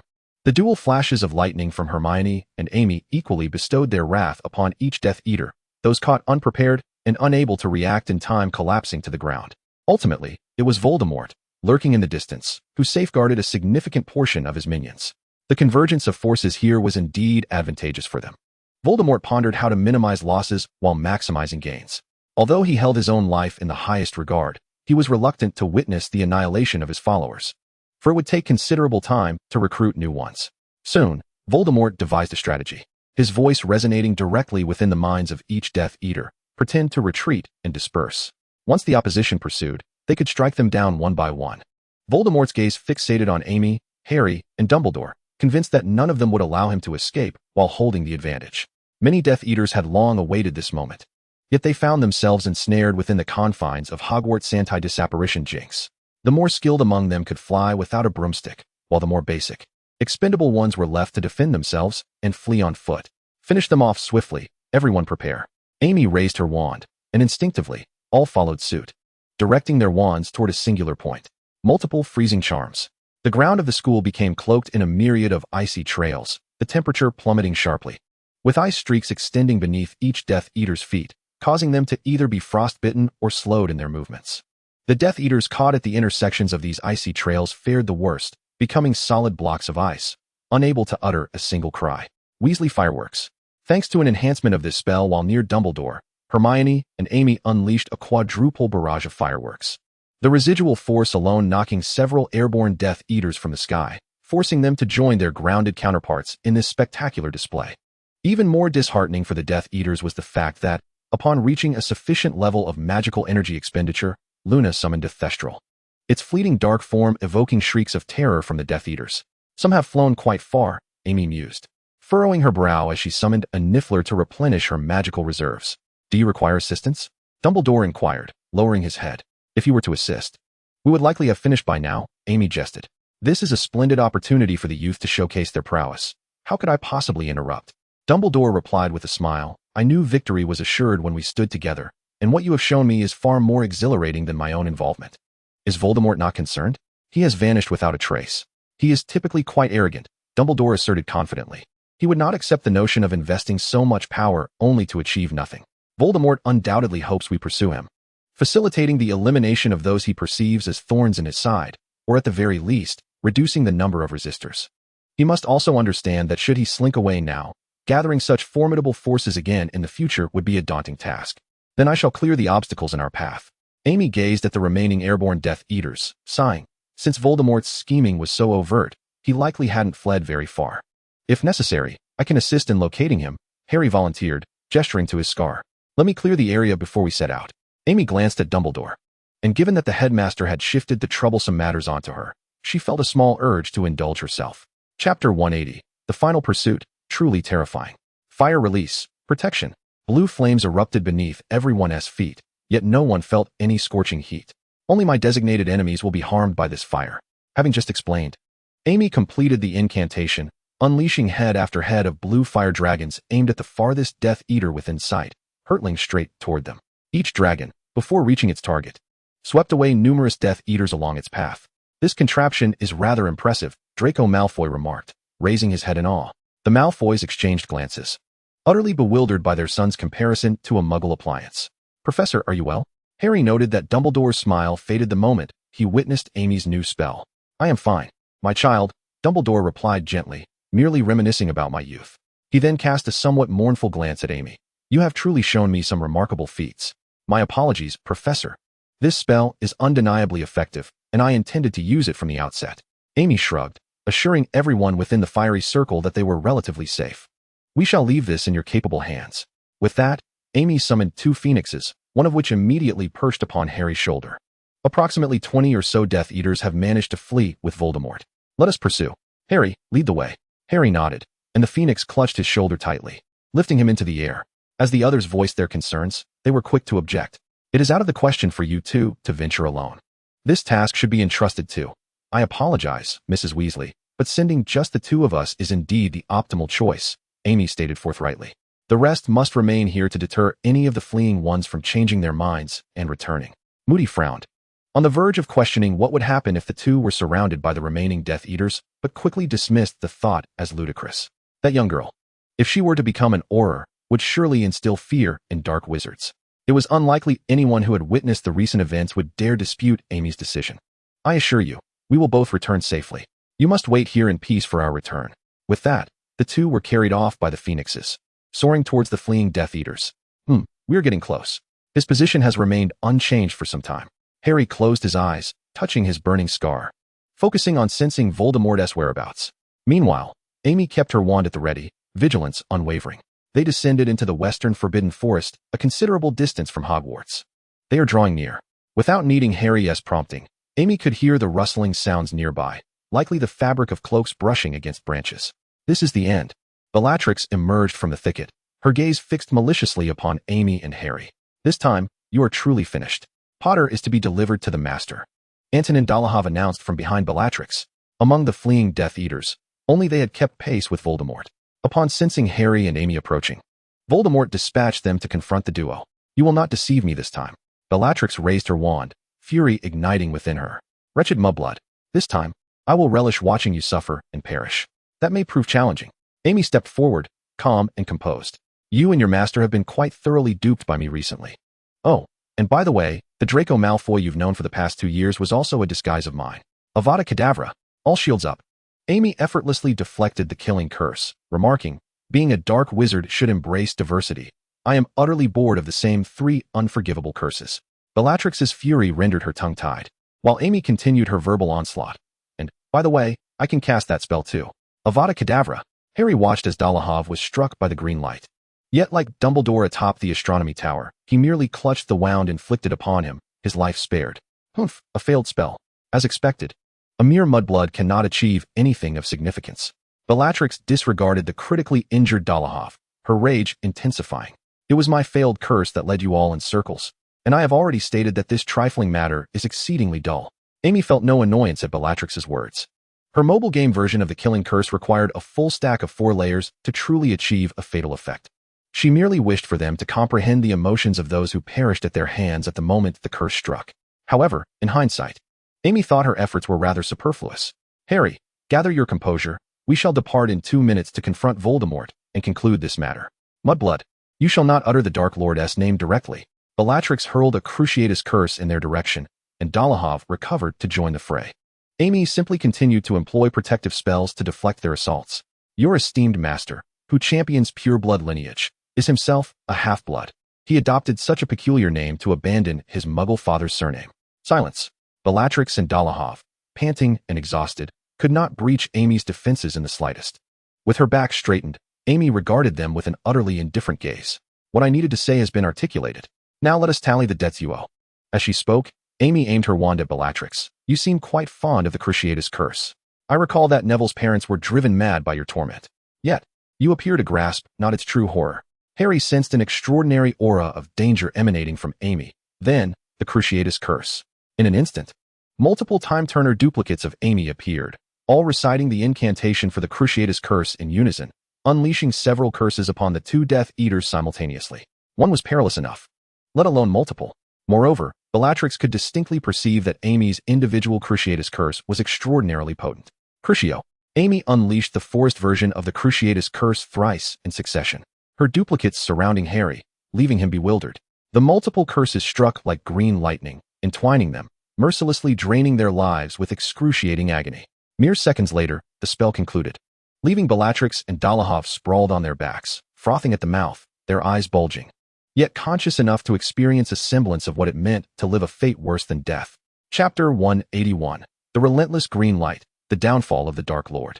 Realizing the spell had ended, Bellatrix immediately lunged for her wand, struggling to rise and retaliate. Yet Amy's devilish voice rang out once more. Truly, a loyal servant of Voldemort. Your willpower remains remarkably strong. Bellatrix's eyes widened as she beheld a green specter rising stealthily from behind Amy. This 15-year-old girl appeared as a harbinger of death. For the first time in her life, Bellatrix felt fear towards someone other than Voldemort. She must escape, to inform her master before being struck by her curse once more. Bellatrix's will to survive rekindled her strength, and she finally stood, chanting defensive spells as she retreated deeper into the woods. Behold, this is how dark magic is wielded. Repelling Avada, Amy raised her wand alongside the specter, a green magical blade shooting forth, leaving death and decay in its wake. Dolohov, unable to flee, met his demise instantly. A plume of dark green smoke rising from the wound inflicted by the green light. Bellatrix stumbled forward, her shield resembling gossamer wings, shattering upon contact with the green light.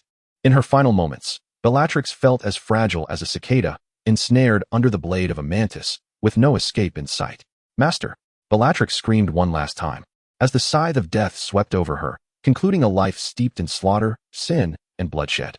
Amy, in her capacity as a wielder of dark magic, exuded a demeanor starkly different from her usual self, causing Harry to hesitate before approaching her. Once the green specter behind Amy faded, he stammered, "Amy? What is it?" Amy responded, her expression and tone significantly softer than before, easing Harry's anxiety. "It's nothing. I just thought you seemed different from usual." Dark magic requires a heart filled with the intent to inflict pain upon the target. Its essence lies in the resolve to be ruthless, Amy explained. Thus, I may appear somewhat altered while casting spells. The unforgivable nature of these curses is evident. However, against those who seek to bring about our demise, I believe I have no reason to show mercy. Harry nodded in understanding. Suddenly, Harry felt his scar burn with an intensity that seemed poised to bore a hole through his skull. He is coming. With the howling wind, Voldemort soared before them, his gaze fixed upon the corpses of his followers, seething with rage. "So, shall we duel now, young witch Amiel?" Voldemort's expression darkened, yet he managed to suppress his fury. He looked between Harry and Amy, using his last semblance of reason to speak. "You possess a unique ability. To be honest, I find it rather admirable. If you were to be wise and not squander your talents alongside those antiquated fools at Hogwarts, I would bestow upon you the world. I have already mastered that. You could wield terrifying power, supreme authority. You would also glimpse the secrets of immortality.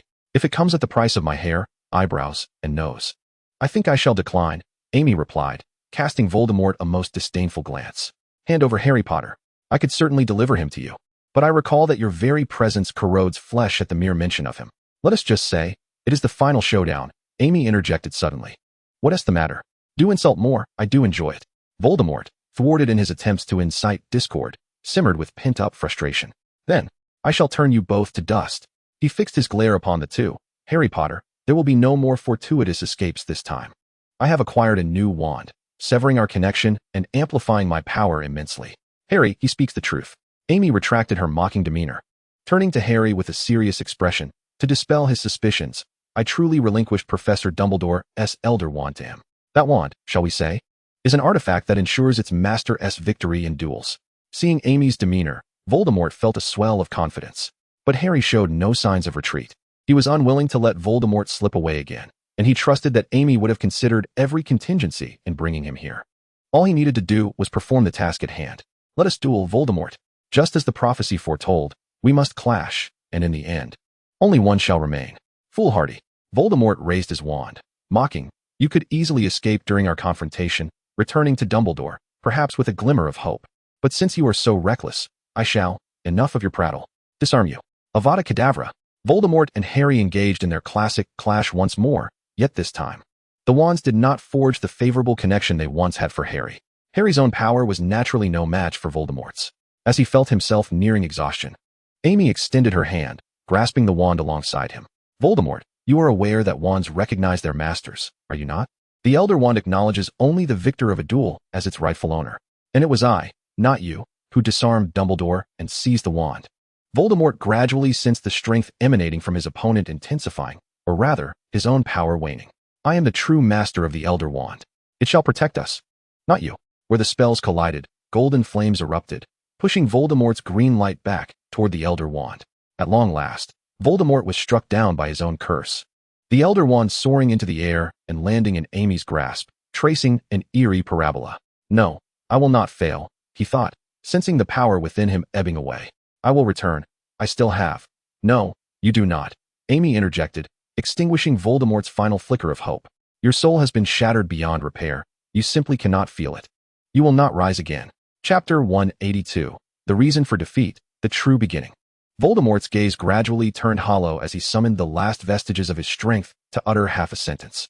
"We truly cannot," Harry observed as Voldemort's vitality swiftly drained away, involuntarily remarking, "Had you not pursued me out of fear upon hearing a prophecy, marking me as your mortal enemy, I would not have gained the power to restrain you. If you were not so terrified of your own demise, there were many instances where I could not have exploited your weaknesses." Amy concurred. The prophecies stored within the Department of Mysteries do not invariably come to fruition. Yet, the prophecy concerning you has, without exception, manifested. For you have always been haunted by the specter of death, your actions never straying from the predetermined path of fate. You have been slain by your own fears. Tom Riddle. Voldemort closed his eyes, the notorious Dark Lord perishing like a mere mortal. The war had concluded, and dawn had arrived.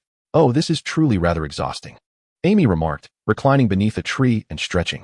Although the events of the past 4 years had been quite exhilarating, they had been overwhelmingly draining. While Harry felt they ought to return swiftly to alleviate the concerns of others, he too succumbed to the fatigue, yearning merely to lie down. Amy, why have you brought me here? Since you are the master of the Elder Wand, cannot you wield it alone? Not at all, Amy replied with a smile. It is imperative that you accompany me to fully reverse Voldemort's curse. Setting aside Harry's unique aura of power over Voldemort, the Elder Wand, though a deathly hallow, inherently rejected Amy, as it could only harmonize with the magic of the original narrative. She required Harry's affinity with the wand, derived from the original wizards, to ensure its support in the final showdown. My magic has nearly restored. 5 minutes later, Amy sprang up, eliciting a look of astonishment from Harry. The claws of the phoenix are too rigid. Now that we need not conceal our whereabouts, let us change our means of transport. After a moment's contemplation, Amy summoned a Thunderbird, leaping onto its back and pulling Harry along with her. The Thunderbird flapped its wings and ascended smoothly into the sky. The morning breeze was brisk, and Amy lay comfortably on the warm back of the bird.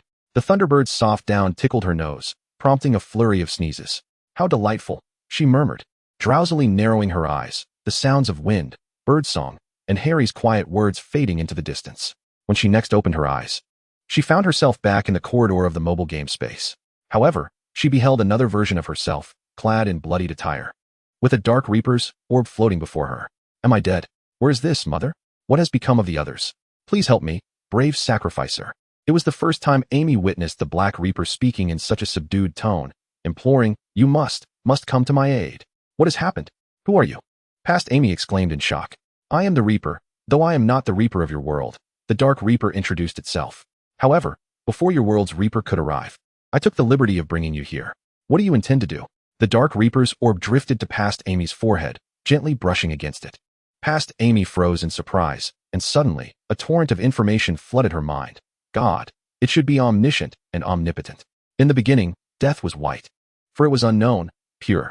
The pure deity observed that in nature, nearly all beings instinctively sought the favorable aspects of existence, avoiding their demise. It understood well, yet felt profoundly lonely, for the souls it reaped could not speak, only express regret, fear, and sorrow. It grew weary, until one day, it harvested a human soul. The pure deity discovered that some human souls appeared different. They, despite having opportunities to evade death, chose to confront it for the sake of their friends, loved ones, kin, and nation. They approached the deity, declaring their lack of regret. The pure deity, which should have known no bias, harvested all souls thoughtlessly. Yet humans endowed death with meanings it had not possessed. It admired those noble souls, yet wished not to take their lives so prematurely. For it understood that even with the resolve to sacrifice, they hoped to spend more time with those they cherished. The distortion began at this juncture. The pure deity, over the long passage of time, gradually deemed itself utterly wretched. It yearned for those deserving of love to think likewise, so they might find greater happiness. The pure deity wished to remain terrifying as in times past, but according to the rules, its voice could not reach the realm of the living. For thousands of years, it remained so long that it forgot its initial intentions, only recalling how to boast of its power, showcasing its terror to the souls it reaped. The pure deity occasionally manifested in derivative worlds, either wagering with characters from stories or bestowing its treasures, hoping to instill fear in humans once more. Its divine essence began to wane, a realization unbeknownst even to the deity itself. Excessive and distorted emotions obscured its vision. Nature foresaw the decline of the ruler of death and created a second deity from its dissipating essence. The second deity, uniquely divine, possessed extraordinary power. It was black, complex, and terrifying. It amalgamated various definitions of death, its spirit unwavering. Due to its origins, it comprehended the pure deity's sorrow and understood its true intentions. The newly born deity sought to intervene. Yet, the pure deity viewed it merely as a rival, never heeding its counsel. Their conversations often ended in discord. So, you wish for me to assist you in awakening that deity? Past Amy inquired. But how will you ensure that I can be of help?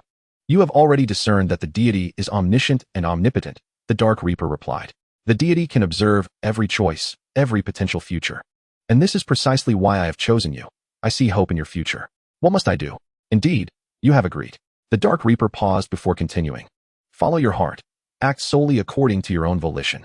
I am fully prepared to provide you with everything you may need. Chapter 183, The Grey Blessing. The Grievance of Harry. We will select a derivative world for your reincarnation. Your actions therein will determine the fates of its inhabitants and our ultimate victory or defeat. What sort of derivative world is it? A world you are quite familiar with. There, the Dark Lord, who fears death, will battle the boy who gradually comprehends the true meanings of death and love. Harry Potter? You guessed correctly. Before the Dark Reaper's words could dissipate, a shroud of mist enveloped past Amy, and she succumbed to slumber, floating in the air. It has returned. I shall erase your memory of this segment. But you will instinctively believe that everything was your own choice. The Dark Reaper murmured softly, I implore you. The echoes of the past have faded, and now, at Amy's side, there exists a rather peculiar black and white Grim Reaper. They are no longer two rounded orbs of light. Instead, they have taken on an irregular form. Particularly the white Grim Reaper, who changes shape every moment, appearing exceedingly unstable. You have lost, the black Grim Reaper stated coldly. The white Grim Reaper let out a frustrated scream, subsequently morphing into a melted ice cream, looking despondent and defeated. I know. I have lost my power because I am becoming more and more human.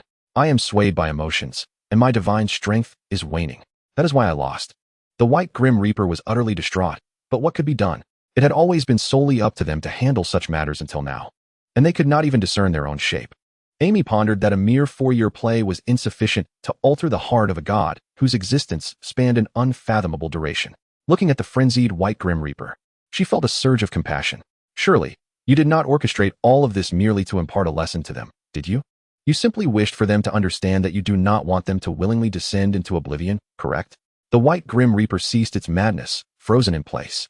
The black Grim Reaper gently tapped Amy's nose, as if to say that this was precisely what they had been awaiting. We are merely conceptual entities, generally speaking. When one becomes chaotic, they lose power and vanish. The black Grim Reaper approached the white Grim Reaper, adding, however, I possess a method to preserve your consciousness. The white Grim Reaper grasped the intent of the black Grim Reaper and, after a moment's hesitation, replied, let us proceed as you envision. The two deities extended their hands, and upon contact, the black Grim Reaper declared, you are no longer alone. Instantly, both entities disintegrated into countless particles of light, black and white intertwining and merging, ultimately weaving together into a shade of gray. A being, oh no, a new god manifesting in human form emerged before Amy. They were entirely gray, symbolizing the fusion of black and white, representing the concept of death. Death, after all, is not merely black and white. The voice of the gray god was a harmonious blend of the two former deities, embodying both greatness and insignificance. It was complex, being either revered or feared. So, you have merged? Not entirely. The distinct voice of the black Grim Reaper emerged from the gray god's mouth. In certain aspects, we still retain our individual will. Through this union, we can jointly govern death, ensuring that neither of us will disappear. The fusion seemed to stabilize the white Grim Reaper considerably. After an indeterminate time, they spoke through the gray god's lips. It appears that this state is the true essence of the Grim Reaper. Thank you. The gray god gestured, creating a doorway. Addressing Amy, I apologize, dear human girl, for involving you in such troublesome matters. Thank you. We shall collectively bestow our blessings upon you. Then I shall take my leave. Amy cast a glance at the gray god and stepped through the returning door. Hey, if we ever tire, let her take our place, the black Grim Reaper remarked. Oh, can it even be done? I don't know. No deity has ever done such a thing, the black Grim Reaper chuckled. But don't you find it intriguing? Allowing humans to interpret their understanding of death on their own. I foresee a fascinating future. But what shall we do then? Just be human. You have weakened to such an extent because you developed an affinity for these sentient beings. If you cherish them so much, why not immerse yourself among them? Being a complex soul is far more interesting than being a mere concept, just as we are now. The black Grim Reaper paused for a moment before adding with a smile, isn't it far more entertaining than being alone? When Amy awoke, she found herself lying on a hospital bed in the infirmary. To her left, Harry and Lupin occupied 2 beds. She is awake. Amy's awake. Ron, who had been sneakily indulging in Harry's care package, exclaimed upon seeing Amy open her eyes, only to be met with a stern reprimand from Madame Pomfrey. They all need to rest. Oh dear, is your mind still clear? Is there anywhere else that feels uncomfortable? I am well, madam. I merely fell asleep. You had a good sleep. Harry, wrapped in bandages, replied, which struck Amy as odd, for he had appeared uninjured upon their return. Harry's expression was one of deep grievance. After you fell asleep, you hardly made an effort to grasp the Thunderbird's feathers, though I didn't notice at the time. Just as we neared the school, you slipped off the bird's back. Your Thunderbird didn't care at all, tumbling in midair to catch you. Did you manage to grab hold, or did you end up in the Whomping Willow? I'm so sorry, Harry. P.S. Fine. Madame Pomfrey interjected while examining Amy with her wand. A few broken bones have almost healed. As for you, mysteriously sleeping without waking, we thought you had been cursed. Tonks. Back to see Professor Lupin again, are you? Tonks entered briskly, carrying several books. Her hair was now a vibrant shade of pink. Seeing that Lupin was still asleep, she placed the books on his bedside before excitedly approaching Harry and Amy. You are truly amazing, Tonks praised, her enthusiasm palpable. The formidable Death Eaters were nearly all dealt with that night. The few who fled are quite manageable, and most have been recaptured and returned to Azkaban. Such an overwhelming victory is truly awe-inspiring. Chapter 184, A Joyful Conclusion. After being subjected to a thorough examination by Madame Pomfrey, Amy was successfully discharged. Wandering through the castle, she observed the ongoing reconstruction efforts post-war at Hogwarts. The returning students were busy clearing the mountains of animal corpses. The castle's stone pillars and armored soldiers had all been restored to their rightful places. "Ah, I'm back," Amy exclaimed as she stepped into her dormitory, which she had been away from for half a month, greeting Luna, who was engrossed in the latest issue of the Quibbler. Luna looked up, her eyes radiating a gentle, moonlit smile. Speaking of which, everyone's capacity to accept that day's events was truly remarkable. "I am genuinely grateful to you all for allowing me to stand here again." Amy hesitated, then added, "Don't you have anything to say about me? After all, my magic is so very, well me." She felt as if she could be bombarded with 100,000 questions without being surprised. Luna, however, spoke with rare seriousness. "Next time, you must not deceive us with such terrifying matters. Of course, there shouldn't be a next time. Everyone watched you doing sit-ups over there. Their hearts nearly stopped." "I truly apologize," Amy submitted to the reprimand. Luna looked at Amy and finally couldn't hold back, bursting into laughter. "Everyone believes in you so much that they could react so quickly. However, when the Thunderbird brought you back still unconscious, and with Harry absent, we feared the worst." Luna reminisced. "Many people cried at that moment. They are currently teasing each other about it." As for the rest, Luna glanced at Amy's wand. "I have always found it strange to have a standard defining how a wizard should be. One should simply follow their heart. There's no need to feel strange about anything. Or perhaps, it is better to embrace the oddities." "Thank you." Amy instantly grasped Luna's perspective. "So, Miss Lovegood, would you care to join the wonderfully eccentric Amy Lair for lunch? If Amy Lair agrees to be an interviewee for the most distinctive magazine, The Quibbler, I shall accept." "I shall certainly shove the Daily Prophet aside," Amy replied cheerfully. After lunch, Amy parted ways with Luna. She made her way to Professor Dumbledore's office, clutching the Elder Wand. "Professor, I have come to return your wand," Amy began. "You should be able to dispose of my weapon now." Dumbledore stood from his seat, letting out a gentle sigh. "Let us set the matter of the wand aside for the time being," Harry remarked. "So, Voldemort ultimately extended an invitation to you, did he? Fear not, for my resolve is unyielding. I harbor no desire to succumb to his enticing illusions." "No," Dumbledore furrowed his brow. "That is not my concern. I am merely contemplating whether, given your remarkable talents, I ought to impart more knowledge to you, in hopes of nurturing a successor. Are you suggesting that if you agree, the Elder Wand shall be yours?" Dumbledore continued. "What do you think? Is such an arrangement not splendid? So what did you say?" Hermione, who was listening intently, inquired with great anticipation. "I told him no." At that moment, Amy had just unwrapped a chocolate frog, which leapt directly onto Neville's face. "That wand is scarcely superior to an ordinary stick for me. Furthermore, I no longer wish to invite trouble into my life." Harry had only just been discharged from the hospital and was still limping. The Weasley family remained at Hogwarts to assist with the rebuilding efforts, and they were now seated at the Gryffindor table. Mrs. Weasley vociferously demanded that Ron clean the grime off his nose. Students from Beauxbatons and Durmstrang began to enter the Great Hall, and Amy noticed that Krum seemed to be regarding her with an indescribable gaze. Observing this, Hermione quickly explained, "Krum is looking at you that way because of the spell you cast that day. He said it was a charm used by Grindelwald." "Oh, the fire protection charm? I read about that in a book," Amy casually deflected. She began to ponder whether Dumbledore had perhaps been reminded of painful memories due to the fire protection charm, prompting him to keep her occupied as a form of retribution. Of course, such thoughts were merely a jest. Regardless, after 4 years of turmoil, Amy simply wished to relax and embrace the life of a laid-back wizard. "Students, please return to your respective tables. The banquet will commence in 5 minutes, Professor McGonagall announced. Casting a sharp glance at Amy, who had dashed to the Gryffindor table, and at Malfoy, who stood hesitating in the aisle, contemplating whether to join others at Gryffindor for a chat. Once everyone had settled into their seats, Dumbledore rose and raised his goblet high. "Before we begin our feast, I wish to extend my heartfelt gratitude to you all. It is through our collective efforts that we have ushered in this day of peace." The students and professors erupted into enthusiastic applause.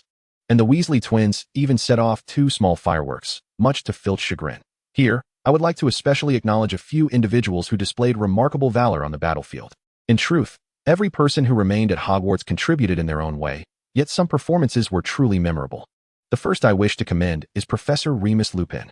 Dumbledore proclaimed with great enthusiasm, with his consent, "I shall reveal a secret that has likely reached the ears of half the school in recent days. Your defense against the dark arts professor transformed into a werewolf at a young age due to unfortunate circumstances." The students below murmured among themselves, with some Slytherin students unabashedly expressing their disdain for the werewolf professor. As a werewolf, Remus Lupin has endured scorn for many years. Yet people overlook that he is also a kind, brave, and extraordinarily talented wizard. Dumbledore continued, unfazed by the audience's reaction. Professor Lupin has never wished to harm others as a werewolf. In fact, during the war, with the aid of Wolfsbane Potion, he bravely shielded his comrades from enemy werewolf attacks, selflessly buying them precious time. I vow that Hogwarts will always provide a position for Professor Remus Lupin, and I trust that all present will endorse my decision. Tonks, standing nearby, led the applause. Her face flushed, while the cheers of the crowd drowned out the few dissenting voices. Once the applause subsided, Tonks discreetly slipped out of the hall, eager to inform Lupin that he need no longer hide. He had found a place where he could be fully accepted. The next individual I wish to honor is our potions master, Severus Snape, despite the commendation. Snape's expression was more akin to that of someone who had just endured the Cruciatus curse. Amy could almost decipher a phrase from his tightly knit brows. We agreed not to mention this matter. He exemplified a spirit of courage, persevering despite being misunderstood. He valiantly defended his comrades against the killing curse during a moment of crisis. We can glean a different conviction from his actions. Snape exhaled, finding Dumbledore's praise somewhat palatable. In the ensuing moments, Dumbledore honored nearly everyone who had participated in the conflict. This process took considerable time, yet no one voiced dissent. Draco Malfoy, though young, demonstrates sound judgment. Hermione Granger, wise and brave, shall become an extraordinary witch. Finally, Dumbledore's grand oration approached its conclusion as he raised his voice. Now, we shall commence a special segment. Please welcome Fred and George Weasley from Gryffindor to the stage. What is this about? A fireworks display, perhaps? Those twins excel at such things. As the audience gazed on in astonishment, Fred and George bounded onto the stage. Amy noticed Mrs. Weasley seemingly silently praying that they would not embarrass themselves publicly. Professor McGonagall, with a serious demeanor, stepped forward, cleared her throat, and proclaimed loudly, "Fred and George Weasley, you have displayed bravery and wisdom in your efforts to combat the Death Eaters, even in dire circumstances. You have pursued joy and hope. To fulfill our agreement, I, the head of Gryffindor House, shall personally award you the honorary medal." The entire Weasley family was taken aback. Who could have imagined that the most mischievous and reckless twins in their household would receive such an honor? Oh, do not be so astonished. We have also won the first task of the Triwizard Tournament. While they appeared to revel in the glory, the twins were equally taken aback. Professor McGonagall waved her wand, drawing 2 circles in the air, and 2 gleaming badges appeared on their chests, resembling the standard Hogwarts prefect badge. Save for the letters that represented Fred and George, Fanji. After donning their badges, the twins fell silent for a few moments, leading everyone to believe they were pondering their acceptance speeches. Yet that was not the case. "Oh, Professor, I'm afraid you've put the badges on backward," they simultaneously stated. "I am George, and he is Fred," the twin wearing the badge emphasized. Professor McGonagall quickly swapped their badges. "Let us once more offer our applause for the 2 of them." Amidst thunderous applause, the twins strode off the stage, not forgetting to turn back and thank Professor McGonagall, saying, "Thank you, Professor. However, you were indeed correct at the outset. Now it is reversed, Fred. If I ever undertake a solo venture, I shall wear your badge. It seems I want to be recognized. That would not be wise. Never mind. I'll wear yours as well." Professor McGonagall was not in the least bit annoyed by their antics. Rather, she chuckled heartily. This special award ceremony truly enlivened the atmosphere in the hall. Once the Weasley twins returned to their seats, they began to boast to Percy about their new badges, their expressions mirroring Percy's pride when he had once flaunted his status as a prefect. "Now, before we dine, we must offer our final commendations to 2 individuals, Amy Lyle and Harry Potter," Dumbledore declared with a smile. "Not just for that one night. Throughout these 4 years, they have endured pain and anxiety, courageously bearing their burdens. Ultimately, it was they who together vanquished Voldemort. No one shall feel fear in the presence of that name any longer. For the terror of Voldemort has become a thing of the past, as the crowd removed their wizard hats and tossed them high into the air. A plethora of delectable dishes appeared upon the banquet table. Amy indulged in the feast with great delight. For her, savoring the exquisite flavors, rather than receiving mere compliments, was the greatest reward. As the latter part of the soiree unfolded, the attendees began to mingle freely. Amy, alongside Luna, sipped pumpkin juice while meandering through the Great Hall. They overheard Mrs. Maxim discussing the resumption of the Triwizard Tournament with Dumbledore. Harry, peeking over towards the Ravenclaw table, retracted his head upon realizing that Cho Chang had dashed off to speak with Cedric Diggory. Perhaps I should just give up, Harry muttered to himself. The notion of love at first sight seems rather foolish, does it not? Upon reflection, I hardly know her at all. Bill Weasley and Fleur Delacour were engaged in lively conversation, having seemingly gotten acquainted at some point. However, Ron did not cast the same envious and jealous glances as most of the boys in the hall. Instead, he craned his neck, fixated on Hermione, who was conversing with Crumb. Oh, how delightful it is to have cleared up that misunderstanding. I explained to Crumb that Amy had no ties to dark wizards. Shortly thereafter, Hermione returned, her spirits high. Ron, why do you keep staring over here? She inquired. I have a neck issue, Ron stammered. At that moment, Luna, Amy, and Malfoy formed an unlikely trio, wandering towards Gryffindor. Hermione Granger, Malfoy exclaimed, upon noticing that Hermione had brought a bag stuffed with books to the feast. At this hour, are you still studying? This reminded Hermione. She pulled out a copy of Standard Spells, Level 4, and began to peruse it. Oh, you all should hurry. The end-of-term exams will not be postponed due to Voldemort's arrival. Listening to the groans of her peers, Amy found herself unable to suppress a smile. Her wizarding life was just beginning, and she intended to cherish these ordinary yet precious moments on campus with her friends. Chapter 185, Epilogue 1, The End of the Pink Toad. Dolores Umbridge's career had hit rock bottom, yet she was far from finished. Although Minister Fudge had ordered a thorough investigation into her past misdeeds, at her level, one just beneath the highest echelons, any significant discovery would inevitably implicate other influential figures. The Ministry of Magic was naturally reluctant to escalate matters. Consequently, Umbridge faced no substantial repercussions. Arthur Weasley had diligently pursued her misdeeds, but ultimately unearthed only minor infractions, such as her unauthorized development of dangerous magical devices. Furthermore, Umbridge was adept at sophistry, and in the end, the Ministry merely required her to pay a fine and take a leave of absence for reflection. Internally, Umbridge cursed every individual responsible for her downfall. Yet she remained confident that seizing the right opportunity could restore her to her former position. That opportunity arrived sooner than she anticipated. Amid the transition between ministers, as the ministry's functions lay in disarray, Umbridge seized the chance to return. Minister Scrimgeour was far too preoccupied to heed the directives of his predecessor. As he struggled to deploy the Aurors effectively, Umbridge was acutely aware of her standing among the ministry's lower-tier employees. She knew that returning without preparation would incite widespread ire and result in her failure. Thus, she sought collaborators. Initially, Umbridge aimed to solicit assistance from wizarding families that shared her reverence for blood purity and power. However, she soon escalated her ambitions, establishing connections with Voldemort through these families. Umbridge believed that, given her current circumstances, a return to her previous role was plausible, yet advancing beyond that seemed improbable. Acknowledging the limitations of the current ministry, she contemplated an alternative. Even if discovered, she could always claim to have been under the influence of the Imperius Curse. Thus, under Voldemort's direction, Umbridge cast the Imperius Curse on several employees, compelling them either to assassinate the minister or to procure various intelligence. Regrettably, these schemes were swiftly detected and thwarted by vigilant Aurors. When Voldemort launched his assault on Hogwarts, Umbridge grew anxious when the Dark Lord began rewarding his followers. She realized she had no accomplishments to present. Thus, she resolved to take a desperate gamble, donning a hood to infiltrate the ranks of Death Eaters, hoping to seize an opportunity for glory. The only regret she harbored was that Amy Leclerc had perished, leaving her without a chance for revenge. Why did I come here? As Umbridge was pursued by a fire dragon conjured by her own flames, this singular thought echoed in her mind.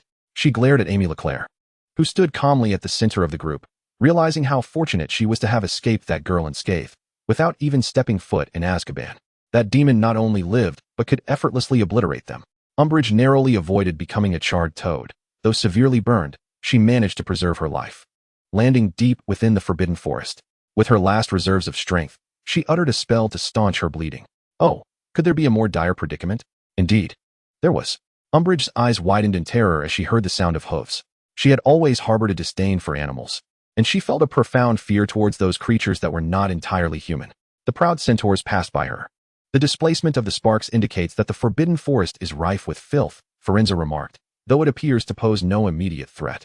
The centaurs had no intention of acknowledging Umbridge, Yet she could not restrain herself. "Get away," she screeched, her voice hoarse and shrill. "You hideous beasts. Don't touch me, you mongrels."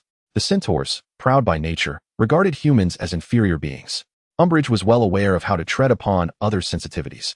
Several arrows flew towards her, embedding themselves in the back of her hand, causing her to drop her wand in agony. A group of centaurs charged at her, emitting furious whinnies.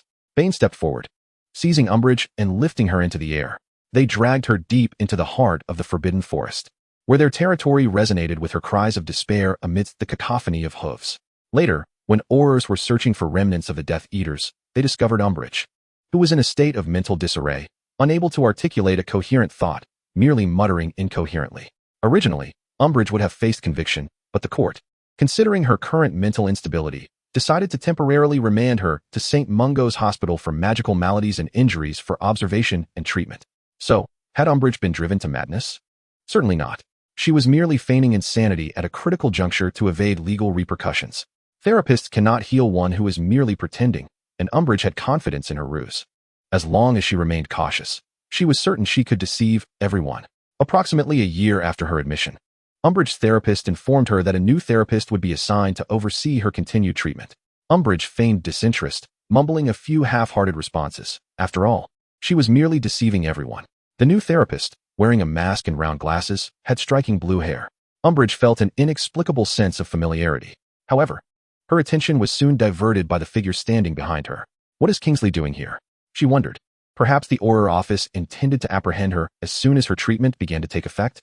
Umbridge speculated internally, resolving to maintain her charade of illness without revealing any cracks. The new therapist produced a wand and tapped it against Umbridge's head, uttering, "Healing as before." How could such a mundane healing spell possibly be effective? Umbridge stifled the urge to roll her eyes at this second-rate healer and tilted her head in confusion. "Abba? Quickly restrain her." Observing the scene, Kingsley intervened directly, binding Umbridge securely. "Stop pretending." The new healer removed her glasses and mask, and Umbridge nearly screamed in shock. It was the dyed-haired Amy, Lyle. "Thank you for your efforts. I shall take her directly to Azkaban." Umbridge, witnessing their seriousness, was overtaken by panic. She could no longer maintain her charade and shouted in frustration, "On what basis do you judge? My healing spells can cure all patients, including those with mental disorders." Amy swung open the door to the ward, and Umbridge was astounded to see the Longbottom couple in the adjacent room, their eyes brimming with tears as they embraced their son Neville. "Oh, I should have tried this sooner, shouldn't I? That way, good people can recover sooner, and the wicked can swiftly reach their rightful place. Off to prison with you." Amy smiled as she bid farewell to her former superior. Umbridge spent the remainder of her life in the highest security cell of Azkaban, and every night there, she dreamt of the terrifying smile Amy had bestowed upon her. Chapter 186, Side Story 2, The Daily Life of a Scholar. "Amy," Hermione said sternly, "you truly cannot continue to slack off. There is only a month until the final exams." Chastened, Amy emerged from the pile of cushions in the room of requirement, casting a pitiful look at Hermione.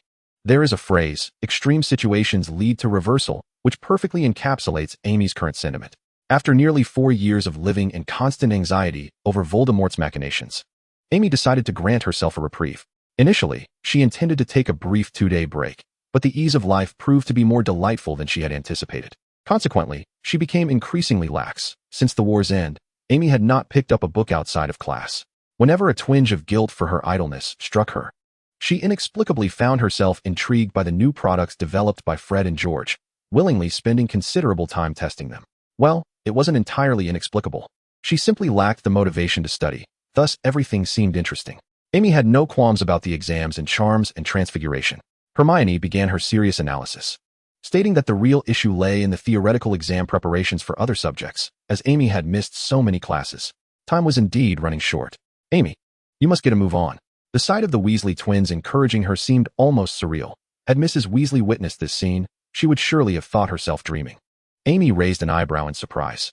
"Wait a minute. Hermione can reprimand me. But when did you two become so concerned about exams?" In truth, Fred and George had initially been more than willing to drag Amy into play from dawn till dusk, but they quickly realized something was amiss. "Isn't it inappropriate for us to waste her study time?" George remarked. "Moreover, I've recently come to a realization."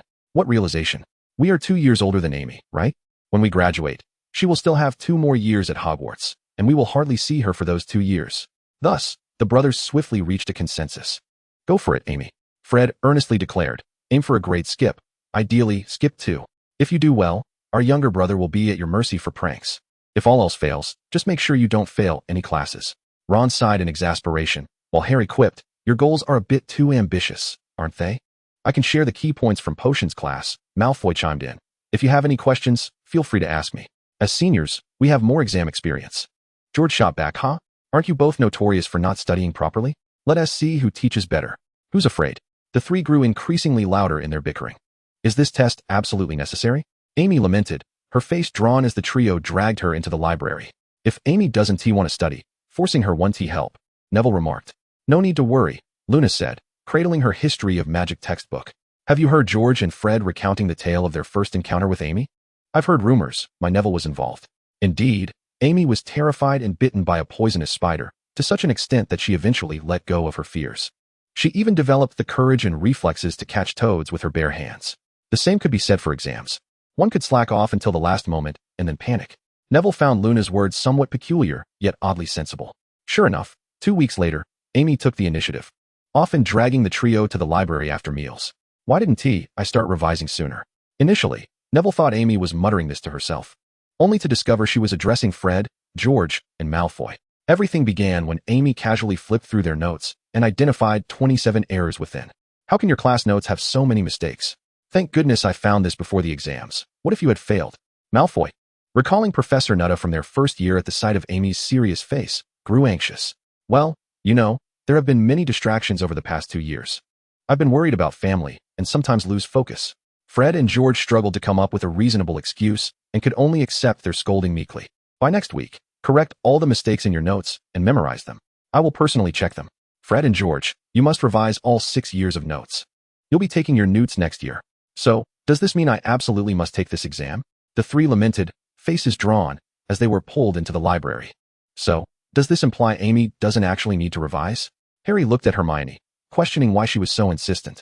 There's no reason, Harry. Ron interjected. This is Hermione's passion. She is always so eager to help and cares for her classmates. I believe Hermione wouldn't mind lending me her history of magic paper for reference. Not a chance, Hermione promptly refused. Aren't you just 3 points shy? I can offer some guidance and help you check for typos. Finally, the group endured until the day the final exam results were announced. Hermione, unsurprisingly, secured the top spot in her year, while the others generally performed well, landing in the upper middle tier. Professor McGonagall nearly shed tears of joy upon seeing the Weasley twins' names in the top 20, at last. These twins had chosen to devote a fraction of their mischievous energy to their studies. So where does Amy rank? Malfoy scanned the list, but could not find her name. TSK. That's the result of your inexperience, Ron teased. Don't just look at our Year S rankings. Eventually, Malfoy discovered Amy in 5th place among the 6th years.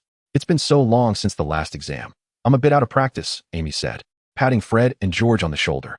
I'll visit you at Grimmauld Place this summer for a study session. Fred and George exchanged bewildered glances, uncertain whether they should laugh or cry. Chapter 187, Side Story 3, The Allure of the Goblins. During the recovery period following the Battle of Hogwarts, the Weasley twins developed a new hobby, rummaging through the clutter in the Room of Requirement to see if they could uncover any intriguing artifacts. Amy even managed to find the Ravenclaw diadem and a Horcrux of Voldemort's. Who knows what other treasures had been concealed by previous occupants. This all transpired 2 hours after they had entered the Room of Requirement. On her way back to the dormitory, Amy encountered Percy Weasley and greeted him. The Ministry has asked me to stay here and assist for a while. At that moment, he earnestly declared, Mother has asked me to keep an eye on the younger siblings, particularly George and Fred. Oh, they're on the verge of graduation, yet still lack any sense of responsibility. It will be quite challenging for them to secure employment at the Ministry of Magic. I believe wizards have more avenues than merely working at the Ministry, Amy interjected. Sensing that Percy would likely disapprove of her statement, she swiftly shifted the topic by removing the ring from her finger and displaying it to Percy. Look, this is the one they crafted 2 years ago. It's truly remarkable. Without this ring, Hogwarts would be an entirely different place today. Amy hesitated to showcase the products from their prank shop, fearing that Percy would have more reasons to criticize their lack of focus. I am aware of that, Percy replied, taking the ring for a closer examination. This was made in collaboration with Dad. However, during the summer holidays, they were unable to use magic. They essentially provided the concept, and the rest was executed by Dad. They even developed gloves enhanced with the armored charm before the war, quite practical. Percy seemed only half listening to Amy's words, as he scrutinized the ring. So, How many times has this ring been used in the past 2 years? What effects has it produced? It has rebounded Umbridge jinxes a few times and has also encountered the hypnotic effects of the draft of living death. Long-term magical artifacts require careful maintenance, Percy admonished earnestly. The spells inscribed on this ring are powerful yet fragile. Without proper care, they could easily fail. I once wrote a paper on this subject, he continued. But Amy found herself at a loss for words, realizing she had indeed overlooked the maintenance of the ring. As Percy concluded his self-promotion regarding his paper, Amy promptly reclaimed the ring. After bidding him farewell, she embarked on a quest to seek out Fred and George, requesting their assistance in conducting a quality check on the ring. Fred, George, Amy called out as she navigated through the cluttered storeroom of the Room of Requirement. How peculiar. There's no response whatsoever. Have they already left? Then she spotted 2 familiar red heads hiding behind a dilapidated wooden crate nearby. What are you 2 up to? Trying to scare someone? Amy quickened her pace, but upon reaching the scene, she gasped in astonishment. Before her stood 2 3-year-old twins with red hair. Their features strikingly similar to the Weasley twins, clad in perfectly scaled-down Hogwarts robes. You are George and Fred? How did you end up like this? How do you know us, sister? Little George blinked his bewildered eyes, while little Fred rubbed his sleepy eyes, having been roused from a nap. Oh dear, they're rather adorable. Amy clasped her chest, taking a couple of staggered steps back. The startled children jumped up and ran over, their little legs pattering as they asked, Sister, are you all right? Do you feel unwell? I'm fine. Amy knelt down, adding playfully, I just want to pinch your cheeks. 5 minutes later, Amy triumphantly arrived at the infirmary with the Weasley twins in tow. Their cheeks are so chubby, they feel delightful. Madame Pomfrey, please assist quickly. Madame Pomfrey was taken aback by the sight. What on earth have they consumed? Have they concocted some bizarre potion? I'm not sure. I didn't notice anything unusual around. Except for this. Fred stepped forward on tiptoe, finally managing to place a black wooden stick on the infirmary desk. Madame Pomfrey conducted a swift examination of the twins, then levitated the stick into the air for closer inspection. There's a line of small text on it. It's neither English nor an ancient language like runes. I suspect it holds some significance. Amy, you might want to check the library. I'll keep the children here. Before Madame Pomfrey could finish her sentence, she noticed George sitting on a bench while Fred waved his wand, making George and the bench float around the infirmary. Please take them away. Madame Pomfrey quickly changed her mind, realizing that leaving the 2 mischief makers here would surely wreak havoc. All right, listen to me. You cannot wield wands right now. It's dangerous. Amy said, taking one child by each hand as they headed to the library. And you must remain quiet there, understand? Mrs. Pants has quite the temper. As they rounded a corner in the corridor, they encountered Percy, who had just returned from Hagrid's hut, busy planning the allocation of land for Grop. Upon seeing him, Amy's face lit up, and she was about to greet him when Fred and George clung to her legs, wailing, Wah, that brother is terrifying. It's Big Percy. Please don't leave us with him. No, you misunderstand. Amy quickly reassured them before turning to Percy for help. She levitated the wooden stick before him. Percy, you are more knowledgeable. Please examine the text on this stick. It seems to have transformed my brothers into children. Without hesitation, Percy focused on the fine print inscribed on the stick. This appears to be ancient goblin script. I've read about it. Their language is quite simple. The text likely means that whoever touches this stick will be cursed to regress their age by 13 years, and the curse will only lift after a day. A person can only be cursed once. That doesn't sound like a terrifying curse at all. That's wonderful. Amy exclaimed, squatting down to pat George and Fred's heads with delight. That's because they were fortunate enough to exceed 13 years of age. The ancient goblins utilized such items in warfare, as their average lifespan was around 12 years. Anyone under 13 who touched this object would simply vanish, never to return. After imparting this rather alarming knowledge, Percy gazed quizzically at the twins, who were making silly faces at him. How could these little troublemakers be so compliant under Amy's care? In any case, I shall confiscate this dangerous item. It would be wise to turn it over to a professor for proper handling. We cannot allow younger students to come into contact with it. Please look after my brothers. I hope they don't cause too much trouble. Fortunately, having grown up in an orphanage, Amy was accustomed to helping care for younger children. And with the twins being so endearing, she was more than happy to look after them, desiring to neither stifle their playful spirit nor disturb others. She ultimately decided on an excellent venue, the Quidditch pitch. Initially, Amy thought the area would be deserted, but upon arrival, she discovered that Malfoy and Harry were engaged in a seeker's duel, while Ron was cautiously practicing with an old broom on the other side, preparing for next year's Gryffindor Quidditch team tryouts. Hermione sat at the edge of the pitch, engrossed in a book. As Amy approached Hermione, the twins chased each other around her, making her feel as though she were accompanied by 2 tiny satellites, or perhaps 2 little rogue balls. Amy, Hermione exclaimed, her eyes widening in surprise. while Ron soared over on his broom. After hearing Amy's explanation, Ron was filled with excitement. So, my brother has turned into my younger brother? How wonderfully peculiar. He attempted to assert his older brother authority in front of the younger twins, but inadvertently lost his balance and fell off the broom, creating an incredibly awkward scene. Harry and Malfoy flew over, still bickering. It was an overwhelming victory. Admit it, my seeker skills surpass yours, Harry boasted, clutching the golden snitch triumphantly before Malfoy. Malfoy, naturally, was indignant. Your firebolt is much faster than a Nimbus 2001. You were the one who said even a branch could outrun me. Then let us have a rematch. But before that, let us grab some water. Ron cast an envious glance at the two flying brooms. Once Malfoy dismounted, he immediately developed an interest in George and Fred. Oh, how delightful it is to bully Malfoy. He smirked wickedly, pinching George's cheek with gusto. Now that our bodies and minds have regressed to that of little ones, I need not fear retaliation from you two. Come, let me settle the scores for all those past grievances. Fred and George exchanged knowing glances before bursting into exaggerated tears. The Weasley twins summoned Amelia with their tears. Wah! Sister Amelia, this brother harbors ill intentions. He seeks to torment us. He even pinched my face, it hurts. With tearful eyes and cheeks as red as their hair. They made Malfoy feel as though he had committed a heinous crime. Amelia quickly ended her conversation with Hermione and rushed over to defend the twins. Sister, do not play with this wicked brother. Indeed, Malfoy found these two children somewhat absurd, yet lacking evidence. He could only watch as they brazenly spoke ill of him, mentally noting this debt to collect later. At last, after a day's passage, George and Fred returned to their former selves by noon the following day. You two were incredibly difficult to appease last night. Ron complained. Our dormitory was left in utter chaos because of you. Be grateful. You were just as troublesome during your childhood, and we had to soothe you. I only recall you both transforming my toy bear into a giant spider. Ron retorted with exasperation. Amy and the others approached, with Hermione giving the twins a thorough reprimand, instructing them to refrain from rummaging through the room of requirement. Just then, they spotted Professor Lupin leading a red-haired child their way, whose appearance seemed rather familiar. Percy. Upon seeing everyone, Percy hid behind Lupin, as if fearing his reputation had been irreparably tarnished. There was a bit of an incident when he handed me that cursed stick yesterday. Lupin scratched his head. According to him, it should take about 2 more hours for him to revert. No worries. We shall gladly keep our rarely adorable brother company for the next 2 hours. The Weasley twins grinned mischievously. But what about Ron and Ginny? Oh, they appear eager as well. Fred scooped up the fleeing Percy, who could only flail his short legs in a futile attempt to escape, shouting, Professor Lupin, help.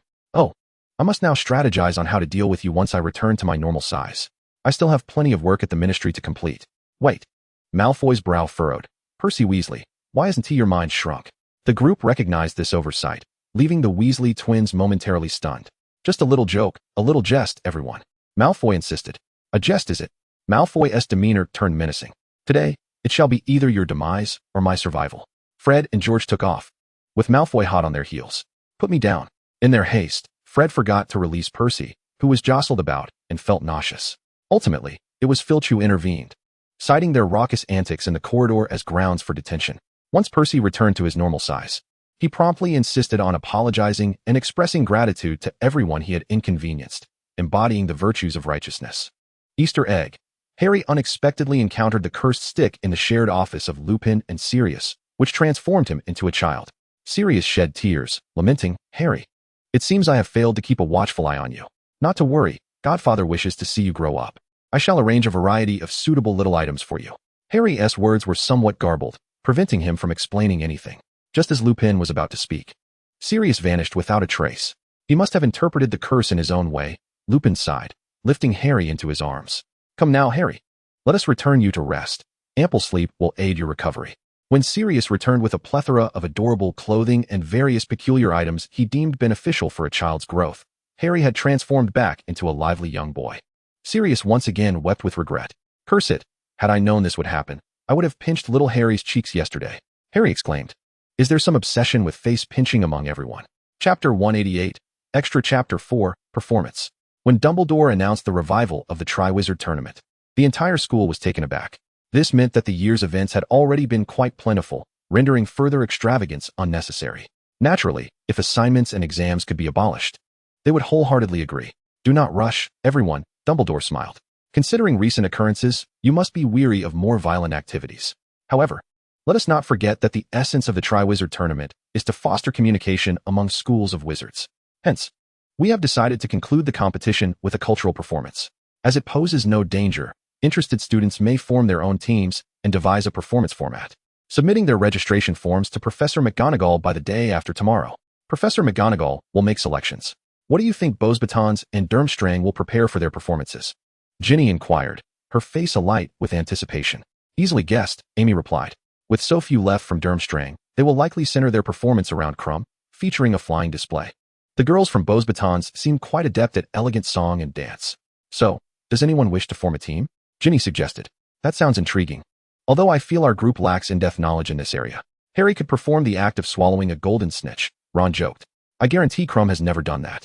The group in the room of requirement readily agreed to Ginny's invitation, joining her performance ensemble. All right, now we should consider what to perform, Ginny stated. It's best not to duplicate the other two schools, and we must ensure high quality. Let us begin by sharing our individual talents. I excel at Quidditch and defense against the dark arts, Harry declared. I excel at learning, Hermione added. We excel at influencing other studies, Fred and George chimed in. I am particularly wealthy, Malfoy boasted. I have a great fondness for food, Ron confessed. I particularly enjoy lounging around, Amy remarked. Very well. Although things began to take a peculiar turn there, Ginny pondered. Let us choose a dramatic performance. Malfoy will handle the funding, Fred and George will manage props, while the rest of us will utilize spells to create stage effects, also leveraging everyone's strengths to shape distinct character roles. The group unanimously agreed. But selecting a script became a new dilemma. Surely, none of us here can conjure a good script on the spot? Ginny sighed, realizing the registration deadline was imminent. Let us attempt to adapt some classic and simple tales into scripts. As the director, Ginny and a good portion of the performance group hailed from wizarding families, and they had grown weary of the bedtime stories typically recounted to children. Consequently, Ginny's gaze turned toward Muggle fairy tales. Malfoy confidently stepped forward, showcasing his considerable progress in Muggle studies, recounting every Muggle fairy tale he could think of. Harry, Amy, and Hermione could discern several errors, yet they still applauded his efforts. Let us discuss the stories Malfoy just mentioned. How about the Little Mermaid? Harry mused, recalling the merfolk he had encountered in the Black Lake during the Triwizard Tournament. A sight that was quite difficult to capture, and uncertain if others would accept Muggle interpretations of mermaids. What about Snow White? Snow White offers little in terms of special effects. It is rather mundane, Hermione remarked. Moreover, why must the princess always wait for a prince to rescue her? As Ginny interjected, oh, Cinderella shares nearly the same shortcomings. The group finally recognized that a portion of the audience also hailed from Muggle families and might not wish to see Muggle fairy tales regurgitated at Hogwarts, which plunged them into contemplation. Wait a moment, the Weasley twins seemed to have an epiphany. They volunteered, exclaiming, "ISNT at innovation we seek? Leave it to us. We shall surely craft a script that satisfies everyone." A week later, Professor McGonagall announced to all the teams participating in the competition to gather in the school auditorium for auditions, where she would select the best performing team for the final showdown. The 4 long tables that had been set in the auditorium were removed, and a stage adorned with red curtains was erected on the left side. Professor McGonagall, the contestants, and some students eager to observe the auditions took their seats on the right side of the hall. Most teams opted for song and dance performances, such as showcasing the quirky sisters' new tunes, yet their execution lacked professionalism. Dean Thomas, having somehow procured a guitar, attempted to play some Muggle rock, perhaps hoping to dazzle the audience with a novel presentation, but Professor McGonagall merely found it noisy. Others contemplated dramatics or magical acrobatics, but with only a week of preparation. Both their performance quality and technical execution were patently inadequate. Finally, it was Ginny's team's turn to take the stage. In contrast to the other teams, they had devoted considerable time to their stage design. Neville, do you know what they are performing? Dean began to probe for intel on their competitors. Seeing Neville shake his head, he turned his gaze downward. Once upon a time, there was a beautiful Muggle girl who, due to her impoverished circumstances, was forced to undertake laborious tasks, often leaving her covered in dust, thus earning her the title of Cinderella. Despite her dire situation, Cinderella harbored a dream of attending the ball. As the red curtains parted, the voice of narrator Malfoy resonated. Ah, Cinderella, a tale that Muggle children have heard since childhood. Dean mused. On stage, dressed in tattered robes and sporting 2 thick braids, Cinderella slowly turned her head. Ron, Neville nearly bit his tongue. Ah, if only fairies truly existed. Come to my side. Ron, with soot on his face, which served as his last line of defense, fervently wished that no one in the audience could recognize him. His face was redder than his hair. He made a wish to the great tree before him. Please grant my desire. I need a beautiful gown to attend the prince's ball. The branches of the whomping willow swiftly elongated, enveloping Ron entirely, with a flash of white light. He found himself adorned in a stunning sky-blue gown. Luna, playing the fairy, emerged from behind the tree, a smile gracing her face. Didn't Luna say she was disinterested in performing drama? Oh, it is said that she adores the character written for her in this play, which is why she agreed to participate. Poor Cinderella, Luna waved her wand. I am merely a passing fairy. It is I who conjured your gown. However, merely providing you with an ordinary gown is far from sufficient, Luna exclaimed, waving her wand once more, conjuring a pumpkin carriage on stage. I shall also present you with a carriage. Is that not enough? I shall give more. 2 unicorns materialized before the carriage. And more. Luna sprinkled a beautiful potion over Ron, making him appear especially striking. Please, no more gifts, fairy. No, this is a special treat for today. Luna performed with exuberance, akin to a live-streaming sales host. Here, Ron found 10 copies of this month's Sing Out of Tune in his arms. Luna then bowed to Ron. All of this has been transmuted from your entire savings. Your house has been mortgaged. I have also charged a 10% service fee. It is unwise to expect free handouts. Enjoy the ball. Neville and Dean began to grasp why Luna was so fond of this role. Where else could one find such a unique fairy? Before long, Cinderella, weeping, climbed into the carriage and arrived at the prince's ball. Malfoy snapped his fingers, and the pre-prepared stage set transformed instantly, shifting from the wilds with the whomping willow to a resplendent castle. Fred and George, crowned, ascended the stage. We are the twin kings who reign over this realm, they declared in unison. And today, we present our son, Prince Hal. Hermione, adorned with a small crown and dressed regally, gracefully stepped onto the stage, proclaiming with great clarity, please enjoy this ball. As the ball's music commenced, Prince Hal, cup in hand, strolled through the dance floor in search of a partner. Malfoy read the lines unemotionally when he spotted Cinderella, who was indulging in food and drink. The prince, captivated by Cinderella, resolved to invite her for a dance. After the dance concluded, Cinderella gazed at the prince, certain she had fallen in love with him. Hermione cast a longing glance at Ron, who bashfully lowered his head. What superb acting! It truly conveys a sense of romance. Dean marveled. Cinderella, I have decided to take you as my bride. Come, let us meet my fathers. Hermione knelt, speaking earnestly. Ron nodded without hesitation, taking Hermione's hand as they exited together. Malfoy snapped his fingers again, and the scene shifted dramatically. The audience anticipated that the next scene would be the wedding of the prince and Cinderella, but unexpectedly. In the following scene, Cinderella found herself imprisoned in a dungeon. Let me out, Ron shouted in despair. Alas, Cinderella, this is my father's command. Hermione averted her gaze, while Fred and George appeared in the dungeon. It is merely your misfortune, Cinderella. After all, you were the first to dance with the prince, they taunted. We procured a love potion from a witch to ensure that a helpless maiden such as yourself would be easily lured here. What do you hope to achieve with this? Ron shouted angrily. You can capture my body, but you will never possess my heart. Perfectly timed, for we seek your heart. Only the blood of a young maiden's heart can awaken our beloved. Fred raised his hand, and a crystal coffin rose upon the stage, revealing Amy, sound asleep. She has been cursed. Ancient texts state that she must consume the blood of a maiden's heart during the full moon to awaken. Do not fret. We shall inform the world that you succumbed to illness within the castle. You are scoundrels. Truly despicable. Malfoy read this line with raw emotion. He was filled with rage. The Weasley twins had crafted such splendid roles for themselves, yet left him in the sidelines. The king and prince exited the dungeon, leaving behind a weeping Cinderella. Fear not, Cinderella. At that moment, a hole appeared at Ron's feet, and Ginny emerged, portraying a charming red-haired mermaid. We are here to rescue you. We? Harry appeared, clad in the classic princess gown of Snow White, his hair as dark as ebony, skin as white as snow, and lips as red as blood. Harry bent down, lifting Ginny, whose feet were entangled in a fish tail.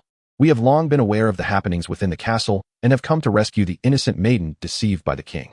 We have dug a tunnel. Come with us. Wait.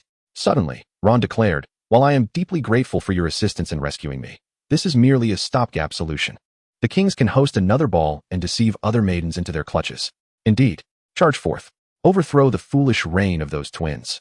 Malfoy, unable to contain his thoughts, voiced his sentiments. Fortunately, Harry maintained his composure, unperturbed by the surrounding discourse, and promptly continued with his lines. I have observed that the governance of the two kings is quite wise. They have simply faltered in matters concerning the queen. If we can lift the curse afflicting her, I am certain the kings shall cease their persecution of others. Thus, the trio commenced their search for the queen's crystal coffin within the castle. Meanwhile, the kings were preoccupied with entertaining the nobles attending the ball. Allowing the trio to stealthily infiltrate the king's bedroom, where they discovered the slumbering queen. However, how to awaken her? Ron pondered with evident distress. Snow White Harry raised his wand. In truth, after being cast out of my kingdom by my wicked stepmother, I dedicated myself to mastering the art of dark magic defense. And now I possess considerable prowess. Lifting such a curse shall be a mere trifle. Enchantment, cease. Immediately, Amy stirred awake, sitting up in her crystal coffin. Oh, my head aches. I recall wishing upon a fairy to remedy my insomnia. How long have I been asleep? Upon her awakening, the three recounted the entire saga to her. How outrageous. Amy fumed, summoning the two kings and her own son for a thorough reprimand. She suggested a divorce, and Malfoy completely liberated himself. Thus, Cinderella received a substantial compensation, reclaiming her home and embarking on a life of wealth and joy. Meanwhile, the Little Mermaid and Snow White continued their journey in the pursuit of magical mastery, believing that with diligence, they would ultimately reclaim all that was rightfully theirs. The grand romantic, inspirational, fantastical, and comedic drama The Temptation of the Ball concluded its first episode. The second episode shall never be aired. Upon finishing the play, everyone felt as though they had witnessed something refreshingly novel. So moving. Professor McGonagall wiped away tears that perplexed everyone. This production championed female independence, delved into the intricate relationship between magical creatures and humans, and cautioned us about the perils of magic misuse. Every detail merits careful contemplation. Consequently, The Temptation of the Ball ascended to the official stage of the Triwizard Tournament, captivating all who attended with its avant-garde theatrical artistry. Chapter 190, Extra Episode 6, Easter Egg Compilation. Before the competition. After Voldemort's demise, Karkaroff finally dared to visit Hogwarts in person. The three headmasters convened to discuss matters pertaining to the Triwizard Tournament. I propose we redesign the competition's events, Madame Maxime suggested, to avoid excessive violence. Why? Karkaroff was the first to voice his dissent, confident in the combat skills of his students, who were all adept in the dark arts. However, as soon as he raised his objections, Madame Maxime shot him a disdainful glare from her elevated position. Those who do not participate should refrain from speaking, Madame Maxime stated coldly, not to mention that in battle, Hogwarts students and faculty either fend off Avada Kedavra or charge forth on stone steeds. What sort of monstrous spectacle is that? If we adhere to the traditional format of past Triwizard tournaments, both Beauxbatons and Durmstrang will not only lose, but do so disgracefully. They may concede, but Hogwarts must ban Amy Laurel from participating further. Fortunately, Dumbledore readily agreed with Madame Maxime's proposal, providing her with a sense of relief. However, after witnessing Hogwarts' theatrical performance, both headmasters fell silent. Is this the cultural legacy of a millennia-old institution? Truly thrilling, yet utterly confounding. 2. The healing spell. After being awakened by the Philosopher's Stone and absorbing its energy, Amy's healing magic reached unprecedented potency. However, she only recognized this during her 5th year when she independently undertook an internship at St. Mungo's. Subsequently, she spent a considerable amount of time at St. Mungo's Hospital for Magical Maladies and Injuries, rescuing numerous individuals on the brink of death or afflicted with permanent curse injuries. In her 6th year, Amy modified the gemstones of the mobile game system to store her healing spells, ensuring that even after her departure, St. Mungo's could easily heal critically ill patients. 3. On gemstones. The gemstones of the mobile game system can store magical energy and spell effects, and through modification, they can be transformed into highly practical magical tools, making them exceedingly convenient. To this day, no one knows the source of these gemstones, and all circulating gemstones and their derivative products are exclusively supplied by Amy Laurel. Over the past 2 decades, the magical items derived from these gemstones include photographic flying thieves capable of real-time recording and broadcasting, and large screens for playback. The healing stones with absolute restorative power, currently housed at St. Mungo's Hospital for Magical Maladies and Injuries. Devices enabling real-time communication and text messaging among wizards that remain impervious to interference from other magic, due to their limited quantity. These are primarily utilized by Aurors on missions for the Ministry of Magic. The outside world remains unaware of whether Amy Laurel has concealed any magical items. 5 years after her graduation, it was discovered that Amy had privately applied the undetectable extension charm to her own possessions and those given to others. However, she promptly paid the fine with a good attitude, and the Ministry of Magic did not confiscate her modified items. 4. Emotional journey. The relationships between the key characters and Amy are as follows. Malfoy, a mere mudblood. He respects and appreciates Amy, refraining from disrespectful remarks and proving reliable, consistently aiding his own endeavors. George and Fred also came today to sabotage my good fortune. Neville, a good soul who helped retrieve Leaf. He appears somewhat unstable and for reasons unknown, attends classes with Gryffindor, yet seems quite formidable, possessing a hint of foresight. An ordinary friend who admires Amy's recognition and praise of his herbology talents, striving for self-improvement. Luna, a kind senior who offers her support, embracing Amy's eccentricities. They became close friends through daily interactions, often studying magical creatures together. Hermione, a good soul who aided in retrieving Leaf. She appears somewhat unstable and is Amy's first friend at Hogwarts, possessing a unique mindset and proving to be very dependable. A study partner in the library and a diligent student. Fireworks and lightning are stunning. Girls should stick together. Ron, for reasons unknown. He attends classes with Gryffindor and seems quite formidable, possessing a hint of foresight. A reliable companion under demonic tutelage, though he feels his two brothers might sell him to Amy at any moment. Harry, for reasons unclear, he attends classes with Gryffindor and appears quite impressive, bearing a hint of foresight. A dependable ally who, after Amy's feigned death, realized he must rise and shoulder responsibility, perceiving that only he truly believed in Amy's demise, which was somewhat awkward. Ginny, an attentive sister who listens to her romantic woes. She feels uneasy and guilty about Amy's petrification. Filled with gratitude after being rescued from the Chamber of Secrets, a comrade in arms and a friend in study. Love-struck thoughts. Girls should stick together. Fred, Jr. He possesses many clever ideas and enjoys spending time with Amy as a business partner, consistently supporting their ambitions to open a prank shop. After Amy took the aging potion, he became aware of feelings beyond mere friendship. Malfoy has come to ruin our plans today. George, largely similar to Fred, but did not actually develop feelings for Amy after her aging potion. He merely said so to amuse Fred. But it quickly turned into something genuine. The two united against Malfoy. Years later, Harry and his companions encountered one another while escorting their children to Hogwarts for enrollment, reminiscing about recent events. I had anticipated that Amy would vie for the position of Minister of Magic against Hermione. To my surprise, she abruptly resigned and embarked on a journey around the globe. Ginny remarked. She has recently been in China and even sent us photographs. However, her newly dyed gray hair seems rather ill-suited for her. China? It appears she has lingered there for quite some time. Is she perhaps planning something significant? It is rumored that she intends to establish a magical school there, though she has recently found herself at odds with the local temple. Harry, gently touching the scar on his forehead, gazed upon his family and friends, sharing in their laughter. And a blissful smile graced his face.